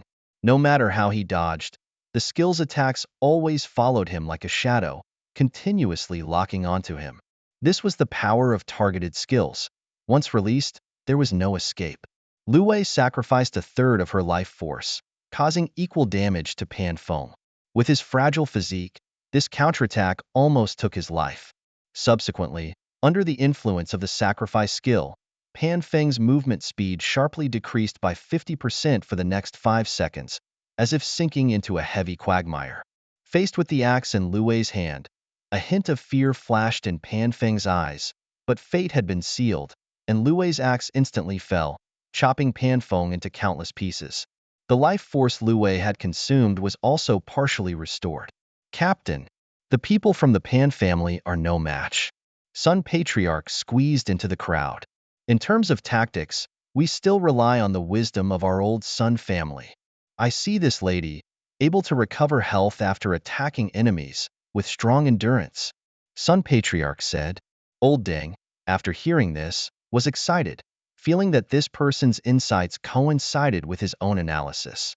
We just need to trap her in place, adjust our positions flexibly, and gradually weaken her vitality using long-range bows or skills. Sun Patriarch immediately nodded. The next moment, countless arrows and skills rained down on Lu Wei like a storm. Indeed effective. If it weren't for Lu Wei continuously launching assaults, killing several people, and recovering some health, she would have probably fallen amidst the dense rain of arrows and skills. Another fierce wave of attacks came crashing down, and with no skills left, Lucy swallowed a small red potion without hesitation. Thanks to the magical talent of the alchemist, Her health instantly returned to its peak. However, despite this, she felt helpless and confused as she faced the next wave of attacks. Did she have to rely on her master's power once again to escape this predicament? Why did it always have to come down to relying on others? Suyu stood by, appearing calm on the surface but feeling anxious inside. He tightened his grip on the wine glass, ready to handle any possible emergencies. Just as things seemed dire, a golden light suddenly shimmered from the necklace on Lucy's chest, as if a divine being had descended to the mortal realm. Suyue finally let go of the burden in his heart. This time, he chose to remain silent, no longer exerting too much guidance on Lu Wei as before. He deeply understood that long-term care could not truly help her grow. After extensive training, Lu Wei finally tapped into her inner strength. With her combat intuition, Lu Wei could now make wise decisions independently. After all, the final of the martial arts tournament was approaching, and Suyue could not guard her by her side as before. Lu Wei's body gradually became stronger in front of the audience. Fortunately, the post-apocalyptic equipment could automatically adjust the body shape. Otherwise, it would cause big trouble in front of everyone. Under the protection of the gods, Lu Wei's physique increased by 30%, while being immune to all skills and spells. In theory, only normal attacks could harm her. Although the duration was only 60 seconds, this time was enough for Lu Wei to adjust her posture and counterattack, enough to turn the situation around.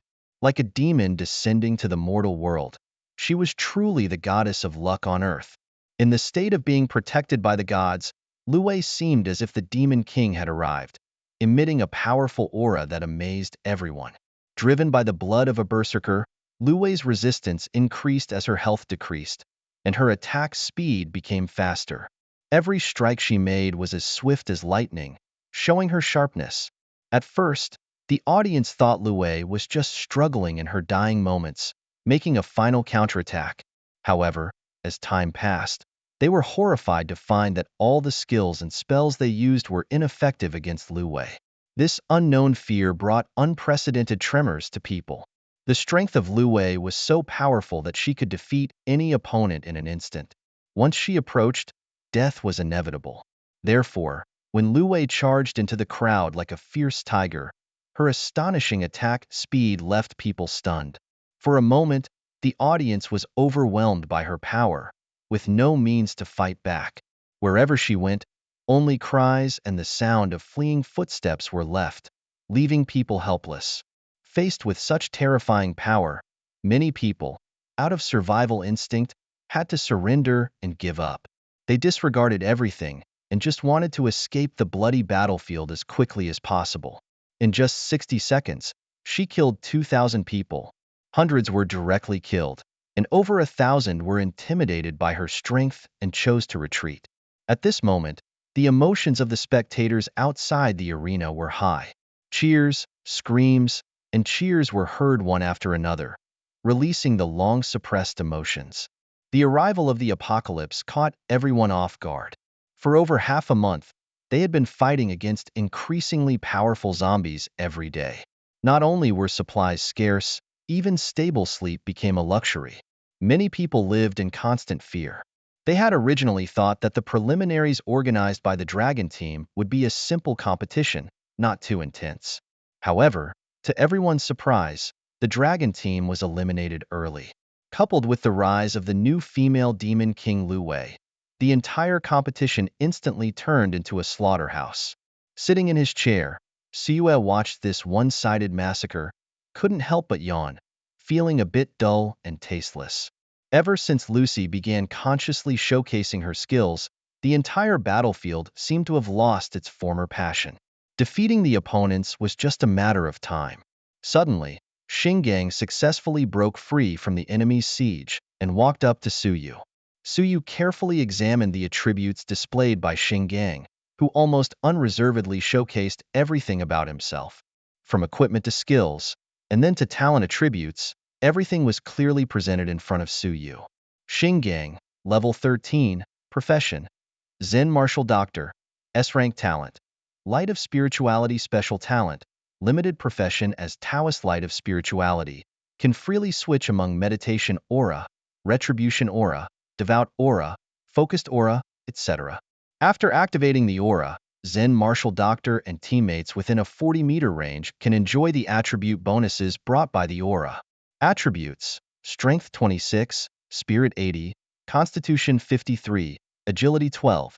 Equipment: Skills: Fully equipped, including 4 excellent grade equipment and 7 good grade equipment, which is undoubtedly an unattainable existence for ordinary people. But for the leader of the Dragon team, it is not particularly outstanding. The profession is Zen Martial Doctor, naturally a typical Taoist auxiliary profession. In the previous Life's Dragon team, Xinggang was the person Suyu admired the most. This person was not someone who preached righteousness but acted unscrupulously in private. Xinggang's words and deeds were consistent, and he kept his promises.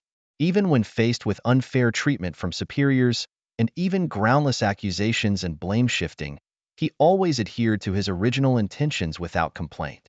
What he pursued was only to manifest and uphold the justice in his heart. Although he would soon be promoted to a general, it was only because his level was not high enough and he needed to bear greater blame. Xinggang's sacrifice made Suyu deeply realize that not everyone in the Dragon team harbored the original intention of serving the country and the people. Xinggang's gaze was always fixed on the enticing bottle of aged wine on the table. His throat involuntarily moved, unable to resist the desire rising in his mouth. Most members of the Dragon team were heroes in wine. After the apocalypse, the team had also found some capsules of alcoholic beverages. But those were only rice wine, fruit beer, or pre-mixed cocktails, with an alcohol content never exceeding 10 degrees. At this moment, just by smelling the tempting aroma of the wine, he found it somewhat difficult to restrain himself.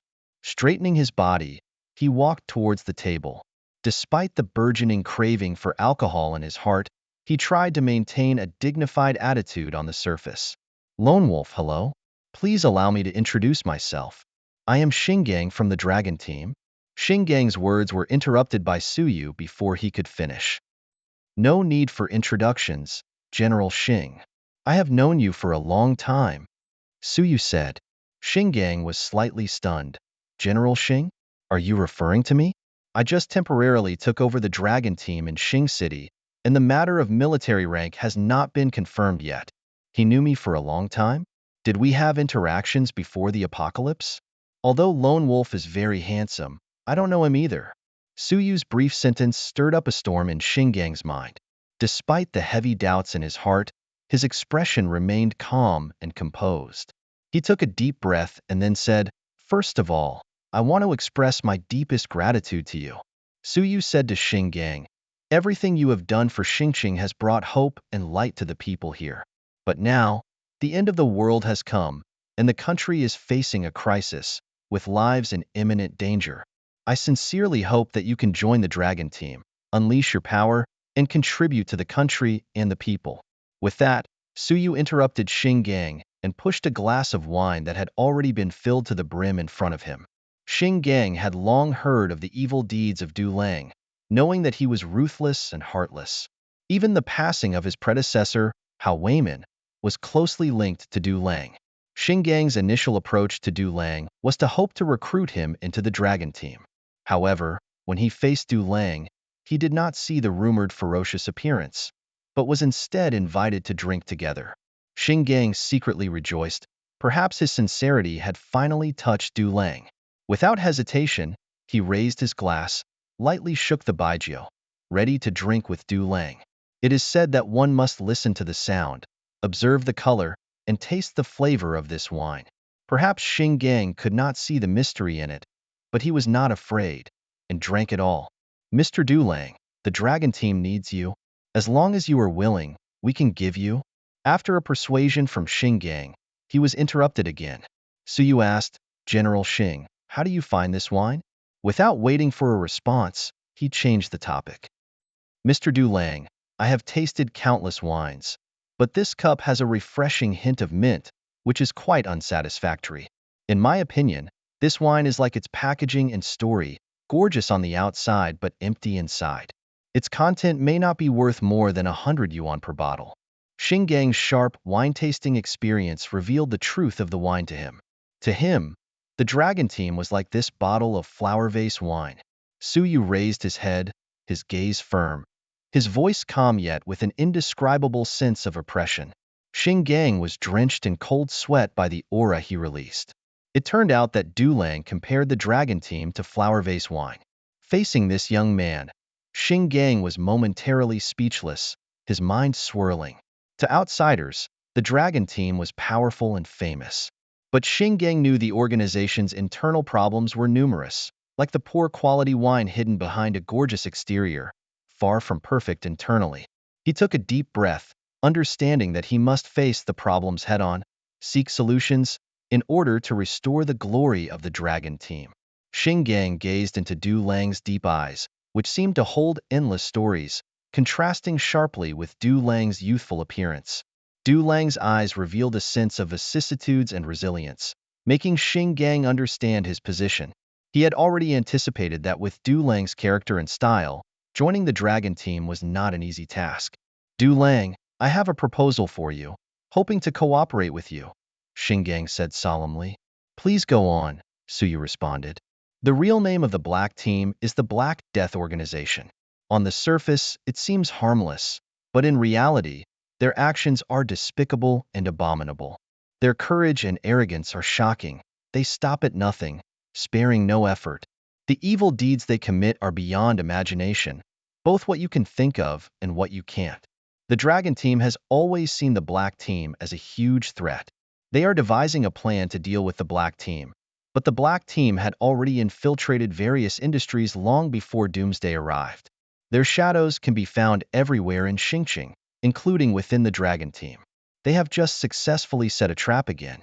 Xingang detailed the situation of the Black Team to Suyu.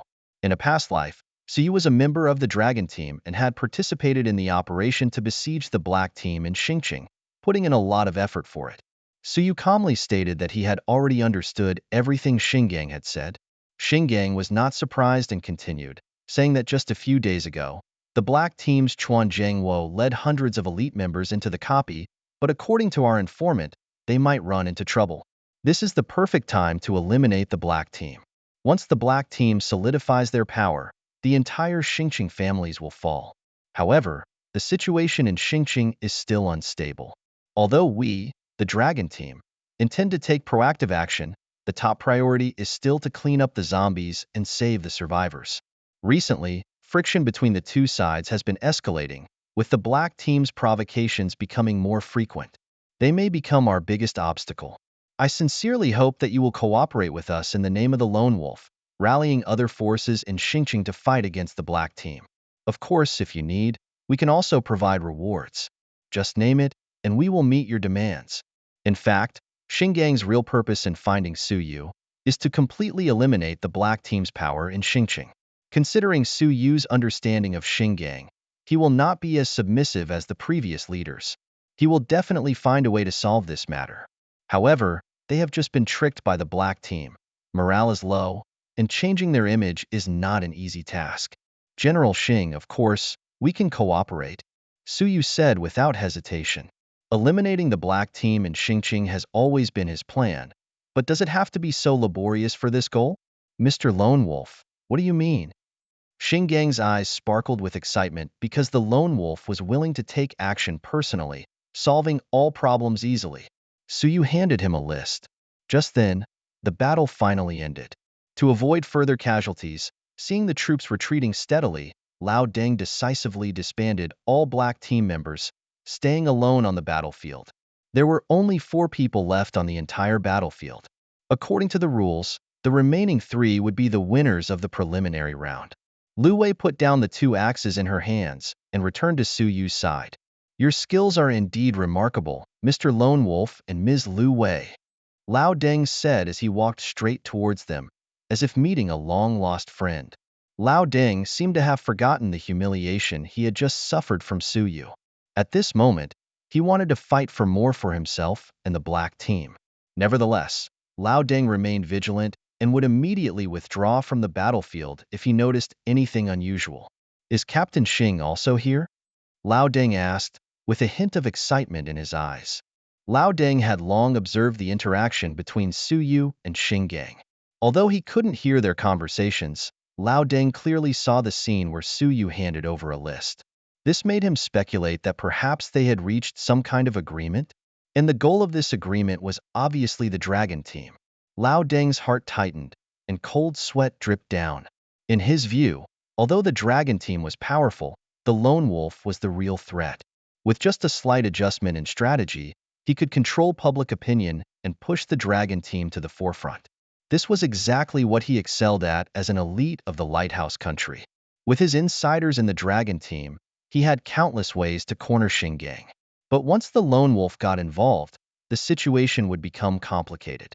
The lone wolf far surpassed the dragon team in strength and influence. Even the women around him were not to be underestimated. Among the four of them, who would prevail almost entirely depended on his whim. At present, he needed to probe the other party's intentions in order to respond accordingly. As a knowledgeable Huaxiatong, Lao Deng was well aware of the wisdom of not hitting a smiling face. Respected Lord Lone Wolf, I deeply apologize for the misunderstanding about the skill book before. To show my sincerity, I have specially prepared a skill book for you as compensation, Lao Deng said, his tired expression instantly blossoming into a brilliant smile, like a blooming flower. Although this was only a fine-quality skill book, considering your outstanding combat skills, not overly relying on attack effects, I hope you will like this small gift, Lao Deng added. Lao Deng, I remember that book. It was sold for 80,000 gold coins at the market 2 days ago. You are truly generous. 80,000 gold coins, enough to equip an excellent team. Is this what they call financial power? Xingang was surprised by this. That was just the listing price. Nowadays it's hard to get it without a six-figure budget. Lao Deng looked at Xingang's surprised expression, feeling triumphant. After all, sometimes letting others speak for him was more persuasive than speaking for himself. In these days, Lao Deng had been tirelessly collecting skill books in Xingqing with his excellent business acumen. Unexpectedly, he and Su Yu were both interested in the same book. This legendary skill book was not widely accepted due to its self-damaging property, but Lao Deng saw this as an opportunity and planned to reveal the past by lowering the price. Su Yu looked at the archery skill book in Lao Deng's hand, which he had recently obtained. Scorching Arrow, a fine-quality skill that limits weapons to bows and crossbows. It imbues ordinary attacks with flame damage, consumes a small amount of energy per attack, and can be set to auto-release. This skill was quite good, making ordinary attacks inflict flame damage. For enemies sensitive to fire, this was definitely a weapon. A hint of cunning flashed in Su Yu's eyes. It was apparent that Lao Deng's ability to control the situation was exceptional. Su Yu unhesitatingly took the book. Dear Lone Wolf, although straightforward, you appear smoother compared to Xingang. The situation is clear now, with only you, Miss Luwei, me, and Mr. Xingang left. Lao Deng noticed that Su Yu accepted the skill book, showing more confidence and ease. Your and Miss Luwei's positions are unquestionable, naturally occupying 2 spots. Lao Deng continued. To show sincerity, I am willing to offer you 100,000 gold coins and a legendary equipment. The only condition is for you to remain neutral at the critical moment and not get involved. Upon hearing this, Xingang frowned slightly, silently marveling at the generosity of 100,000 gold coins, a substantial amount indeed. He understood the value of this wealth, enough to purchase 1,000 resource capsules. If used thriftily, it could sustain many survivors. Recently, the Dragon team successfully rescued many survivors, referred to as grandpas. However, behind this title lies a disheartening reality. These rescued grandpas, upon receiving help, did not show the expected gratitude or take on feasible tasks. Instead, they behaved like pampered nobles, deeming everything done by the Dragon team as a matter of course. What's even more heart-wrenching is that many Dragon team warriors had to endure hunger to support these grandpas. 100,000 gold coins? Su Yu couldn't help but sigh, realizing that the black team came prepared, offering such a tempting sum right off the bat. He recalled the days when he fought tirelessly against zombies, the blood, sweat, and effort. Compared to the ease with which the black team collected protection fees, it was a whole new level. How about 120,000 gold coins? This is our current maximum offer from the black team. Lao Deng mistakenly thought Su Yu found the amount insufficient and voluntarily raised the price. All right, it's a deal. Su Yu's tone was indifferent, as if everything was under his control. Xing Gang, on the side, listened attentively, feeling puzzled. He had previously declared to eliminate the lone wolf of the black team. Yet now it seemed like they had reached some sort of consensus. Suddenly, Lao Deng's expression changed, and when he turned to Xing Gang, his demeanor was completely different. In a deep voice, Lao Deng said, "Uncle Deng heard that Captain Xing is facing a shortage of resource capsules recently? Uncle Deng is willing to offer 3,000 resource capsules to secure the final winning spot." With undeniable confidence in his tone, he added, "If you are up for a challenge, Uncle Deng is willing to accompany you to the end. Let me tell you, even though I am old, I was once a prominent figure." Lao Deng is an assassin specializing in stealing corpses, while Xing Gang is a healer practicing Zen martial arts. In terms of professional attributes, Xing Gang was obviously at a disadvantage. However, in a brief moment, Xing Gang clearly analyzed the pros and cons of the situation. Taking a deep breath, he looked at Su Yu with a complex gaze and made a decision. "I withdraw." Instead of engaging in a futile struggle with Lao Deng, ultimately leading to no achievements, it was more practical to seize the present offer of 3,000 resource capsules. The audience below witnessed this dramatic turn, expecting action but witnessing a shift to commercial competition. However, due to the distance, they couldn't hear the conversation clearly, looking puzzled. At this critical moment, Xing Gang suddenly disappeared on the battlefield, as if merging into the embrace of the night. A crisp alert sound came from the system. Xing Gang has always been the bravest and most resilient warrior in the team, showing extraordinary courage and determination in every battle. However, his sudden disappearance this time shocked and unsettled everyone. People began to worry about his safety, hoping that he would be safe and sound. At the moment of Xing Gang's disappearance, his inner anxiety and unease reached a peak. He did his best to protect his teammates, but suddenly lost contact with them, feeling extremely anxious and helpless. He knew deep down that only by finding his teammates as soon as possible could he regain inner peace and tranquility. In the darkness, Xing Gang began to reflect on his actions and choices. He realized that only with the strength and support of the team could he overcome all difficulties and challenges. Therefore, he made up his mind not to give up, to continue searching for traces of his teammates, hoping to reunite with them soon and face future challenges together.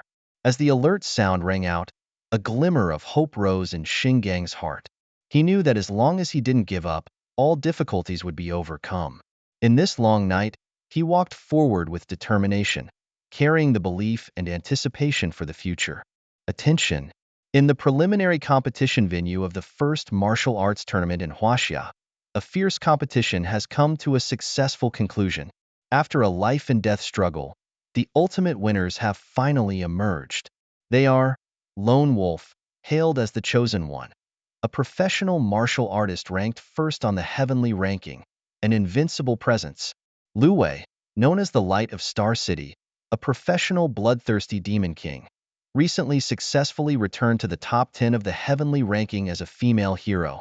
And the sleepy old Ding, also hailed as the Light of Star City, a professional corpse thief, easily secured the final victory with outstanding strategy.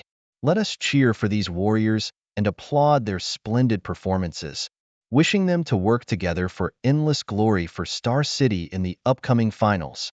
However, unexpectedly, Xing Gang actually surrendered? A plump, slightly greasy middle-aged man exclaimed in shock, disappointment evident in his words. "Boss, should we consider a substitution until the dragon team arrives?" A secretary with golden-rimmed glasses cautiously suggested, clearly surprised by Xing Gang's surrender. "I was counting on him to make it to the top 3, hoping for some benefits. I haven't tasted the delicious sea cucumber for days, feeling quite uncomfortable all over." The middle-aged man shook his head and hurriedly left the viewing area. "Boss, please wait. I have arranged the green channel for you."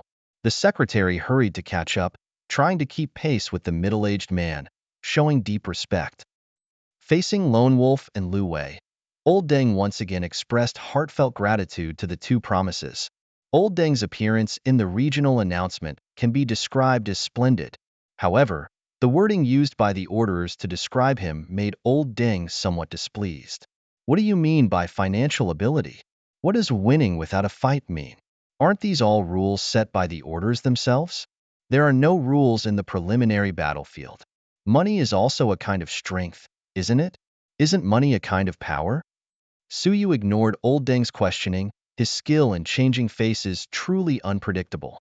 Old Deng took out an exquisite card from his bracelet and handed it to Lone Wolf with great respect, promising not to shortchange a single coin. However, 120,000 gold coins are indeed not a small amount, and Old Deng naturally cannot carry so much cash. This is an invitation card from the Black Team. Our address is on it.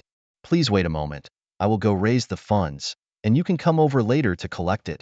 Old Deng explained cautiously, feeling anxious, afraid that Lone Wolf might cause trouble because he couldn't immediately see the cash. Wow, this is like a modern version of the Hungmin banquet. However, Suyu remained calm and simply and decisively replied, "Okay, I will come over later." With that, he took Lu Wei through the player's passage, preparing to leave the battlefield. From a distance, you could see thousands of enthusiastic fans gathered at the entrance of the Star City Stadium, waving banners, swaying colored lights, creating a lively scene. Suyu originally thought he would receive a warm welcome, but to his surprise, most of the fans were there to support Lu Wei. What surprised Suyu even more was that some fans forcibly paired him and Lu Wei together as a CP couple. Himph, you guys are really cunning. In an instant, Suyu swiftly stored Lu Wei in his cultivation space, no longer disturbed. Using the skill of disguise, I transformed into an ordinary passerby, leaving the gym and heading straight to the safe zone of Star City. Unexpectedly, the first thing little girl did after entering was still to eat, simply enjoying a piece of braised beef head, sprinkled with Old Sue's special mouth-watering peppercorn salt, drizzled with hot rapeseed oil, and a dash of vinegar. Little girl hugged the over 40-pound braised beef head tightly, and almost in an instant, she had gnawed half of it clean. The way she ate the meat made Suyu drool. Just then, Suyu noticed that there was a mysterious package in both his bracelet and Lu Wei's cultivation space, indicating the spoils of the victor. It seemed that this time's reward had been obtained. Ding! Successfully unlocked the victor's spoils, gaining 500 reputation points, 5,000 experience points, 5,000 gold coins, and the temporary title, Star City Light, valid for 99 days. In the preliminary round of the martial arts tournament in Star City, he became the survivor of the preliminary round victor. All attributes temporarily increased by +2. When wearing this title, attack power increases by 10%, and healing effects increase by 10%. In the treasure chests of the two, each opened a legendary weapon, with weapon strength at the top of the legendary level. However, one in the hands of the two was a growable Bao King, and the other was the top-notch myth-level weapon. For the two, they were of little use and could be auctioned off in the future. After spending tens of thousands of gold coins, Lu Wei's War God's necklace and Suyu's Archer's ring were both upgraded to the maximum level. The Archer's ring +10 was upgraded from the original all attributes +5 to double the trashy attributes. It also unlocked a passive effect called Firepower Suppression. Firepower Suppression ensures that the fourth arrow of a normal attack will inflict double damage. Not bad. It's a bit of a boost. Ding. The spiritual attribute has exceeded 160 points, unlocking the new skill, Ghost King's Power. Ghost King's Power, injecting a little energy, allows attacks to be imbued with the power of the Ghost King. After killing any living being, you can directly control the undead. The undead inherits 50% of the original body's attributes, lasting for 60 seconds. Ding. The agility attribute has exceeded 160 points, unlocking the new skill, Ghost King's Step. Ghost King's Step increases movement speed for 10 seconds, dodging all physical attacks, while also reducing the movement speed of surrounding enemies by 50%. Not bad. With new skills, can try them out at the banquet tonight? And Lu Wei's War God's necklace +10, with even more increase in constitution and double the duration. Just as I walked out of the safe zone of Star City, I saw a man with golden-rimmed glasses pointing his finger at Xingang's nose and scolding loudly. Xingang's subordinates had varying expressions. Some were dissatisfied with their boss, but most were gloating. The greasy man with a fat head and big ears beside them seemed to enjoy the joy brought by privilege. Old Xing asked his subordinates sternly, "Have those two traitors not been found yet?" His eyes revealed his dissatisfaction with the team's efficiency. He thought to himself, what on earth are these people doing? Just casually finding two people to make do, thinking they can get away with it? Even if they can't achieve a top 3 position, at least the materials capsules they bring back should be worth it, right? The leader requested to enjoy Maotai liquor and taste sea cucumbers tonight, all of which you need to arrange, Secretary Ma. Old Xing frowned at the high price of Maotai liquor. Even the latest vintage Maotai would cost 3,000 gold coins, enough to feed a large group of soldiers for 2 days. Suddenly, the leader frowned, and a scent emanated from his nose. He asked, "What's wrong? Is there any difficulty?" The atmosphere became tense. In the office, the secretary's urgent voice suddenly came, "Boss, Lone Wolf is here." Everyone immediately quieted down, their eyes revealing a hint of tension and curiosity. After Su Yu's disguise was exposed, he once again revealed his identity as Lone Wolf, his handsome demeanor unmistakably evident.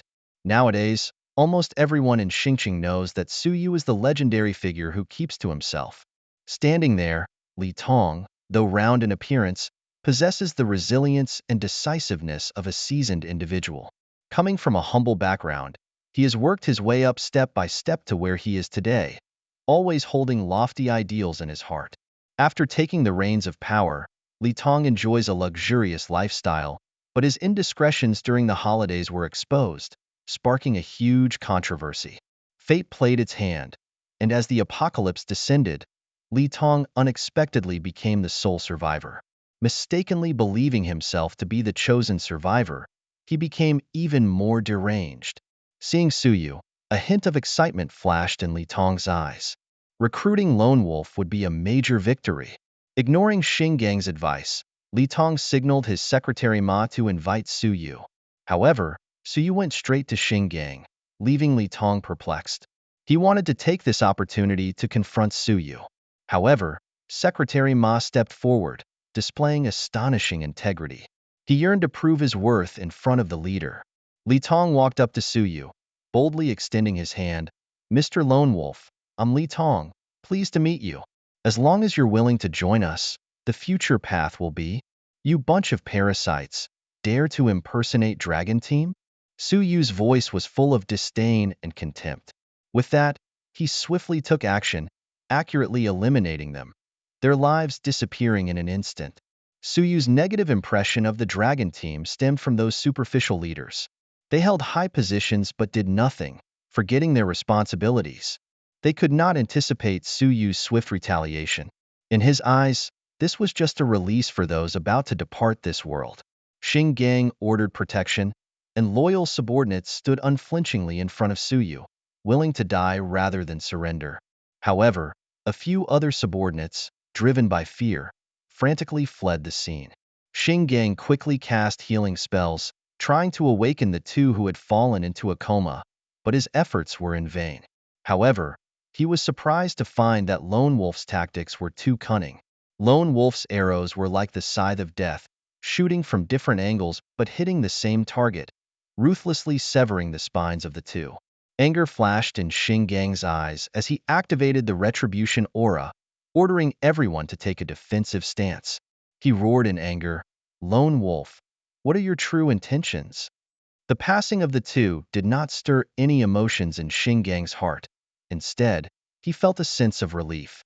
Despite his gentle nature, the experiences of the past few days had left him exhausted. Su Yu's criticism hit the mark. These people dared to call themselves the Dragon Team, a serious insult to the dignity of the Dragon Team. However, Xinggang knew deep down that as a member of the Dragon Team, he had to endure any grievances silently. Lone Wolf's actions seemed to be fulfilling the desires that Xinggang longed for but dared not act upon. However, Lone Wolf's public killings seemed like a direct challenge to the Dragon Team. Yet, from his words, Xingang also sensed a hint of frustration. Lone Wolf, what intentions are you harboring? Tomorrow morning, come to Hua Chuang Tower. Don't forget my reward. Suyu did not respond, simply saying before turning and leaving. To others, Hua Chuang Tower might be just an ordinary building, but to Xingang, its significance could not be clearer. Hua Chuang Tower was the secret stronghold of the Star City Black Team. Xinggang's eyes widened. Were they planning to take action tonight? Suyu indeed wanted to credit the destruction of the Black Team solely to Xingang. Such an achievement would ensure Xinggang's stable position, impervious to any future changes in leadership. As Suyu's figure disappeared from view, Xingang remained standing, lost in deep contemplation.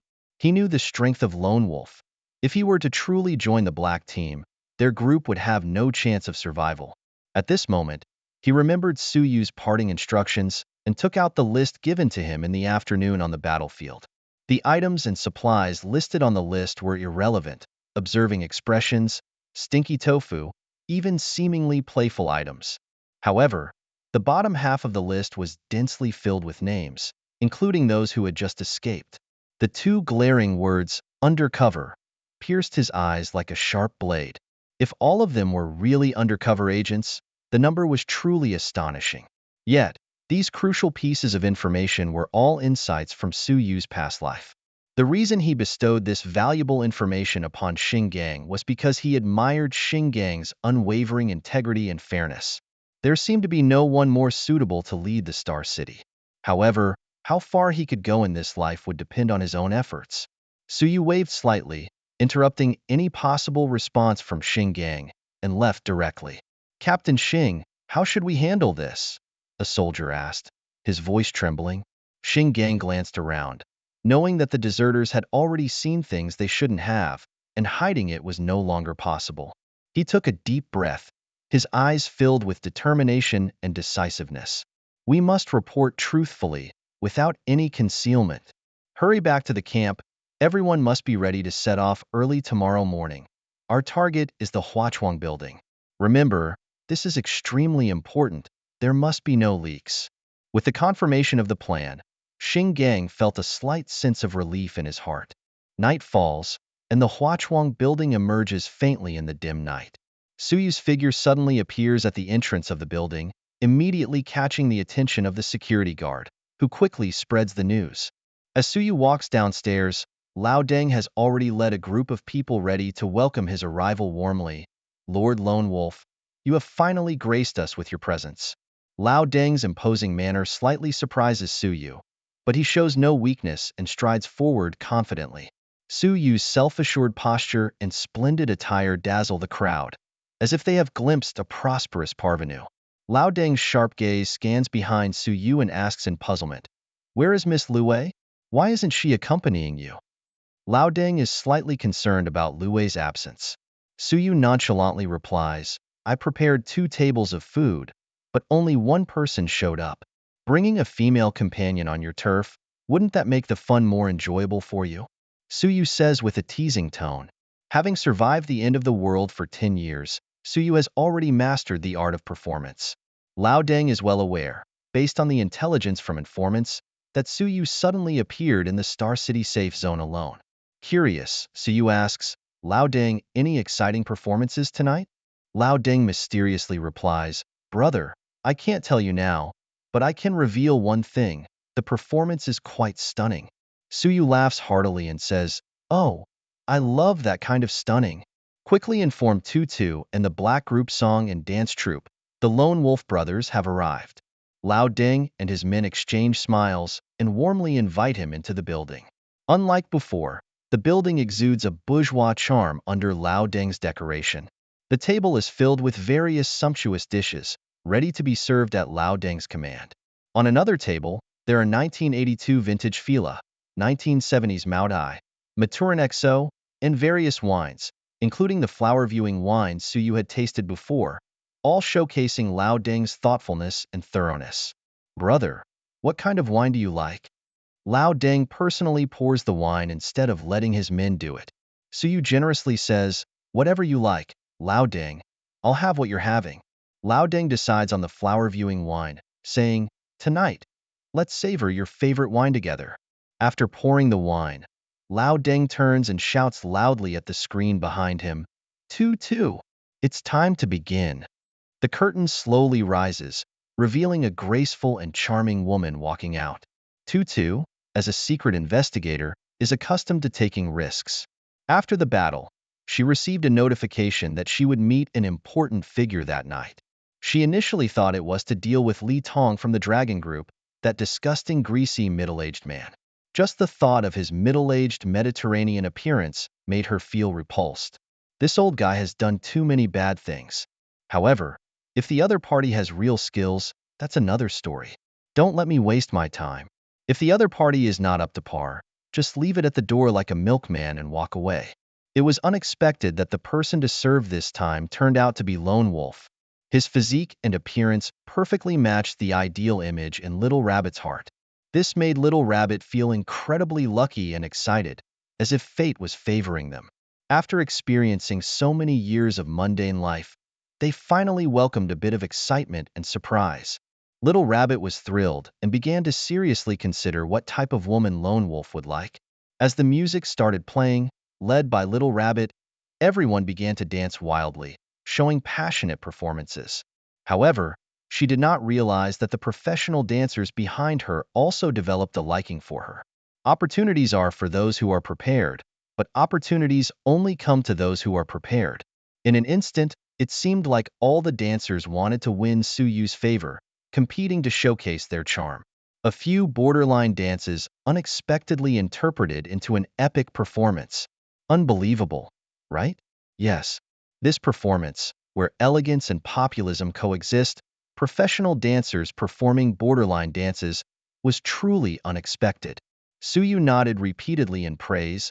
The scene and scale today could almost rival the treatment of imperial level. Lao Deng smiled and said, "It's good if the little brother likes it. Is that Little Rabbit from the afternoon? Why does she look a bit different now?" Su Yu curiously searched for information about the other party and found that although this person was still the same person, at this moment Little Rabbit seemed completely different, exuding a whole new charm. "Little Rabbit, did you hear what Lone Wolf Brother said? Come over here and let him have a good look." Lao Deng teased Little Rabbit, with a hint of jest in his tone.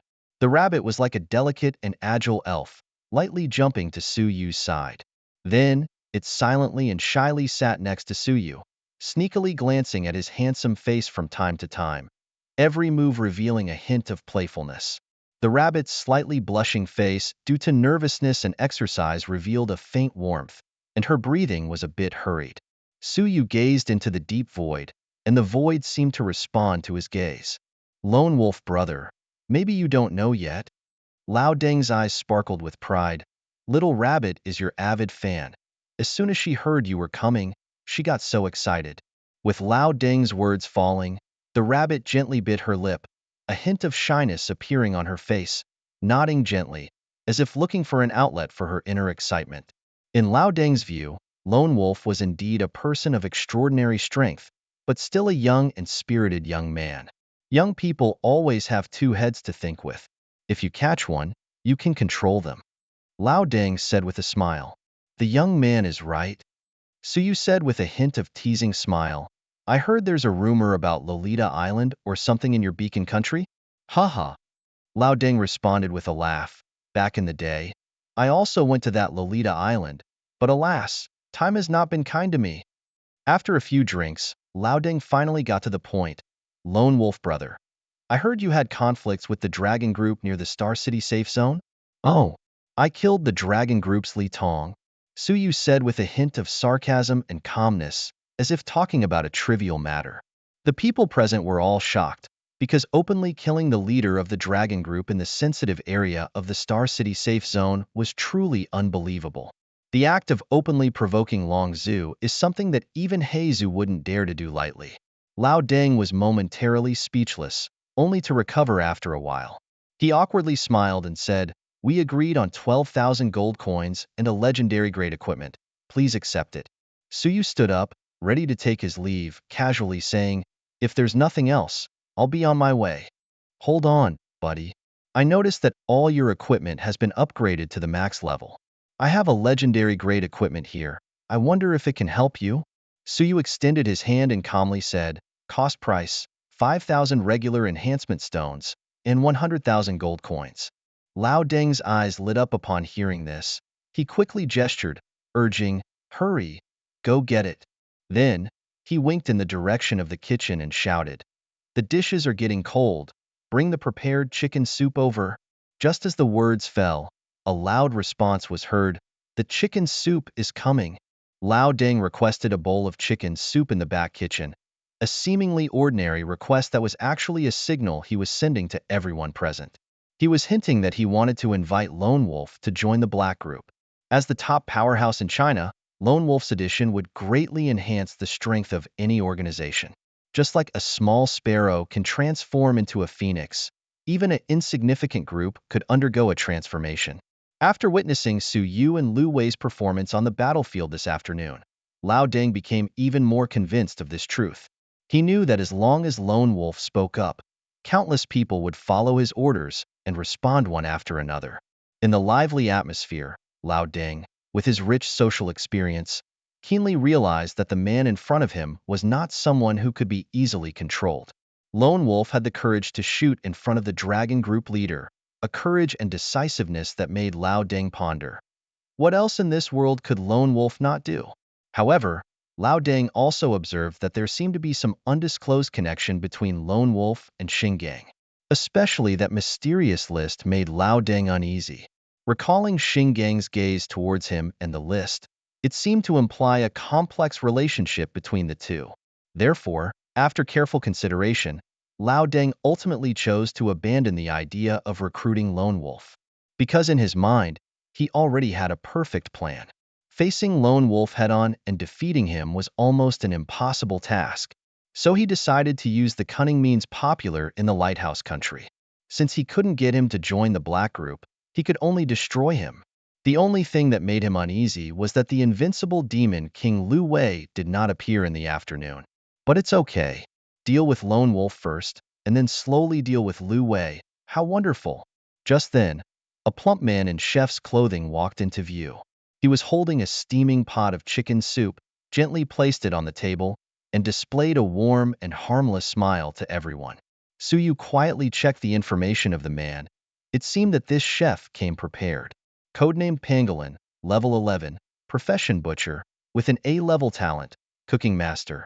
The A-level talent of cooking master endowed him with the ability to cook delicious dishes with any ingredients. Eating these delicacies made by the cooking master would provide special attribute bonuses in a short period of time. As a butcher, he possessed the talent of cooking master, achieving self-sufficiency. Lao Deng was the first to speak. Lone Wolf, my friend, for your arrival. I specially invited the chef codenamed Pangolin from Star City. Come, taste this chicken soup, see how it tastes. Chicken soup? In the apocalypse, there's still fresh chicken soup? Suyu looked at the soup brought up and felt a little more fond of Lao Deng. After the apocalypse, these small animals did not become targets of the enforcers, so they did not immediately suffer a devastating blow. Although chickens also needed water and food to survive, they were able to continue their lives, undoubtedly because of human protection. They even had to rely on the food provided by humans to sustain their lives. In this post-apocalyptic world, tasting fresh meat has become a luxury. Lao Deng gestured to the obese chef, urging him to introduce today's dish. The obese chef smiled and humbly said, Boss Lone Wolf, today's dishes are all made from pre-packaged ingredients in the resource capsules. However, under the skillful hands of this A-level master chef, these ingredients not only taste delicious, but also can enhance personal attributes within just 15 minutes. Lao Deng listened patiently but couldn't wait for the chef's detours, so he interrupted directly, Get to the point. Tell me about this chicken. The obese chef immediately returned to the topic and excitedly said, This chicken is extraordinary. It's the only one that survived in the market. I happened to pass by and brought it back.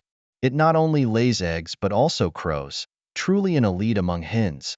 If it can become a delicacy on Boss Lone Wolf's plate today, it will be considered this chicken's good fortune. After taking back the topic, the obese chef enthusiastically introduced the origin of this chicken. Lao Deng tried to interrupt him and finally managed to get him back on track. At this moment, the obese chef, with a flattering smile on his face, warmly invited, "Boss Lone Wolf, come and taste the hot dish." Boss Lone Wolf joked, "Master Chef? Indeed impressive. No wonder my attributes increased by 2 points, quite unexpected." Suyu held the bowl, ready to ladle the soup, and everyone's eyes focused on his movements. Boss Lone Wolf joked, "Although I have never tried cooking insoles, as long as they pass through my hands, they will definitely be incredibly delicious." The obese chef, with anticipation in his eyes, was ready to let Boss Lone Wolf enjoy a great feast. Suddenly, Suyu interrupted the obese chef's words and pushed a bowl of chicken soup in front of him. This deadly poison was carefully crafted by the Poison King White, containing 7 highly toxic insects, as well as potassium cyanide, formaldehyde, hemlock, and other poisonous ingredients. The obese chef's eyes flashed with anger and helplessness, but in the end, he still smiled. The chicken soup he personally cooked, if truly consumed, would surely be fatal. The obese chef humbly said, "This bowl of chicken soup is too precious, let the boss taste it." How could I, a mere chef, dare to try such a delicacy? However, Su Yu's firm refusal made him uneasy. He looked at the chicken soup, then at Lao Ding, feeling at a loss. The chubby chef took the chicken soup, but turmoil brewed within him. Old Deng's words pierced his heart, making him feel cornered. Faced with Old Deng's threat, he could only grit his teeth and down the bowl of chicken soup. He stared at the bowl, his fingers trembling, but pretended to be calm as he said, "Fine, I'll drink it." The mix of helplessness and despair tore at his heart. "Boss Lone Wolf, this soup is truly a delightful pleasure to drink." He forced a smile, trying to mask his inner fear. Old Ding, however, with a sly grin, taunted, "Your wife. I'll take care of her." The chubby chef could only force a smile, feeling nothing but helplessness and anger inside. In the end, he finished the whole bowl in one go, praising, "Absolutely delicious, just the right balance of flavors." So you also drank the chicken soup in the bowl, finally easing the tension. The chubby chef and everyone present seemed to breathe a sigh of relief, finally feeling a weight lifted off their shoulders. Chef White's chicken soup is exceptionally delicious, with a tantalizing aroma that makes your mouth water. After Fat Chef took a sip, he suddenly felt unwell. His face turned pale as if he was about to vomit the poison he had just ingested. Old Ding anxiously asked, "Fat Chef, are you okay?"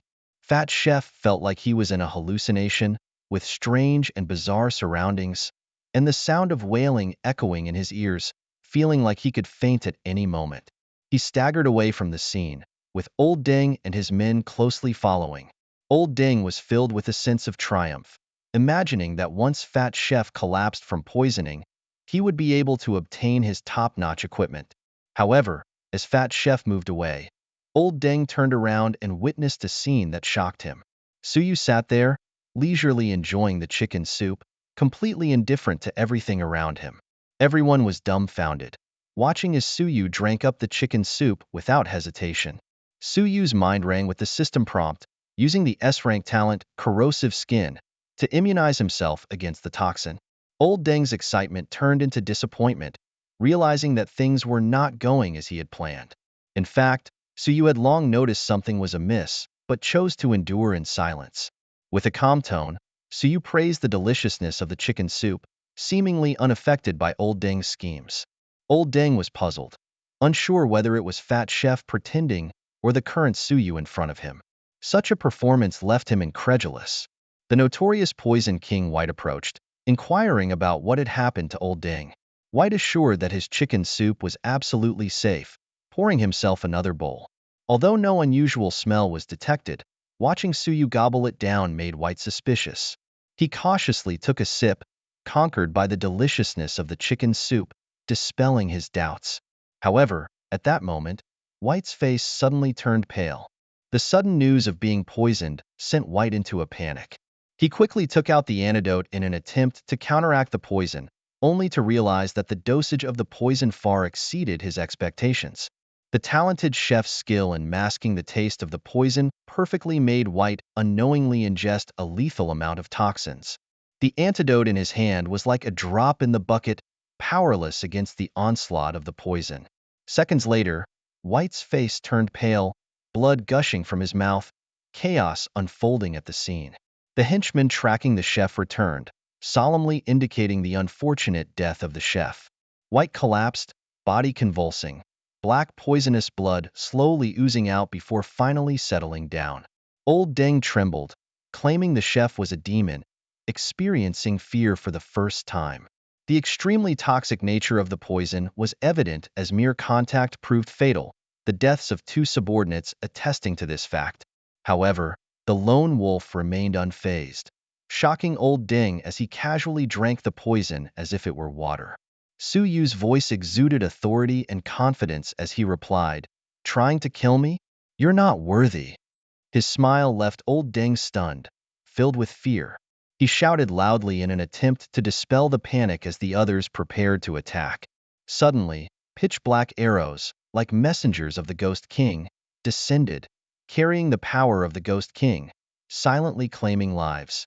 Several people fell to the ground, their bodies rapidly decaying into skeletons, pointing towards Zheng's comrades.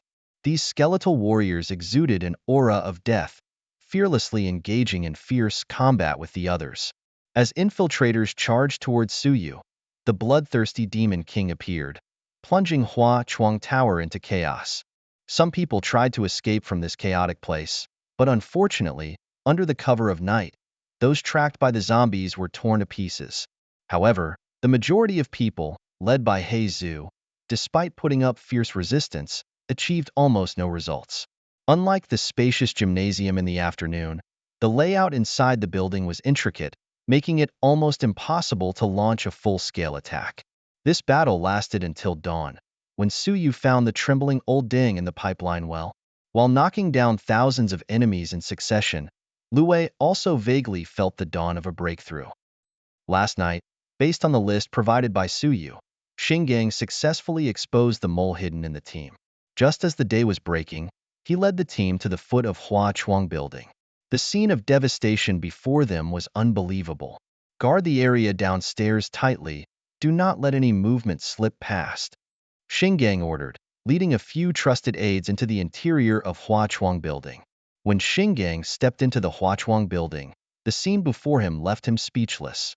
The place was in ruins, a complete mess, as if it had just experienced an unprecedented disaster. Just then, the arrival of the dragon team caused a commotion. Several people who had been hiding in the shadows, trembling all over, rushed out as if they had seen a life-saving straw, crying out for help and begging for rescue. "Oh, the dragon team is here. Please save us." "Oh, the warriors of the dragon team. The demon upstairs is too terrifying. Oh no, I must be a good person in my next life." Xingang watched these distraught individuals, their fear and despair like invisible chains tightly binding their souls. He knew deep down that all this terror and hopelessness was orchestrated by Lone Wolf. He firmly instructed a few trusted aides to carefully search and bring all these people back to the camp. The aides responded in unison, standing at attention. Since the deaths of Li Tong and his secretary, Xingang seemed like a changed man, especially after successfully uncovering dozens of hidden moles in the Thunderbolt operation last night. After a night of interrogation and confirming their identities, Xingang decisively took action and personally executed these individuals. Undoubtedly, Su Yu's bold actions had a profound impact on Xingang. Since the times have changed, upholding justice remains. Why be trapped in old customs and practices? Why should those who once held power be allowed to act recklessly? In his view, in these chaotic times, true order should be based on contributions. Therefore, in the early morning, he decisively redistributed the resources of the camp and shelters, ensuring that the brave warriors facing the zombies head-on received their due rewards. For other survivors, he only provided the basic necessities for survival. In this apocalyptic world, the principle of the more you work, the more you get, and fair distribution is the way to go. Want to reap the benefits without effort? Sorry. Either actively participate in the construction of the Xingqing safety zone, exchanging sweat for rightful rewards, or personally join the ranks of hunting down zombies, experiencing firsthand the hardships of sacrificing oneself to defend one's homeland. Just as discontent was brewing among the people, dozens of soldiers in the camp dragged the bodies of the undercover enemies towards the burning platform. This scene left everyone stunned. With this unexpected move, Xingang rejuvenated the situation in Xingqing, greatly boosting the morale of the soldiers who had been fighting tirelessly for days. Xingang and the others cautiously climbed up to the upper floors, alertly discovering that the situation on the second and third floors was even more horrifying than the first. The entire building was dyed red with the blood from the thousands of bodies, resembling a blood-red hell. However, as seasoned warriors who had experienced life and death, they were not defeated by this terrifying sight. Despite feeling initially nauseated, they quickly adjusted their mindset and resolutely began looting supplies on each floor and in every room according to plan. Xingang ventured alone to the fourth floor, his destination being the comprehensive office at the end, Lao Deng's usual office. As he approached, the scene before his eyes left him completely speechless. Old Deng leaned against the wall, gasping for breath, as if he had just been through a fierce battle. His body was covered with numerous tiny wounds, each seemingly insignificant on its own, but the cumulative amount of blood was shocking, like a bloody painting. Despite the seemingly minor size and depth of each wound, the total amount of bleeding was alarming. This was the terrifying effect brought by the S-class talent, Bloodthirsty Desire, plundered by Suyu from Chuan Zhangwo. This talent not only allowed Suyu to keenly sense creatures around him with vitality below 40%, gaining attack and movement speed bonuses, but also made all his attacks carry a bleeding effect. The current state of Old Deng was a cruel depiction of this talent. An hour ago, Suyu wielded a butcher knife, the blade slicing through the air. Old Deng's eyes then saw those tiny wounds, with blood gushing out like a fountain. This talent was all too familiar to Old Deng, as it belonged to his former leader, Chuan Zhangwo. Despite deep ideological differences and even intense disputes and conflicts in public, they surprisingly shared some core goals. Old Deng had witnessed Chuan Zhangwo using this talent to punish disobedient clan leaders, causing their flesh to blur and blood to flow endlessly with just one stroke. Compared to Chuan Zhangwo's S-class talent, Old Deng's A-class talent paled in comparison. The gap was simply huge. Looking down, Old Deng felt as if his body was pierced by countless small holes, blood gushing out wildly like a punctured barrel. He was shocked to realize, isn't this the talent of my predecessor, Chuan Zhangwo? After a brief astonishment, Old Deng quickly realized that the lone wolf was not only the first awakened person on Blue Star, but also awakened with an SSS-class talent surpassing S-class. A chilling thought suddenly crossed his mind. Could it be a talent that could replicate talents? Or burn his body to gain talents? Or even directly plunder talents from others? As a comrade who had experienced countless storms and lived for more than 80 years, he could remain calm even when facing public humiliation. However, upon realizing the talent of the lone wolf, an unprecedented fear arose within him.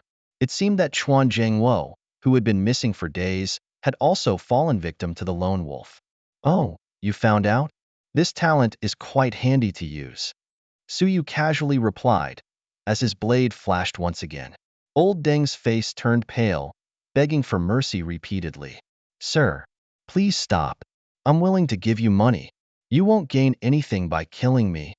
Old Deng even managed to shed a few tears, staring at Suyu. "Oh, not bad. Old Deng, you're quite sensible. Let's see how sincere you are." Suyu's lips curled slightly as he spoke, not stopping his blade. Lao Deng's face contorted with anger, as if he were the embodiment of a demon. Suyu, undaunted, decisively reached out and transferred all the coins in Lao Deng's hand into his own bracelet. He taunted, "Aren't you supposed to be a money manipulator? How did you go bankrupt so quickly?" With that, he swung his blade, expressing his dissatisfaction. Muscles twitching on Lao Deng's face, the wrinkles appeared even deeper. A trembling voice came out, "There are still items, just obtained from the loot chest." Lao Deng seemed like an endless treasure trove. As long as you squeezed, there would always be unexpected gains. It was the blade of the Yaksha, a legendary top-tier weapon designed specifically for thieves, enhancing agility, attack speed, and movement speed. However, Suyu casually tossed it into his bracelet, indifferent. He coldly said, "Not enough, you still need to add money." Then, he silently added another slash. Lao Deng's eyes were filled with tears, but he held them back from falling.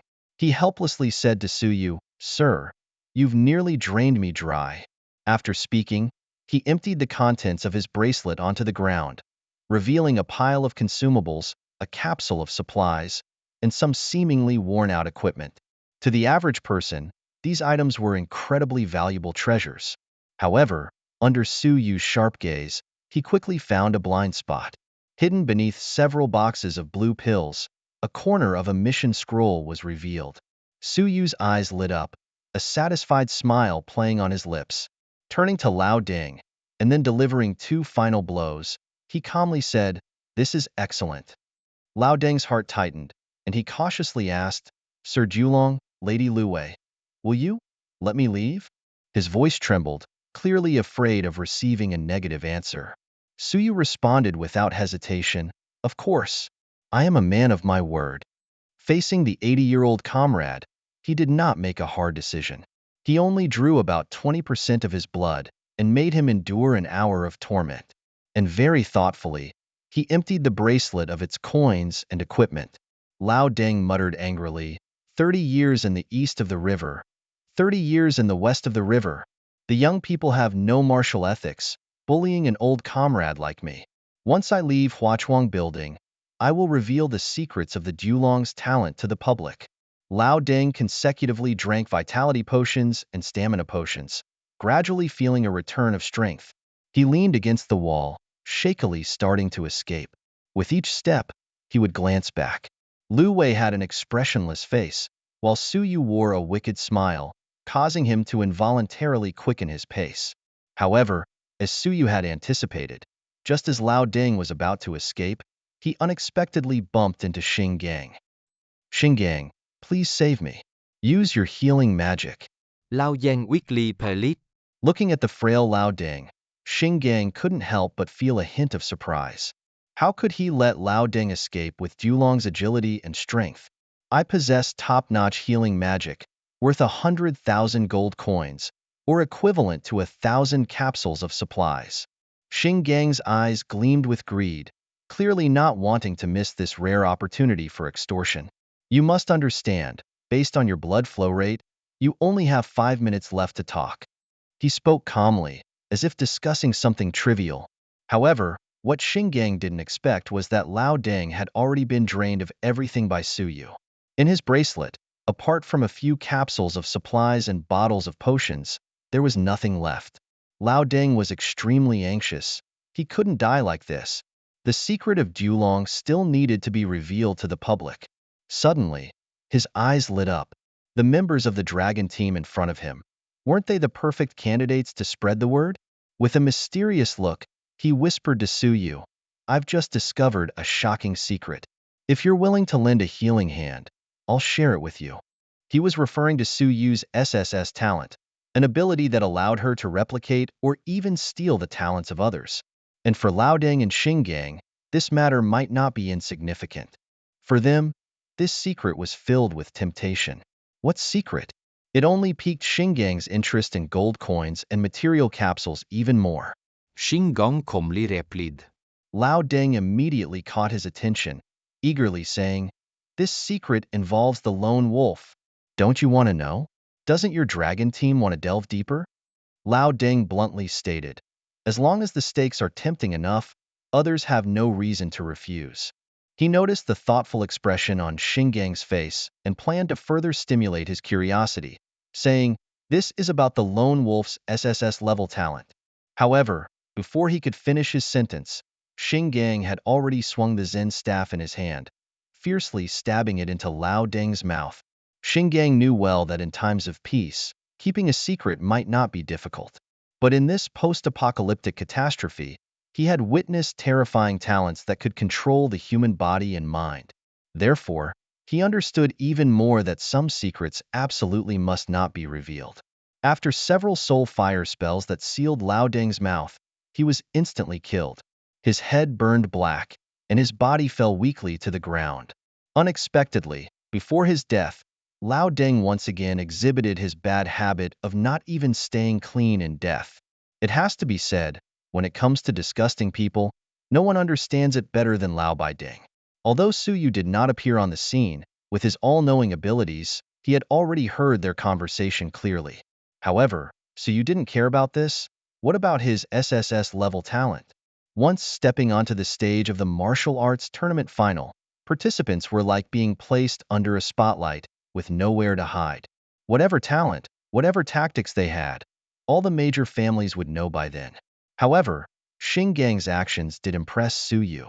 He displayed the wisdom and skill that a city manager should have. When Xing Gang walked into the office, he found that Su Yu and Lu Wei were already gone. At the same time, new announcements echoed in every corner of Star City. Ding! Emergency area announcement.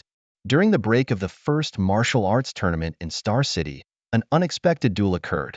The highly anticipated Lao Deng was unfortunately eliminated by Xing Gang, causing a major change in the final qualifications of Star City. The new finalists are Lone Wolf, Lu Wei, and Xing Gang. As Xing Gang is a substitute player, he will not be able to enjoy the additional rewards for the winner. The continuous area announcements shook the entire Star City. Just as people were still reminiscing about the complex love-hate relationship between the Dragon Team and the Black Team yesterday afternoon, Xing Gang took extreme action and killed Lao Deng. When members of small families rushed to join the Black Team upon hearing the news, they were shocked to see the bloody and horrifying scene inside the Huachuang building, as if waking from a dream. Xing Gang's actions were not just about killing Lao Deng. He almost completely overturned the Black Team's influence in Star City. This show of power battle made Xing Gang's name truly resonate throughout the entire Star City for the first time. However, everyone present chose to remain silent, tacitly accepting that all of this was done by Xing Gang. For Su Yu, this was just a trivial matter of a wave of his hand and a step. However, Xing Gang's casual attitude eventually led to the formation of Su Yu's most formidable duo. But these stories will have to wait to be told another time.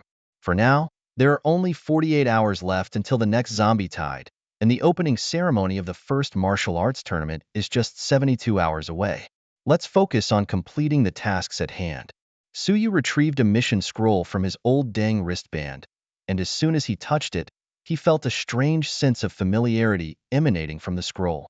At the same time, the sun-shooting bow behind him suddenly shimmered, as if it were connected to his soul.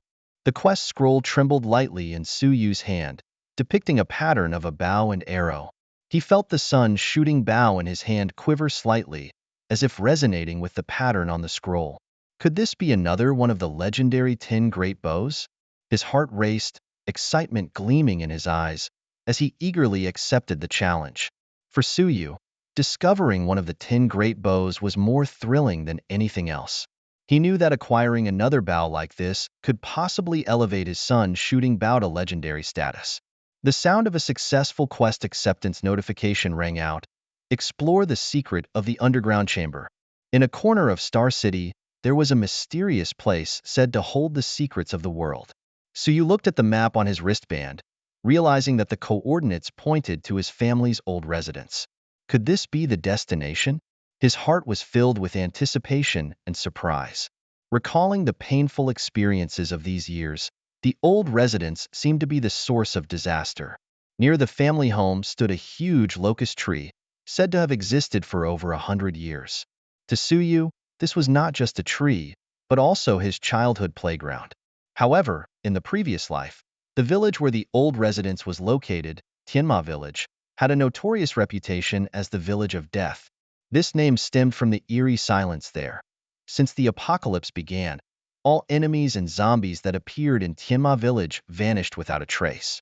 This land had become a forbidden place in the Star City area that everyone avoided. Despite adventurers attempting to unveil its mysteries, none had returned alive. Su Yu and Lu Wei entered a shelter in Tianma Village, located on the edge of the forbidden area, becoming an unguarded wilderness. The prices of goods here were high, and the population sparse, making it eerily quiet. Although desolate, this place might hide endless secrets, and Su Yu's adventure was about to begin. At this moment, Sun Ligong, a short and sturdy man, is enjoying the pleasure brought by the apocalypse on the second floor of the shelter. He used to engage in illegal activities in northern Myanmar, making a fortune by deceiving his compatriots. After returning to his country, he successfully cleared his name and transformed into a leader of a company in Xinjiang, appearing to run a legitimate business on the surface. However, once a wolf has tasted meat, it can no longer be satisfied with grass. The meager profits from legitimate business left him disappointed and frustrated. His restless heart became more agitated under restraint. The apocalypse reminded him of northern Myanmar, the place where he once dominated and was feared. In a dim corner, a naked and scarred woman lay on the ground, seemingly lifeless, with dried tears and vacant eyes.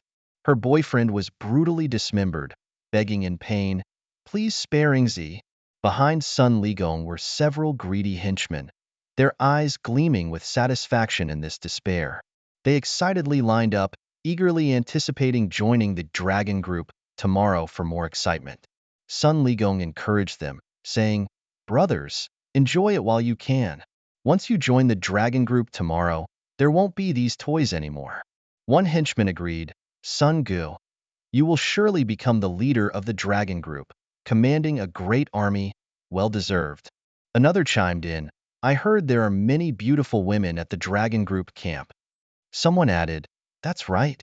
After we've had our fill, we'll offer them to the master." Suddenly, Sun Ligong noticed the woman's condition deteriorating, cursing, "Oh no, another problem." The woman began convulsing, foaming at the mouth, uncontrollably urinating, her eyes rolling back, her life in danger. The next moment, a plant branch pierced her heart like a sharp blade, draining her blood, and her body quickly withered. Sun Ligong frowned, burning with anger. However, these people were already accustomed to such scenes, cold and cruel. At that moment, a henchman hurriedly came to report, "Sun Gu, more people are coming, it's a woman." The crowd rushed to the window, their eyes gleaming with greedy green light. They saw Suyu and Lu Wei slowly approaching the shelter, unaware that the shelter had become a trap and the prey was on the hook. Unfortunately, with the strengthening of the Xinjiang safe zone, fewer and fewer people came to the shelter, making it difficult to capture this couple. Sun Ligong firmly ordered, "Follow the old rules. Torture the man first, then deal with the woman." In the blink of an eye, they arrived at the entrance of the shelter. Lucy's petite and adorable appearance is like a blooming flower, attracting the gaze of every man present, making them feel a sense of greed. "This young girl is really something else. Son, I can't find any information on these two people," a subordinate whispered. Sun Ligong widened his eyes, with a strange green light flashing in them. He received the master's instructions, and a wicked smile crept up on his lips, making it hard to read his intentions. Lone Wolf, level 17, Lucy, level 14, and a leader-level small zombie? It seems the master is very interested in him. Upon closer observation, besides the unusual green light in his eyes, one could also see his veins spreading like vines, intertwining and swirling under his skin. Sun Ligong waved his hand and led the others straight towards them. A few people approached, and Suyu immediately scrutinized their condition. One outlaw parasite, level 13, with the profession of executioner, possessing the S-level talent life chain, full stats in Constitution, and SS level talent. Strength 101, Spirit 42, Constitution 101, Agility 32. Skills include Living Armor, Parasitic Seed, Deadly Axe, Ruthless Pursuit, Fearless Rampage, and more. The life chain talent reaches SS level, allowing sharing of life points with teammates when activated. Temporary talents cannot be plundered, making the overall strength undoubtedly superior, attracting admiration wherever he goes. However, through the talent of the Eye of the Law, Suyu discovered that things were not as simple as they seemed on the surface. He stayed calm and continued to delve into the data of the others. These few individuals have not completed their job change, with their levels locked at 10. Although their personal talents are only E and F level, they all display a special parasitic state, possessing the SS level temporary talent life chain, and mastering some temporary skills that do not match their personal strength. Suyu looked around, trying to find the source of the parasite, but so far, he had found nothing. Brothers, this shelter is hard won by us. If you want to use it, it will cost you 500 gold coins a day. Sun Ligong stepped forward and said. As his words fell, a group of people quickly surrounded Suyu and Lu Wei, forming an unbeatable human wall. However, Suyu keenly sensed that the behavior and words of these people exuded a different kind of aura, as if they were no longer ordinary humans. 500 gold coins? That price seems quite fair. Suyu smiled slightly, showing a seemingly harmless expression. His response caused a slight pause among the crowd, followed by more cunning smiles on their faces. Of course not enough. We also need to offer all of you to our great master. Sun Ligong grinned maliciously, revealing their true intentions. As he spoke, he led his men to pounce like wolves. As a warrior-type executioner, despite his impressive combat ability, due to the lack of agility, Suyu saw him as an easy target. Suyu was already prepared and shot an arrow. The arrow of judgment flew like a meteor, accurately piercing Sun Ligong's throat. Under the combined effects of talents like double strike and dance of death, Sun Ligong suffered from bleeding, poisoning, and fear. However, this deadly arrow did not bring a dramatic scene. Not even a drop of blood splattered. A dazzling green light flashed on Sun Ligong's body, and a milky white gel flowed around the wound, containing powerful vitality. The light quickly dispelled all negative effects, and then, countless leaves and roots grew around the wound, as if the force of nature was surging within him, healing the injury. On the battlefield, Suyue and Lu Wei faced a group of seemingly unbeatable enemies. These enemies were not only resilient, but also seemed to possess an immortal body. They were protected by a vine shield called the Living Armor, which healed their wounds rapidly whenever they were injured, as if it were endless. Despite Suyue having experienced many dangers, he was still shocked by this situation. He discovered that these enemies harbored a parasitic seed with a flickering green light in their bodies, which could reorganize the host's body network, granting them immortality. Suyue decided to unleash his skill of scorching arrows, each arrow carrying a burning flame that hit the enemy's seeds, causing them severe damage. However, the enemy leader, Sun Ligong, possessed the magical gift of life chains, which allowed him to re-emerge when his vitality was depleted. Faced with Suyue's fierce attacks, Sun Ligong had to frequently use the life chains to pull everyone back from the brink of death. But after several consecutive arrows from Suyue, Sun Ligong made a desperate decision and completely severed the life link with everyone. When the parasitic seeds were removed, the enemy's lives seemed to be stripped away, and they fell to the ground powerless, consumed by the flames of the scorching arrows, ultimately turning into ashes. After the battle, Suyue used the Hand of Plunder to successfully defeat the surviving outlaw, protecting himself and his companions. The entire battle was filled with peril and challenges, but in the end, justice and courage triumphed over evil and despair. After a long period of cultivation, Suyu finally obtained an S-level talent, feeling the surge of power from his maxed-out physique. At this moment, his heart was filled with joy and excitement, as all four of his basic attributes had broken through 160 points, signaling a new height for him. New skills quietly awakened within him, emitting powerful energy fluctuations. This breakthrough not only brought him strength improvement, but also the exploration and tapping into his own potential. Suyu deeply understood that this was just the beginning of his cultivation journey, and the future path would be even more brilliant. In the final moments of Sun Ligong's life, Suyu took away his S-level talent, soaring from level 2 to level 17, gaining a full 80 points of constitution bonus. At this moment, Suyu felt a powerful force surging into his body, pushing his constitution attribute to over 160 points, activating a new skill, Ghost King's Body. This skill allowed him to convert damage received from lethal threats into healing effects, while eliminating most negative impacts, lasting for 10 seconds. Although Suyu had not encountered real threats after his rebirth, he felt incredibly grateful and hopeful for this survival skill. Suyu examined his attribute panel, seeing astonishing numbers in strength, spirit, constitution, and agility. With his powerful skills and talents, as well as unparalleled equipment, he was at least 30 months ahead of his past life. Suyu took a deep breath, filled with confidence and determination, and took a step forward. In this bustling star city, Suyu found a self-built residential area that starkly contrasted with the surrounding skyscrapers. The atmosphere here made him feel oppressed and suffocated, as if countless eyes were scrutinizing his every move. This tension filled Suyu with excitement and a desire for challenge, feeling like he was in the midst of a fierce test. On the quiet and spacious streets, Suyu's footsteps sounded especially lonely and heavy, as if he were performing his destiny in a solo act. Looking around, he found this place to be completely different from the post-apocalyptic scenes he was familiar with.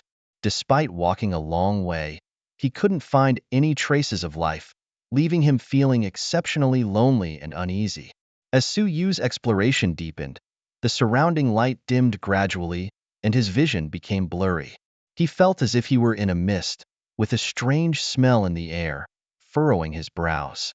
Suddenly, a melodious music drifted towards him, enchanting him. Suyu's heart tightened, realizing he had become the subject of countless green glowing eyes watching him closely. These eyes were from another world, firmly fixed on him, sending a shiver down his spine. As the music continued to play, that slightly magnetic female voice finally echoed in Suyu's ears, as if telling a mysterious fate. The voice was like a powerful gravitational force, firmly capturing Suyu's attention and immersing him in it. A handsome young man stood there, holding a cup of fresh tea, with a tempting aroma wafting towards him. Whether you are a white-collar worker, a student, a part-time model, or an internet celebrity, there is something for everyone. Don't you want to come and taste it? Or perhaps you prefer a different type. Not to worry, there are all kinds of handsome men waiting for you to choose from. Whether it's a sports student, a fitness influencer, or those peachy young men with a hint of cool creaminess. The voice was full of irresistible charm, enough to make most people's hearts flutter and difficult to resist. Oh wait, isn't this something that requires money or a membership to enjoy? This enchanting voice seems to manipulate the target creature, lasting for 120 seconds. If the target cannot be controlled, it will reduce their movement speed by 30% for 10 seconds. Ding! You have been attacked by the enchanting voice, but thanks to the S-rank talent, Heavenly Eye, you are immune to charm and hypnosis effects. The Heavenly Eye not only sees through the enemy's weaknesses but also penetrates all illusions, immune to all charms and hypnosis. Bring it on. Suyu took a deep breath, concentrating his mental strength into his eyes, activating the Heavenly Eye. Like clearing away the clouds to see the sun. Suddenly, everything around became clear and distinct. Ah, where is the new tea?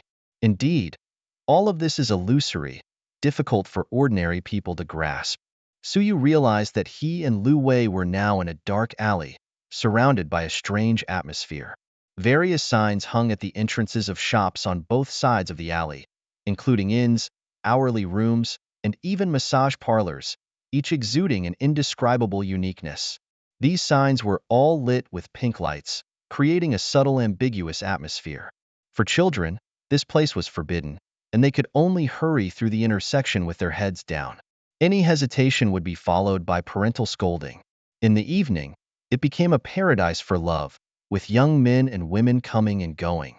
Girls stood on the street, wearing masks, focused on their phones, while boys actively searched around, comparing and selecting the most suitable partner.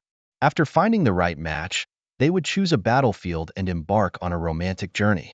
This was where short-lived love stories began and ended after paying the pre-agreed breakup fee. In this place that countless men yearned for, women gained stories, and men gained reflection. Suyu raised his eyebrows slightly, his gaze inadvertently falling on Lu Wei. He saw a tiny parasitic seed sprout from the soil at Lu Wei's feet. The new tender shoot, like nimble fingers, entwined around Lu Wei's slender legs, then slowly climbed up, crossing valleys, scaling peaks, and finally resting on her back. Lu Wei slightly turned her head, neck twisting to the right. Her originally deep eyes gradually lost their blood-red color, transforming into a forgiving hue. The air of the carefree girl she once had was now completely transformed. Suyu felt a strange sense of oppression, as if even his scalp was tingling. Suyu's heart tightened as he looked at the little girl in front of him, who had unexpectedly fallen into a state of parasitism by Lu Wei. She was at level 14, with the profession of bloodthirsty demon king and the title of Light of Star City. Her attributes showed Strength 319, Spirit 25, Constitution 82, Agility 45. Suddenly, the system prompted, Lu Wei is being parasitized by other creatures. Please save her within 60 seconds. Otherwise, the consequences will be unimaginable. Suyu felt a great sense of responsibility and decided to act immediately to rescue this poor little girl. When the system prompt sounded again, Suyue's mind was stirred, as if touching a sensitive nerve deep inside. The last time was facing that terrifying zombie lord, the Orchid Mantis King, which appeared silently and almost fatally attacked Lu Wei. And now, another mysterious enemy has targeted Lu Wei. With only 60 seconds left, Suyue must act quickly to rescue Lu Wei from danger. Suyue knows Lu Wei's abilities like the back of his hand. Although this girl is far inferior to Suyue in spirit and agility, she, with her innate divine power boost, always puts all her attribute points into strength without hesitation and gains double strength gains with each upgrade. Now, her 319 points of strength even surpass Suyue. If it weren't for Suyue's talent skill, Dance of Death, capable of causing real damage, Lu Wei would probably far exceed Suyue in output ability. Suyue was anxious, only seeing the blood red in Lu Wei's eyes completely faded, replaced by deep black pupils. It seemed like the parasitic seed had already taken control of her body, and under the seed's control, Lu Wei launched a charge without hesitation. Suyue understood that if hit by this fierce attack, he would be severely injured. Was this a showdown between charging and shocking blows? Suyue smirked coldly, as this move was personally taught to Lu Wei by him. Through his magical eyes, Suyue clearly saw the parasitic seed quietly growing behind Lu Wei, its roots spreading. Destroying this seed would restore everything to normal. While Lu Wei launched an attack, Suyue gripped an arrow. He had already anticipated all the possible attacks Lu Wei might make. As the holder of the Ghost King's steps, he could resist all physical attacks within a short 10 seconds. Therefore, he was confident that he could crush the hidden parasitic seed behind Lu Wei at the most critical moment. So, when Lu Wei approached him, Suyue had no choice but to evade. Surprisingly, as Lu Wei got closer to Suyue, she suddenly stopped her attack. She trembled all over, her axe stiffly suspended in mid-air. Her face was filled with extreme pain, lips bitten and blood continuously flowing. Her expression was exceptionally painful, as if fiercely resisting some force inside her body. Suyue kept deducing the possible ways Lu Wei might attack in his mind, but never expected that Lu Wei's true purpose was to regain control of her body. Without time for Suyue to hesitate, he immediately circled behind Lu Wei. The arrow in his hand pierced towards the parasitic seed that triggered everything without hesitation. In the moment before the arrow hit, the green light emitted by the seed suddenly became brighter.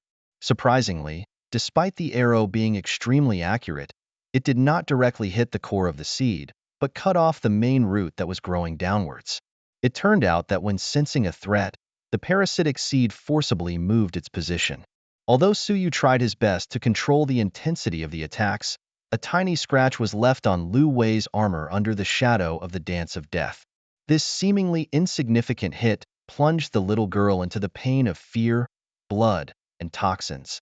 She was like a startled bird, fluttering frantically to the side.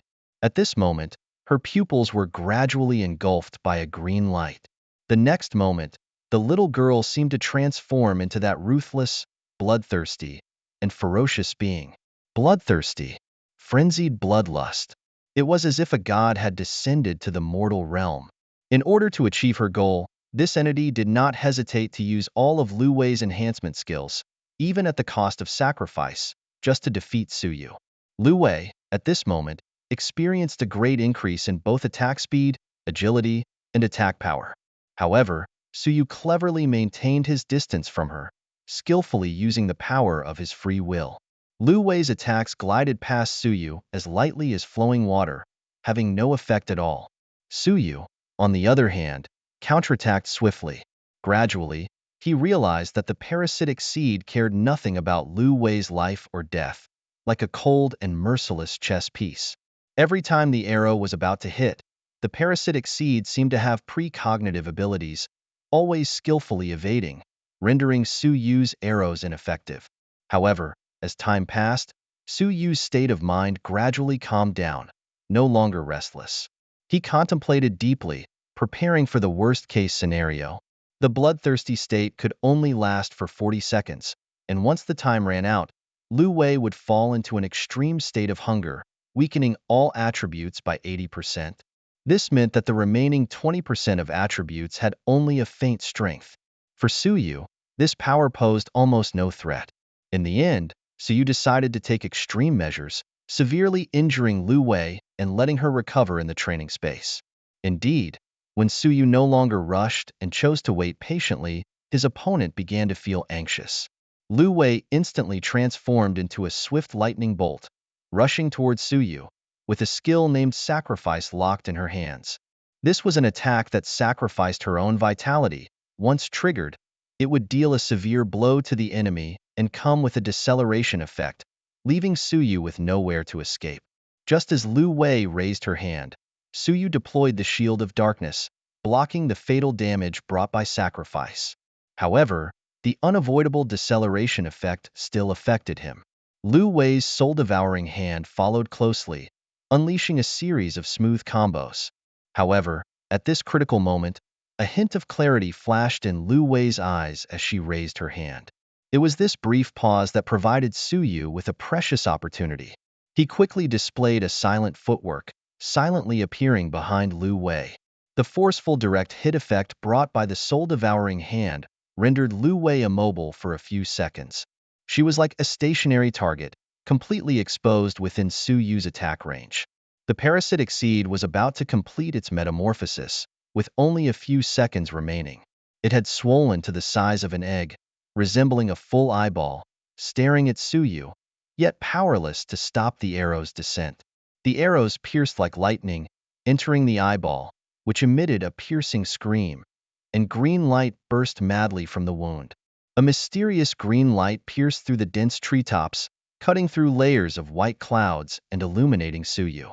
He could feel the warmth and power of this beam of light, as if it was a divine protection.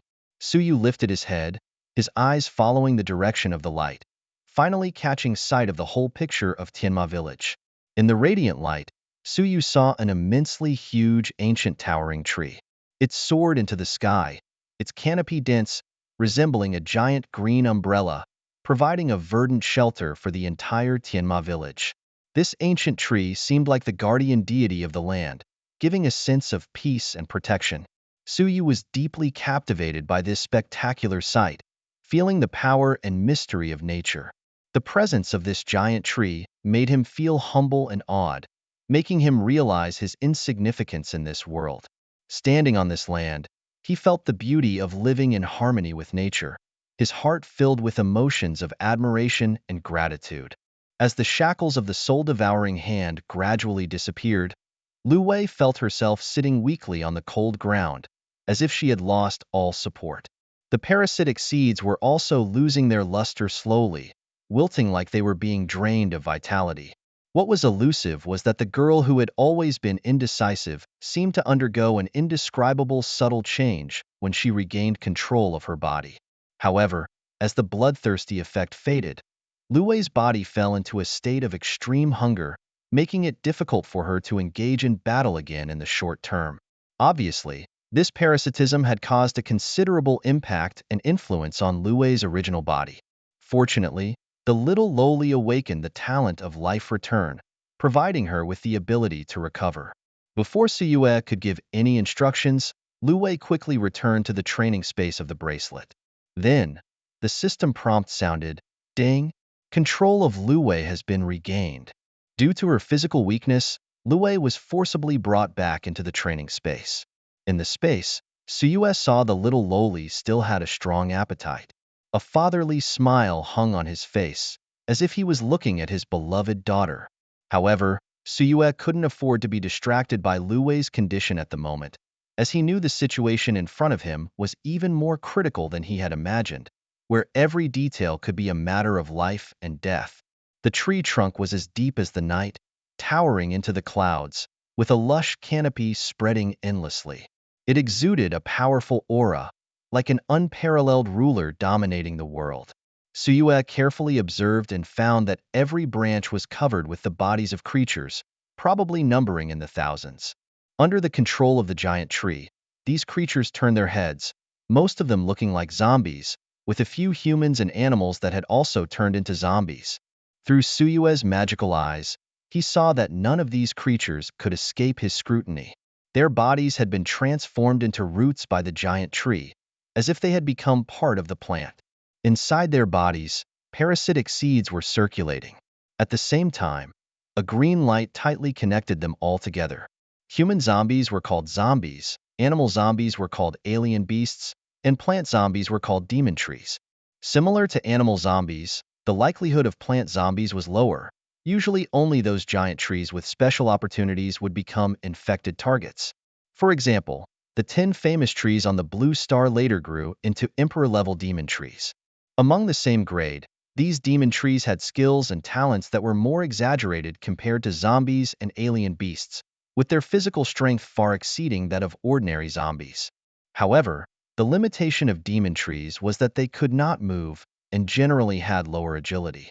But in terms of attack, they either had amazing strength or excellent mental abilities. It was obvious that Suyue was facing a demon tree that excelled in control skills such as charm and hypnosis. The apocalypse had only been here for a month, but it was almost certain that this demon tree would grow into an emperor level in the future. The secret hidden in the village of death turned out to be a demon tree. Suyu, during the third trial of his job transfer, once faced the powerful zombie Fei Ming alone, comparable to an emperor-class zombie. Although it was just in the trial field and failure could be retried. This time facing the demon tree brought an unprecedented sense of oppression to him, completely different from Fei Ming. When he saw the grade of the giant tree, a hint of amazement flashed in his eyes. To find a Lord-level zombie in the wilderness of Star City was truly a rare opportunity. So you decided to make good use of this opportunity to expand his talent pool. The Wood Ghost King, a Lord-level demon tree, level 20, with basic attributes: Strength 50, Spirit 200, Constitution 500, Agility 10. The talent, Parasitic Seed, gave him the unique ability to release parasitic seeds, which could attach to enemies who couldn't resist. Once successfully parasitized, the enemy would be completely controlled by the demon tree, a special talent that cannot be taken away. In addition, there is Life Chain, which, when activated, establishes a shared connection of life points between the demon tree and all teammates. In terms of skills, it possesses Living Armor, Wild Growth, All Plants Are Soldiers, Enchanting Voice, and more. Looking at the demon tree's talent skills, a hint of helplessness appeared on Suyu's face. He had witnessed the powerful force of parasitic seeds and life chains firsthand. Indeed, both of these cannot be taken away. The only thing that can be taken away is that natural shelter. What does this mean? Does he have to pick a blade of grass and put it in his pocket when he goes out? Or does he have to let grass grow on his head? As he hesitated, the Hoi shooting sun bow in his hand suddenly trembled violently, emitting a dazzling light, as if responding to some kind of call.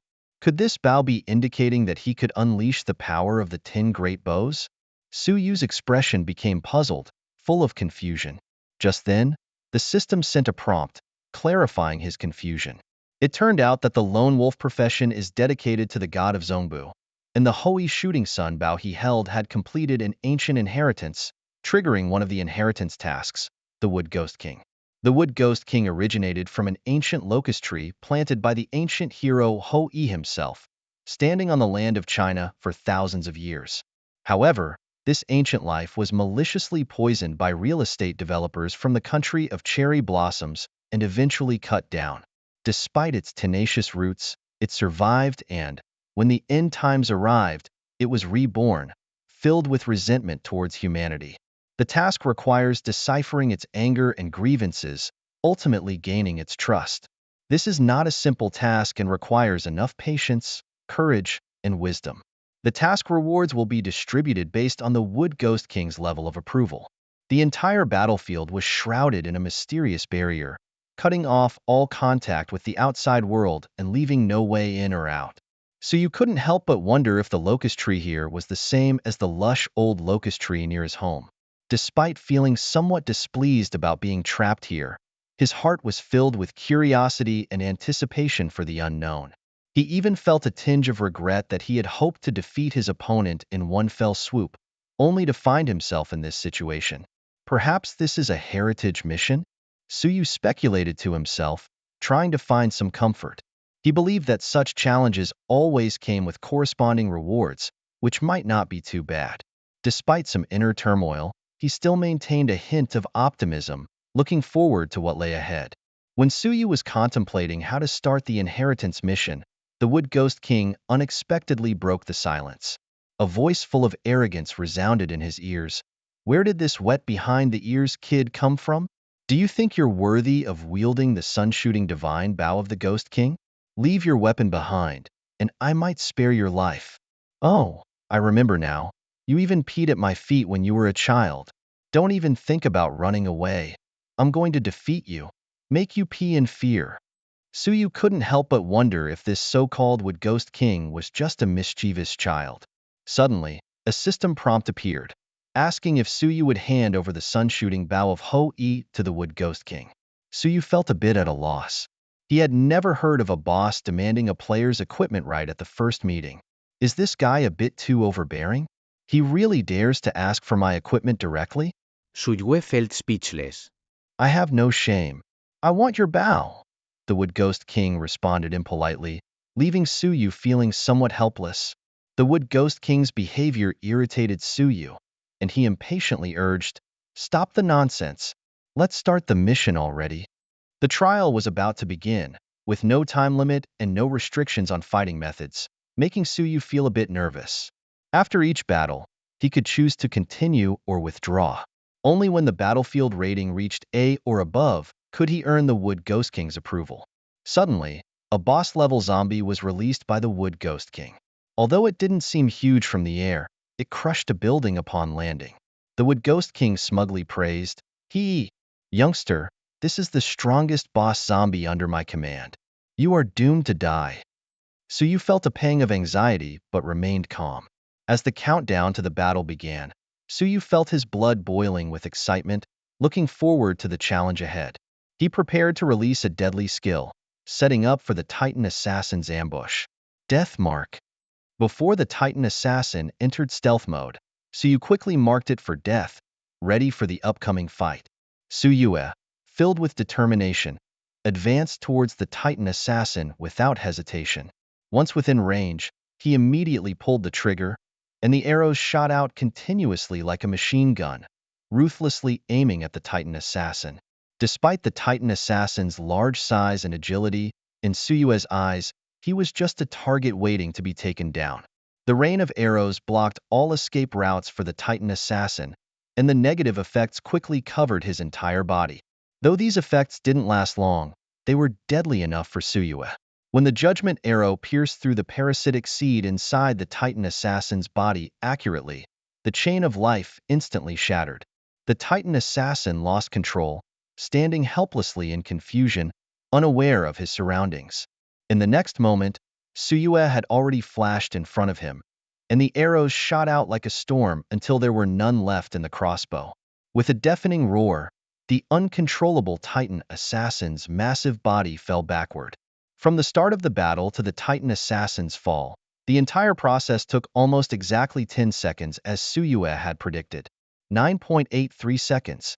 This speed was even faster than Lin Maorong's first time. Suyue thought to himself, I fought so fast. I hope the Titan Assassin isn't angry, right? Since he couldn't defeat the Wood Ghost King, he at least wanted to gain some advantage in words to let Lue vent her anger. The Wood Ghost King had been smug all along but now seemed embarrassed. He obviously hadn't expected things to end so quickly. He angrily shouted, What's happening? You're playing tricks. This must be a coincidence. Black and white deadly duo. Attack. As soon as he finished speaking, a Lord-level zombie was released by the Wood Ghost King. Black and white deadly duo, Lord-level zombie, LV-18, tank class. His shield could withstand all weapons, and his heart could resist all skills. As long as someone saw through his heart, his shield would shatter. Basic attributes: Strength 30, Spirit 30, Constitution 400, Agility 30. Talent skills include Black Shield. A black shield appears around the black and white deadly duo's body. Only physical damage is taken, and all spell damage is reflected. White Shield. A white shield appears around the black and white deadly duo's body. Only spell damage is taken, and all physical damage is reflected. Special talent, Still as a Mountain. When the black and white deadly duo is still, the constitution value doubles. The skill shield switch is as solid as a rock, gathering and accumulating. A boy of similar height to Luwei stepped forward, holding a white shield in one hand and a black hammer in the other. His hair and clothes were half black and half white, creating a stark contrast. Suyue asked in confusion, "Wasn't it supposed to be the black and white deadly duo? Why is it now just one person? What's the deal with the talent, Still as a Mountain?" The skills he had plundered seemed to be useless, proving to be of no use. Suyue did not sacrifice his attack power out of fear of pain, but instead focused on boosting his defense. With a touch of innate talent, she dazzles on the stage as if fully armed like a big sister. All her skills revolve around enhancing physical fitness, focusing on an incredible tactic that leaves people in awe. As time goes by, how will she grow? And who can break through the impregnable defense line she has built? The special abilities of the black and white duo shocked Suyu. The black shield could resist magical damage, while the white shield could block physical damage. To defeat them, two teams needed to cooperate seamlessly, alternating attacks to have a chance at victory. However, Suyu was surprised to find that such powerful Lord-level zombies were being controlled by the demon tree. This made Suyu couldn't help but sigh, realizing how incredibly strong the Lord-level Wood Ghost King was. Nevertheless, Suyu wasn't bothered by this discovery. He quickly adjusted his mindset, ready to face the upcoming challenges. Despite the exceptional strength of the opponent's shields, Suyu was full of confidence, boldly declaring, "Dance of Death. Ignore the shields. Ignore the defense. Strike to draw blood." His attitude towards these zombies was clear. He couldn't stand them but couldn't get rid of them, which made him particularly pleased. The black and white duo didn't rush to attack, because their constitution would rapidly strengthen while they were still. In this challenge, time was the ultimate test, wearing down the enemy's will and endurance. The Wood Ghost King provocatively taunted, "You still reek of milk. My black and white duo is unbeatable. Even I can't break through their shields. Are you scared? Drop your divine bow, and maybe I'll show mercy." Suyu was speechless for a moment, sneering as he restored his divine bow, cursing, "What kind of lousy shields are these? Are you deliberately picking a fight? Come at me with your life." Interrupted by Suyu, the Wood Ghost King seemed a bit impatient. 150 seconds. Suyu coldly declared, showing his determination. Suyu almost stopped using his bow and arrow because the divine crossbow's continuous crossbow form provided him with an unparalleled shooting experience, as smooth as shooting a pistol. Only when necessary would he switch to the Overlord bow form. As Suyu drew the sunshot bow, the Wood Ghost King suddenly fell silent, as if seeing his brave self of yesteryears, feeling moved. The sunshot bow in Suyu's hand held a punitive arrow, as he had long seen through the defense weakness of the black and white duo. The weak spots of these high-defense zombies often hid in the joint areas, such as armpits, groin, and elbows. Without hesitation, Suyu released the bowstring, and the punitive arrow swiftly shot out. The Wood Ghost King immediately alertly activated the white shield defense, white light halo surrounding them, ready to rebound physical damage. Observing closely, the protective shield at the joints of the black and white duo is noticeably fragile, especially the white shield, which is thin and helpless. However, the white shield is completely ineffective in deflecting damage.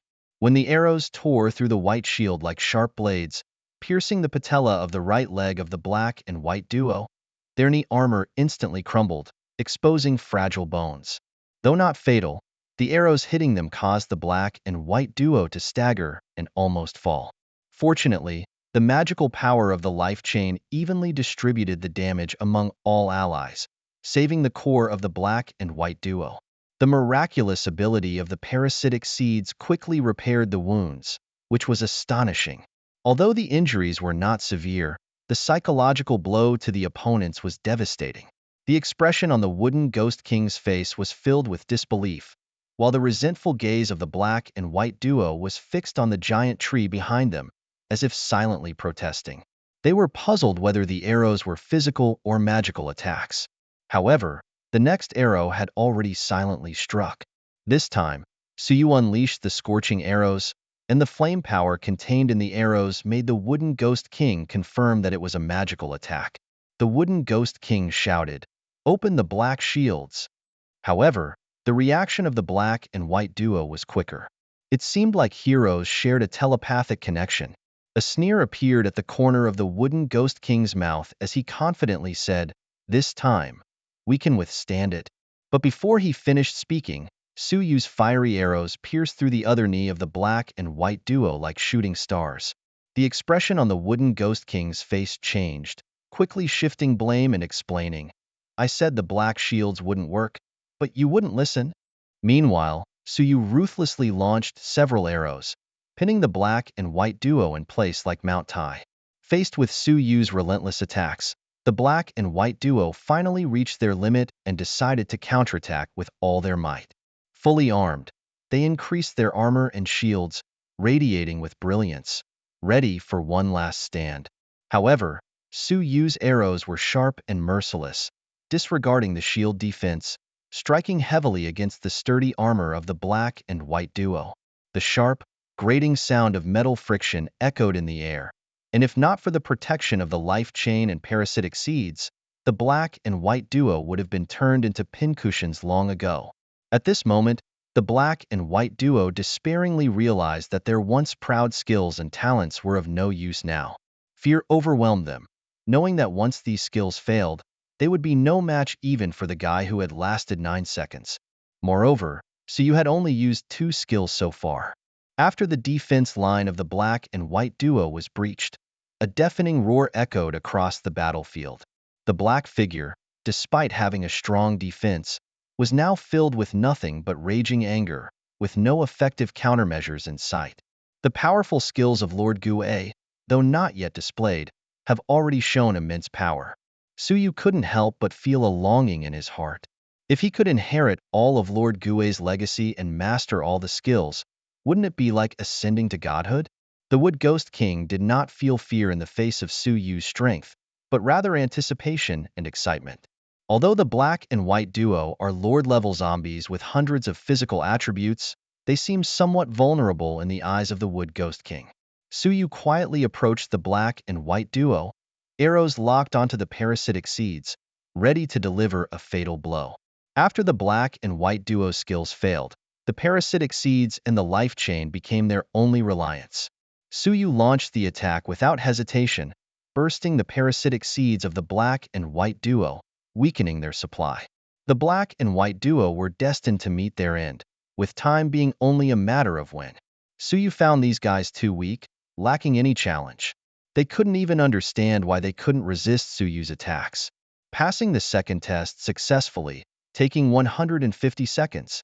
Rated B, Suyu accurately predicted the time. Although the Wood Ghost King is powerful, it is powerless against Suyu. Suyu broke through the defense of the black and white duo, making the Wood Ghost King uneasy. Suyu's attacks seem unrestricted by physical or magical limitations. The Wood Ghost King decided to overwhelm Suyu with numbers, showing a hint of sly smile. As the third test is about to begin, the Wood Ghost King dropped countless branches, each connecting to a zombie. These zombies were attached with parasitic seeds, making the situation even more dangerous. Suyu faced the incoming tide of zombies, ready for the challenge. Suddenly, a giant Ghost King's eye appeared above the zombie horde, shocking the Wood Ghost King. He couldn't help but wonder why this human had the Ghost King's eye, which was clearly his exclusive skill. The Ghost King's eye flickered with profound light, devouring the zombie horde like a black hole. Hundreds of zombies were torn apart as if thrown into a meat grinder, instantly shredded into pieces, with limbs scattered throughout the entire storm. Some of the weaker zombies were torn into countless fragments by the power of the Ghost King's eye before the parasitic seeds and life link could take effect. At the same time, Suyu skillfully infused a hint of the Ghost King's power into the arrows. As the Ghost King's eye in the sky gradually dissipated, towering skeletal warriors seemed to be guided by an invisible summons and descended from the sky. Their arrival added a touch of gloom and killing intent to the already chaotic and bloody battlefield. These majestic and chilling skeletal warriors formed a stark contrast with the thousands of zombies on the other side. Suyu drank a bottle of mana potion, gradually replenishing the lost energy. He tightened his grip on his weapon and began to pick off the enemies one by one.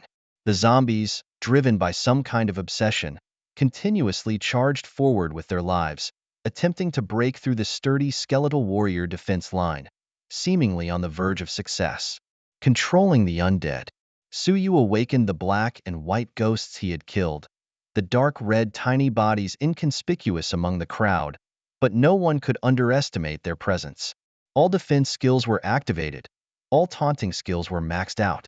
Under Suyu's control, the black and white ghosts kept switching between black shield and white shield. In their invincible state, there was no need to worry about their safety. Meanwhile, Suyu kept unleashing his strength to the fullest. The wooden Ghost King watched in shock as Suyu displayed these signature moves, unable to believe that a mere human could execute them. However, even in the face of such a predicament, the wooden Ghost King refused to give up and continued to deploy zombies on the battlefield, attempting to turn the tide of the battle. The fight raged on, with victory firmly leaning towards Suyu's side. As the last spark of the explosion shone brightly, the zombies' bodies were easily pierced, and the parasitic seeds within them were instantly destroyed, turning into ashes. The battlefield was littered with piles of zombie and skeletal warrior corpses, witnessing the intense battle. Ding! Passed the third trial successfully, taking a total of 1 hour and 20 minutes. The current trial rating is A, earning the favor and recognition of the Wooden Ghost King. The system prompt sounded again, asking for the next choice. Ding! Please choose to continue fighting or exit the battle. However, the voice of the Wooden Ghost King interrupted everything. Kid, you have passed my trial. You can leave now. But you must understand, you are not the person I was expecting. The thoughts of the Wooden Ghost King drifted back to the distant past when the Ghost King personally planted it in this land, carefully fertilizing, watering, and protecting it. After the Ghost King disappeared, it had been waiting here all along. Although Suyu displayed moves similar to those of the Ghost King, the Wooden Ghost King believed that the strength of his skills could not compare to that of the Ghost King. Especially Suyu's Sunshot Bow seemed to lack a certain soul, appearing much inferior. Therefore, the Wooden Ghost King firmly believed that Suyu, the so-called inheritor, had only learned the basics of the Ghost King's abilities. Just then, at Suyu's feet, a mysterious treasure chest suddenly appeared, shimmering with a charming light. Suyu's heart skipped a beat as he delicately picked it up. Having passed the test, he successfully completed the inheritance task, yet a lingering unease remained in his mind. Could there be a fierce battle awaiting him? Could his final opponent be the legendary Ghost King of Wood?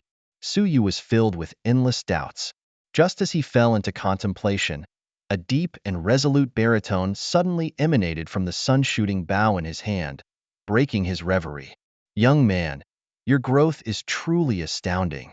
This familiar voice left Suyu momentarily stunned, for in this post-apocalyptic world, the only person who would address him as a young man was the legendary Ho-Yi.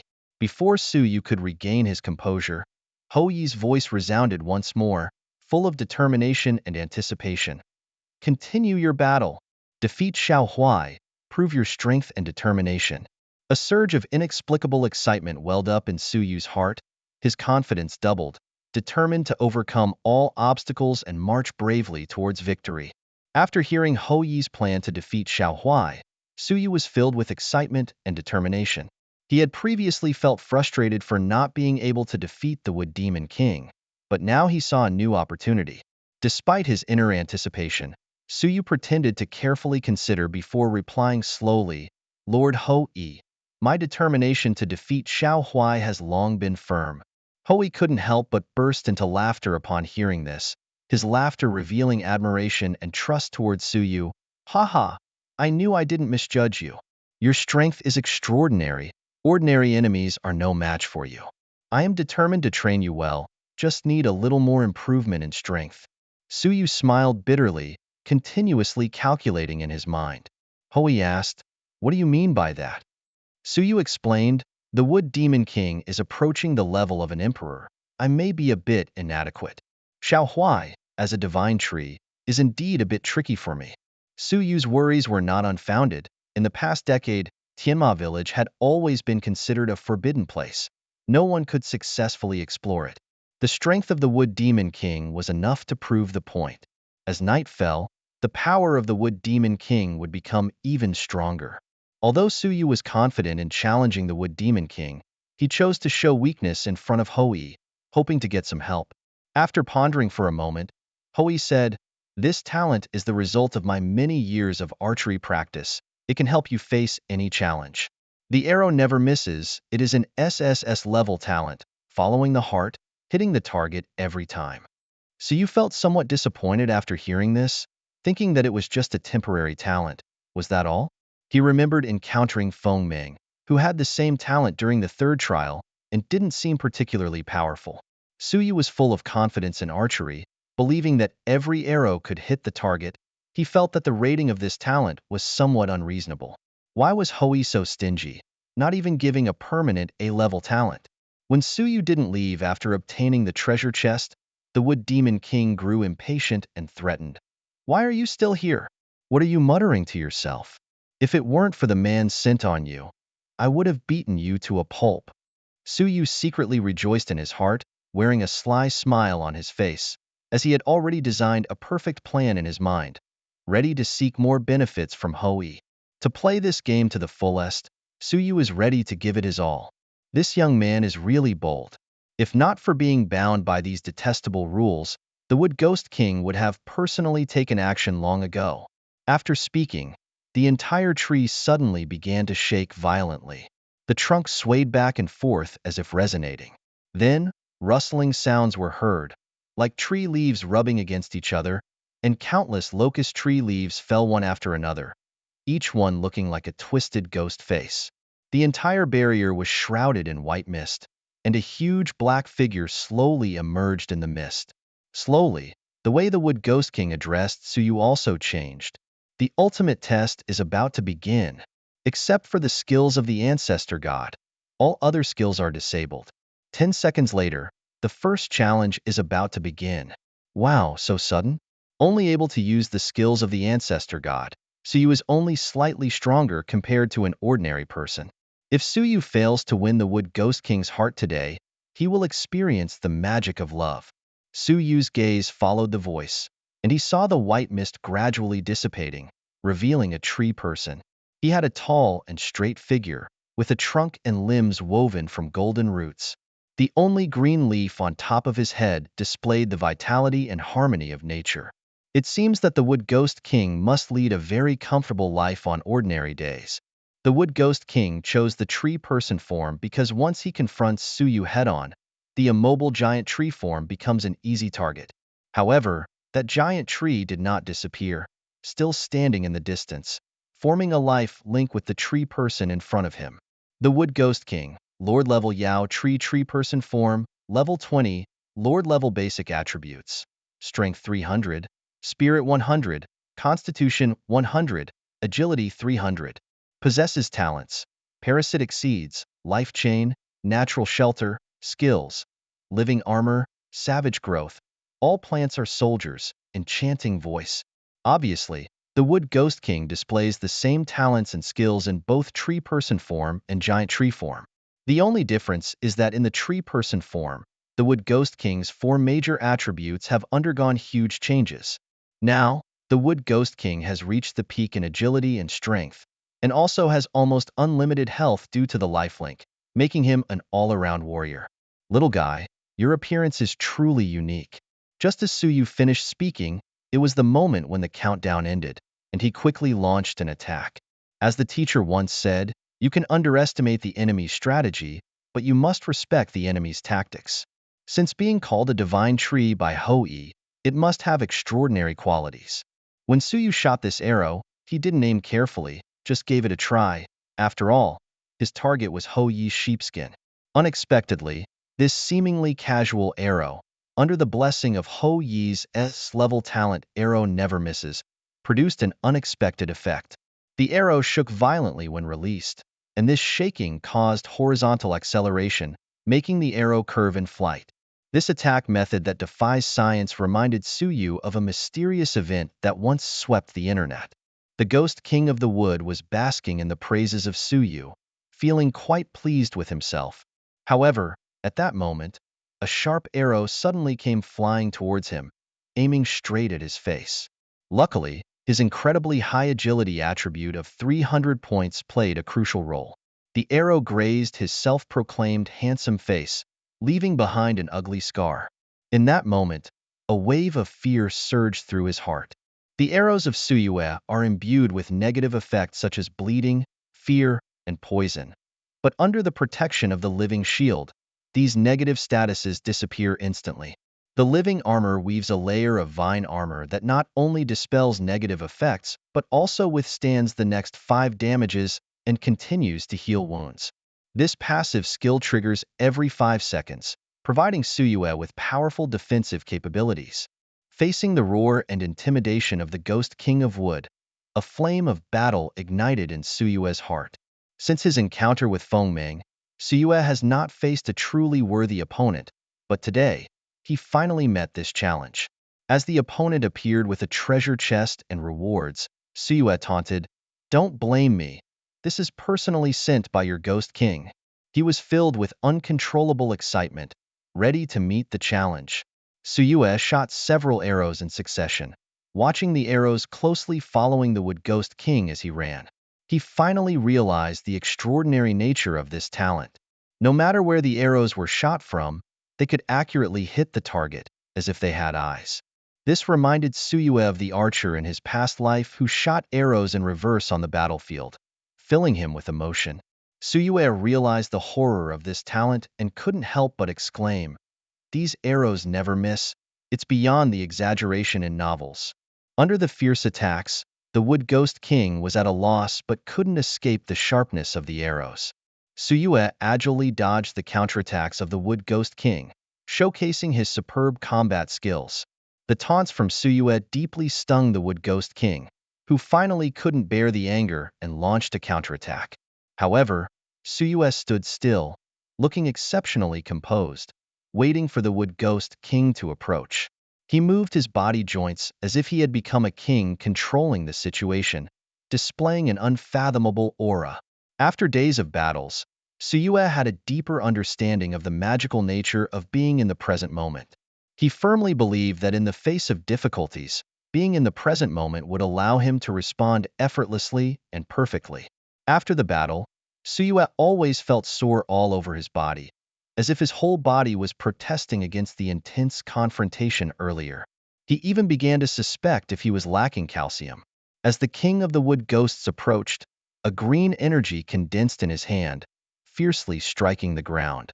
Roots entwined like spirit snakes, emerging from the depths of the earth, firmly binding the enemies, restricting their movements, while continuously inflicting magical damage. Suddenly, countless roots grew under Suyue's feet, twining around his ankles like vines. Suyue sensed the opponent's strategy immediately, but his ability of ease and intention surpassed the opponent. Shield of Darkness. All negative effects vanished instantly. Before the roots touched Suyue's ankles, the restraint and harm had been coldly dissipated by Suyue. The swift reaction stunned the King of the Wood Ghosts, praising it highly. Such agile response might only be achieved by a legendary hero. However, the Wood Ghost King's attacks did not cease. His hands turned into huge root clusters, filled with the breath of death, flickering dimly, pouncing fiercely towards Suyue. Perplexingly, facing the breath of death, Suyue inexplicably felt a sense of familiarity in his heart. Ghost King's step, ease and intention swiftly counterattacked again, not only immune to the physical damage of the Wood Ghost King, but also applying a deceleration effect. Suyue remained calm and continued to attack. Although skills were on cooldown, besides normal attacks, he had no other output method. But with each hit, a giant tree behind him would fall, a result of life link being drained. Apart from the body of the Ghost King, he had almost used all life-saving skills. Suyue knew very well that Hui would not stand by idly. Just then, the Wood Ghost King finally unleashed his ultimate move. Thorny Great Wall. Several walls composed of thorns slowly compressed towards him, restricting his living space. He understood that as long as he summoned the Overlord to block the thorny Great Wall for him, he could perfectly evade this attack.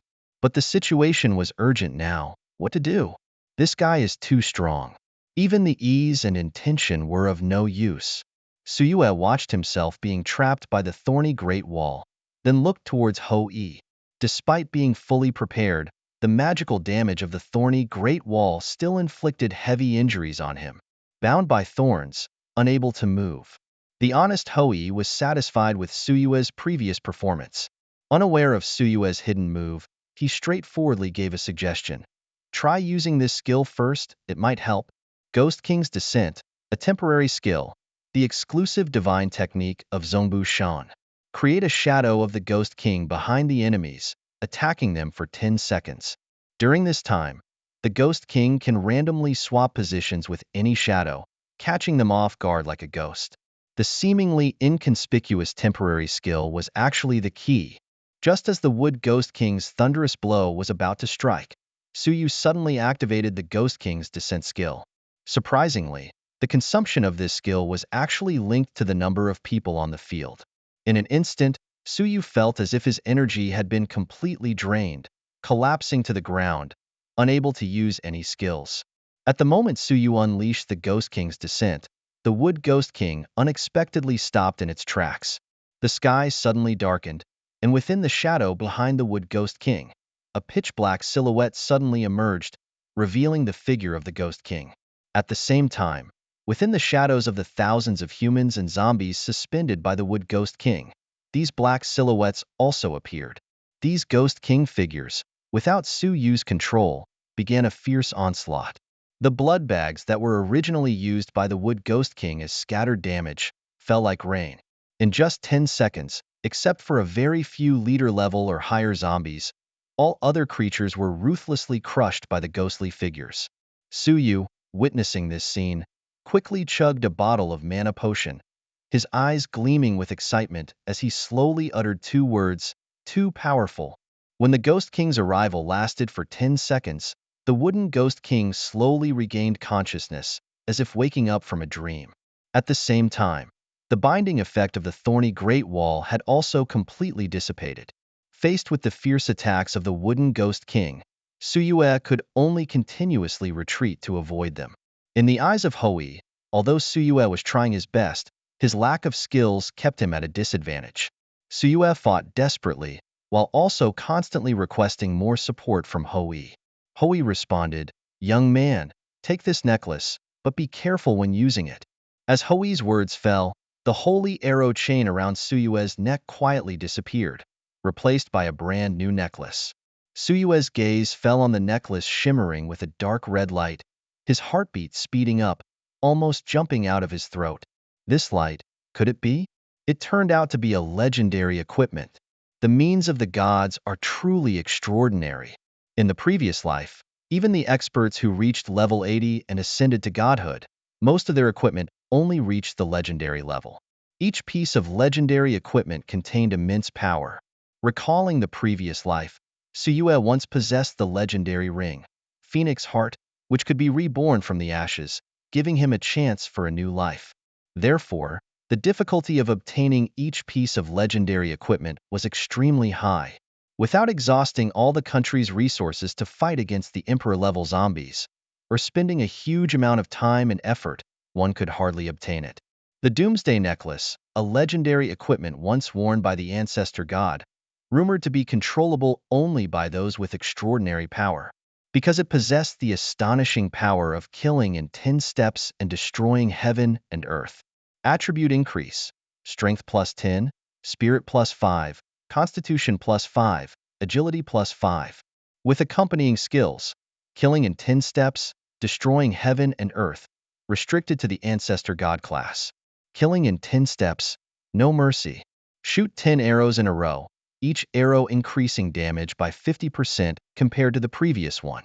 The target cannot be changed during the release, but can be interrupted by the user. Cooldown time is 24 hours. Destroying heaven and earth. Those who offend China, even if far away, will be punished. Instant death upon touch. Releasing the power of the true dragon, displaying the might of destroying heaven and earth. The specific effects and range depend on the combat power of the caster. After release, it will enter a 24-hour weakened state. Can be used once. Suyue was surprised to find that the necklace given by Hou-Yi was not temporary. What does this mean? It means that Suyue lucked out and got a piece of legendary equipment for free. The total increase in the 4 major attributes is 25 points, a standard feature of legendary equipment, needless to say. However, the 2 skills attached to the necklace made Suyue even more excited. Killing in 10 steps, although each arrow now only increases by 50% damage, Suyue could foresee that when the equipment is enhanced to plus 10, each arrow will cause twice the damage of the previous one. Cumulatively, it could reach over 1,000 times the damage. Coupled with Suyue's Death Dance, Double Strike, and other damage-increasing equipment, who can be his match? Perhaps even the zombies below the Emperor level would find it hard to resist. Suyu was destined to fail in the 10-step 1-kill without any special talent for self-protection. Releasing the power to destroy the world required sacrificing 3 levels, and the power of this necklace far exceeded his imagination. Although sacrificing 3 levels was not a big problem for him, he began to wonder if he could recharge it again in the future. With the acquisition of the Necklace of World Destruction, Suyu seemed to be reborn, moving with more ease and grace, each move flowing smoothly like running water.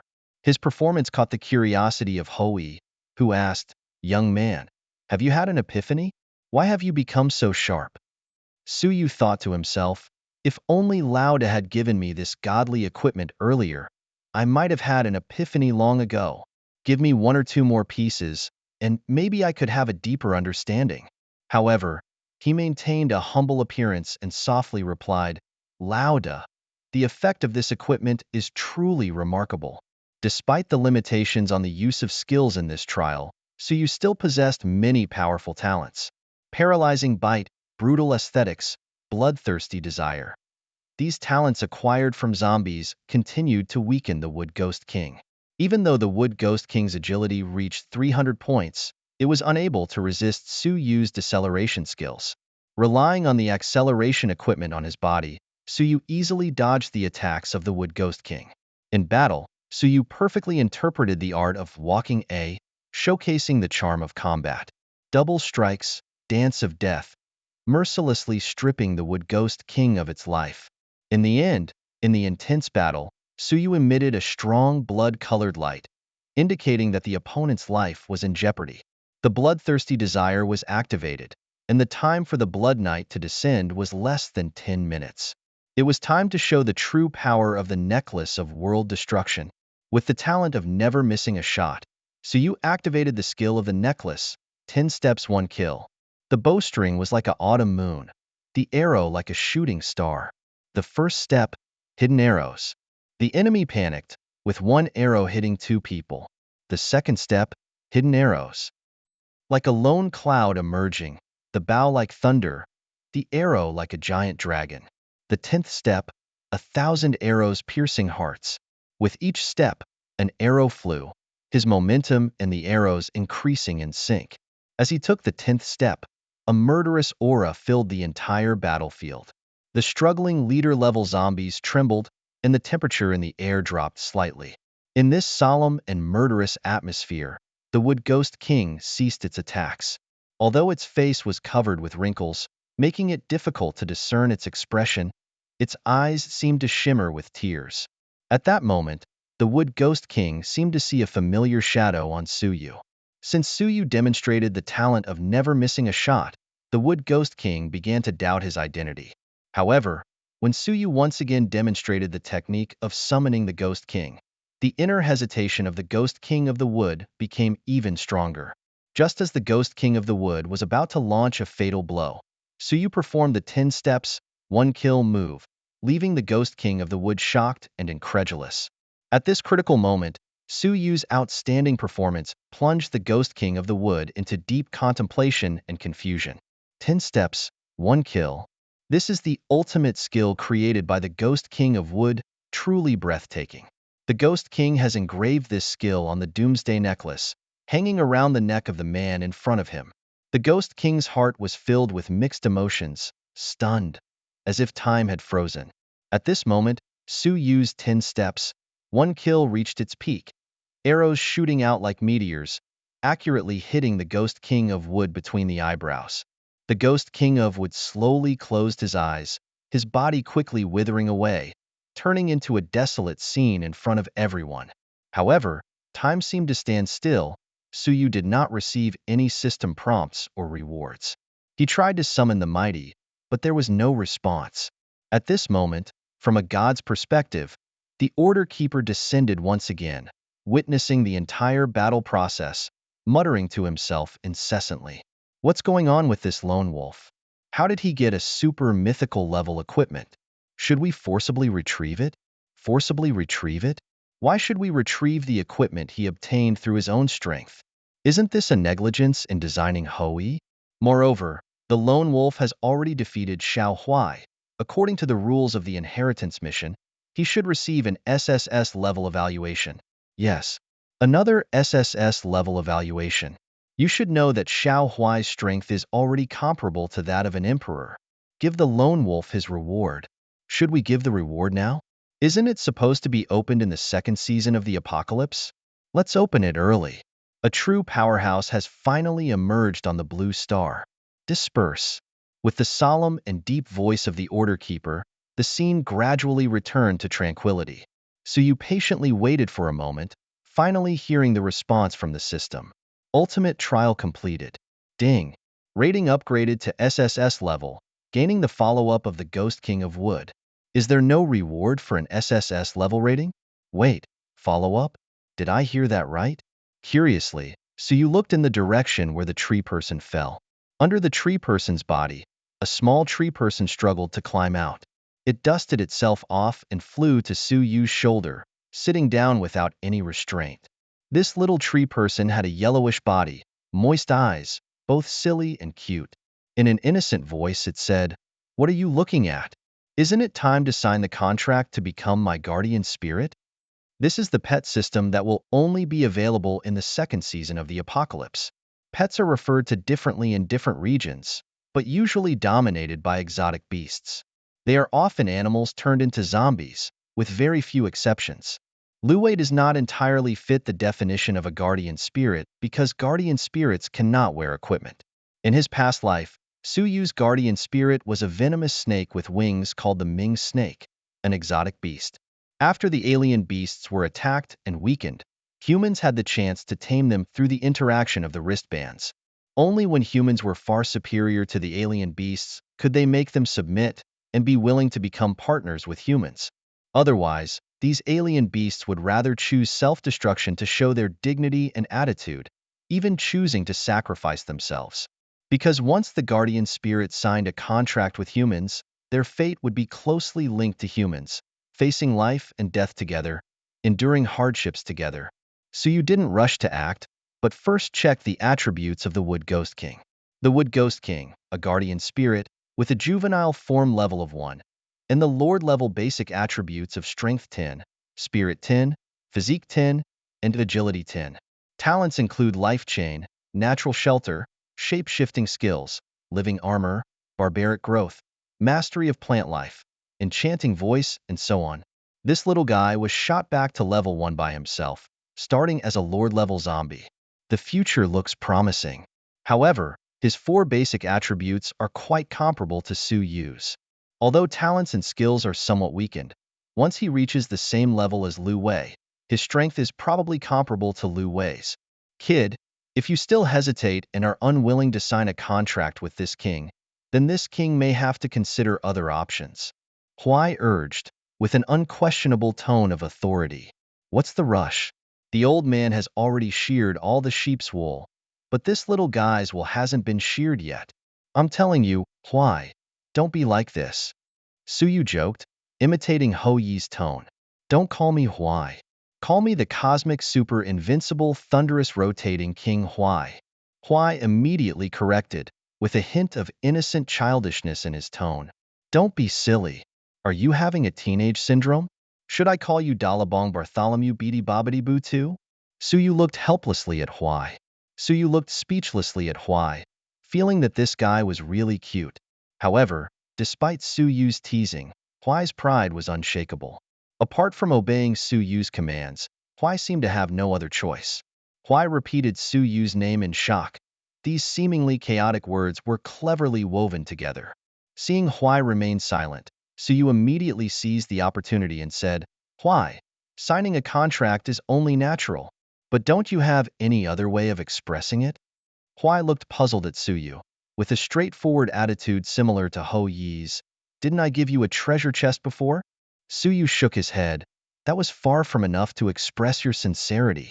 Super mythical level equipment, mythical level skills, and even some extra gold coins as joining fee would be acceptable. After that, Suyu released Lu Wei from the training space. Lu Wei was enjoying a few big juicy bones, with a satisfied expression on her face. Seeing Huai suddenly appear, Lu Wei's expression didn't change much. After all, she was not a vegetarian. Lu Wei, don't you think I'm right? Suyu asked tentatively. Seeing Lu Wei's indifference, Suyu nervously added, Huai, look. Lu Wei didn't object. Obviously she agreed. Huai observed Lu Wei carefully for a moment, then translated word by word. Lu Wei says you are a good person. She didn't pay any membership fee. All the equipment, skills, and job changes were given to her by others. Oh my god, that's just too careless. Who would have thought that the two of them were actually the same kind of people? However, despite this, Suyu still maintained a serious expression and bluntly said, I don't care.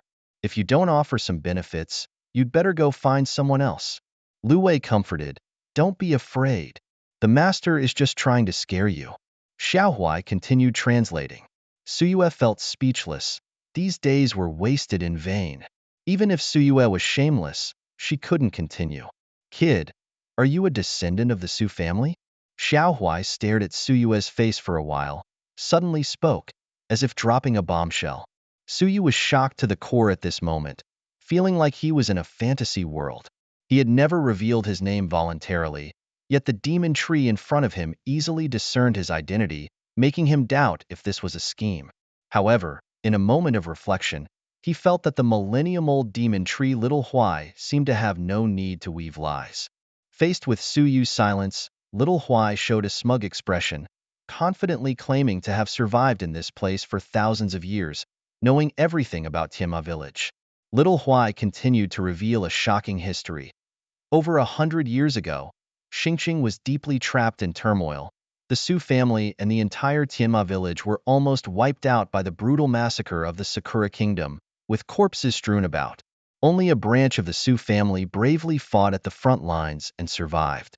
When they returned victorious, they found their homeland in ruins, completely different from what it used to be.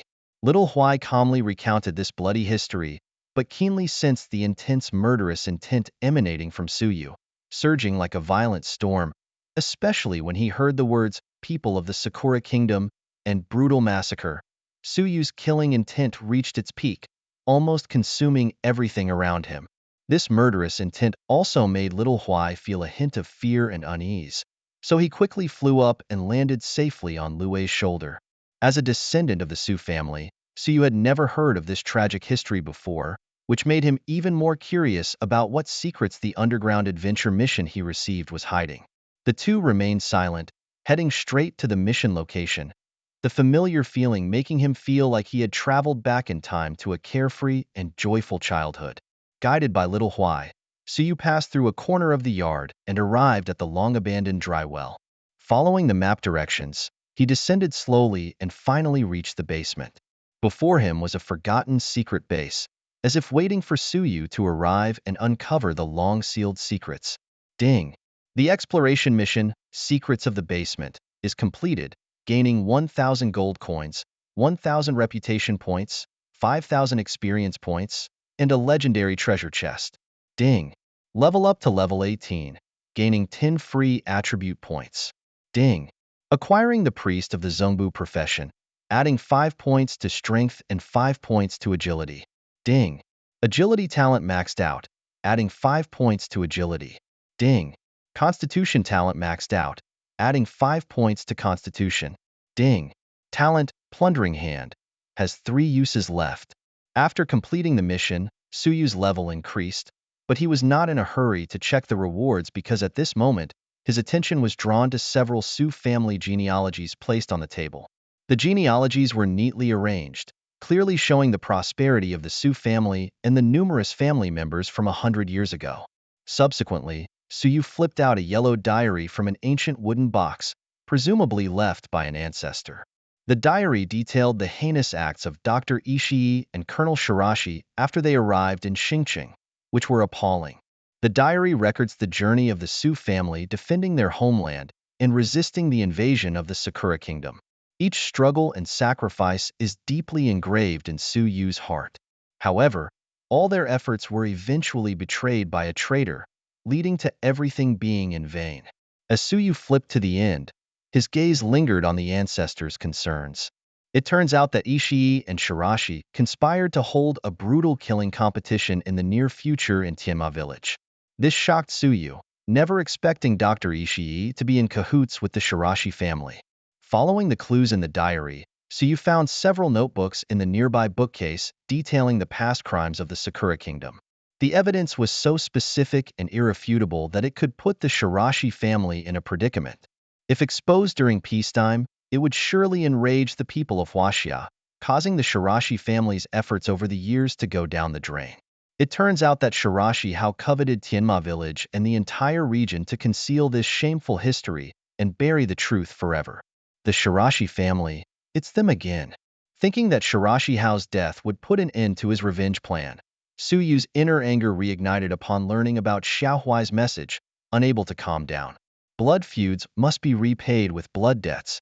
In the cramped underground room, hatred condensed into a powerful force, seemingly shaking even the heavens and the earth. Suyu sat slowly in the chair, mentally exhausted. 100 years ago, Su's ancestors had contemplated and planned the future of the family here. Now, Suyu's thoughts transcended time and space, pondering how to attack the Sakura Kingdom. After the first martial arts tournament, the teleportation passages between cities would open, while the Gateway of Nations would only be activated in the second season of The End of the World a year later.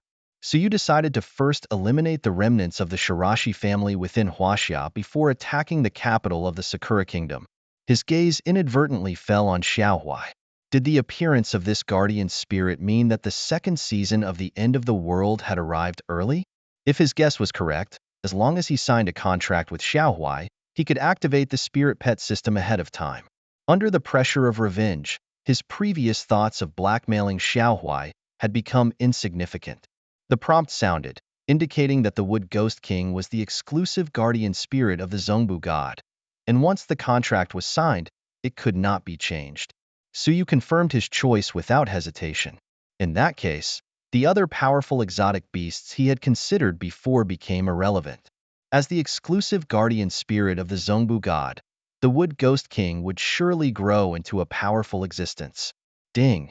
Congratulations, Lone Wolf, for successfully signing a contract with the Wood Ghost King, becoming the first survivor to obtain a guardian spirit, earning the unique achievement, Heart of Loyalty. World announcement coming soon. The global announcement sounds again, and the Lord of Order appears.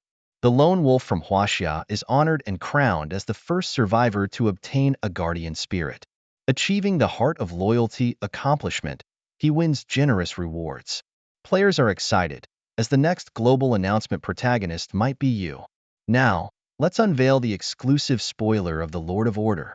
With the lone wolf successfully obtaining a guardian spirit, a new chapter unfolds in the post-apocalyptic era, introducing the spirit pet system. Listen carefully to the rules of the guardian spirit and get ready to face new challenges. Firstly, the bracelet interface adds the spirit pet system option, allowing you to establish a close connection with the guardian spirit and explore the mysteries of the post-apocalyptic world together. Secondly, former enemies like zombies, exotic beasts, and demon trees may now become your guardian spirit, each possessing unique abilities. Find the guardian spirit that suits you best to help you survive the post-apocalyptic journey more smoothly. Each player can only have one guardian spirit, forming an unbreakable bond with each other. The guardian spirit is absolutely loyal, unless it deems that the master cannot control its power. Lastly, the spirit pet leaderboard is introduced, welcoming all players to participate and compete for the top spot. Other rules are left for you to explore in the vast world, experiencing more fun. Take action now. People are already accustomed to global announcements, but this discussion is not limited to the lone wolf this time. Have the experts found any research results? Does the lone wolf have the bloodline of the great cold abyssal kingdom? The appearance of the spirit pet system surprises everyone, bringing benefits to the lone wolf as well. The transformation of zombies into tail beasts in the Sakura country is a success. The Dragon Group headquarters in the safe zone of Kyoto issues orders to prepare to face the strongest in Huaxia. When the little fairy hears the name of the lone wolf, she lets out a deafening roar, suggesting that something within her still remains. Suyu, Lu Wei, and Xiao Huai's lives are mysteriously linked by a certain bond. In the recent fierce battle, Lucy suffered a fierce attack from Xiao Huai, and her vitality was completely depleted. At this moment, Suyu felt exhausted, as if he had been run over by a heavy truck. He felt sore all over, with his limbs feeling as if they were falling apart. He couldn't help but wonder, how could this young girl continue to move forward so strongly after experiencing such a brutal fight? Suyu secretly muttered to himself that Lucy was essentially a zombie and didn't fear pain at all. He furrowed his brows, showing his inner dissatisfaction and silently complaining about the sinister design of the life connection. Lucy teased, "Master, you are too weak."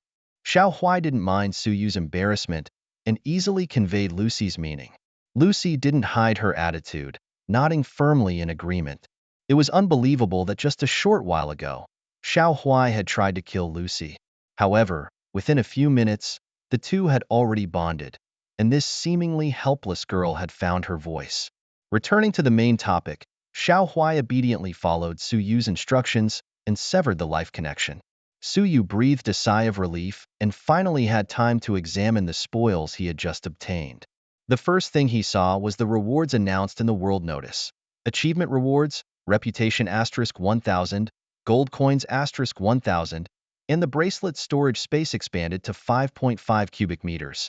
He received the title Heart of Loyalty, a unique, permanent title in this world, becoming the first survivor in the apocalypse to obtain a guardian spirit.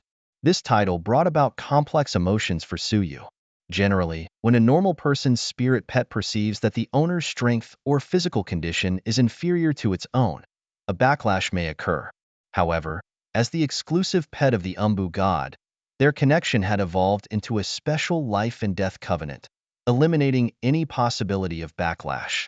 However, within a brief few minutes, the spirit pet ranking had already undergone several intense changes, dazzling the onlookers. Although the Wood Ghost King was only a level 1 character, with a Lord level grade and a whopping 369 power rating, it firmly held the top spot, leading the second place by more than 10 times. With the opening of the Spirit Pet system, survivors who had been waiting for an opportunity, especially those who could strengthen the talent of Spirit Pets, finally saw a turning point.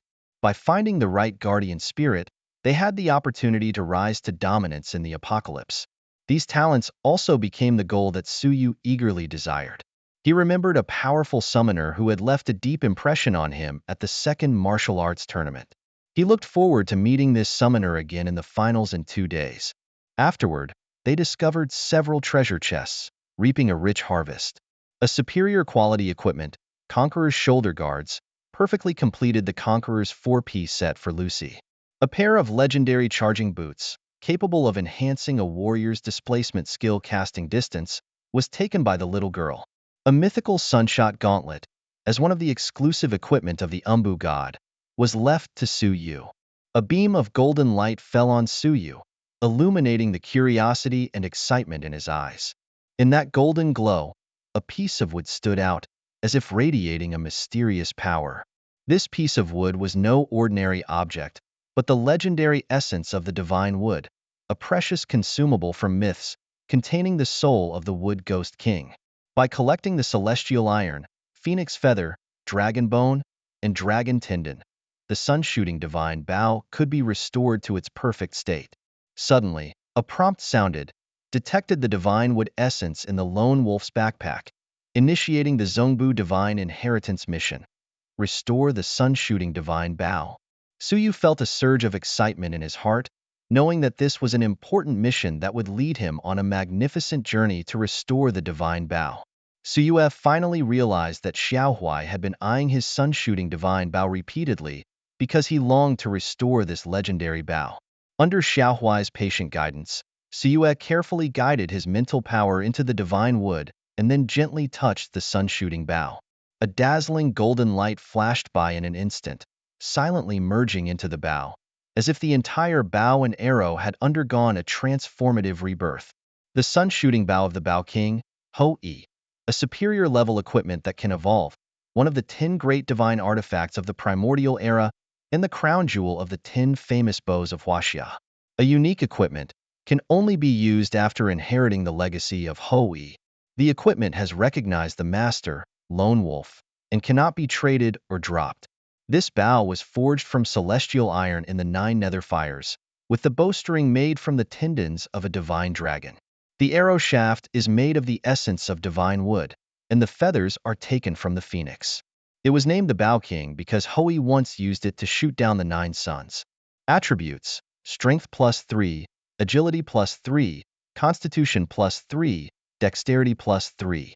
Active skill: Chaos, can devour other equipment and evolve, unlocking new abilities. If it devours the 10 famous bows, it can directly gain the corresponding attributes and skills. Passive skill: Awe. When the Bow King emerges, 100 bows are hidden. When worn, it reduces damage from arrow attacks by 80%. The seal has been lifted, unlocking 1/4 of the passive skill, sun shooting. After the magical repair by the divine wood, the resilience of the bow has been unprecedentedly enhanced, surpassing the range of conventional bows and arrows. Each time these mythical quest items are obtained, the seals on the sun-shooting bow are gradually unlocked, thereby unleashing its latent power. This skill is kind of terrifying. You see, in the post-apocalyptic crossbows, the shooting distance is usually limited to within 30 meters. Even with enhanced range equipment, the theoretical maximum attack distance is only about 50 meters. However, if the attack distance limit is removed, it means you can silently take the enemy's life from hundreds of meters away, and the enemy may not realize your presence until the very last moment. After stepping out of the basement, since the Wood Ghost King had already made a contract with Suyue, theoretically, they had become enemies with the post-apocalyptic zombies. Without the Lord-level zombies, this place was quickly filled with zombies. The entire Tianma village once again became a vibrant scene of thriving life. He entered the familiar old house, stepped onto the roof, tightly grasped the sun-shooting bow, and locked his gaze on an elite zombie hundreds of meters away. Empowered by the essence of the divine wood, the sun-shooting bow seemed to become more agile and nimble, as if it had merged with him. An arrow shot out, like a breaking wind, like a shooting star in the night sky. He aimed at the zombie's heart, and with the force of thunder, the arrow instantly knocked the zombie back, dragging it several meters before finally crashing heavily to the ground. Due to the distance being too far, the arrow did not hit the heart as expected but directly hit the abdomen. At this distance of 200 meters, any slight movement in Suyue's hands would cause a deviation of several meters in the arrow's trajectory. The elite zombie struggled to stand up, its gaze locked on the direction where the arrow came from. However, just as it took the first step to counterattack, it was pierced through the shoulder by the second arrow shot by Suyue. Then, the third arrow and the fourth arrow were shot in succession. The elite zombie helplessly fell to the ground, not even catching a glimpse of Suyue's shadow. This left Suyue feeling somewhat discouraged, but also ignited more determination within him. He looked down at the sunshot bow in his hand, his eyes filled with unwavering determination. The fall of the elite zombie caused panic among the other zombies around, as they looked around but couldn't find the source of the attack. A clear notification sounded. Successfully killed elite zombie LV-15. Gained experience *300, gold coins *30. Suyue's Wood Ghost King Guardian Spirit leveled up to level 4, gaining additional attribute points. Since the Guardian Spirits shared experience with Suyue, they leveled up faster than their master. With one arrow, Xiaohui leaped from level 1 directly to level 4, with attributes soaring to 40 points. Although the Guardian Spirits leveled up rapidly, they could never surpass the level of their master, becoming their bottleneck. After defeating several elite zombies in a row, Suyue decided to take a break. Most of the regular zombies were around level 13, which was no longer very rewarding for him. Suyue realized the limitations of the sunshot bow. Once the distance exceeded 500 meters, the accuracy and hit rate would significantly decrease. This reminded him of the missile precision claimed by the third country, with the sunshot bow falling just a bit short. Once the missiles of the third country were launched, global air defense radars would immediately activate, making tracking nearly impossible. Kid, don't waste your effort. The sunshot divine bow is damaged. You can't unleash its true power. The level 8 Xiaohui solemnly reminded. Suyue heeded Xiaohui's advice and began to think about how to obtain the celestial iron and phoenix feather dragon bone tendon. He changed his nickname to Guemu, a name given to him by Hui. Guowang had mentioned that these materials were located in the uninhabited areas of northwest China and on the peak of Kunlun Mountain. Although these places were currently inaccessible, Suyue knew of their mystery and danger. Guemu told Suyue that in the distant land of the cherry blossom country, a calamitous deity called the Yamada no Orochi was about to awaken. This entity had stood in the cherry blossom country for 1,000 years, filling Suyue with deep awe. The presence of Yamada no Orochi instilled fear in him, but also kindled his desire for battle. Guemu chose to follow Suyue, partly because he saw the shadow of Hui in him, and partly to witness firsthand what this highly anticipated man could achieve. However, at the moment, Suyu's abilities and personality are very satisfactory. Mugue pondered for a moment and slowly said, "There is no need to rush. Once you reach level 20, I will figure out a way to help you cross the border and reach the country of cherry blossoms." After a fierce battle, he surprisingly slept soundly that night. In the early morning, an announcement about the zombie tide rang in his ears. However, this time, the zombie tide was reduced in scale and difficulty due to the absence of Suyue's participation. Only over 1,000 zombies made up the entire tide, with just 2 powerful twin zombie leaders as the bosses. Under Xinggang's wise command, thousands of survivors gathered in Xingqing safe zone. Despite nearly 100 casualties, they successfully repelled the invasion of 1,000 zombies with a spirit of no fear of sacrifice, defending Xingqing from disaster. In the aftermath, the people of Huaxia gradually realized that 7 days ago, Dulong single-handedly fought against a fierce attack of 5,000 zombies, a difficulty that was jaw-dropping. Waking up from his dream, Suyue saw Lu Wei living harmoniously with Muji, feeling envious. One was a zombie, and the other was a tree demon, both not needing rest. Thinking about the martial arts tournament finals tomorrow, Suyue decided to return to Xingqing safe zone. He also decided to help Muji level up, as this guy had many skills waiting to be unlocked. On the way back, Lu Wei walked while enjoying her food, as she was still recovering and hadn't participated in the battle. Muji sat on Lu Wei's shoulder, imitating her actions, tasting the milk tea she handed over, and occasionally offering suggestions to Suyue. Among ordinary archers, Suyue's skills were superb, ranking second in Huaxia, unmatched by anyone. However, he admitted that he was not as good as Muji in using the sun-shooting bow. Since Hui taught him, Muji had witnessed Hui's unremitting practice and knew the details like the back of his hand.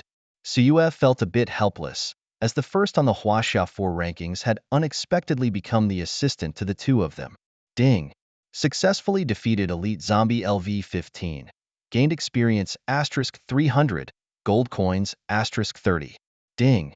The level of the Wood Ghost King Guardian Spirit has reached level 10, unlocking the tree person form, gaining 10 points in all attributes.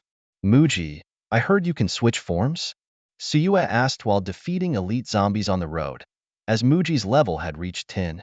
Level 10? Alright, watch how I defeat you. Muji seemed provoked, leaping off Lue's shoulder, his eyes flashing with battle intent. Without waiting for Suyue's order, Muji transformed into a tall tree person and charged into the zombie horde like a raging wind, beginning the battle. Wood Ghost King Guardian Spirit, Tree Person Form Level 10 Lord Level Basic Attributes. Strength 150, Spirit 50, Constitution 50, Agility 150.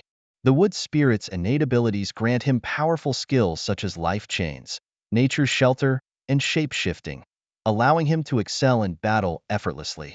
This inevitably brings to mind the colossal treant he once faced off against, making the Wood Spirit seem like a miniature version of it.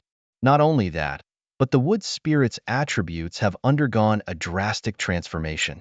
In treant form, he sacrifices intellect and constitution to become a warrior skilled in close combat.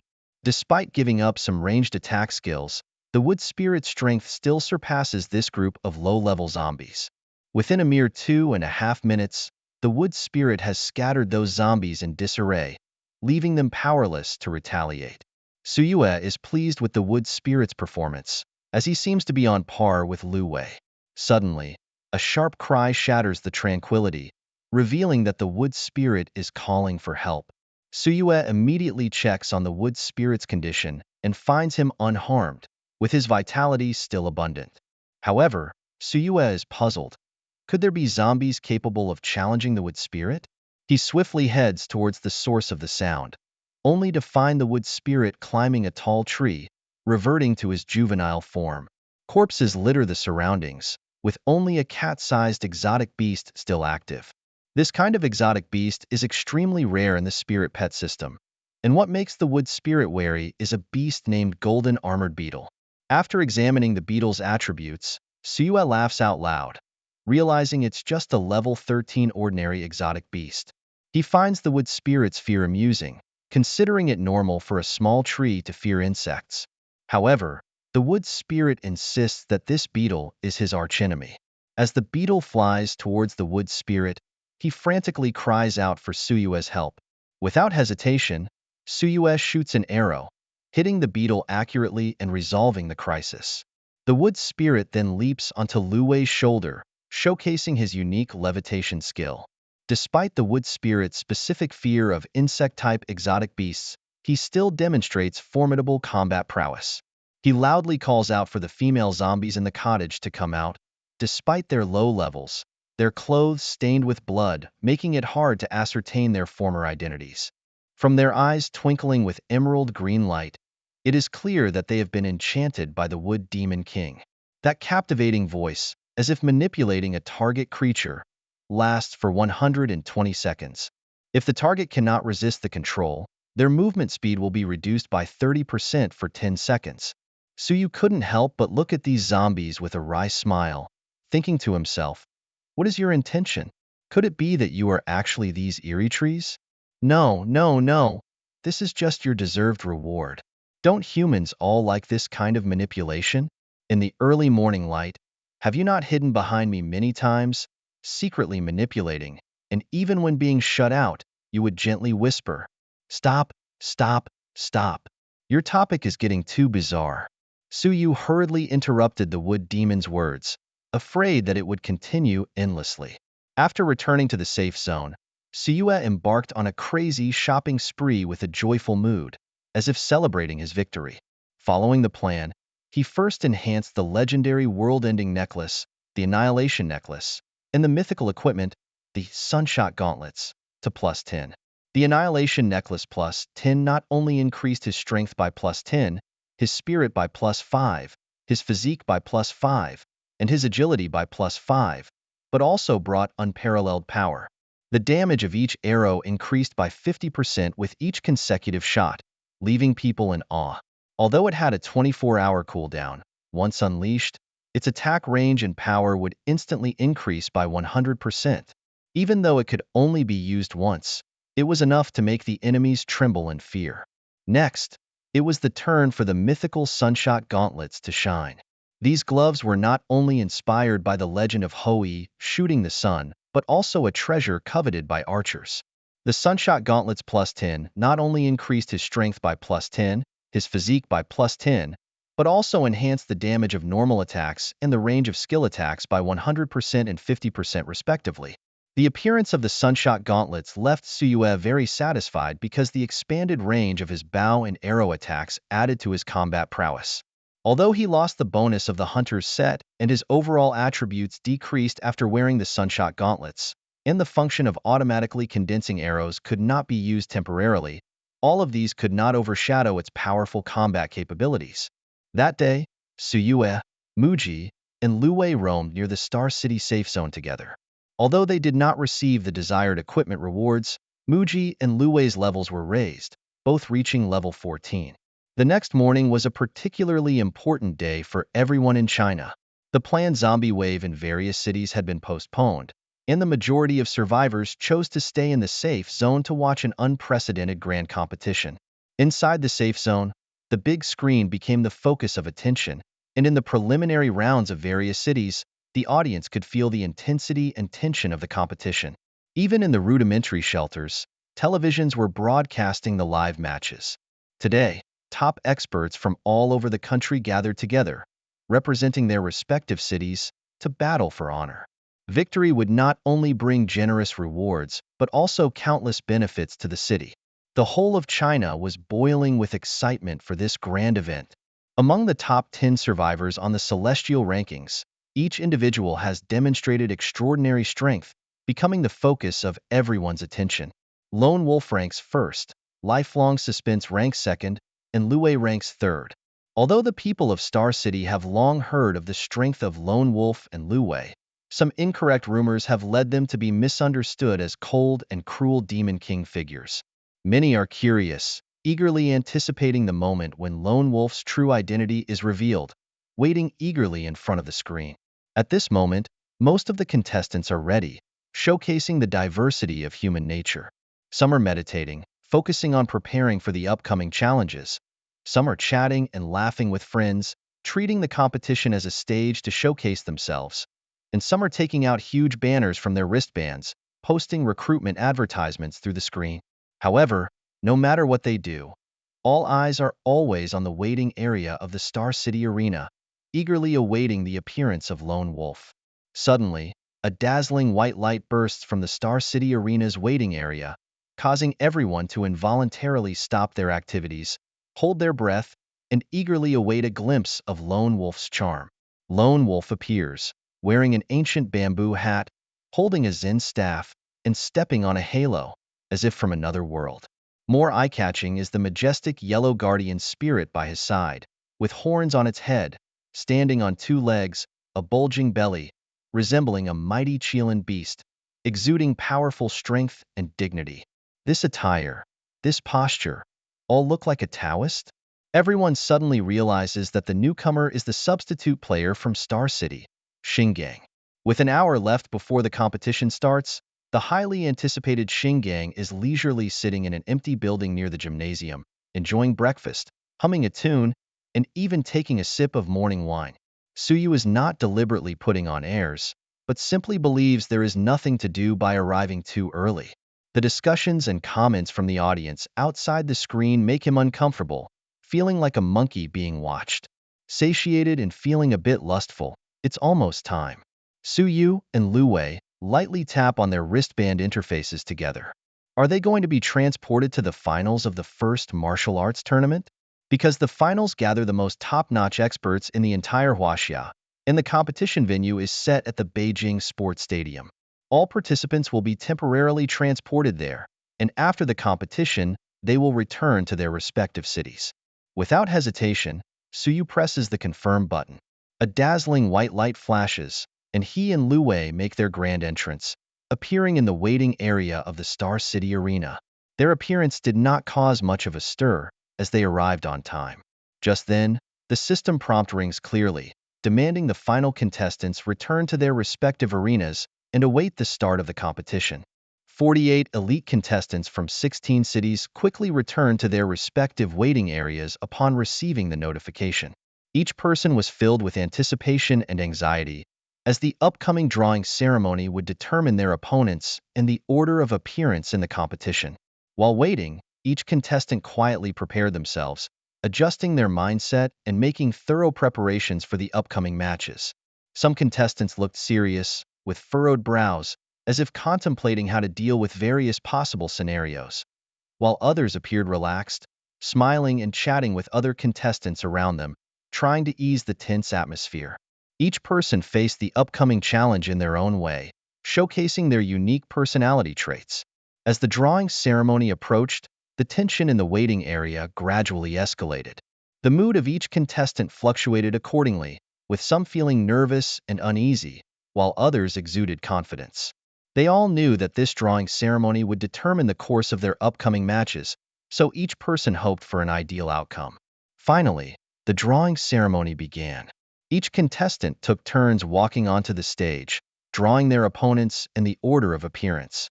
In the tense atmosphere, everyone tried their best to stay calm and unaffected by external factors. When the drawing results were revealed, each contestant displayed different expressions, some ecstatic, while others accepted quietly. They knew that the competition was about to begin, and they needed to give it their all and showcase the best of themselves. The atmosphere at the venue was extremely lively within a short hour, as if the flames of the competition had ignited the passion of everyone present. Luwei, who originally held the third position, now found herself overshadowed, falling to fifth place. It was evident that someone had mysteriously upgraded their equipment or skills before the competition, leading to this outcome. However, Suyue remained calm and unconcerned. He stood firm, still firmly holding the top spot with an overwhelming tenfold advantage. People were eagerly looking forward to drawing a good lot in the upcoming matches. Ding! The draw is over.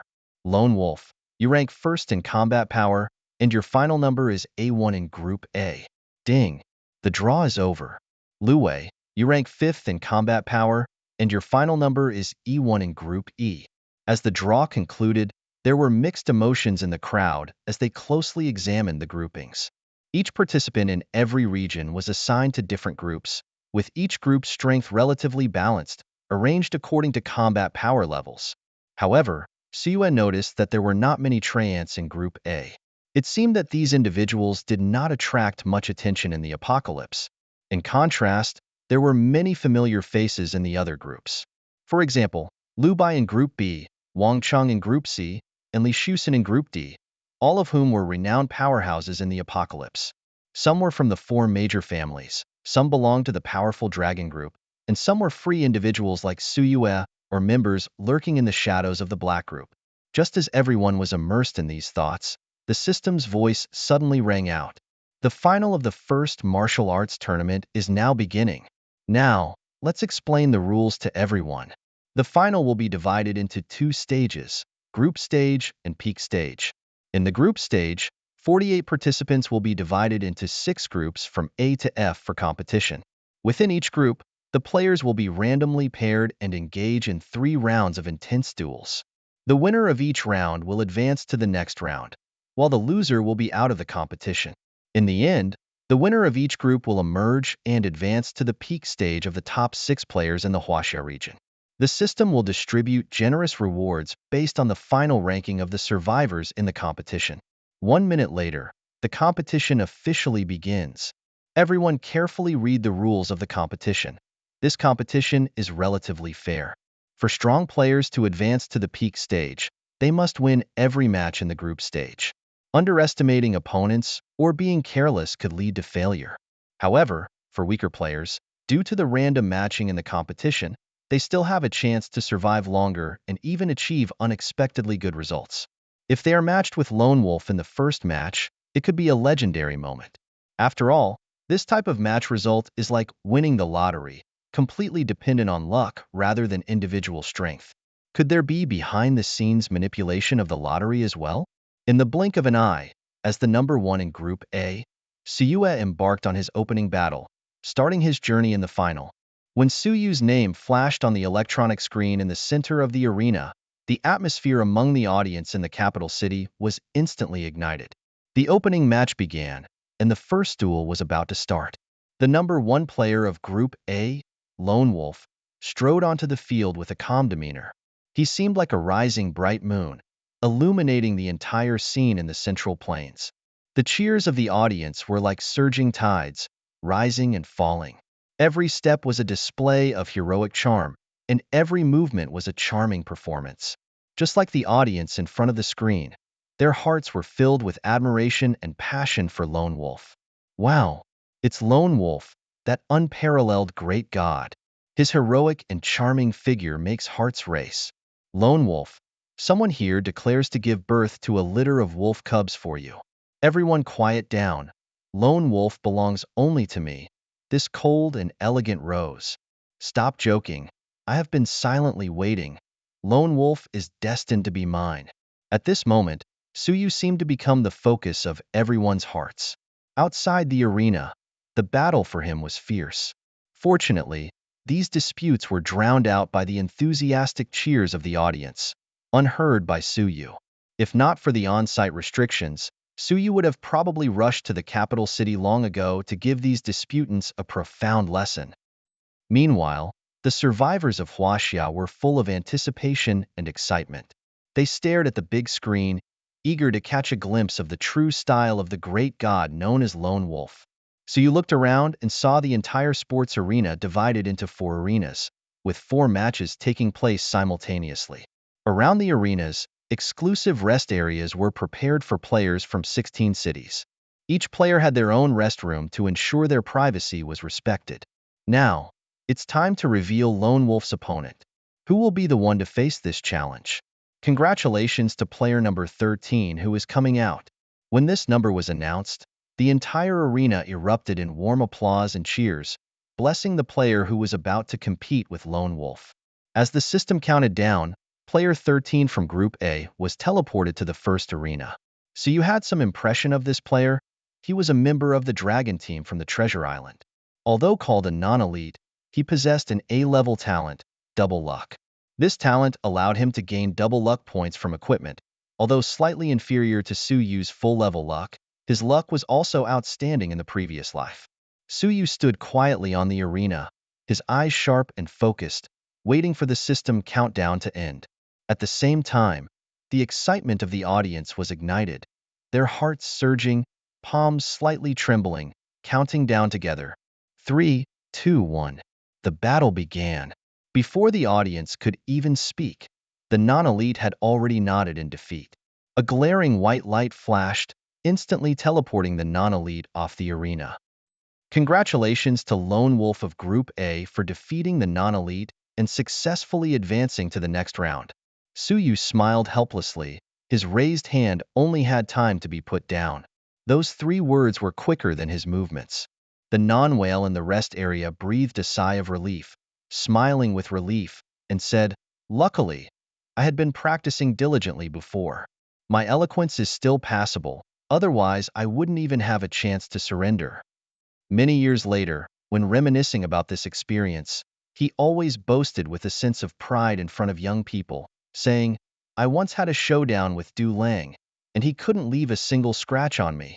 The audience all cast admiring glances, with someone exclaiming, "This kid runs really fast, he's amazing." In the arena, surrendering without a fight is often seen as a disgrace. But once someone sets an example, unexpected changes occur in Group A's matches. Other contestants engage in fierce competition, not giving in to each other, displaying exciting battles to compete for rankings.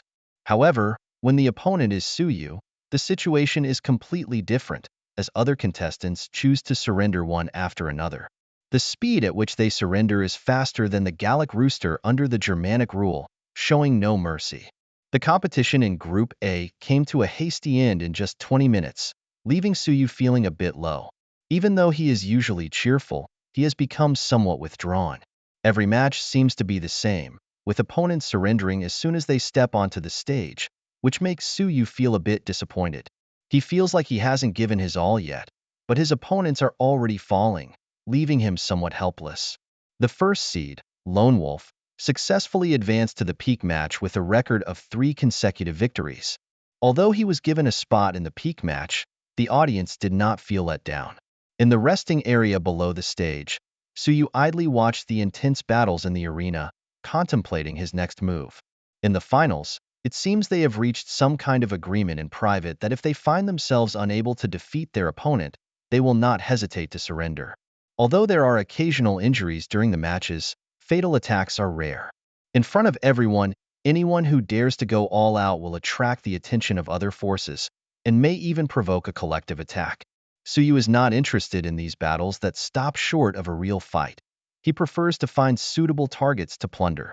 Because every participant entering the finals has talent of at least A level.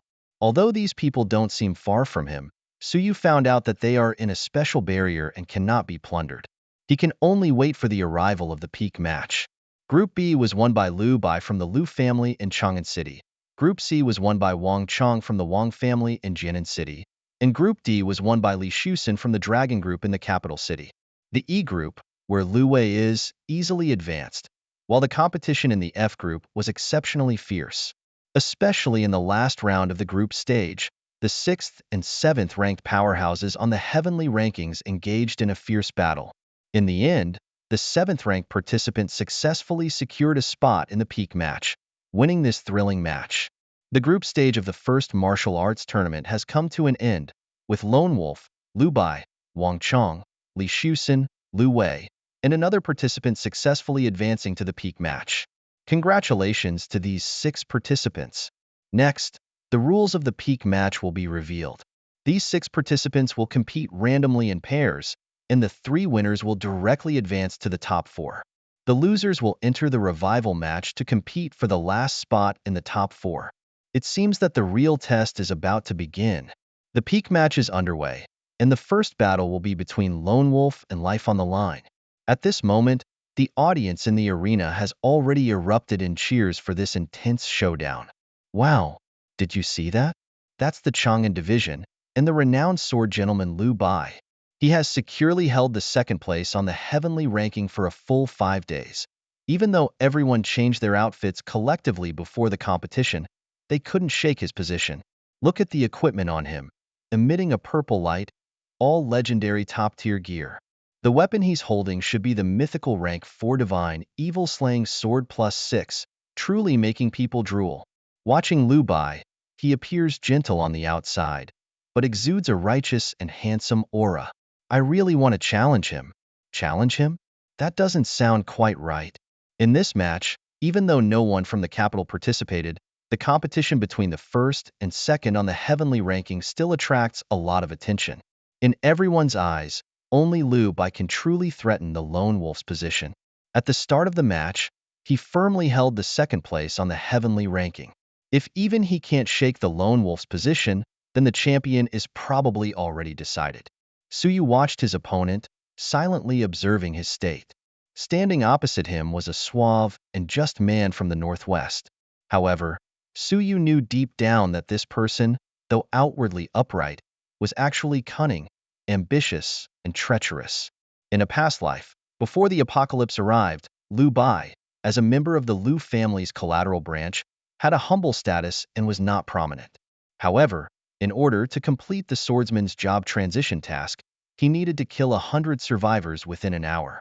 For this, he did not hesitate to sacrifice the entire collateral branch family, not even sparing his own wife and daughter. In the end, with the astonishing strength he showed in the preliminary round of the martial arts tournament, he caught the attention of the family head Liu Batian. The family head saw his potential and decided to fully train him, enabling him to quickly rise to the 2nd place on the heavenly ranking of Huaxia. After countless life and death trials and hard work, Liu Bai finally succeeded in ascending to the family head's position, becoming one of Huaxia's top 10 experts with outstanding martial arts skills, and also the first member of the 4 major families to submit to the Baisher family. Back then, Liu Bai was one of the 10 experts who besieged Suyu. Although he was unfortunately defeated by Suyu in action, his participation brought considerable trouble and harm to Suyu. One life hanging, fighting for life and death. Although it looks like Chinese characters, It is actually the attitude expressed by the samurais of the Sakura Kingdom to show their determination to fight to the death. Being named one life hanging, it is suggested to strictly review the 3 generations of ancestors.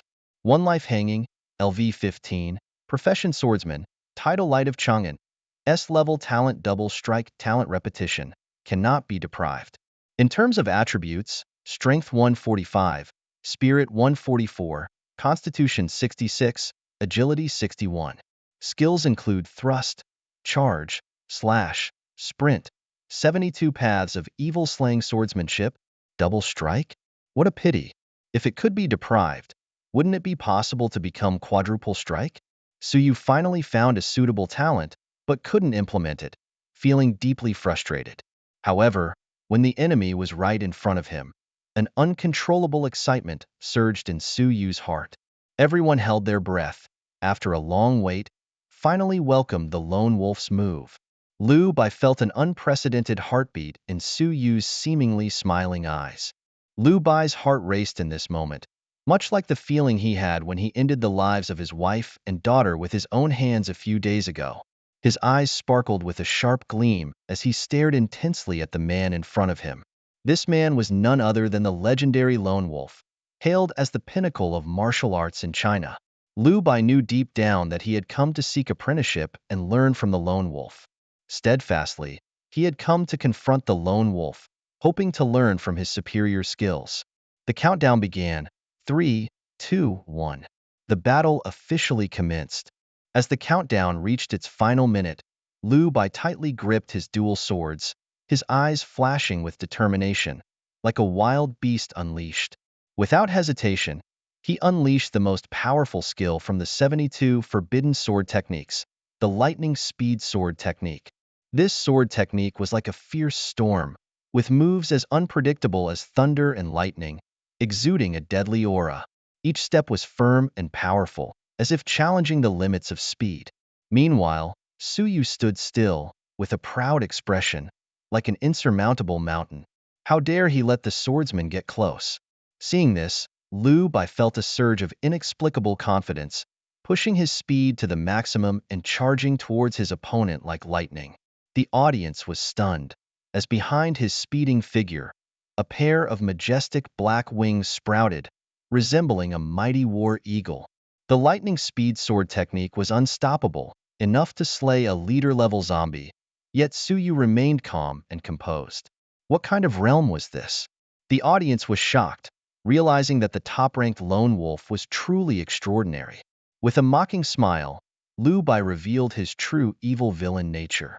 Gripping the forbidden demon sword tightly with both hands, he gathered all his strength at the tip of the sword, emitting a beastly roar filled with wildness and madness. The sword aura was sharp, carrying a chilling intent to kill, aiming straight at Suyu. The lone wolf seemed to be in a desperate situation. The audience held their breath, anticipating a earth-shattering blow. However, when the sword aura touched Suyu's clothes, it only split a shadow, leaving a deep sword mark on the ground as the forbidden demon sword fell. Liu Bai felt his strength rapidly draining, feeling anxious, and at that moment, he felt a chill on his back, as if a crossbow was pointed at him. Cold sweat poured down, as it turned out, when the sword aura attacked. Suyu quietly used his blink skill, instantly appearing behind Liu Bai. Liu Bibin wanted to ask for forgiveness, but Suyu shot him in the right scapula without mercy before he could speak. Lone Wolf, stop. Why fight again? Liu Batian shouted loudly in the rest area. He had already lost in the competition and was in recovery.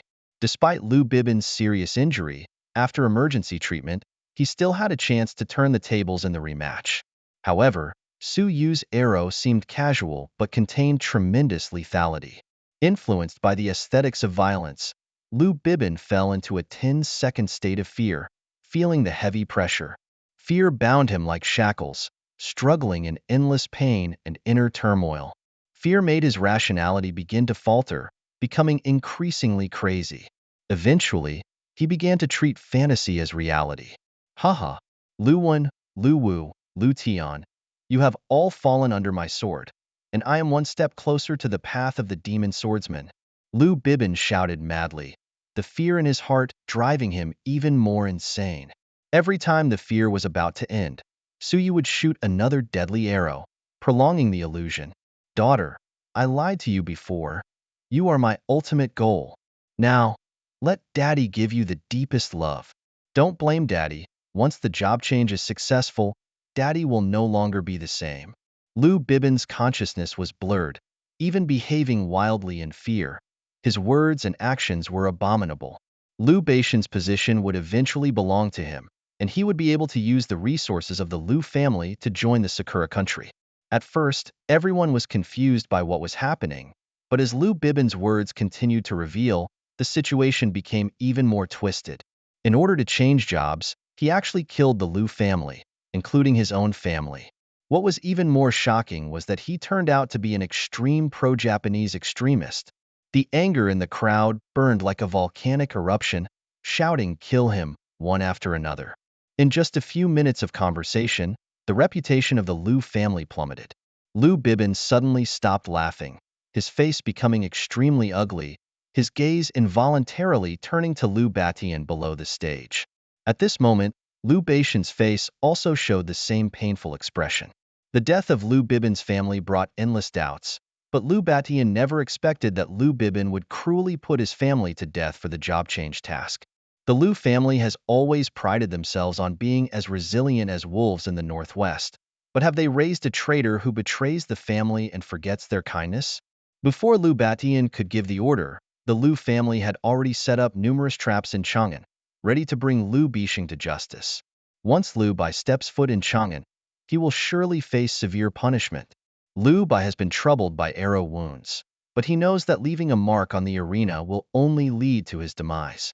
Once the competition is over and he returns to Chang'an, he will face the retaliation of his kinsmen. In despair, Lu Bai blames all his faults on Suyu. His only hope for survival is to end the lone wolf's life with his own hands and become a true warrior. Once he achieves this goal, every move of his will be praised. Lone wolf, it's you who have ruined everything for him. He must end you with his own hands. Without hesitation, Lu Bai swallows the enhancing potion in his wristband and immediately feels the surge of power. He becomes tall and fierce, his eyes bloodshot, his aura fierce, as if he can devour everything. Compared to the Lord-level zombies, he exhibits equally terrifying strength. However, Suyu prefers to attack when the enemy transforms, not giving the opponent any chance to fight back. The godly crossbow arrows are shot, each hitting the target. The final arrow, carrying explosive sparks, pierces straight into Lu Bai's heart. Boom! A deafening explosion. A black lotus blooms, deadly yet beautiful. As the blood mist dissipates, only Suyu stands alone. The audience is stunned, as if time has frozen. This scene is deeply engraved in their hearts. Ding! Congratulations to the Lone Wolf for successfully advancing to the top 4 of the Pinnacle competition. At the final scene of the first martial arts tournament, the audience was stunned to witness the first competitor being killed and eliminated, which was beyond everyone's expectations. Lifelong on the line, ranked second on the heavenly ranking, hailed as the biggest lackey of Baishur Hao in later generations, was completely powerless against the fierce attacks of Julong, leaving no body behind. For a moment, the audience at the scene couldn't help but exclaim. Some even said, "This is simply a crushing force. Brother, pinch me. Am I dreaming?" Finally, someone realized the cruel reality on the competition field, erupting into deafening cheers as if trying to overturn the entire arena. At the same time, the participants preparing for the peak match nervously under the stage. The shocking impact of Dulong's arrow had deeply engraved in their hearts. It was not just crushing, but the two were simply not on the same level. Onlookers watched the excitement, insiders watched the doorway. The experts among them are more aware than anyone else of the huge gap between Dulong and Lifelong on the line. At this moment, the eyes of the crowd turned to Suyu, silently observing his every move. However, Suyu seemed indifferent to the changes around him. He looked around and finally locked eyes on Lu Batian, who had just been defeated. Suyu gazed at Lu Batian as if waiting for his reaction. At this moment, all the voices seemed to be attracted by Suyu's magic. suddenly becoming silent. Lu Batian, the head of the Lu family, was furious at this moment, trembling all over, his face turning pale. In order to stop Suyu's actions, he didn't hesitate to use the prestige of the four great families, trying to intimidate the other party. However, Suyu turned a deaf ear to his threats, ultimately causing Lu Batian to lose his reason. In Lu Batian's view, all the disasters and chaos were caused by Suyu. Anger made his thoughts chaotic, and he blamed Suyu for all the contempt and blame the Lu family was currently facing. For ordinary people, the four great families are like a mountain pressing down on top of their heads, making it hard to breathe. But in Suyu's eyes, these four great families were just a group of people with sinister intentions in their past lives. In the past, the four great families always stood united and acted together. When the boundaries of the city were broken, they chose to join forces to suppress the dragon group.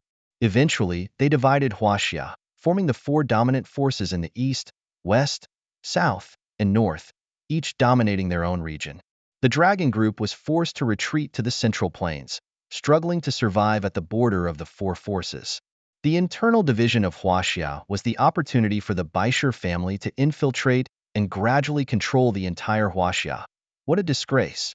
Back to the competition field, as the most powerful force, the Lu family should have shouldered the responsibility of leadership.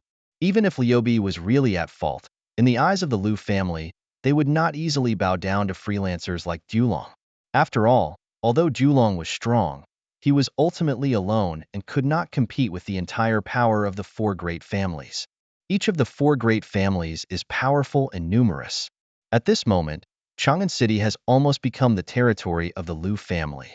Coupled with the large number of recruits recently brought into the Lu family, reaching as high as 100,000.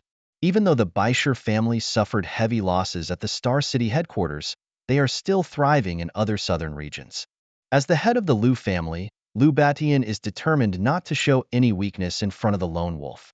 The scrutiny from other families puts immense pressure on him, as any sign of weakness could jeopardize his leadership position. Filled with pride and dignity, he refuses to bow his noble head. Therefore, he has no reason and no courage to show any weakness. Even if he cannot defeat his opponent, he will never be inferior in momentum. Lone Wolf, you are truly remarkable. You have done the dirty work for me. But as an elder, I must remind you that being young and arrogant will only lead to self-destruction in the end. Lu Batian's eyes were sharp as a blade, staring at Suyu, his words tinged with a hint of sarcasm. His eyes gleamed with a cold, killing intent, emphasizing the word traitor, as if deliberately drawing a line between the Lu family and Lu Bai. His tone was full of arrogance and disdain, showing no regard for Suyu. However, the onlookers could not help but be infuriated, condemning Lu Batian and questioning him angrily. Nonetheless, Lu Batian failed to realize that Suyu, sitting firmly at the top of the Huaxia leaderboard, was not someone easily threatened. In this crisis-ridden post-apocalyptic world, any reckless move is unwise. Suyu, reborn and resilient, is a fighter. Once he senses hostility, he will not hesitate to strike back. At that moment, Suyu spoke up. His voice, though not loud, was powerful. Lu Batian, you have found a dead end. Remember, I am the lone wolf. If you provoke me, be prepared to face retaliation. Suyu's voice echoed in the air, and when he mentioned Lu Batian's name, the whole scene fell silent. People thought that facing the dominance of the four major families of Huaxia, Suyu would show some weakness. However, his firm and fearless stance surprised everyone. The Lu family in Chang'an, renowned in the Huaxia nation, claims to be the descendants of the Lu dynasty 1,000 years ago. However, in this post-apocalyptic world, they were defeated by the lone wolf, losing face. After a moment of silence, the audience began to show awkward expressions. Suddenly, they blushed and screamed. Haha, this is so exciting. I love this kind of scene. Someone cheered. Exactly. Young people should be bold, another echoed. Yes, Lu Batian, this is the capital city, not your Chang'an. Whether it's a dragon or a tiger, they must listen to me. Faced with the audience's rebuke, Lu Batian left only one subordinate waiting outside. while he led the Lu family members quickly into the rest area, closing the door tightly, isolating themselves from the outside world. The Lu family had put in tremendous effort to elevate Lu Bai to his current position, only to unexpectedly become a target of criticism. Now, they urgently needed to discuss their future direction and strategy. In the golden seats of the audience, the commander of the dragon group watched the actions on the field with sharp eyes. The onlooker had a clear view as he sat in the audience, deeply feeling the unique charm of Lone Wolf. This name has always been the center of attention worldwide, dominating various rankings. Like a legendary hero, he brought a ray of hope to those in despair. When the Lu family provocatively confronted Suyu, the mood of the entire crowd instantly became tense. However, Suyu did not hide his hostility towards the Lu family, which sparked heated discussions among the people present. This obvious double standard made people feel dissatisfied. In the northwest city of Chang'an, many people see the lone wolf as a role model, each harboring their own dreams. Privately, people began to discuss the possibility of leaving the Lu family. Even those who had previously considered joining the Lu family did not hesitate to abandon the idea. Liu Baixian's provocative actions undoubtedly provoked a strong counterattack from Suyu. With just a few simple words, Suyu brought immeasurable losses to the Liu family. Although Suyu's reputation in Xingqing is prominent, his strength is still doubted by many people across the entire land of Huaxia. In order to show his true colors, Suyu chose this way to make his presence felt in every corner. At this moment, Li Shusen of the Dragon Team walked straight towards the commander at the edge of the field. The commander's gaze was locked onto Suyu in the field, conveying important instructions with a serious expression. As the second match approached, Suyu was called back to the rest area, tightly gripping the exorcism sword he had just won. In the previous fierce battle, Liu Bai and his guardian spirit, the Warhawk, both turned into a blood rain and disappeared on the battlefield. This mythical-grade exorcism sword became the only surviving equipment. This +6 exorcism sword, a two-handed sword, was said to have been crafted by the eunuchs in the imperial palace during their leisure time, and only true warriors could wield it. Its attributes include strength +10 +6, spirit +10 +6. The passive skill Sunslayer can increase sword skill damage by 50% +30% and increase damage to vital parts by 20% +12%. The active skill Rootbreaker puts the enemy in a state of kidney deficiency for 20 +10 seconds after use, reducing movement and attack speed by 60% and increasing damage taken by 50%. This weapon is limited to non-male characters, seemingly designed for females. It seems that Liu Bai paid a great price to become stronger. Although the attributes and skills of this two-handed sword are quite good, Liu Bai already has the mythical-grade battle axe Sorrow of Shadows and is not interested in this weapon. At this moment, the second battle is about to begin. Liu Bai, ranked 5th on the heavenly ranking, will face Wang Chong, the Ghost Blade King from the Jianan Wang family, ranked 3rd.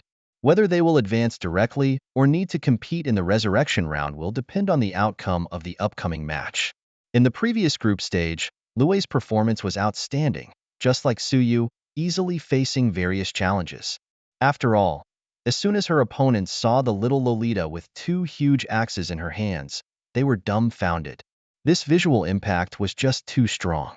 With just normal attacks, they couldn't last a few rounds and had to surrender. As for Liu Bai's opponent, Wang Chong from the Jianan Wang family, he was a man of action, speaking less and doing more. He stared intently at the little Lolita in front of him, filled with a passionate challenge in his heart. If he couldn't deal with the lone wolf, would he be helpless against Suyu's subordinate Liu Bai as well? Coupled with the power assessment on the heavenly ranking, the situation became even more unpredictable. Wang Chong's strength was clearly much higher than Liu Bai's, which ignited a fierce fighting spirit in his heart. However, Liu Bai was completely unaware of Wang Chong's strength. She just wanted to end the competition as soon as possible and return to the rest area to enjoy various delicacies. Throughout the entire competition, she never stopped. The match began. Suyu checked Wang Chong's attribute panel and found that he had chosen a completely different profession from the previous Liu Bai. Although Wang Chong called himself a ghost blade, he was not a traditional warrior, but chose a hidden profession, Poisonous Alchemist. Poisonous alchemists have extraordinary abilities in both attack and defense, Faced with the fierce attack from Lu Wei that was about to come, Wang Chang appeared calm and confident. He summoned a leader-level guardian spirit, the Armored Giant. The Armored Giant was famous for its excellent defensive capabilities and was a tank-type guardian spirit beloved by mages. As long as the Armored Giant could firmly attract the opponent's attacks, Wang Chang could unleash spells without any worries. Just as Lu Wei rushed towards him, Wang Chang's gaze was firm. His third place on the ranking list was definitely not just for show. Suddenly, the Armored Giant let out a deafening roar, making the air within a 10-meter radius tremble. So you wanted to remind Lu Wei, but only received a cold reply from the system. Lu Wei was trapped in a barrier and unable to contact the outside world. The angry roar plunged enemies within a 10-meter radius into a state of mockery for 5 seconds. Then, as if controlled by some mysterious force, Lu Wei involuntarily turned towards the Armored Giant and began to attack. To Wang Chang's surprise, Lu Wei's attacks could directly break through the Armored Giant's defense, revealing deep wounds down to the bone. My goodness! Who on earth is Lu Wei? How could her normal attacks directly break through defenses? Wang Chang had always been full of confidence in the Armored Giant's defense. After all, its high 230 physique made it difficult for many leader-level monsters to harm it. However, each of Lu Wei's blows felt like a vivid lesson. Wang Chang tightly gripped the ghost head staff in his hand, quickly releasing skills such as Miasma, Poison Sting, and Plague Guardian, launching a series of attacks. Initially, these attacks were quite effective, but as time passed, Lu Wei's health gradually decreased, activating the special effect of her Berserker's Blood, which increased her resistance and attack speed as her health decreased. However, under the powerful vampiric ability of Shadow of Sorrow, Lu Wei's health remained in a delicate balance. What was even more surprising was that apart from the charging skill, Lu Wei only used normal attacks, without releasing other skills. The short 5-second mockery effect felt like a long, intense century for Wang Chang. Watching the Armored Giant take heavy damage, Wang Chang realized that continuing the fight was futile. He decided to give up actively to avoid causing greater losses. At this moment, Lu Wei no longer wore a mocking expression, but instead showed a determined look. She set her sights on Wang Chang and launched an attack. Wang Chang tried to use teleportation to dodge, but Lu Wei stuck to him like a shadow, firmly locking onto her target. She continuously unleashed various control skills, yet Wang Chang was powerless to resist. Finally, when Lu Wei was only 1 meter away from Wang Chang, he wisely chose to admit defeat and accepted his failure. Wang Chang was instantly teleported out of the competition arena, and the entire match came to an end. Looking back at the entire battle process, Lu Wei's speed actually surpassed that of Lone Wolf. The system prompt sounded, announcing Lu Wei's successful advancement to the top 4 of the peak competition. The third match of the peak tournament is about to begin, with Dragon Team's military commander Li Shusin facing off against a familiar face from the remnants of the Baisher family, Zhang Churen. The tense atmosphere in the arena makes it hard to breathe, as the audience holds their breath in anticipation. Li Shusin represents the last hope of the Dragon Team, while Zhang Churen is a member of the Baisher family, a position not to be underestimated. So you have some impressions of Zhang Churen. She is also an influential figure in the Baisher family. However, Zhang Churen's current image is completely different from his past, making people sigh at the changes time has brought. Despite the occupational clash between the two, Suyu still believes that without a secret move, Li Shusin is destined to fail. By examining the attributes of the two, Suyu quickly concludes that Zhang Churen only needs to exert 70% of his strength to easily win. However, the result of the match surprises everyone. Zhang Churen did not give his all, just maintaining his normal level, and ultimately chose to surrender. Li Shusin smoothly won the victory and advanced to the next round. Only Suyu saw through Zhang Churen's true intentions. She deliberately lost the match and fell into the losers bracket. Now, in the winners bracket, there are only Suyu, Lu Wei, and Li Shusin. Wang Chang and Zhang Churen from the losers bracket are about to engage in a fierce battle. Before the match starts, the system will reset the player's skill cooldown time to increase the entertainment value of the match. In this match, Wang Chang, ranked 3rd on the leaderboard, will face off against Zhang Churen, ranked 7th. Most people predict that Wang Chang will easily win, as there have been almost no surprises in the previous matches. Even Li Shusen, who has fought against Zhang Qiren before, holds the same view. He believes that Wang Chang defeating Zhang Qiren is only a matter of time. At this moment, accompanied by Xing Gang, Li Shusen walks into the safe area of Star City, attracting everyone's attention. The major rest areas are crowded, but the Star City rest area is unusually empty, with only Su Yu and Lu Wei. No one dares to approach them, as Su Yu's expression looks unusually serious. When Xing Gang tries to approach for a chat, Li Shusen stops him. Li Shusen has already heard various rumors about Su Yu, and Commander Wu of the Dragon Team personally ordered him to establish contact with her. Finally, when Su Yu has some free time, Li Shusen warmly greets her, "Hello, Lone Wolf. I am from the Dragon Team." Su Yu's words were interrupted by General Li, who said bluntly, "General Li, no need for more words, just say it." Su Yu's tone was firm and concise. General Li Shusen was slightly stunned, then turned to Xing Gang, only to see Xing Gang shrug helplessly. Despite being directly addressed by the Lone Wolf with his name and official title, General Li Shusen felt an indescribable joy welling up inside him.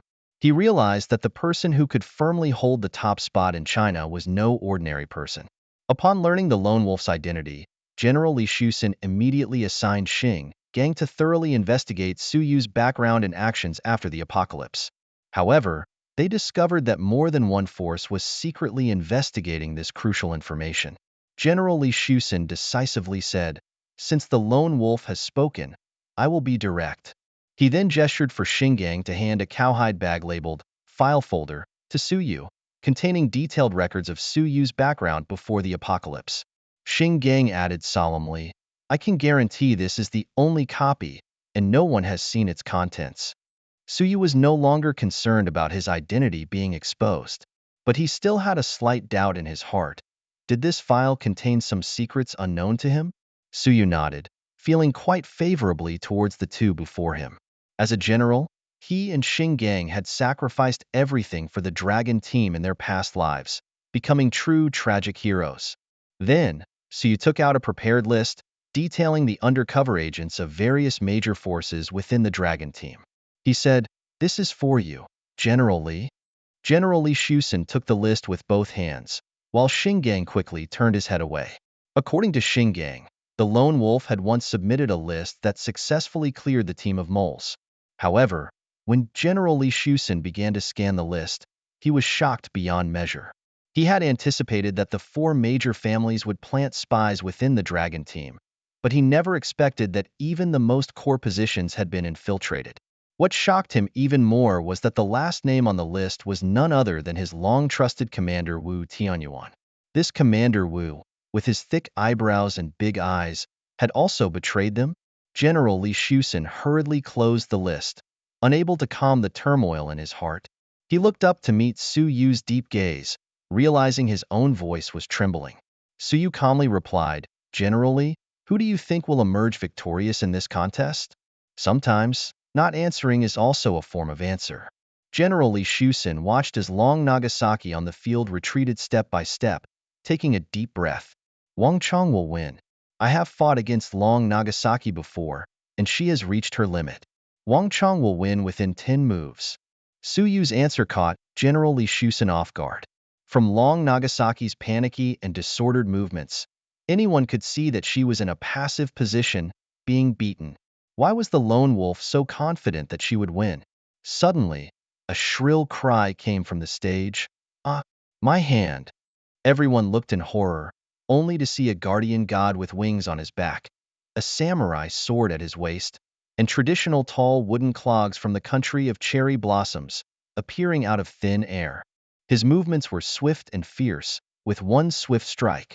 Wang Chang's right arm holding the ghost head staff was severed.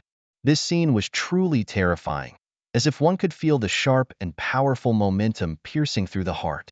In the midst of flashing blades and shadows, he displayed unmatched combat skills and a ruthless demeanor, leaving people in awe.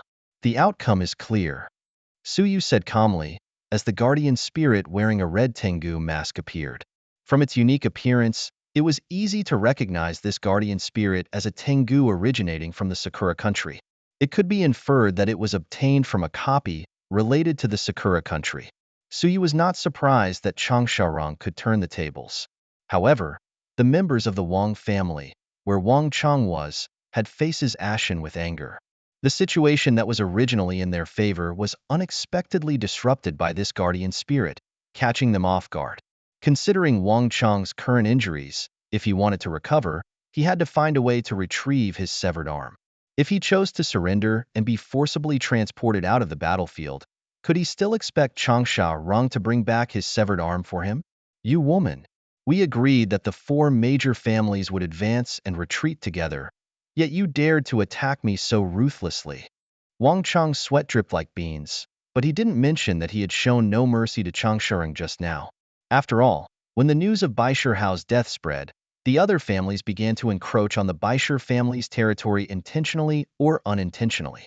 Especially the Jin and Wang family, who already had no good feelings towards the Baishir family. This time, they mercilessly destroyed the Baishir family's stronghold near Jianan. If someone hadn't leaked the news before dying, the Baishir family would probably have disappeared without a trace. Chang Xiaorong was no longer the miserable appearance she had before. She raised an eyebrow lightly, swaying her graceful figure, and taunted, "Interesting. The four major families advance and retreat together? Did you ever consider this when destroying my Baishir tower? Do you think my Baishir family has no one? Those few bastards deserve it to die. Wang Chong cursed viciously, his eyes fixed on the movements of the Tengu, controlling his armor giant, his brain working rapidly. Deserve it to die? Today, let me teach you a lesson. Before the words fell, the figure of the Tengu suddenly turned into a faint shadow, disappearing without a trace in place.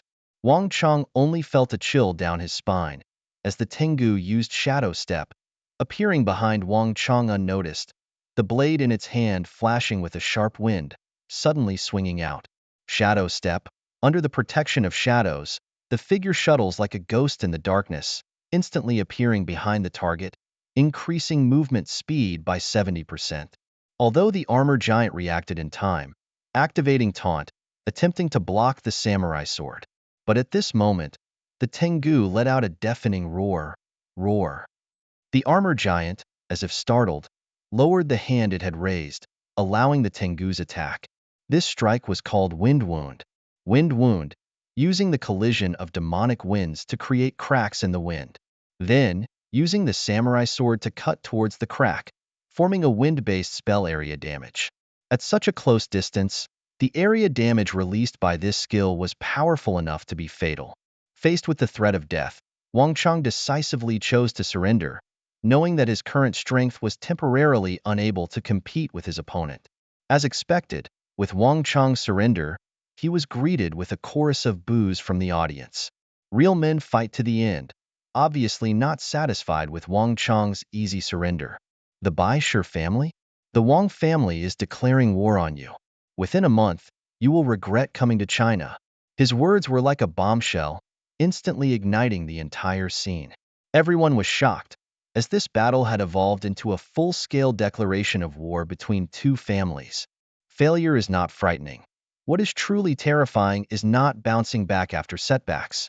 In the cruel environment of the apocalypse, revealing weakness often means struggling to recover. However, Suyu saw a phoenix-like transformation in Wang Chong's eyes. The demon king Wang Chong, who fought against the Baishir family until the last moment in the previous life, has now returned to his peak. In Suyu's view, Wang Chong's achievements in this life will definitely surpass his past glory. Wang Chong, who was teleported off the stage, immediately had healers treat him. The wounds that were bleeding profusely stopped and began to heal visibly. Despite his ashen face from blood loss, the fierce look on his face remained undisguised. Everyone was caught off guard. First, the Lone Wolf and the Chang and Lu family declared war, and then the Chang and Wang family openly broke ties with the Fan Yu Baishir family. Undoubtedly, it was well-deserved. However, Chang and Shuren was a bit flustered at this moment. She only intended to teach Wang Chang a lesson, but she did not expect to make enemies too soon, which was not wise for outsiders like them. Nevertheless, As she watched the audience's enthusiasm ignite, she realized that this time she might have been too confident. But at this point, she would not allow herself to show any signs of weakness. Standing on the stage, Chang'an Shuren spoke word by word to Wang Chang below, also signaling the Bai Shi family's position to others in China. Deklare wahr? Although young Master Bai Shi Hao is dead, the Bai Shi family is not dead. There is an old saying in China, reckoning after the autumn. Young Master Bai Shi Hao's death definitely has something to do with you people. Wait until I find out the truth, then we will see. Chang'an Shuren's eyes flashed with determination, signaling to Yeshan Tengu. Yeshan Tengu immediately stepped forward and chopped the severed arm into countless pieces with a few slashes. Su Yu looked at Li Shusen beside him, who had just come to his senses from the battle. If she had used this move against me during our fight, I might have been the one with the severed arm. Li Shusen recalled that scene, and a hint of fear arose in his heart, along with admiration for the lone wolf. General, the outcome is clear. Su Yu's voice was calm and firm, as if carrying a certain power. Lone wolf, I understand. Li Shusen immediately understood that the lone wolf's actions were aimed at revealing the differing positions of both sides on the stage, with naturally different perspectives. It suddenly dawned on him. In the first semifinal, Su Yu will battle Chang'an Shuren. Everyone firmly believed that this battle would witness the lone wolf's absolute victory. Lone wolf, I sincerely admire your courage and talent. Would you consider joining the Bai Shi family? Su Yu, with a playful smile, responded, Oh, aren't you seeking revenge for Bai Shi Hao? Chang'an Shuren looked puzzled and asked, What do you mean by that, lone wolf? Do you know who killed young master Bai Shi Hao? Su Yu coldly replied, Bai Shi Hao, I killed him with my own hands. These words left everyone present speechless. Su Yu's lips curled up, revealing a mysterious smile that seemed to hide endless wisdom and cunning. The shocking words from Su Yu were like a powerful bomb that stirred up the whole Huaxia. Changsha Nakasaki's familiar bright smile froze at that moment, his expression stiff. The death of Bai Shi Hao triggered in-depth investigations by major families and the Dragon Group, but the preliminary results were shocking. Bai Shi Manor was completely destroyed overnight. Bai Shi Hao, Yamamoto Shinjin, Honda Badeo, and the Ninja Sisters all tragically died at the Xingqing mansion. Subsequently, a stranger named Jia Pangjun stepped forward to admit responsibility, but has since disappeared without a trace after entering the instance, fearing the worst. Despite many mysteries, the fact that Jia Pangjun killed Bai Shi Hao seems to be established. The Bai Shi family, with ulterior motives, attempted to pin the blame on a certain family in Xingqing, hoping to use this as a pretext to launch an invasion and reclaim their lost headquarters. However, unexpectedly, the lone wolf confessed to the crime. As the saying goes, what goes around comes around. Facing the lone wolf of the Liu family in Chang'an, what does it matter to the headless Bai Shi family? Changsha Nakasaki's expression changed constantly, feeling a bit panicked in the face of Wang Chang's threat. But at this moment, she truly felt fear. Lord Lone Wolf, could this be true? Deep down, she hoped that the lone wolf's words were not true. Su Yu quietly waited for the opening of the battle, unwilling to repeat a single word. Just then, the Tengu stepped forward and stood in front of Changsha Nakasaki. The Tengu's powerful strength gave her confidence and support. Yesterday, the level 10 Tengu successfully resisted the attacks of 1,000 zombies alone, consolidating Changsha Nakasaki's position in the Bai Shi family. Faced with the declaration of war by the Wang family, her position was now precarious, in urgent need of a victory to secure her position. Otherwise, the Bai Shi family might sacrifice her for self-preservation. The lone wolf before her eyes became the key to turning the tide. Defeating him might solve the problem. So you quickly checked the attributes of Changsha Nakasaki and the Tengu. Changsha Nakasaki, LV14, profession, divine servant slave, SS level talent spirit pet amplification. Survivors with this talent have their pet intimacy permanently maintained at full value of 100, greatly boosting their strength. Attributes: Strength 30, Spirit 205, Constitution 101, Agility 51. Skills: Whipping, Gate of 100 Ghosts, Sacrifice Summoned Beast, Strawman Substitute. Tengu Guardian Spirit, LV12, Leader Level, Talent energy conversion, blade of heavy injury, shape-shifting. Attributes, strength 220, spirit 20, constitution 60, agility 180. Energy transfer, the Tengu's attacks absorb the enemy's life energy, converting it into additional agility for itself each time, lasting 10 seconds. The devastating attacks of the Raven Tengu's wounded blade bring about a destructive effect. Each hit on the enemy causes them to fall into an incurable pain, weakening their healing effects by 80%, which lasts for a full 60 seconds. His shape-shifting abilities are amazing, allowing him to transform into various forms at will to meet different challenges and needs. He possesses unique talents that cannot be taken away. Wind Wound, Shadow Step, Dark Covenant, Flock of Ravens. These skills are each more captivating than the last. Even as a guardian spirit, the Raven Tengu's skills and talents are no less impressive than those of a Lord-level being. His base attributes are nearly on par with the Lord-level Wooden Ogre, demonstrating formidable strength that cannot be underestimated. A single roar is enough to make a same-level armor giant feel fear, fully proving the importance of spirit pet enhancement. No wonder Changchi Shuren can be so confident. As it turns out, she has the support of the Raven Tengu. When Suyue revealed this news about the Wooden Ogre on Lue's shoulder, the Wooden Ogre immediately became excited. Kid, use your Plundering Hand to bring that talent to me. I have a way to send you to the land of cherry blossoms. This is only natural. Even without the Wooden Ogre's hint, Suyue would not hesitate to make these talents her own. In addition to Changchi Shuren's talent, the Raven Tengu's talent is also outstanding. The match is about to begin, and Changchi Shuren does not dare to be careless. She mutters to herself, the ghost head cane in her hand dancing, as if stirring up a storm, the weapon she snatched from Wang Chong. Just then, an oval-shaped portal suddenly appears in the air, emitting a deep black light, as if it were a gateway to another world. However, after using this ability, Changchi Shuren seems a bit overwhelmed. The Gate of 100 Ghosts. Concentrate your energy, randomly summon one of the 100 ghosts of the land of cherry blossoms. The power of the summoned creature is proportional to the energy invested. Following that, a beautiful and graceful woman elegantly walks out of the portal. There is a flame-like red mark on her forehead. She is a nine-tailed fox. Ha ha ha. Summoning Tamamo no Mae. Your end is near, Lone Wolf. Changchi Shuren is extremely excited, crushing a large blue bottle in one breath, replenishing the energy just depleted. The top 3 demons of the land of cherry blossoms, Shuten Doji, Tamamo no Mae, and Utengu. Their strength is not to be underestimated. 3, 2, 1. The battle begins. Thousands of spectators on site shout together. As the countdown on the big screen approaches 0, excitement reaches its peak. Countless people stand up, waving their support sticks, cheering for the lone wolf. The people's hatred towards the land of cherry blossoms has long been ingrained. When the countdown ends, the nine-tailed fox suddenly rushes towards Suyue. Her eyes gleam with a chilling red light, launching the first attack and pushing the atmosphere to a climax. These 3 great demons are truly worthy of their reputation, being able to release skills from such a distance. Ding! Thanks to the S-rank talent, Omniscient, immune to charm effects.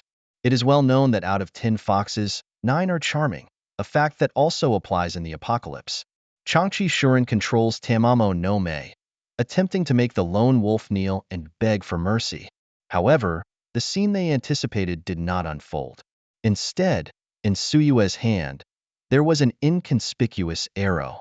More precisely, it was not just one arrow. People were surprised to see the arrows splitting into 10 in the air, like a heavenly maiden scattering flowers. Suyu's fingers continuously pulled the trigger without hesitation, each arrow accurately blocking the opponent's retreat.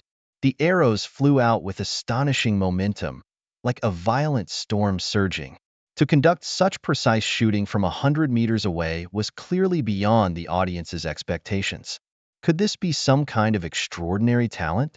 In the spectator stands, the sound of admiration was endless, as they all exclaimed, "Is this the true strength of the number 1 on the leaderboard? Darling, you're also an archer. Why are you always eager to hit the target? Can't you shoot from a distance like the famous lone wolf?" Well, that was quite straightforwardly put. Although my range is not as distant as the lone wolf's, at least I'm not distracted. Facing the verbal battle between the two, onlookers cast admiring glances. In the moment when the arrows fell like raindrops, the three individuals showcased their extraordinary abilities. Yu Zhao Qian led the charge, with the flame pattern on her forehead instantly flickering as her fox demon body transformed into a fox fireball, skillfully dodging the arrow attacks. Following closely behind, Changqi Shuren decisively activated her life-saving skill, the straw substitute. This miraculous skill allowed her to summon a straw substitute, successfully avoiding a fatal blow and safely relocating 10 meters away. Meanwhile, Yutengo found himself in a predicament, unable to utilize shadow steps for displacement, and had to forcefully break through. Flapping its wings frantically, it accelerated towards the sky, but the arrows still grazed its ankle, causing it to lose balance and fall to the ground. Though the damage was minor, it left Yutengu feeling humiliated. The audience couldn't help but burst into laughter, except for Suyue, who quietly contemplated how to defeat his opponents. Suyue possessed numerous skills, more than enough to make them surrender. However, his goal was to plunder talents, which posed a significant challenge. He needed to make his opponents suffer, but also prevent them from escaping easily. Suyue decisively decided to lock the death mark on Yutengu. With the cooperation of the fox demon, Yutengu quickly entered the attack range of shadow steps. Faced with an arrow about to pierce its chest, Yutengu decisively used shadow steps to appear behind Suyue. However, just as everything was about to end, Changqi Shuren smiled. Her smile seemed to freeze in midair, as Yutengu's attack unexpectedly failed. Then, Suyue silently flashed behind Yutengu, and the situation instantly reversed, putting Yutengu in extreme danger. Suyue targeted Yutengu's limbs and accurately shot 4 arrows.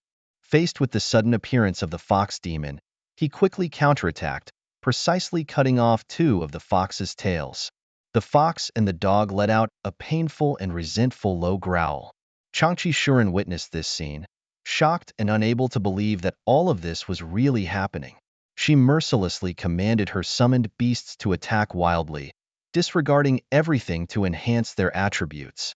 The injured Yutengu decisively released the ultimate skill, the flock of crows, removing the death mark from its body.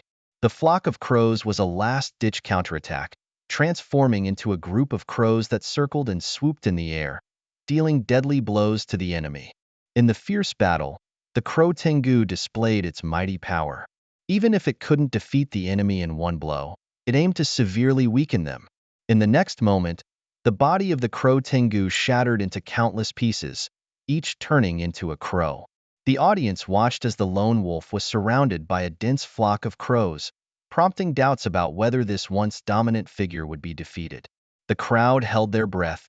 The sharp and jarring sound of crows colliding in the air filled their ears, resembling the clinking of metal beaks.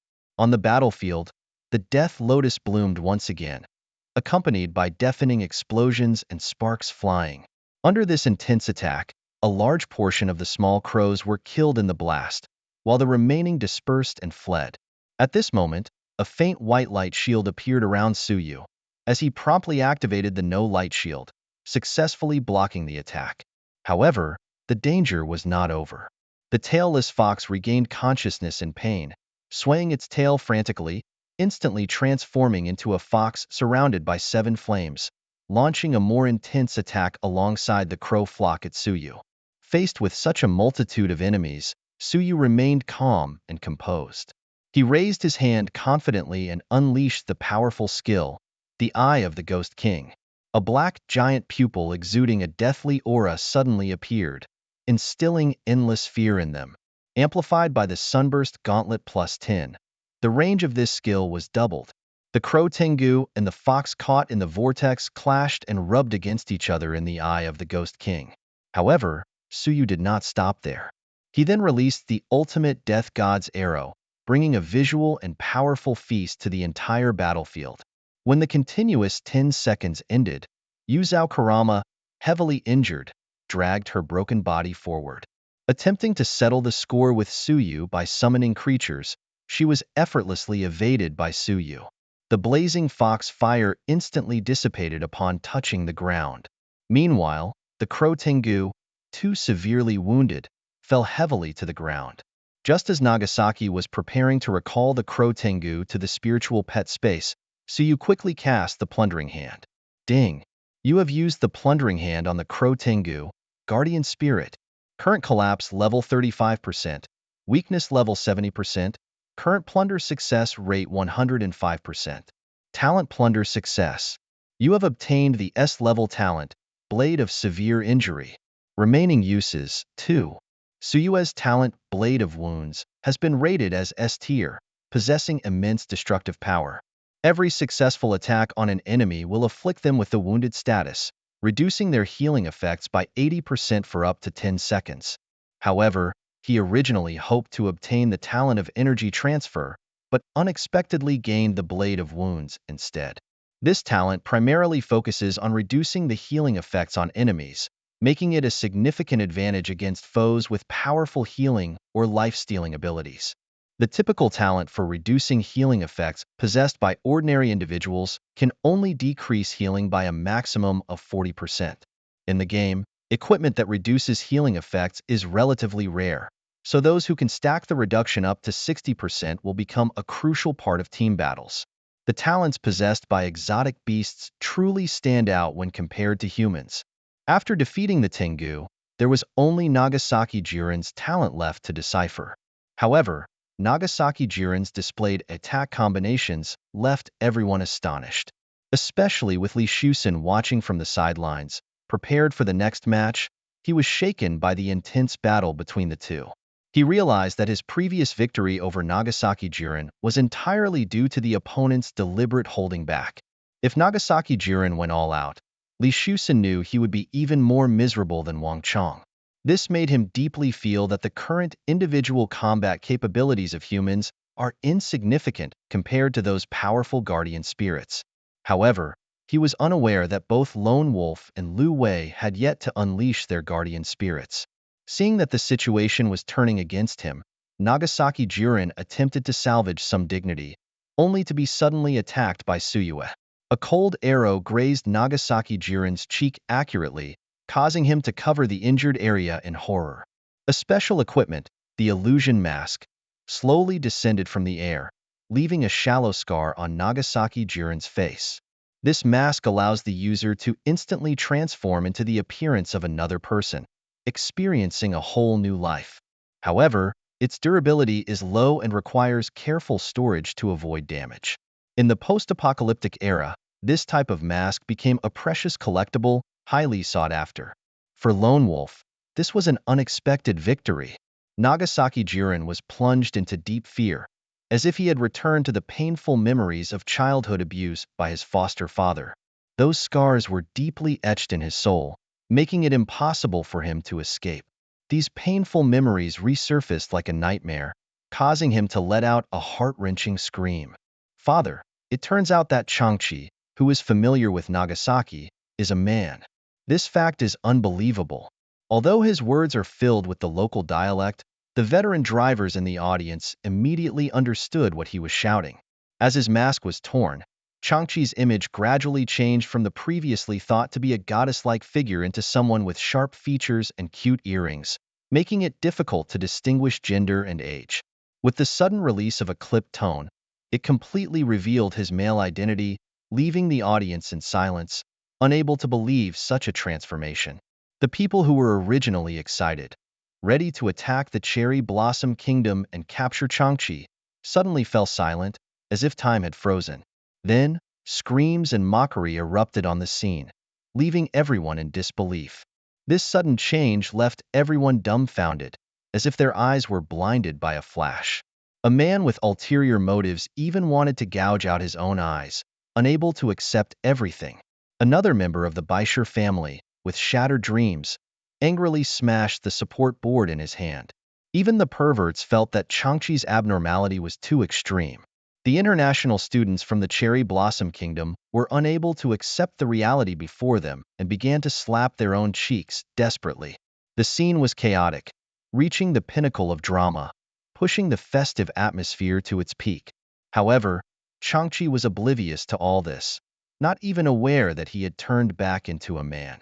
Changchi and Hiroshima Atomic, who were like sisters from different mothers, one with a father from Hiroshima and the other from Nagasaki, seemed to be the perfect match. However, in the Cherry Blossom Kingdom influenced by the Lighthouse Country, diversity is encouraged. It is not strange for a girl who looks like a man to appear. It's just that in Huaxia, he has always presented himself as a woman. This secret is only known to a few high-level members of the Baisher family. Suyue had ended Changchi's life in a previous life, so she knew this unknown secret. Changchi is a hidden summoner with a talent for spiritual pets. Although her abilities were not fully displayed in the first season of the Apocalypse, with the arrival of the second season, she gradually emerged as an important figure in the Baisher family. In this life, Suyue accelerated the progress of the Apocalypse. While Changchi was still unaware of the changes, Suyue had already aimed and shot an arrow straight at her thigh. An arrow aimed at her, mercilessly piercing through her delicate arm, causing intense pain. In the end, he ruthlessly released the punitive arrow, hitting the target with precision, pushing the entire battlefield to a climax. The system prompt sounded. You targeted the survivor Changsha, unleashing the hand of Plunder. Current collapse rate has soared to 80%. Weakness level reached 80%. Plunder success rate skyrocketed to 160%. The talent of Plunder succeeded. Ding! You have obtained the SS level talent, Spirit Pet Enhancement. In the intense competition of the semifinals, Lone Wolf emerged victorious and advanced to the final round. After defeating Zhang Shuren, Suyu wasted no time and immediately left the battlefield. The audience erupted once again due to Zhang Shuren's loss. Suyu obtained 2 talents in a row and fearlessly ended Zhang Shuren's life, feeling extremely pleased. As what Demon said, this new talent will be the key to his journey in the Cherry Blossom Country. Suyu carefully examined the new talent he had just acquired and found it to be SS level, enhancing the intimacy level of spiritual pets, ensuring it stays at the maximum value of 100 forever. This will greatly accelerate the growth and strength improvement of spiritual pets. Although somewhat unbelievable, Suyu still couldn't believe that this talent was rated as SS level. He turned to a demon's attribute panel to check, but found no changes, which made him even more puzzled. However, based on past experience, although the Apocalypse is sometimes unreliable, there has never been a mistake in evaluating talents and abilities. Since this talent has been rated as SS level, it must possess corresponding powerful strength. It seems he has to find an opportunity to test and see how strong Wood Demon currently is. The next match will be between Lu Wei and Li Shusen. Since the group stage, Lu Wei has not had an easy victory like in the preliminary rounds in Xingqing, except for a few rounds with Wang Chong. Li Shusen took to the stage first. As the top warrior in the Dragon Group, he did not receive the same treatment as other family members because the Dragon Group has always adhered to the principle of equal distribution of resources. They believe that under the same resource conditions, it is more cost-effective to cultivate a group of outstanding warriors than 1 or 2 outstanding warriors. Therefore, many of the equipment used by Li Shusen were temporarily allocated to him from other members of the Dragon Group in the capital. In comparison, Lu Wei's equipment is considered luxurious. Suive checked Li Usen's attribute panel. As the strongest warrior of the Dragon Group in his past life, all his information had been thoroughly researched by others. Military God, LV14, title, Light of the Capital, SS level talent, absolute loyalty. This special talent has professional restrictions and cannot be plundered. As the champion marquis, only the top warrior who harbors absolute loyalty to Huaxia can inherit the will of the previous warriors and receive this professional inheritance. Absolute loyalty, eternal life, and never-ending battles. When receiving a fatal blow, it can be immune to death in the next 10 seconds, clear all negative status, and gain spell immunity and berserk buffs. This effect can be triggered once every 10 minutes. In terms of attributes, Strength 214, Spirit 50, Constitution 101, Agility 52. Skills include War Stomp, Long Distance Charge, Wolf Sealing, and One Go.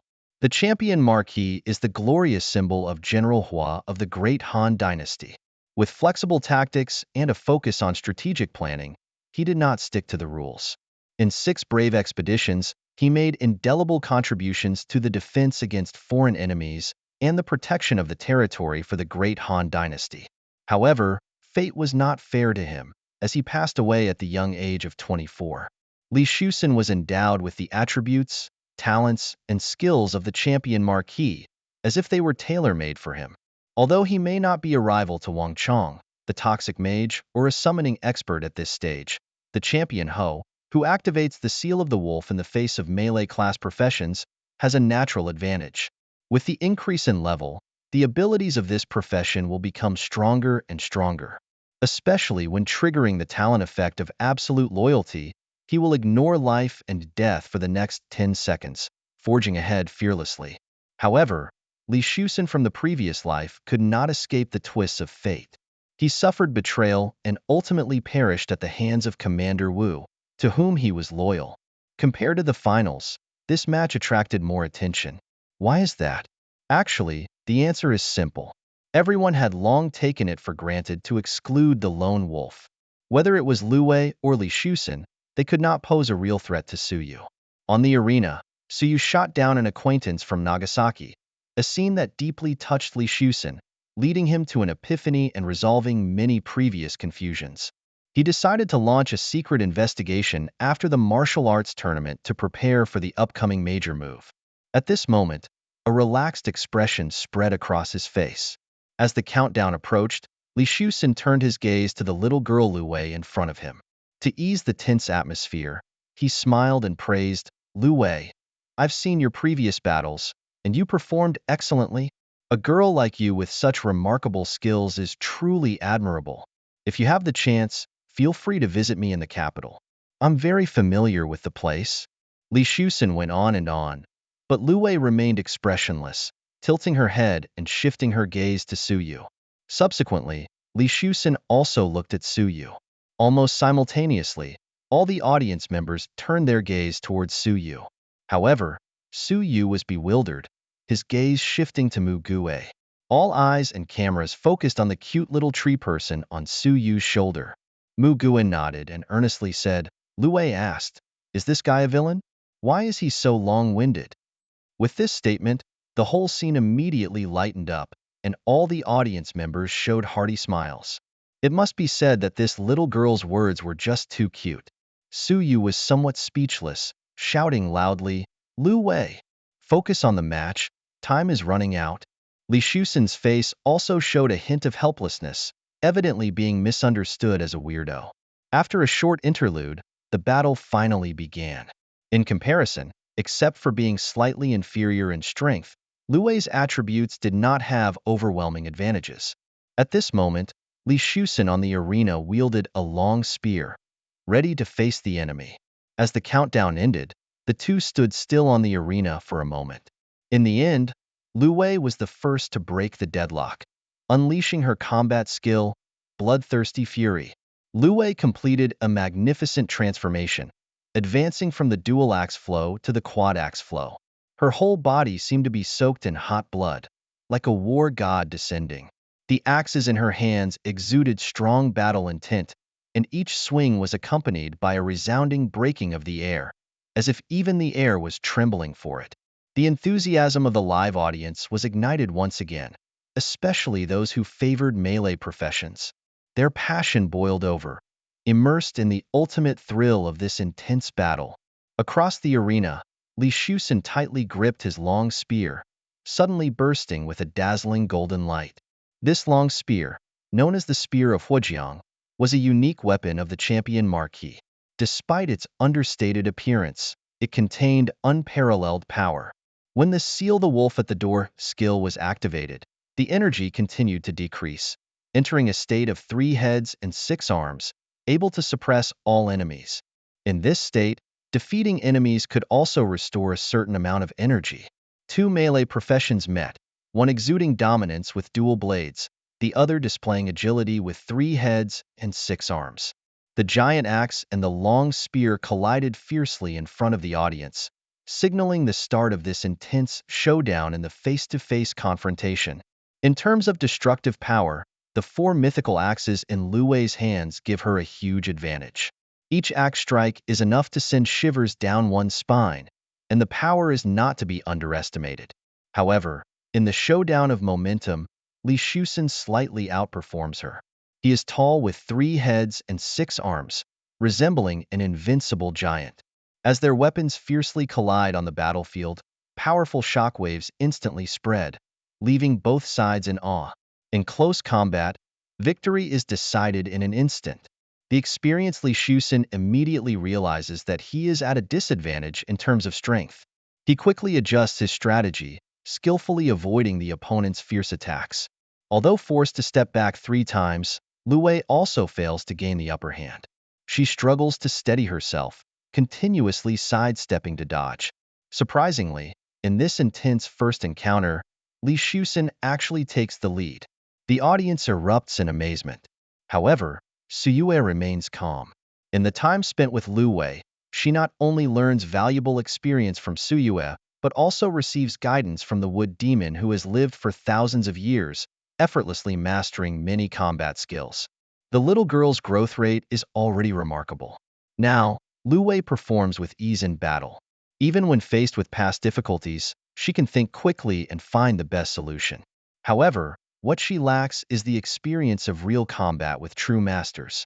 And Li Shusen is the challenge she needs.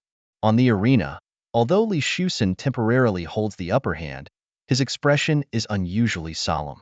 His strength has exceeded 200 points, coupled with the equipment's enhancement, which should have put him in a dominant position. However, facing Lu Wei's 319 points of strength, he feels unprecedented pressure.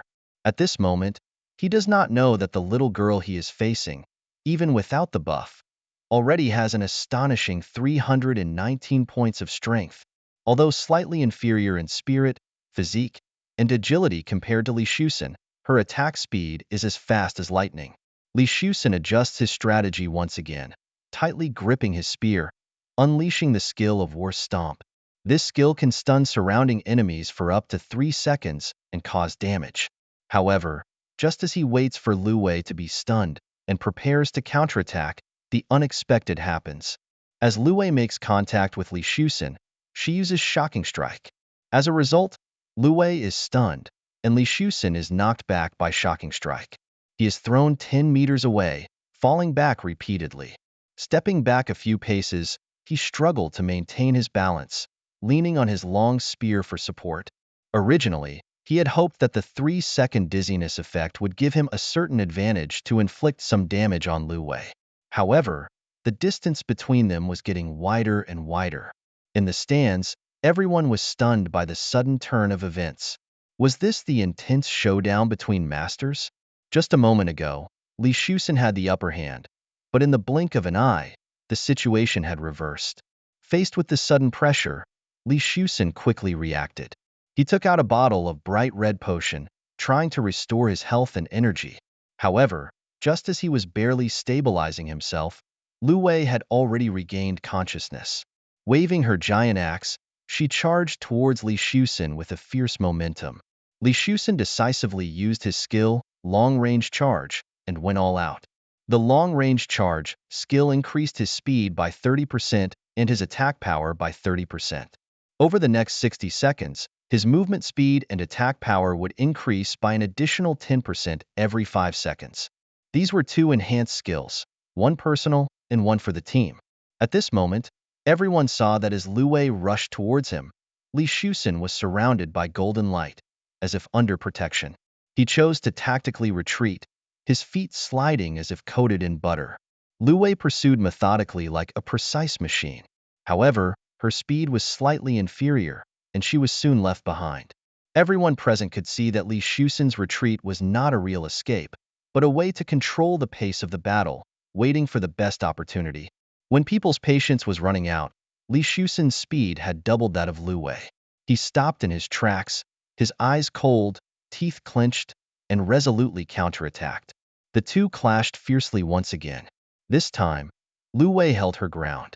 In the power comparison, this time it was unfortunate for Li Shusen. He staggered back a few steps, not yet regaining his balance, when Lu Wei's next strike arrived. Li Shusen was surprised to find that although his overall attributes had been greatly enhanced, Each of Lu Wei's attacks was more stable and powerful than the last, a terrifying level of insight that was hard to believe. His long-range charge skill had lasted for 45 seconds, and at this moment, all his attributes were almost at their peak. Li Shusen took a deep breath and decided to charge towards Lu Wei with all his might. Success or death. In the stands, the atmosphere was tense, as if it could squeeze out water. Everyone held their breath, hearts racing, eagerly anticipating the outcome of this intense showdown. Lu Wei made a stunning decision. She activated Bloodthirsty Rage and Divine Descent, and her combat power reached its peak in just 40 seconds. However, this immense power came at a cost.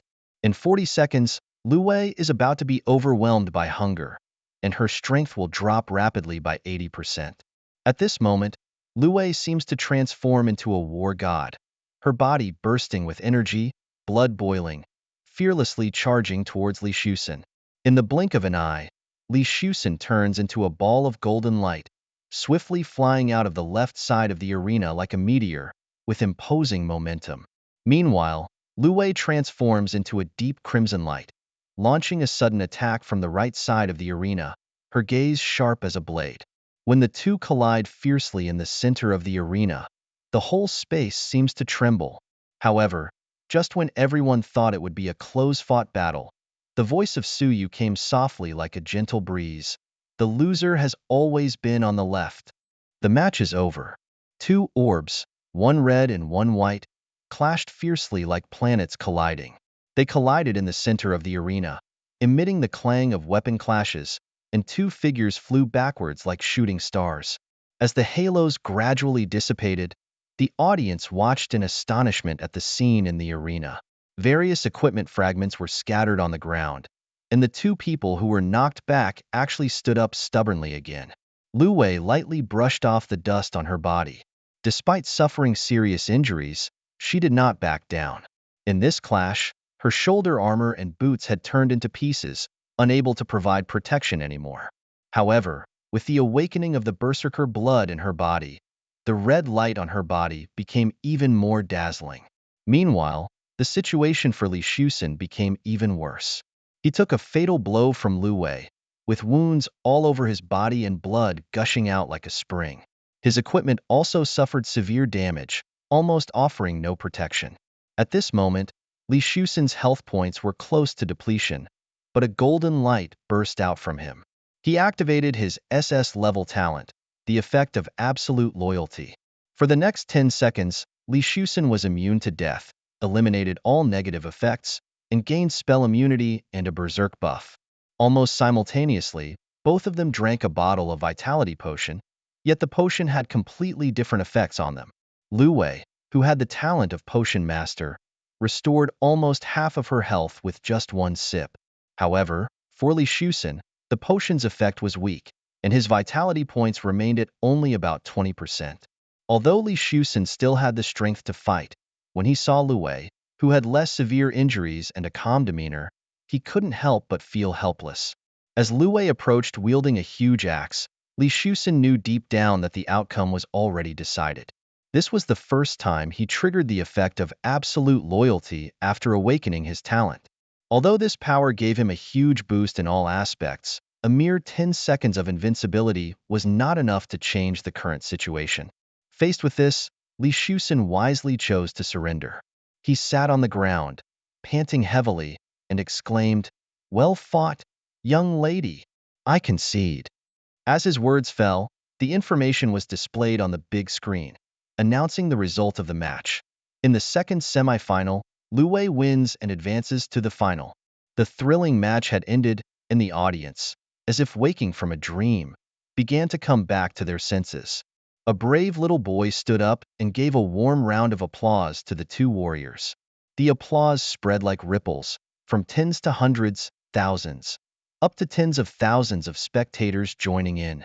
They clapped enthusiastically, cheered loudly, and reminisced about the exciting battle just now. Although Li Shusen chose to surrender, no one would doubt the resilience and perseverance he showed in this battle. After the battle, both Li Shusen and Lu Wei would gain valuable experience and insights from it. What kind of monster is this, after all? Have you seen clearly what happened? Coach, I want to become a warrior. A flash of white light. Li Shusen and Lu Wei were transported back to their respective rest areas and sat down on chairs, exhausted. Several loyal subordinates surrounded Li Shusen, carefully tending to his battle wounds and helping him regain his strength. Meanwhile, Lu Wei was consumed by a bloodthirsty desire. Dragging her weary body, she plunged into the rest area, frantically trying to fill the void within her. At the same time, Muji flew lightly back to Lu Wei's shoulder, draping her with vitality armor to assist in her recovery. In the final championship match, due to Lu Wei's voluntary withdrawal, Suyu rightfully became the champion by default.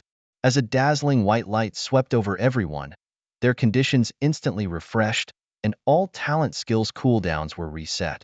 However, Wang Chang's arm and the equipment destroyed in the battle did not recover.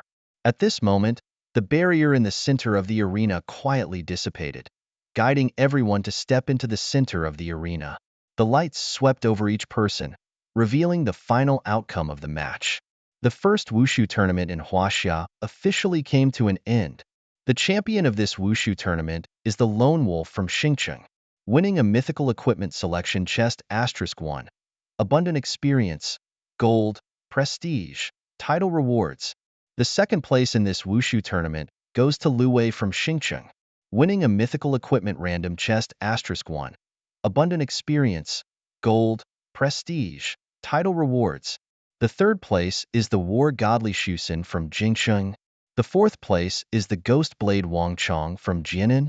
Xingcheng won the title of the strongest city in this Wushu tournament. The level of the safe zone has been raised by 1 level. All players who kill zombies within 48 hours will receive double experience and double rewards. Jingcheng and Jianan won the title of the top 3 cities in this Wushu tournament. The level of the safe zone has been raised by 1 level. All players who kill zombies within 24 hours will receive double experience and double rewards.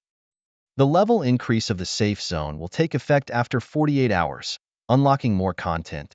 Specific information can be checked on the wristband. Survivors from other cities can take on construction tasks in the safe zone to build a home together. Some are happy, some are worried. The 16 giant cities of Huaxia have finally reached their respective conclusions. Only the safe zones of Xingcheng, Jingcheng, and Jianan have been upgraded to the second level. Safe zone upgrade? Looking forward to it. What good stuff will be added this time? Haha. Thanks to General Li, we have double experience and double rewards. Xingcheng is still awesome. 1-2 punch. Only that guy named Xinggang missed out. Nonsense. With both the Lone Wolf and Lu Wei the Demon King there, who can compete? The upgrading of the safe zone will undoubtedly become the focus of everyone's attention. Strangely, the awards ceremony seemed to have ended, but everyone appeared to be trapped by some invisible force, unable to be teleported away. At this moment, the sky's scenery also appeared unusually unpredictable, with dark clouds looming, giving the city a sense of oppression, making people feel stifled. Everyone on the field seemed to lose their breath, a suffocating feeling enveloping them. People anxiously looked around, trying to identify the root of the problem. The live broadcast camera, the gaze of the crowd, finally all focused on the seemingly ordinary wristband in the corner, the wristband of Changsha acquaintance. It suddenly dropped from the side, shaking incessantly and making a crisp sound. Normally, when a person dies, the wristband will be reclaimed by the system, and all resources, coins, and spirit pets inside will be cleared. Suyu immediately realized that the only thing that could break this rule must be that thing. He locked eyes with the wooden ghost, his face showing a look of shock, murmuring, "Could it be an Emperor-level zombie?"